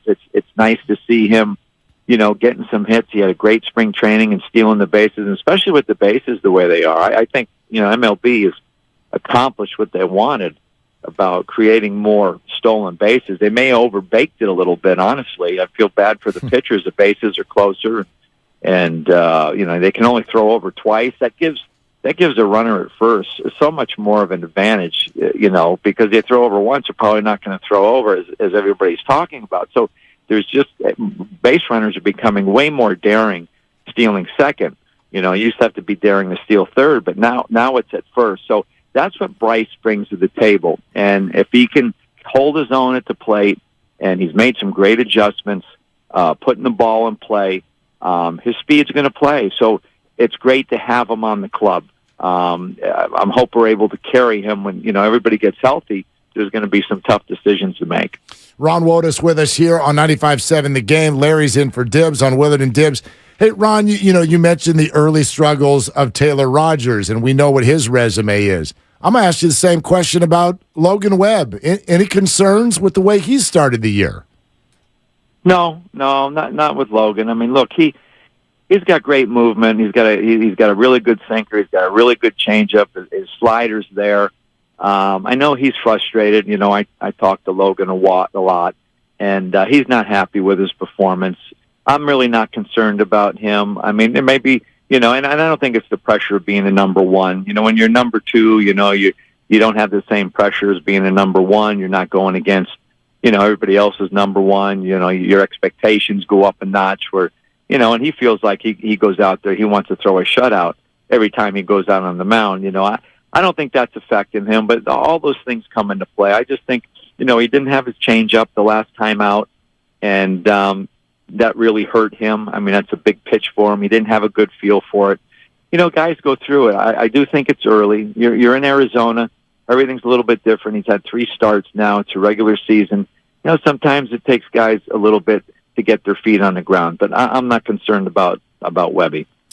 We're talking to Ron Wotus today. A little Giants off day. They're 2-4 homestand now, off to Detroit for the road trip. Major League Baseball's new rules designed to speed up the pace of play and encourage more action. I mean, it seems to be working, Ron. I mean, batting average I'm seeing across the league's up about 15 points. Stolen base have spiked by 30%. The average game time is down 31 minutes. It's on track to be the sport's lowest going back to 1984. The only thing, and I mentioned this to Alex Wood yesterday, is that I don't love the pace of play when it gets to the late innings. I feel like it's a little too restrictive, and it interrupts the actual pace of the game in the late innings. The game always has slowed down in the late innings, and yet they don't have any mechanism right now to account for that. Does that bother you? Or, I mean, I think I basically like speeding up the game. I just don't like speeding up the 7th, 8th, and 9th as much. I understand what you're saying, and that's a great question for, obviously, the veteran players that pitch late in the game, and I think a lot of them would agree with you. I mean, when the game's on the line, and it could be in the 6th inning with the bases loaded, and you got to navigate a lineup. Sometimes you need to step off the mound and gather your thoughts. Now, the hitters can do it because they can step out one time, right? But a pitcher, they're letting him do it, but it's by disengaging the rubber. Well, that counts as a throw over. Now, if you have men on base that can run, now you're putting yourself at a disadvantage. So, again, I think, I kind of feel for the pitchers. And, whether they change it or not, I don't know. I think they're probably extremely happy. You just mentioned all the stats that are going the way they wanted it to go. And overall, I think everybody's, happy with it. The masses, the younger generation that they're trying to get back. The games are shorter. I think people are liking that and the entertainment value. The balls are flying out of the park again. They're probably hot. Again, I feel a little bit sorry for the pitchers. We'll see if they make some adjustments, but I doubt they're going to slow it down. The longer this goes on, the player's just going to have to deal with it. But I agree with you, Larry. As a veteran guy, this has always been a thinking man's game, and we're losing that. I'm going to continue and say, if there's one rule they should get rid of, in my opinion, they should change it next year, where a pitcher has to face 3 batters before you can remove him from the game. I mean, you're tying a manager's hands. The game's on the line. You bring a guy in with the bases loaded. He walks the first two. You shouldn't have to leave him out there. I don't think that's slowing down the game. Now that we have this pitch clock and the way the game's being played, by making more moves with the bullpen. Yeah, that's a really interesting point. I think we agree with you there. Ron, I want to thank you for two things. First of all, thank you for coming on. And second of all, thank you for explaining to Larry that we don't go with the youth movement on April 13th. Thank you, Ron. I think he's taking a victory lap on me right there. That's right. He's trying to dunk on me, Ron. That's right. Well, hey, Larry, look, the Giants want to win. Farhan, Cap, we don't rebuild, right? I've heard that many times. We want to win games, and we want to be competitive and be in the mix, and I expect this team will be there at the end of the season fighting for a playoff spot. There it is. I'm making T-shirts. We don't rebuild. That's a T-shirt. I'm making it. Thanks for your time, Ron. Have a great day, man. Good being with you guys. All right, there he goes. Ron Wotus right here on 95. Oh, he's the best. He's the best. And we don't rebuild. We don't. We don't. By the way, here's another point I want to make about that. Because it's not like I don't share the desire that you have. I'd love to see these guys. But I don't know that we've got any way of having an intelligent opinion about whether or not that's best for the guys. Like, you hear this every year in baseball. You've got to pick your spot in terms of when each individual, when it's the right time to give them the pressure of the major leagues. And some of them that might be now, some of them that might be later. So to just say, hey, I want to see Will Wilson, and I want to see Luis Matos, and I want to see Schmidt, and I want to see all these guys, it's like, I think it's very unlikely that that's the right thing for each one of them. Well, we could go through it. All I'll say is this. Yaz had a disastrous year last year, and he was bad the year before that. And all I'm saying is you got Luis Matos in Double-A ripping, and he just had a really nice spring. I'd rather watch him every day than watch Yaz hit 200. Wade hit 207 this year. I don't. To me, these guys are borderline. They were borderline big league players. I'd rather go with the youth. Now, if you don't have youth, that's obviously a problem. But I'm starting to see guys that I think can play.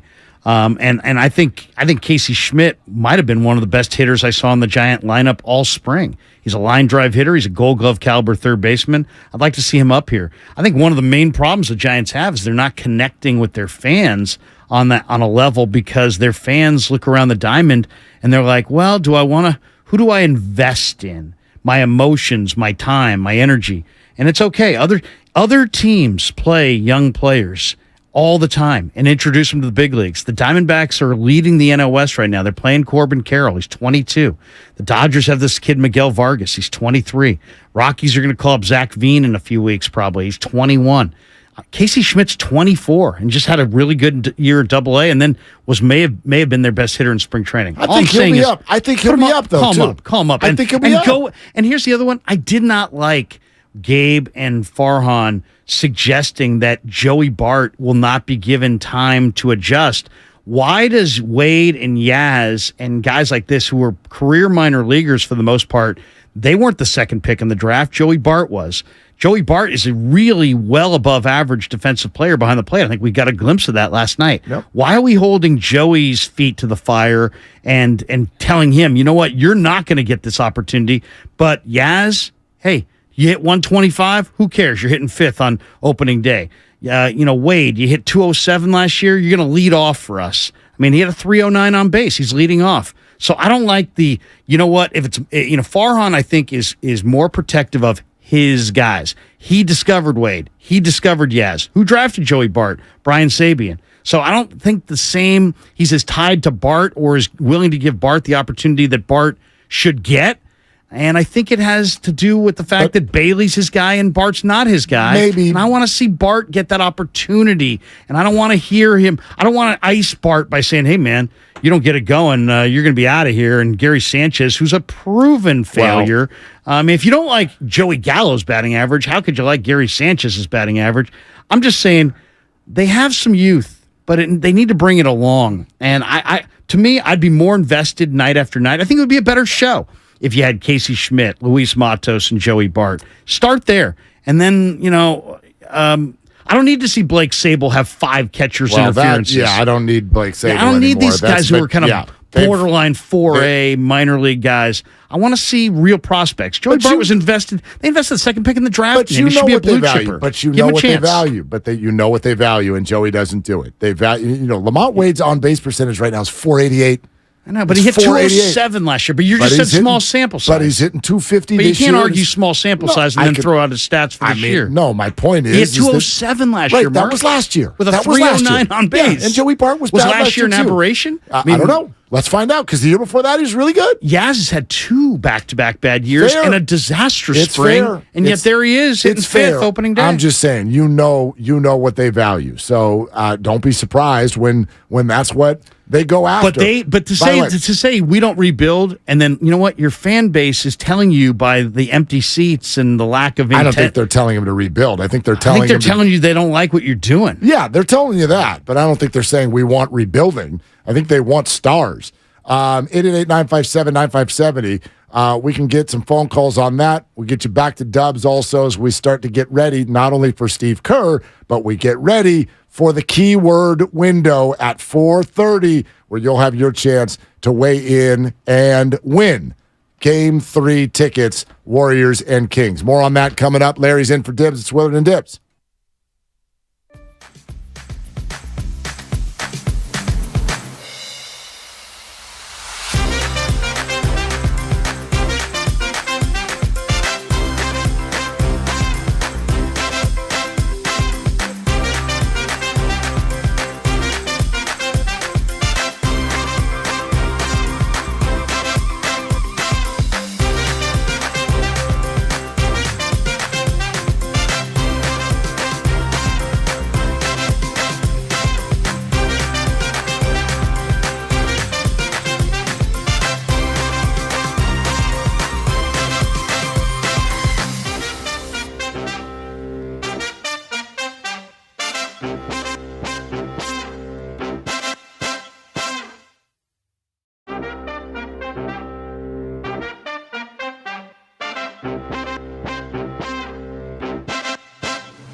Now, back to Willard and Dibs on 95.7 The Game. Okay, but Larry is in for Dibs.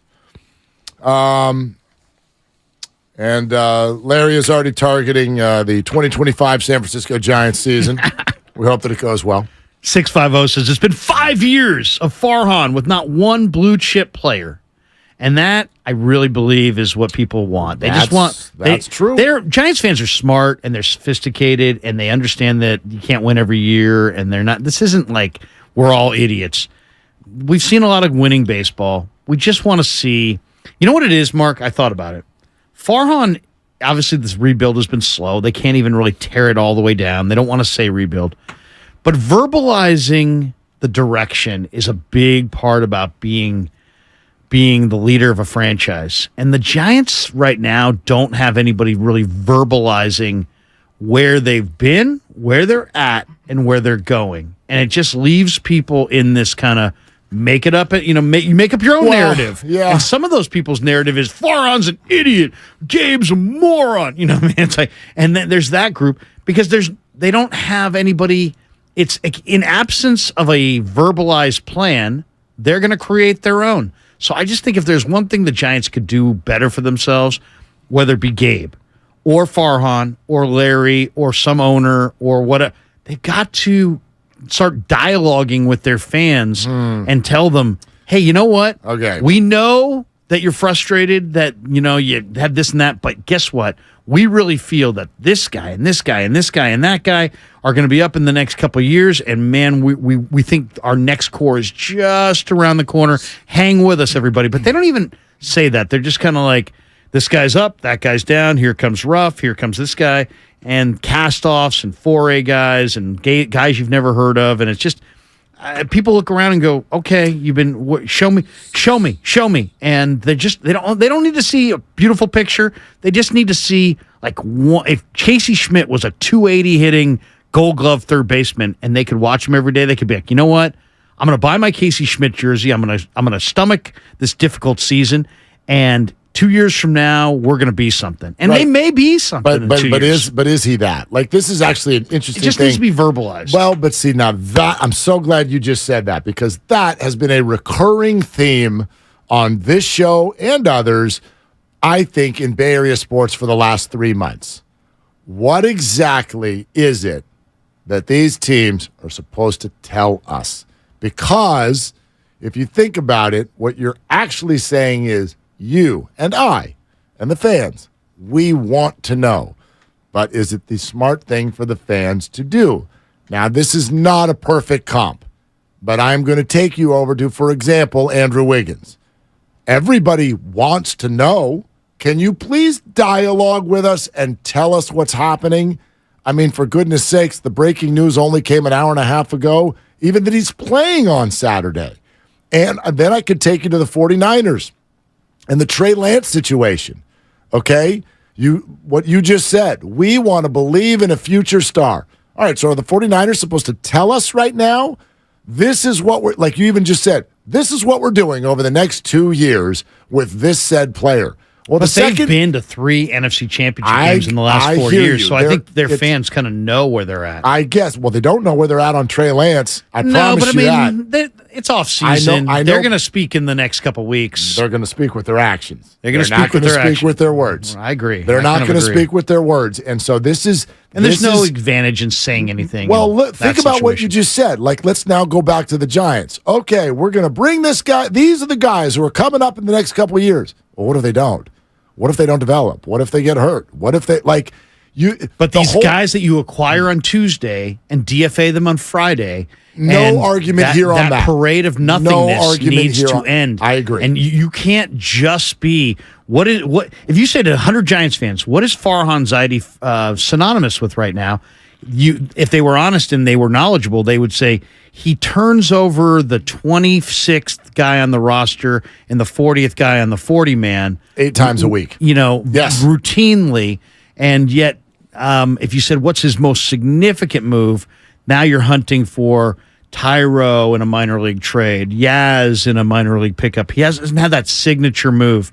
All I'm saying is, sometimes when you have disappointed people, the best way to approach them is empathize with them, and then kind of assure them that you're watching, that you have a plan, and that you and verbalize part of your plan, even if you don't specifically name people. I think Farhan's, I don't want to call it arrogance, but it's like it plays like arrogance to a lot of people. I know him because I've talked to him a bunch, and I know you have as well. He's not an arrogant guy. He's a glib guy. He's a smart guy, but he's not arrogant. But it plays like arrogance because it's like, I'm just going to make all these moves, and you guys are just going to buy it up.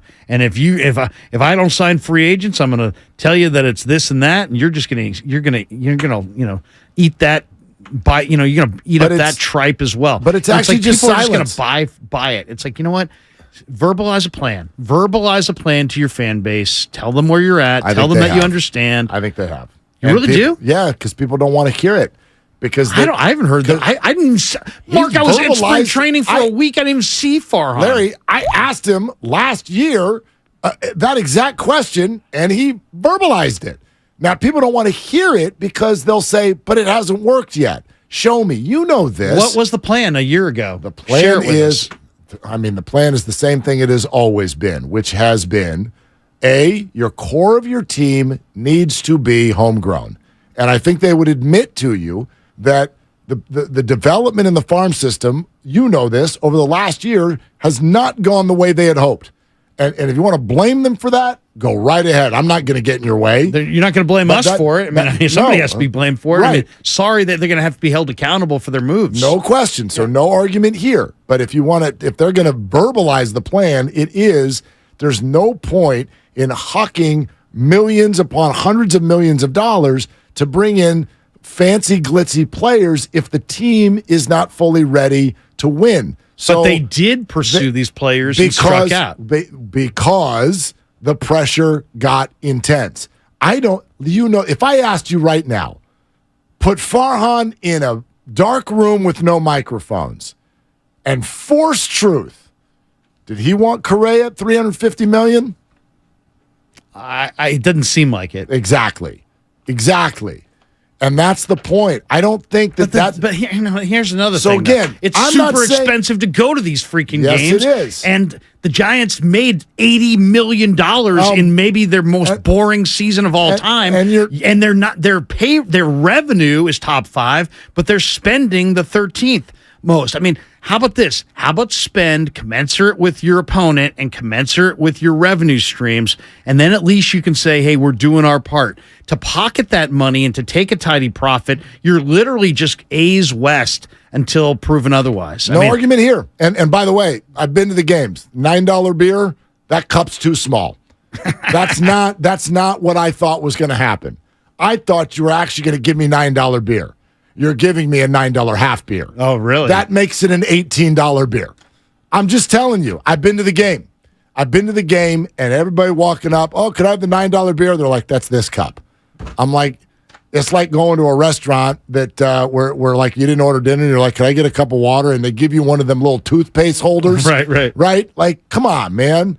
Don't, like, if you're going to make it $9 beer, make it $9 beer, not half a beer. Yeah. Okay? So I'm with you. I'm 100% with you. But they have verbalized a plan. They just haven't done the greatest job of doing it yet. I guess. And so nobody wants to hear it. And I understand that. There's no. But they have some young players that are on the verge, and it's like, they're not saying, hey, you know what, Joey Bart, we're going to give him a shot. This is the year to give these guys a shot. You don't win it every year. You're not going to win it this year. All right? If they do, it'll be a surprise. To me, this year is no different than like the 86 season, which was a nice season. They had a bad 85 season, 86, they won 83 games. What did they do? They said, got to love these kids, Robbie Thompson, Will Clark, and they went with some young guys. And guess what? They invested the 86 season in development. 87, they win the division. 89, they win the pennant. So, I'm just saying, I think I'd like to see it, verbalize it, but then show me some guys. Show me some guys that I can invest in. Show me one player that's young, that you developed, that has a future, that I could actually buy a jersey for my kid. Just one. Just one. That's all I'm asking Yeah, for. but the funny thing is two of the guys you've mentioned that you want to see are here. They are showcasing them. But reluctantly. I mean, it doesn't look all that exciting. I mean, I saw. Are you all excited by Joey Bart or Elliot Ramos? Is this exciting to you? I'm more excited to watch them than to just have guys who are 4A nothings just running around. I mean, I'm still invested in them winning games this year. And if it doesn't work, then I'll join your party. All right. When are we making that decision? Not on April 13th. But when? Later than April 13th. And when? You'll know it when you arrive. I mean, come on. You'll know it when you arrive. It still costs big bucks. Why can't I see somebody I want to see? I don't want to see minor league guys. Because they don't feel like that's but that's actually what you're literally asking to see. No, those are prospects that have a future. I don't want to see non-future guys. I don't know if they. I mean, we won't know that till we know. I don't think Yaz is a 2 future. years ago, Lamont Wade had a nickname. Everybody was so damn excited about him, and he was, he played Hit 207 last year. So let's see what he He's does your leadoff this year. hitter this year. Let's see what he does. He's off to a good start. All right, he's off to a good start. Speaking of a good start, we have arrived, ladies and gentlemen, at the window. Do you want to go to Game 3, Warriors and Kings? Hell yes. Do you want to go? Make sure you're listening for the next half hour. And by the way, keep listening after that, because right when the half hour ends, Steve Kerr is going to be on. Why the hell would you leave that? But from 4:30 to 5 today, that starts right now. We're going to be giving out the third and final keyword that you need to qualify for a pair of tickets to Warriors Kings Game 3. If you missed the first two keywords, that's okay. You just have work to do. Use the Odyssey app or go on YouTube. Scroll back. Morning Roast gave out their word between 7:30 and 8 this morning. Steiny and Goo gave out their word between 11:30 and noon. To win, you're going to need all three keywords. You enter all of them in our contest page at 957thegame.com. Our ticket giveaway is brought to you by the Next Generation 10G Network. Only from Xfinity. The future starts now. And remember, tickets are always available at Warriors.com, the only place to get tickets that are 100% guaranteed not to be fraudulent. Speaking of the word fraudulent, Larry. Yes. I wonder what you think about these comments. Listen to this. After the New Orleans Pelicans were unceremoniously bounced from the proceedings at home last night, courtesy of the Oklahoma City Thunder. Plucky and upstart. All of the same things you'd say about those Sacramento Kings who are adorable. So, you know all that you know about the Pelicans. Right. Started off the year as one of the best teams in the Western Conference. Then no Zion. Now Zion, physically cleared, says needs mental hurdles to cross. Pelicans bounced out of the play-in tournament. CJ McCollum, after the game, says this. Throughout my career, I've always been the type of player to do whatever it takes to help the team. I could have took the easy way out and got surgery and sat and watched, but I'm not that type of person. I'm not that type of player. Even though it affected my performance, some nights I never made excuses. I just go compete and do the best that I can, and I always try to lead by example. Okay, was that pointed directly at Zion, or you don't take it that way? No, I mean, they're on the same team. If there was just another guy in the league, I would say no. But because Zion's the star of the team and the guy who's he's the focal point of their marketing campaign, this probably is directed at him. The only thing I'll say about Zion is I don't know that the Pelicans would love it if Zion got out there in his current physical condition. I mean, I don't know if you saw him, but he's obviously large man. Yeah, well, he's got too much weight on his frame, and he's going to blow out a knee and Achilles and have some serious issues and be out for a long, long time. But he didn't play all of last year. And what did he do this year? He started out, I don't know how many games it was. I can look it up. But he played for at least it felt like the first third of the season, and the Pelicans were really good. They were playing really well. He needs to, I mean, there are other players that were getting bulky and then leaned out in the summer. And this is you're seeing this around the league. I think LeBron lost some weight. There were some other players that lost some weight. Zion naturally is going to be 280 to 295, and that's on a 6'6", 6'7" frame. So, I mean, to me, it's all about he's got to get with a nutritionist and really look at his body and just say, hey, look at the job description. It's to run up and down 120 times a year on an NBA floor if you count preseason and playoffs, and you can't be 285 or more. And I think he's probably closer to $3 bills, maybe even more. So to me, it's like he's got to get real and say, you know what? I got to get to 260. I gotta get the weight down, and some of it's fat, but a lot of it's just muscle mass. He needs to trim that muscle mass. He's a huge guy, and I don't think it adds up to him having any kind of a healthy run. He played 29 games. 29 this year, none last year. And averaged 26 and 7. No, he's a great. I mean, I love him as a player. He skies for rebounds, but I mean, several of the things that make him an incredible player, 38-inch vertical or whatever he has, he's not going to be that player if he continues to kind of balloon. And he's got a lot of muscle mass too, so that's a big part of it. I would say 260 would be a good goal. 255 would be ideal. He probably hasn't been that since high school. So that's going to be a huge challenge for him. I would be very concerned about New Orleans or any team considering trading for him for that issue. By the way, you want to know something that just happened while you were talking? What's that? Carlos Correa hit his first home run of the year. Hey! How many year deal does he have now, though? 8? He's 2 for 2 today. And he has raised his average all the way up to 229. And once they trim that deal down to a regular... Like when I first heard that deal, Giants are going to do a 13-year deal with Carlos Correa. I'm like, man, that's 5 years longer than I would ever go. Right. And that's ever. I mean, you're talking about 8-year deal is still that's almost like a Rick DiPietro NHL deal. Remember that? We're all different people by the time this thing's over. I mean, go back 13 years and reintroduce yourself to 13 years ago. Okay? I had a 9-year-old son. I had a newborn baby. He wasn't even a glint in my eye yet.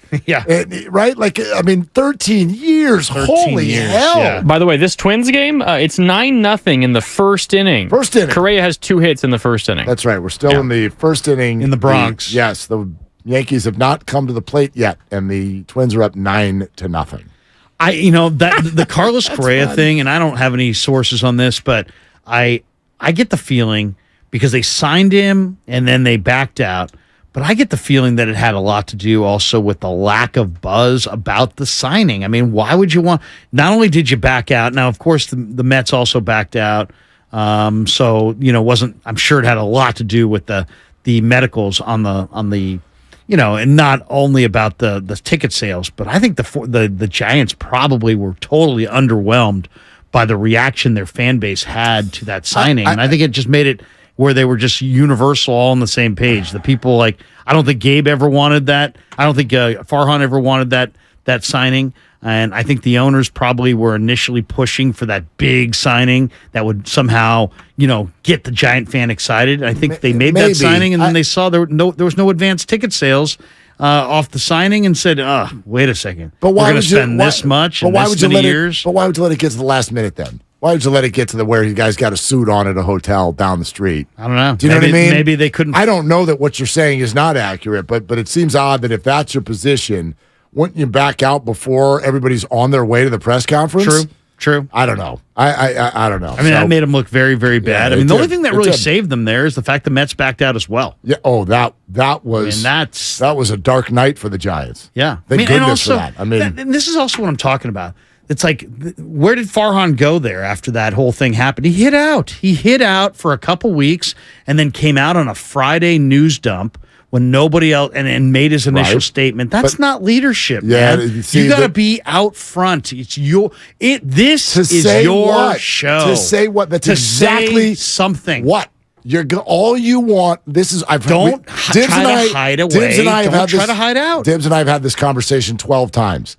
You want that because you want a pound of flesh. I don't want a pound of flesh. I want somebody in a position of power to say what? To acknowledge the mistakes and move on. They don't think it was a mistake. They think that his scam. Then acknowledge that people are upset about it and take the lead. Yeah, I mean, that's not hiding PR. out. PR 101. You do not hiding out and then doing it on a Friday news. Yeah, he did. He did not He totally was AWOL. Made no public statements. You have a PR director. You've got your own TV and radio station. You've got all kinds of ways to speak to your fans. He didn't speak at all. And there's nothing they can say that's going to make it okay. That's different. Different. But that's why you don't hold a presser. There's nothing you can say.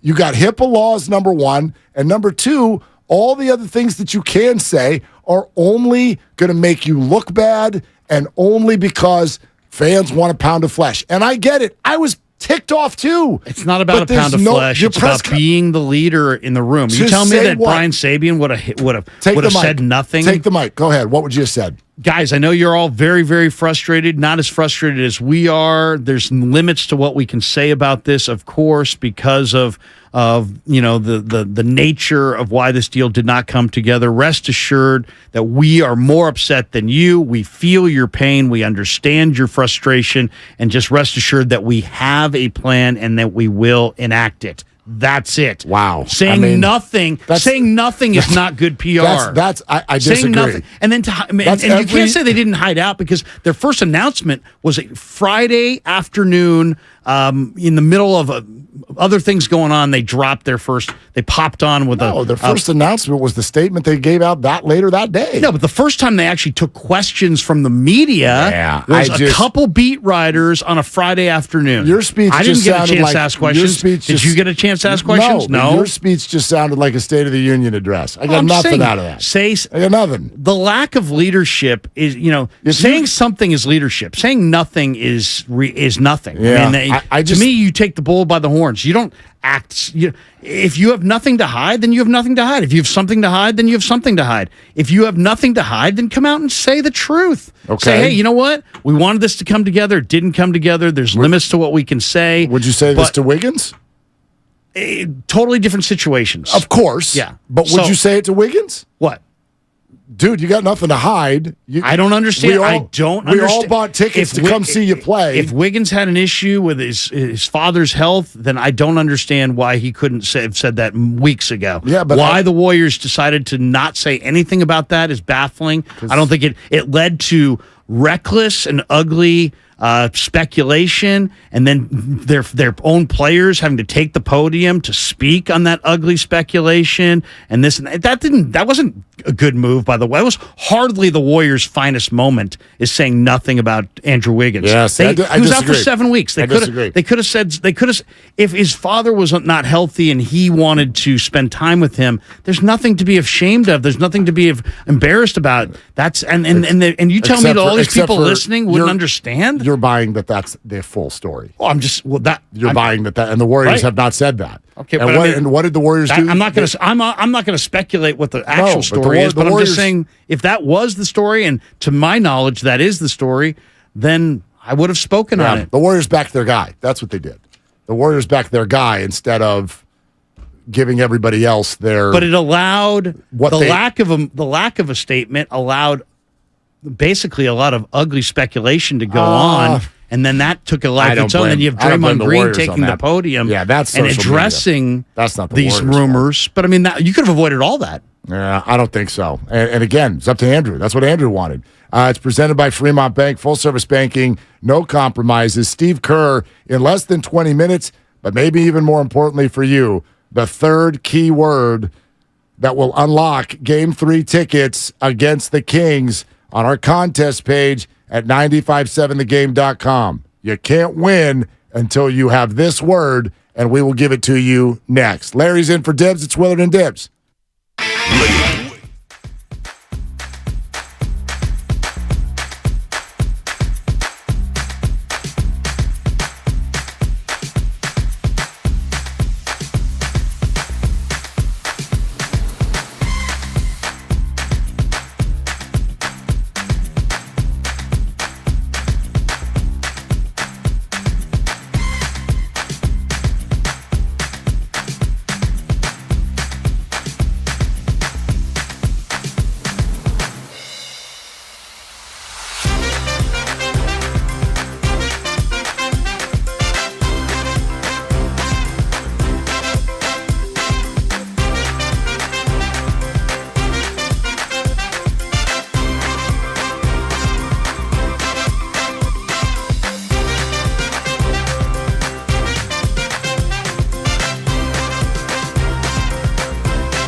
Now, back to Willard and Dibs on 95.7 The Game.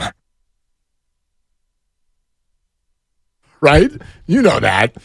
I mean, bottom line is this.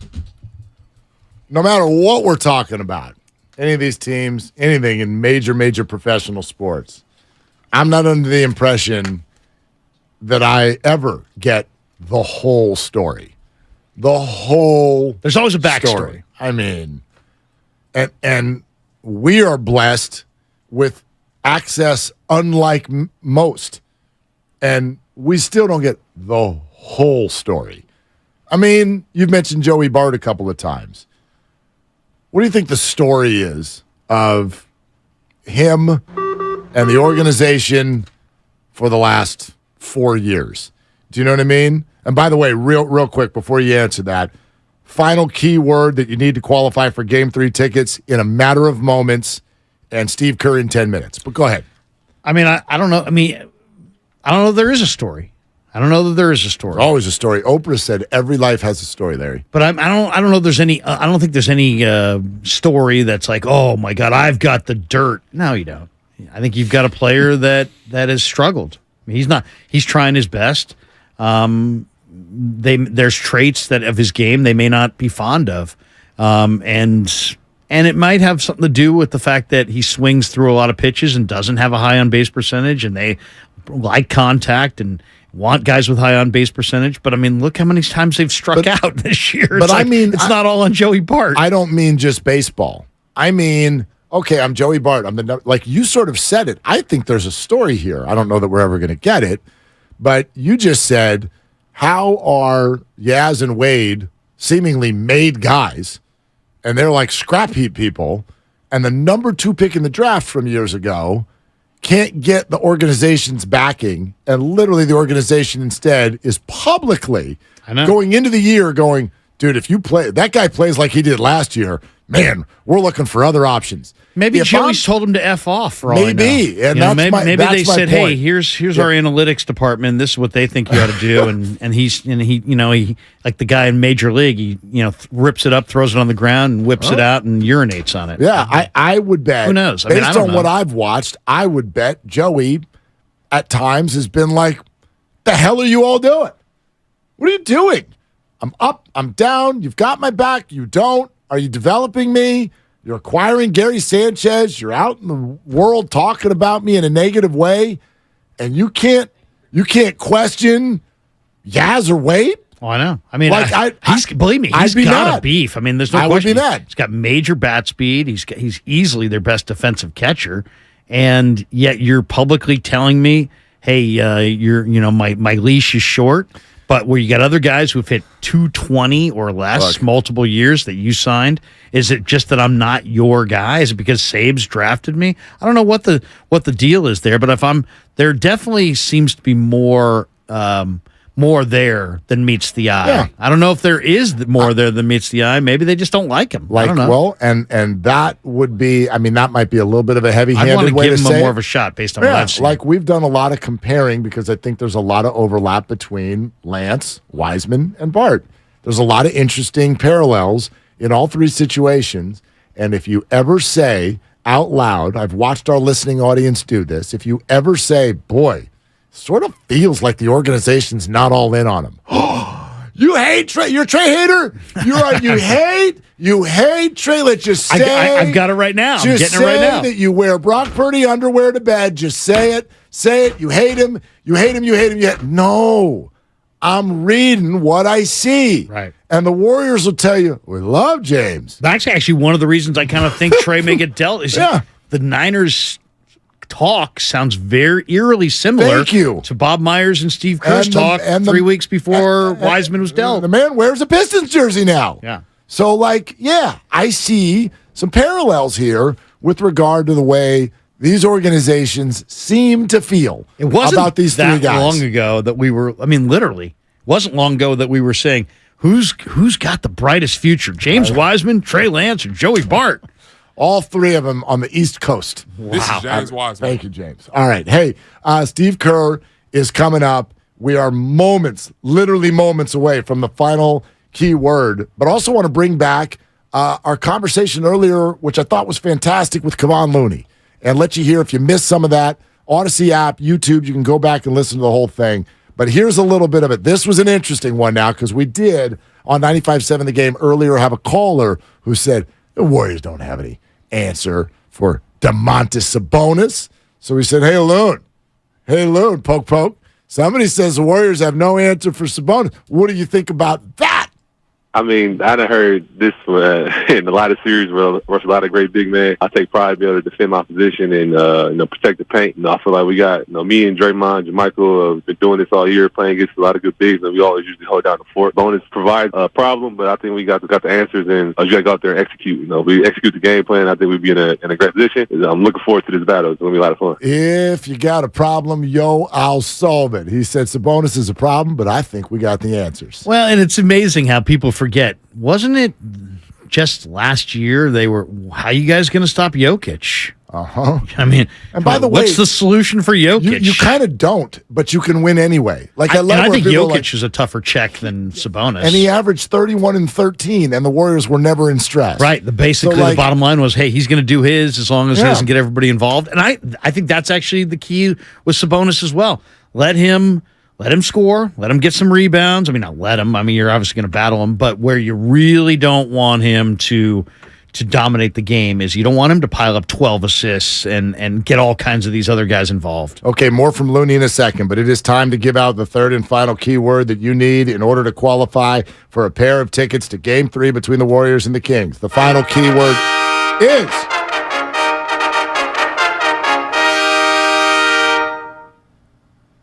Basketball.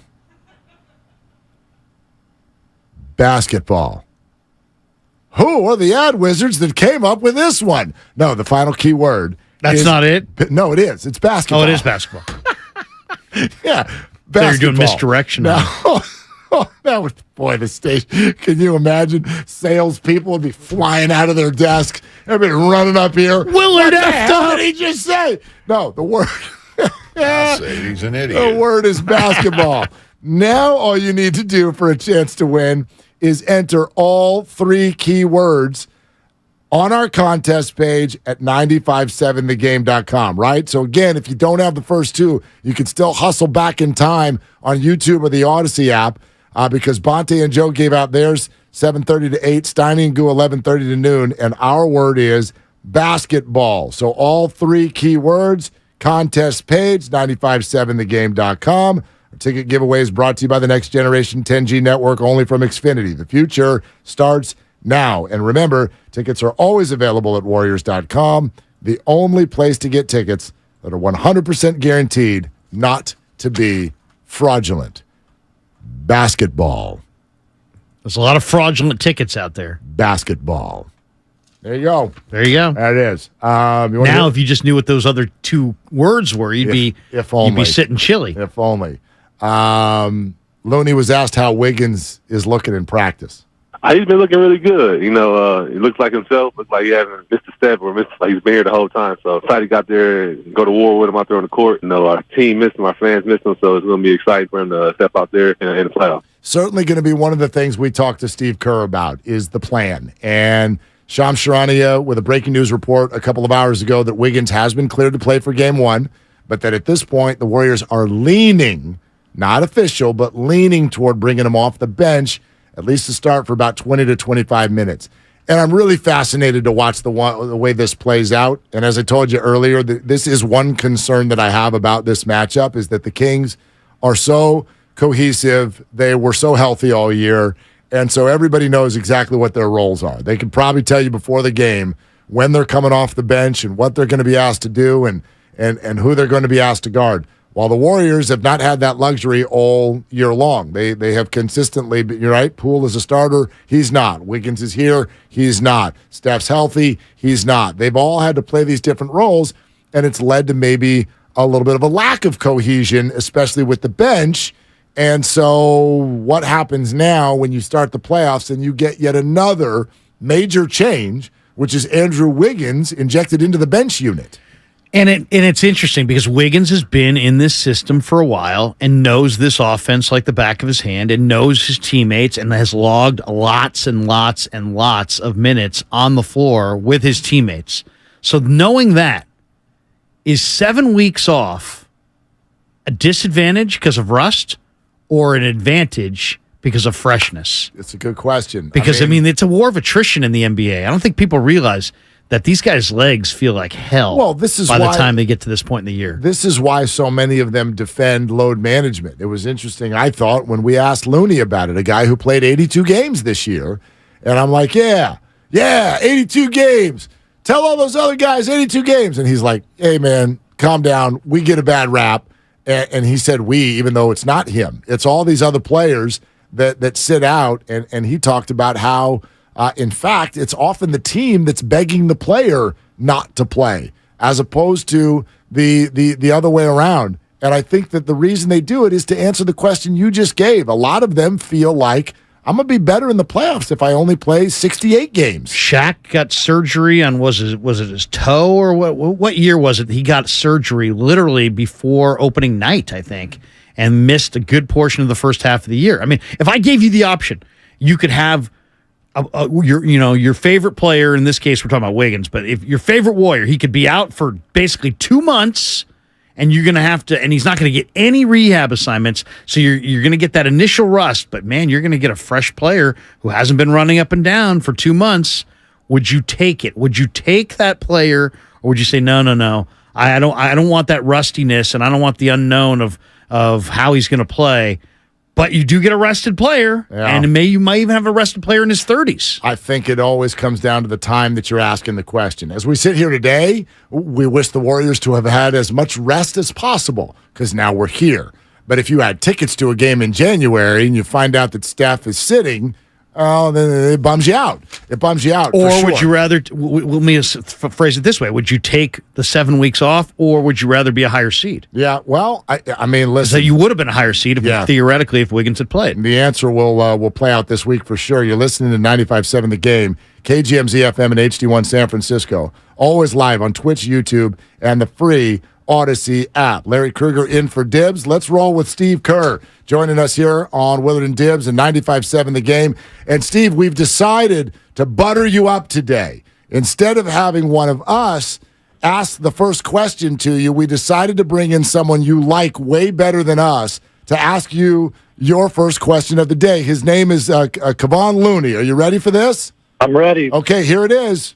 I would ask him what's his favorite Barbosa story, since Barbosa is on the on the Kings coaching staff. That was my first question. Okay, so what's your favorite Barbosa story?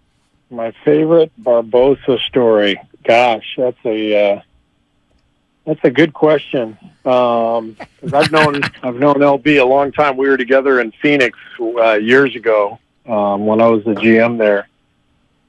He's just the most lovable character of all time. I think there's not really a story. It's just hearing his voice makes everybody smile. Just his the way he butchers the English language with that Brazilian accent.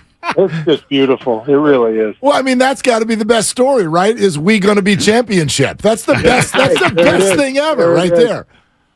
Yeah, LB's the best, and we're we got so many connections to this Kings team between Mike and LB, and obviously Harrison Barnes, and it's just there's a lot of parallels. Vivek going from the Warriors ownership to becoming the lead owner for Sacramento, and then a lot of connections over the years. Luke Walton becoming the coach there, and a lot of different players that have been both Kings and Warriors. So it's amazing that this is the first time the teams have ever met in the playoffs. Yeah, exactly. I mean, and I can't wait for it. I think it's going to be great. Good to talk to you again, Steve. Mike Brown, I think, is doing something with Sacramento that I think you have done well here with the Warriors. And I've made this point many times, so if I'm repeating myself, forgive me. But I just kind of feel like, it's not necessarily about the X's and O's. Being a great coach, it's a lot about bringing the whole squad all the way through November. Now we're almost, and we're in April. The thing won't end until June potentially, and you just don't leave anybody behind. And I'm just and I think Mike did a great job. I think Sacramento's had many years where they're playing great ball, and then all of a sudden 3 weeks, guys hate each other, and there's this huge rift, and it just doesn't happen, and teams fracture. Is that from Phil? Is that something, or does that go back to Lute, or is it who would you credit that kind of the ability to just kind of say and do the right things to bring the whole squad through the season? No, it's a good question, Larry. I think it's just it's culture, right? Whatever culture means, it's that's the vibe that the players feel every day, and it's I think that is the most important thing. I mean, there's so many components to this, and obviously it always comes down to talent. So you got to have talented players to win, but what do the players feel every day? And I think one of the reasons Mike has been so successful is he's just a great human being. He's got a wonderful sense of humor. He's passionate about the game. He loves people. He loves collaborating. The players feel that, and they feel his passion to get better and to work. And I just think it was a perfect fit. Really great timing. They've put together a good young core of talent, and the Sabonis trade last year. Mike took that and just built their whole offense around kind of the dribble handoff game with Sabonis and pick and roll with Fox, and it's been beautiful to watch. I mean, Mike's just done a great job, but like I said, I think just the tone that he has set every day in that gym, that locker room, that's probably the most important thing. Steve, you talk about all the ties, and the one that is standing out for most right now is the coaching matchup and how well you and Mike know one another. How do you see that affecting this series?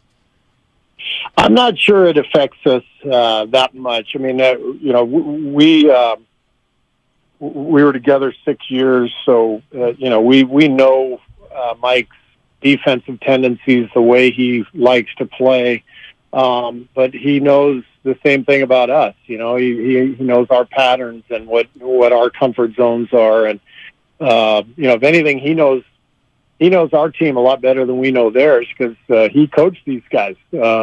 So he'll have some thoughts for his own team. He'll try to put them in some instances where they can take advantage of certain tendencies, that sort of thing. But that's always the case, whether you know someone or not. You get so much film on a team, and you prepare so well that there's not a lot of secrets these days. Stevie, is surprised GP2 has had such an impact his second go-around with you guys? No. Can't make it any simpler than that. Very succinct. That guy was, when I talk about it all the time, but, he went out in the playoffs last year. When he came back, he missed game one of the Celtics series, and then when he came back, we won 4 out of the next 5. And a big reason for it was his ability to guard Jaylen Brown. And so getting Gary back has been huge. He's just such a dynamic defender, one of the best in the league. And it's been obviously an easy transition because he was here, the last couple of years. He knows exactly what we're trying to do. Steve, the report came out a couple of hours ago that Andrew Wiggins has been cleared to play for Game 1. What's the plan? He's scrimmaged over the last week, probably 4 different times, and he's gotten better and better. He's one of those guys who just he's such an incredible athlete. He's got such great genes, great gifts that a little bit like Andre Iguodala, you rarely see those guys get tired. You don't see them really fall out of shape. They don't add any weight. There's no sort of big transition period where it's like, oh boy, this is going to take a long time, for this guy to work his way back in. So I think the biggest thing with Andrew will just be the rhythm, going from not playing to the playoffs. That's a pretty big leap, but he's looked great over the last week in all these scrimmages, and he's feeling good and he's ready to go. So is the plan to start him or bring him off the bench? Minutes restriction? What are you thinking right now? the plan is not to tell anybody on the radio so that Mike Brown hears the information and uses it to his advantage. Okay, but he's going to play basketball, right? He is going to play basketball at some point. All right. We'll accept that for now. How about De'Aaron Fox, Steve? I mean, what he's doing in the fourth quarter is impressive. What do you see when you watch him and study him like you have this week, I'm sure? Well, he's just lightning quick point guard who gets the ball down the floor so quickly. You have to build walls in front of him, and he'll just get by one person. If it's one guy back, he'll go right around that guy. So you have to build walls and then get out to their shooters, and that's what makes this team so dynamic offensively. Is between the penetration of Fox and the all around game of Sabonis. Those guys are surrounded by shooting, a ton of shooting. And so you really have to cover a lot of ground defensively, and that's the challenge. But there's a reason they are the number one ranked offense in the league. Steve, I'm sure at the end of every season, everybody is nicked up. But would you say that this is the healthiest your team has been all year? Yeah, I would. The healthiest physically, and I think also emotionally, spiritually, however you want to put it. I feel like we're in a really good place. We've been through a lot together this year. So many ups and downs, so many individual storylines within that. Every one of our guys has had to go through a lot to get to this point, but this is what we wanted. We just wanted a chance to defend our title and hopefully be healthy and playing well when that chance came around. And that's where we are. We won 8 of our last 10, and we got Wiggs back. We got Gary Payton back. We've got guys healthy and playing at a high level, so we're in a good spot. I love watching Draymond. You can feel his will. You played with Jordan. I felt like you could feel Jordan's will. Do you see any? I mean, they're different, totally different players and personalities, but do you see any similarities? I do. In fact, the game, as you pointed out, the games are totally different, but the personalities are very similar. Dominating presence,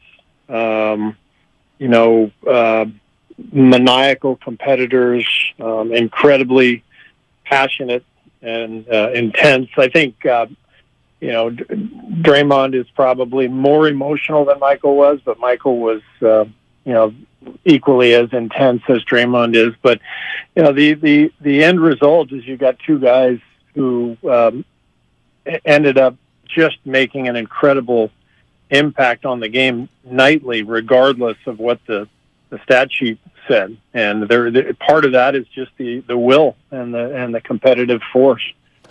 Obviously, this is Steve Kerr hanging with us here on 95.7 The Game. Larry in for Dibbs. It's Willard and Dibbs. Glad you're with us this evening as we march toward Game 1 of the playoffs on Saturday right here on the home of the Warriors. Steve, so much is made in a matchup like this. The Kings have never been there, and no one's been there more than you guys. How big of a factor is that when you get to the playoffs? Well, it's big for us. I mean, every time you go through the playoffs, something happens that you can kind of put in your memory bank and file it away and use it. And so this team, the core of this team, has been through everything. And so I think we're ready for everything. That doesn't necessarily, give us a huge edge. I mean, they're going to have all kinds of energy and excitement, and they've got home court, and so I can't really speak for their team, but I just know that for us, we're ready for whatever comes our way. Our guys have seen and done it all, and that's helpful. You guys got so many smart people in the organization. Bob, Larry Harris, guys that may not be involved day to day on getting your team ready to play a regular season game, but do those guys have a bigger role when it comes to preparing your team for a playoff series? Not really. One of the great things with Bob is that he knows exactly, how to balance being general manager and then letting me coach, letting guys play. Bob and I talk every single day, and so we don't keep anything from one another. We're working through this stuff together. So I may call him and say, "Hey, what do you think? I'm thinking about doing this or that," and I might, I'd pick his brain. He never calls me and says, "Hey, you should have done this or you should have done that." It's really, he's the master at understanding how to communicate with everybody, players, coaches, ownership. He just communicates so well. And then he brings it all together. He understands we're all in this together, and we're all seeking solutions to try to win the game. And there's just an ease about it. It's very natural, and he's incredible in that way. Steve, we had such a good time earlier today talking to Kevon Looney, and I think when you reference all the emotional things your team has been through this year, it's been fascinating to hear you and others talk about Looney, because you know this. He comes across to those who don't know him well as such an aw shucks guy, but in training camp with what happened with you guys and how you talked about how he kind of stepped in as the leader when your leader was the one who kind of stepped out of line, that was really interesting to me. How would you describe the role that Looney has kind of grown into on this team? Boy, that's a good question. He's definitely kind of our moral compass. He's the guy who just is there every single day doing exactly what he should be doing and setting an example for everybody else. And he's perfect in that role because his role changes so often. He's gone in and out of the starting lineup this year and in past years, but it never affects his preparation. It never affects his energy, his mood. If I play him for 10 minutes or if I play him for 35, you get the exact same effort. And for him to be able to be the example for all of our younger players, for me to be able to say to J.K. and Jordan and Moses and all these young guys, hey, watch Loon. Like, go about your business like Kevon. Like, he's the ultimate pro. I can't tell you how valuable that is to have on our team. Coming down the stretch, I thought Kuminga and Moody were in a really good place. And I'm just kind of wondering, would you say anything to them this week to help them, get ready for, the NBA second season? Or do you just say, you know what, they're in a good place and let's not change anything?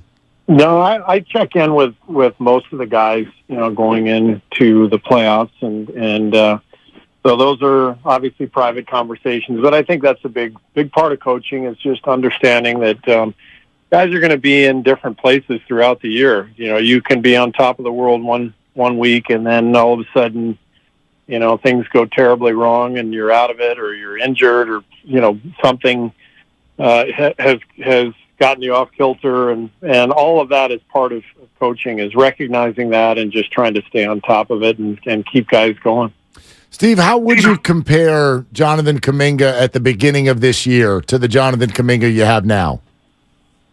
Well, I think he's just he's so much more experienced now in terms of understanding what's happening out on the floor, especially defensively. We've asked him to guard some of the toughest matchups in the league, and a year ago he would commit a lot of fouls. Like if we put him on Chris Paul and they were in the bonus, he'd be all over Chris Paul, and Chris would do the swipe through and walk to the foul line to shoot his 2 free throws. And because Jonathan would have his hand in the wrong spot. This year he understands. Okay, bonus, Chris Paul, swipe through. I'm not sticking my hand in there. I'm not going to commit that foul, and that just comes with experience, but you got to know the whole league. You got to know all of your opponents. You got to know their tricks. And that can only happen if you get to play against these guys night after night and see all the patterns that you see, around the league and pick and roll coverage and post up coverage and all the different things that you see. And so the experience has made him a lot wiser. Steve, I've heard you say you like to use Dante in any lineup, and I can see why. I mean, he rebounds with a vengeance, and he can distribute. Is there any matchup or is there any group of players that you think he excels most with? Because DiVincenzo, I think, could be really special in these playoffs. Yeah, well, again, that's what I love about him is we can put him with anybody, and you can't say that about all of our guys or most players. In fact, you have to sort of put them in the right combinations based on their skill sets. But Dante he's a complete player. You can play him at either guard spot, so you can draw up an ATO where he's handling the ball or coming off a screen and shooting it or setting a screen. He understands the timing and the rhythm of all these actions. And then he's the first guy to the loose ball, the long rebound. He plays defense with such great energy and force, and that's why our crowd loves him. They see the effort night in and night out, and the energy that he brings, and that's why the players love him too. Steve, a lot being made of the energy that's going to be in the building Saturday night. Look, they haven't been in the playoffs in 16 years. It's a pretty good crowd. But I'm also sitting here thinking, you went to Boston last year and you won road games in the NBA Finals. I know it's a different team, but a road environment in the playoffs for the team you have, is that even a thing anymore? It is. It's a thing in that it gets us going. I think our guys thrive on the road in the playoffs. I know we've won at least one road game in 27 straight series, which is by far an NBA record. Raymond reminds me of that every time we win a road game in the playoff series. He reminds me of that number. But we've had so many of these over the years. I remember Game 1 in Toronto. The first time the finals ever made it to Canada, and the atmosphere that night was just incredible, and we love it. It's so much fun to play in those environments, and I think Saturday will be very similar. It's been a long drought in Sacramento, and they're back in the postseason, and the crowd's going to be going crazy. It's going to be really fun. I don't want to comment on one comment, but there was a few weeks ago, I think it was the Denver game, and you just looked so pissed in the post game. and you said, and I can remember, you're like, hey, we from the mid-second quarter till the 4-minute mark in this game, our guys were mindless out there. And it was such a harsh criticism. And I'm just kind of wondering, anybody want to talk about that comment to you? Did you have to clarify any of that? Did you feel like, man, that was harsh in the moment? Or did you think it was a strong comment that helped your team? No, it was a valid comment, and the guys would agree. Anything that I say like that is always with the best of intentions, and there's never anything personal. It's just the observation. This is where our team is. This is what we're doing. And the guys would admit we let our guard down in that game. We had some really bad possessions at both ends, and the game flipped, and that's all it takes in the NBA. So they obviously responded well, and we ended the season on a good note. And as I said, I think we're in a really good place now heading into the playoffs. All right, Coach. Warriors in 6. Does that sound about right? Don't try to do this to me, guys. You can make your own predictions, and I'm going to keep my mouth shut. That's how this works. Yeah, fair enough. Fair enough. But we will be looking for that Wiggins plan, and we'll talk more about it next week. But Steve, thank you so much. Great to have you as always. Okay, great. Thanks, guys. Thanks, Steve. All right, there he is. Steve Kerr right here on 95.7 The Game. So, yeah, Wiggins is playing, but we do not get the specifics as to whether or not he will start, and they'll hold that for competitive reasons. And, I think this is riveting on this series can be riveting on so many fronts. I mean, the regional aspect of it, obviously, the familiarity that the coaches have with each other, the knowledge that Mike Brown, and you heard Steve reference it, has of the Warrior players, their tendencies. That just adds a whole level of intrigue.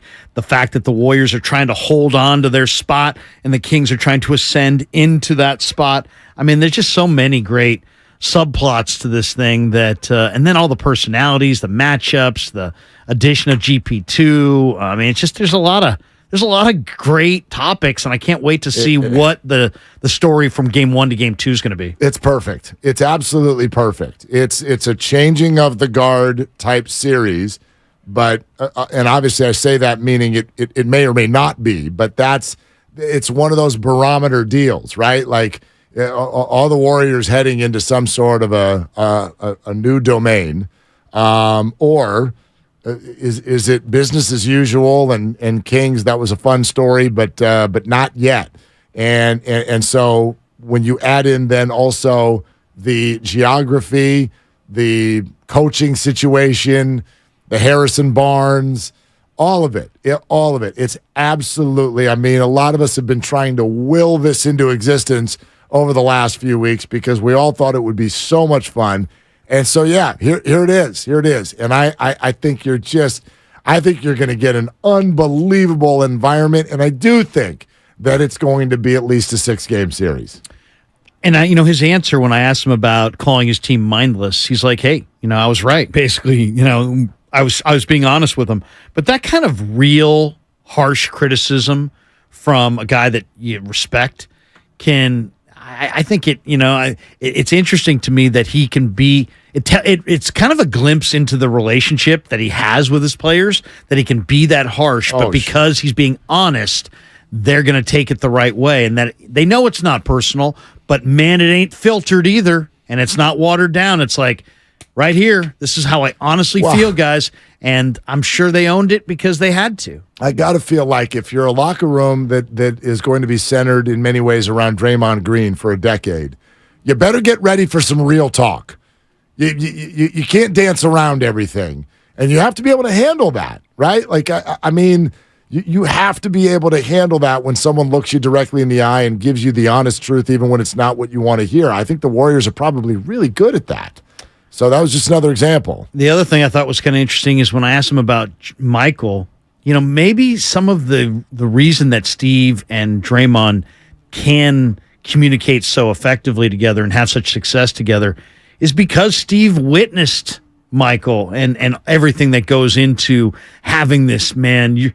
There's the type A personalities, and then there's the guys that are just absolutely the type A personalities. And it sounds, at least from his perspective, that there's a lot of differences, but there's a lot of similarities there. 888-957-9570 if you want to weigh in on anything that you heard Steve Kerr say. That was fascinating to me at the end, and it almost sounded like he knew the minute he said it. He's like, well, let me qualify this, because he's like, we're buoyed by what happens to us on the road. And it was almost like the second he said it, he's like, except for we went 11-30 this year on the road. And so he added, like, at least we have been in the playoffs in the past. So for him to say, like, make it as loud as you want, Sacramento, Golden One, let's go. Like, our team likes that. And so I am so fascinated to see Kings fans be quiet. Well, no, I'm just yeah, right. That would be amazing if everybody just turned their back on the game. Wouldn't that be incredible? Yeah. We have no intensity at all in here because we don't want you feeding off of it. Everybody just sat there with their hands folded on their laps.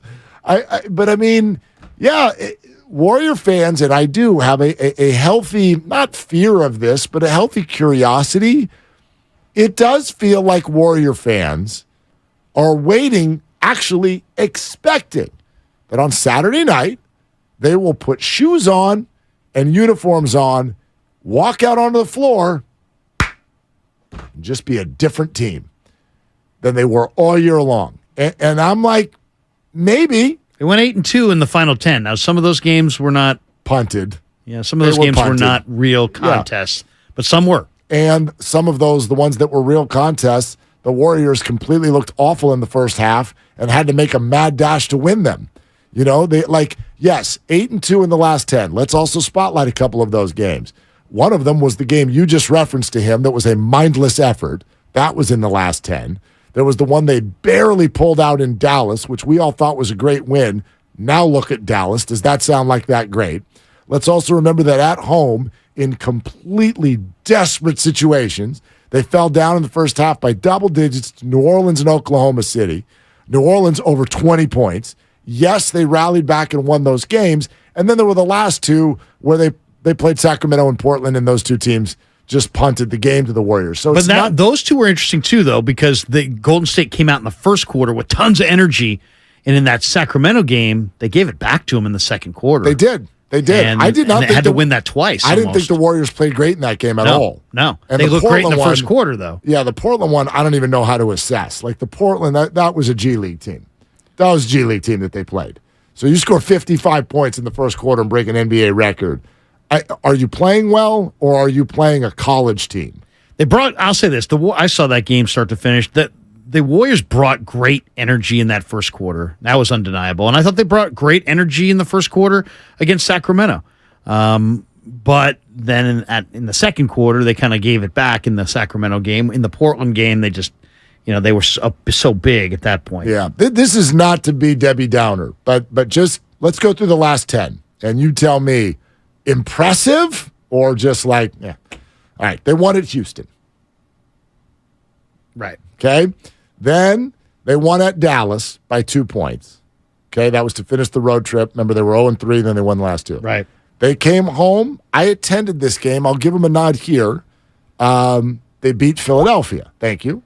They beat Philadelphia. Good win. That was a good win. Embiid was incredible in that game. So was Jordan Poole.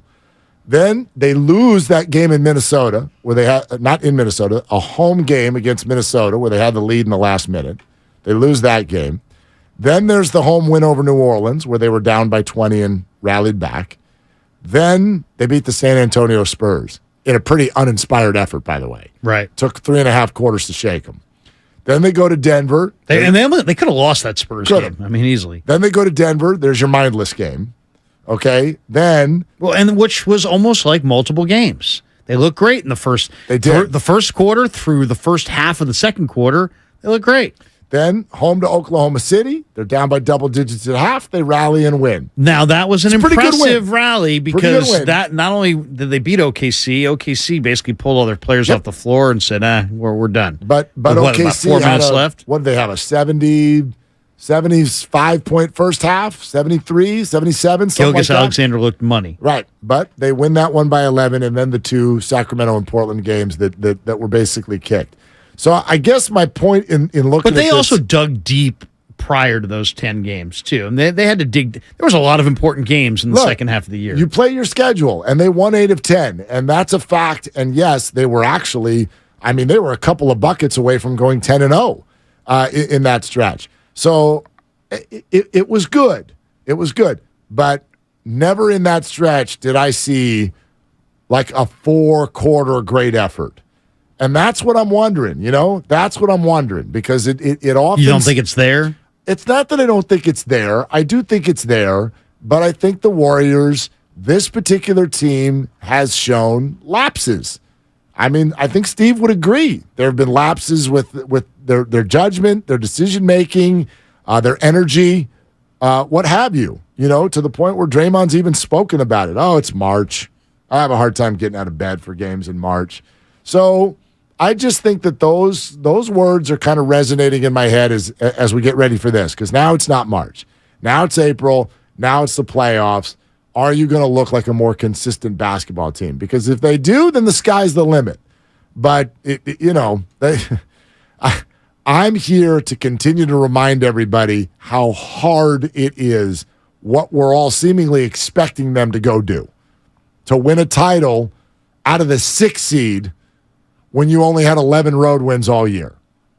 Holy hell. Yeah. I mean, holy hell. Okay? If you could tell me, to me, it's about health, because I really believe that everybody in the West is going to have a hard time beating them a 4th time if the Warriors are healthy. If the Warriors are not healthy, changes the equation. And when you try to ramp up at the end after you've kind of babied everybody and Wiggins sat out for 7 weeks, are you going to be able to be healthy? When you're really playing all out in these playoff games, it's not about how many days there are between the games. It's about, playing full bore after not playing full bore, and do you incur a couple injuries? And then if you do, what does your team look like at that point? That would be my biggest concern. If you could sit here and tell me, you know what, the Warriors are going to go through these playoffs with the current cast they have, relatively healthy outside of little minor bumps and bruises, I like their chances to go to the finals. I definitely like their chances to go to the conference finals. I'm a little concerned about what they would do against Denver in a series because Denver has so much talent and so many guys in their prime. But I feel really good about the Warriors' chances if they're healthy. But the fact that they have to ramp up after not necessarily playing well makes me wonder if they can remain healthy. Well, I thought that was also an interesting answer when we asked him about health, and he said, yeah, we're definitely, this is the most physically healthy we've been all year, but also the most mentally and emotionally healthy that we've been all year. And that might be more important. Yeah, he started talking about, look, we've been through a lot, and I think we know some of those things, and I guarantee you we don't know some of those things that they've been through. And so it's good to hear that he feels like they're in a really good place, because I think that speaks to what you're saying, which is that, look, this group, if they're all physically well and they're all mentally well, then yeah, they're as dangerous as anybody once you get into the tournament, for sure. Yeah, and this is also about where it's kind of like talking about experience, because you don't get your team to that point on accident. I'm sure it takes lots of dialogue, lots of input, lots of pieces that got to come together. That, to me, is the big experience factor. So the experience factor, if you missed Steve Kerr, what he sort of said when we asked him about that is he said, look, it's very important for us. He's like, I can't speak to what it is for them. You know, yeah, they've never really been in this situation. Some of them have. Barnes has. Mike Brown has. He said, for us, it's very important just because there's always an unforeseen circumstance in the playoffs, and we've learned how to deal with those. And so that's our experience answer. What is Mike Brown's answer to that? Because we have this answer, same question from him. I don't think there's any other way but to go through it. You know, you prepare your team as best you can, and you talk to them about the experiences that you've had as a coach and as a player, and you lace them up. You lace them up, and you go out there and you get through it. As we all know, there's no better teacher than experience. But you can talk until you're blue in the face. You can watch film until you're blue in the face. You can drill it until you're blue in the face.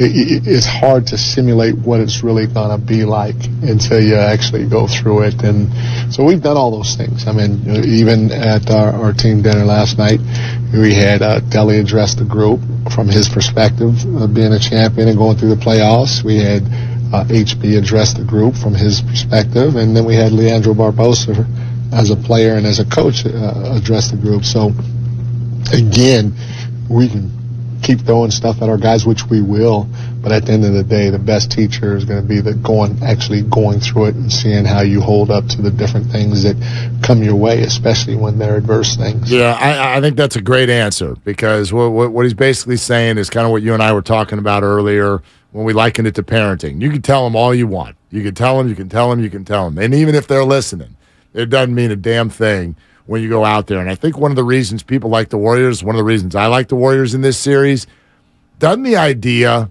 of 4 wins over 2.5 weeks against the Warriors almost sound impossible? Like, these series are a journey. They're a journey. I don't think anybody's sweeping anyone, which means it's Thursday right now. We are a full week and a half away from Game 4. And we will come back the next Monday, a week from this Monday, we will come back with some sort of 3-1 or 2-2 situation and all kinds of reference points in terms of what has played out over the last week and a half. And we probably still will not have an answer as to who won this series. So even if you punch the Warriors, the idea of the counter punch and what do you do next? Do you have to evolve even within the series? You don't have to beat the Warriors once. You got to beat them 4 times. That sounds so hard. Yeah. To me, I also think the Warriors have a resiliency where I think they can do it anyway. It's like, I don't think they're, they even if they got their doors blown off in Game 1 and Game 2 in Sacramento, I still think they're going to take the floor at Chase in Game 3 with a lot of confidence. And I don't know that that's going to be the case if the Kings wind up losing the first 2. I don't know. I'm pretty sure they're not going to take the floor in that third game with a lot of confidence, where I can see Golden State getting really run off the floor twice. and they could still show up in Game 3 with a lot of confidence. Doesn't mean they're going to win, but I don't think their confidence is as fragile. Yeah, I could almost make the case that the Kings need to win both the first two. I could almost make that case. They got to come into Game 3 2-0. Yeah, I mean, you come in 1-1. I just, right, like Chase Center has been so good. It's been so good. Can the Warriors lose there? Of course they can. I mean, they've had terrible halves just within the last week there. But now that it's a playoff team, now that it's, right, a really young team coming in, the energy that'll be in the building, it gets harder and harder to imagine them losing. How many times did they lose in the playoffs last year at Chase? Was it just once? I'm trying to remember. I know they lost one to Boston, right? They did not lose to Dallas. Did they lose at home to Memphis? I thought it was Memphis. I don't think they did. No? I don't think they did. I'll pull it up. Look it up. Yeah. I'll say this. I mean, one time. When you've stared down that Celtic crowd last year and they're chanting F Draymond and the atmosphere is just ridiculous, are you really going to be over? I mean, people talk about, oh, it's going to be loud. Oh, come on. It's going to be loud in Sacramento, and that's going to, so you're telling me Sacramento for this veteran Warrior bunch is going to bother them after what they witnessed and experienced last year in Boston? That's also the experience factor. And I think Steve's right. I think that makes me want to bet the Warriors in Game 1 just because I just really believe that they're going to there'll be some nerves, I think, on the Kings' end. I think the Warriors thrive. They thrive when in the more hostile, the better. I think they. You said as much. Yeah, I mean, I think you can see it, and we've got examples of it. So, the Kings fans will be loud, and I think that, and also knowing that don't give Sacramento belief, and that maybe their belief's a little questionable, Sacramento's, and if you could stomp on them in Game 1, maybe you could really take a commanding lead, even though it's only one game. I think. I love Golden State in Game 1. Game 1, NBA Finals last year, only home game they lost. And do you remember it? Do you remember Boston's 40? Yeah, I was going to say Golden State let that one get away. Do you remember they shot 21 of 41 from the 3-point line in that game, did the Celtics. They shot over 50% from 3 and had a 40-point fourth quarter while the Warriors only scored 16. Okay? So they went on a total heater, and that's the only game the Warriors lost at home the whole time. I think it was White that had a big night in that first game. Yep. I'll tell you that series, Boston, I thought was as good as Golden State. I just think Tatum decided he was going to, he thinks he's junior Kobe, and he just loves that game where he's handling at the top of the circle, and he's getting some rhythm, and he's dribbling it through his legs, and he loves that kind of Kobe face-up game. He reminds me of Kobe. But the advantage was you're a 6'10" guy, and they had nobody to defend you in the lane. If you just catch the ball in the middle of the lane, Golden State couldn't stop that.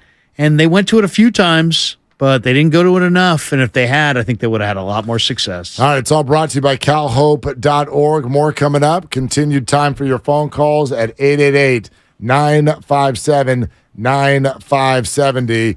Right here with Larry in for Dibs. It's Willard and Dibs. Life is uncertain.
This is Kevon Looney. Welcome back to Willard and Dibbs on 95.7 The Game. Take it away, Mark. Okay, Kevon, thank you for coming on the show today, buddy.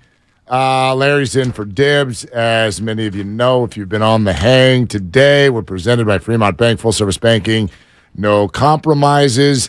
And again, in fact, the best of the game is coming up after our show tonight. And Kevon Looney and our conversation with him, along with our conversation with Steve Kerr, will be a part of that show. So if you missed any portion of those conversations, you're going to want to stay tuned.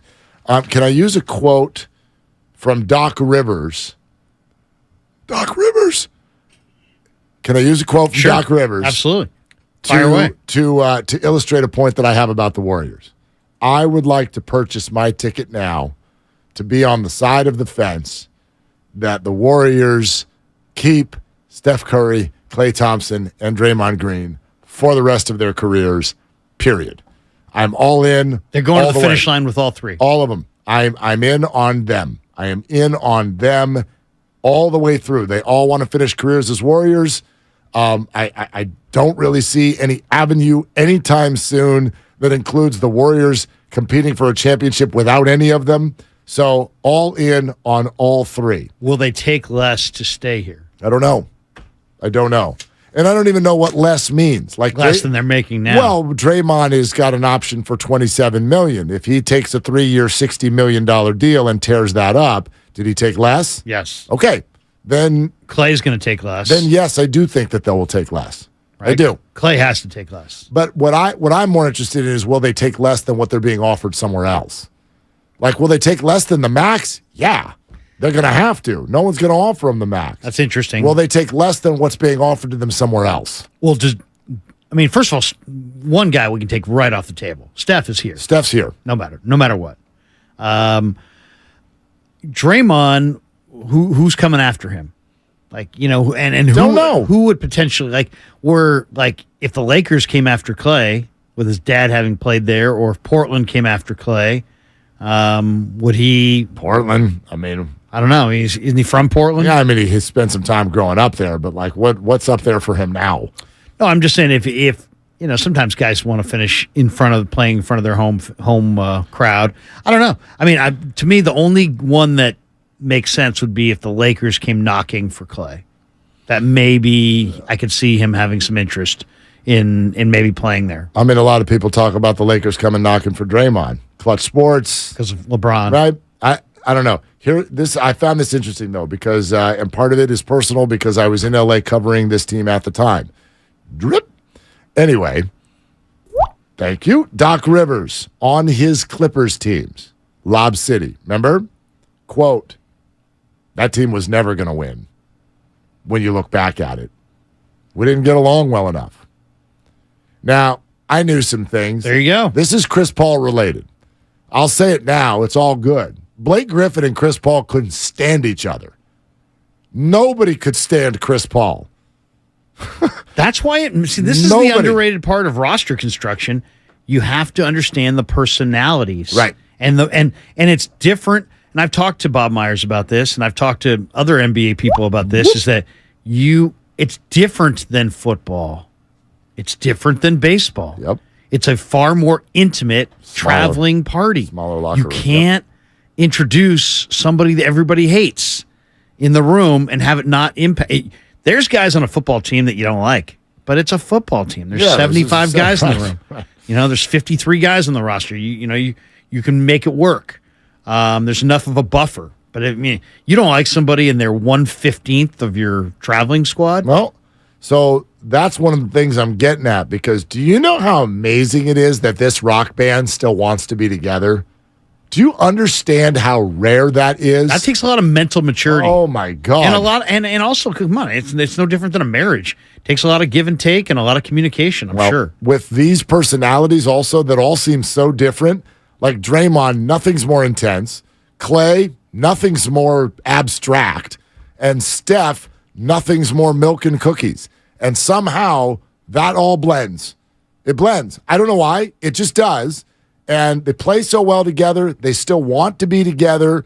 And that speaks volumes. Now, add in the Jordan Poole factor and the way this season started, and even what Steve Kerr said, like that's what, if there was any answer of all the answers we heard from Steve, that one's going to be the one that I remember, because all I did was ask him about physical health, but he took the answer in a totally different direction. He said, physically, sure, but also emotionally, mentally, we've been through a lot.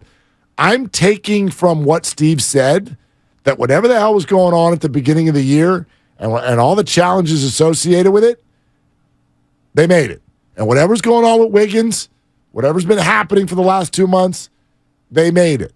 I don't know if it's going to lead to a championship, but I genuinely feel like what he was saying was true, which is that they are mentally and emotionally in the best place they've been all year. I think that's huge at the start of the playoffs.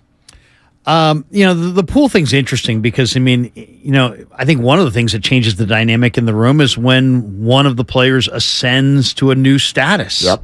You're talking about a guy who was a very late first-round pick. Poole, yes. Yeah, so he was like at 29th or something like that. He was like towards the end of the first round. Something like that, 27. And now he's ascended to, whatever, he's $35 million a year or whatever, and he's got his contract puts him in a different status. And maybe you're trying to assert control or assert yourself or just to try to, and I think that's difficult. I've heard a lot of people say in different sports that, you know what, it's easy to change your kind of status if you change rooms you're in. Like, hey, I'm a star, but now I'm in my declining years. Sometimes it's easier for that guy to decline on a different team because he's changing his status on the team in a different room, as opposed to the same room. Well, doesn't it feel like that's what they've been going through all year? I don't know that that's the case. None of us really know exactly what that's been, but doesn't it kind of feel like that? Like there's the whole like young guy, old guy thing. Who's got the bag? Who's got the voice? Who's got the ball? All that. It feels like that was part of what happened in training camp. And there's some moments on the floor too, Mo. How about the moment where Poole's going to shoot a free throw, and Clay's like, I think I'll shoot that. Right, and then he just kind of tapped him on the shoulder, yeah. and then there was another moment where Clay threw his hands up at Poole. There was Draymond walking off the court. There was Steph throwing a mouthpiece. It's always, always, always been Jordan, and we grab that and go, they don't like Poole. That's probably a little strong, but I'm sure he makes them roll their eyes at times. I'm sure there is a frustration build up there, but you got to work through that because they also need him. Yeah. And basketball's a difficult. You got to communicate. I mean, it's not baseball where hey, it's you take your time at bat. It's like these guys have to work together. I saw a lot of Draymond frustration when Kelly Oubre was here, where he's just waving him through like get out of there, and he's angry. I mean, he's looking angry. And Oubre, is an established NBA player at that point, making a grip of cash, and I'm sure he didn't like that. I'm sure it probably made him feel like he was showing him up a little bit, but Draymond didn't care. I don't think the Warriors liked very much about Kelly Oubre either, so the feeling was mutual. I didn't like the fact that Kelly Oubre made 15% of his threes for the first half of the year. Exactly, yeah. Make a shot once in a while, maybe we'll be a little bit less upset. Right. Yeah, I mean, look, there were some bad vibes there. No doubt. I think that's one thing going for the Warriors right now is all that youthful energy is starting to become more experienced energy. Feels like they're getting a little bit closer to being on the same page. And, whatever they were, the rookie mistakes they're making at the beginning of the year, I think they're making fewer of them. Yeah. The other thing I think that stands out to me is that GP2 is such an awesome defender that he gives a team a little bit of defensive swagger. Like if you have a guy who can shut people down the way that guy can shut people down, that makes you feel pretty good. I'm here for De'Aaron Fox against GP2 for as much as we get it. Absolutely. I'm here for it. Absolutely. Or Malik Monk. Shut off his water. And we're here for tomorrow as well, right? Tim Legler and much more coming up as we have our final show before this series actually starts. So great stuff. We look forward to it then, and good luck to each and every one of you on the contest page at 957thegame.com as far as Game 3 tickets. For Grandy, for John, for Lucas, for Larry, I'm Mark. Shoot your shot. That's all you got. Hurry in during Ram Truck Month and discover what it truly means to drive a truck that's built to serve. Ram Truck Month going on now. And now get 1.9% financing for 36 months plus $5,000 total bonus cash allowance on the 2023 Ram 1500 Bighorn Crew Cab. 1.9% APR financing for 36 months equals $2,860 per month per $1,000 financed for well-qualified buyers through Chrysler Capital regardless of down payment. Not all buyers will qualify. Residency restrictions apply. Take retail delivery by 5/1/23. Growing a business brings pressure. Staying compliant and retaining top talent in challenging times. You feel stretched thin. Fortunately, there's Insperity. They put over 35 years of HR service and technology to work, offering my employees competitive benefit options while lightening my HR load. Engaged people empowered to be their best means overcoming obstacles. With Insperity, nothing seems impossible. Insperity, HR that makes a difference.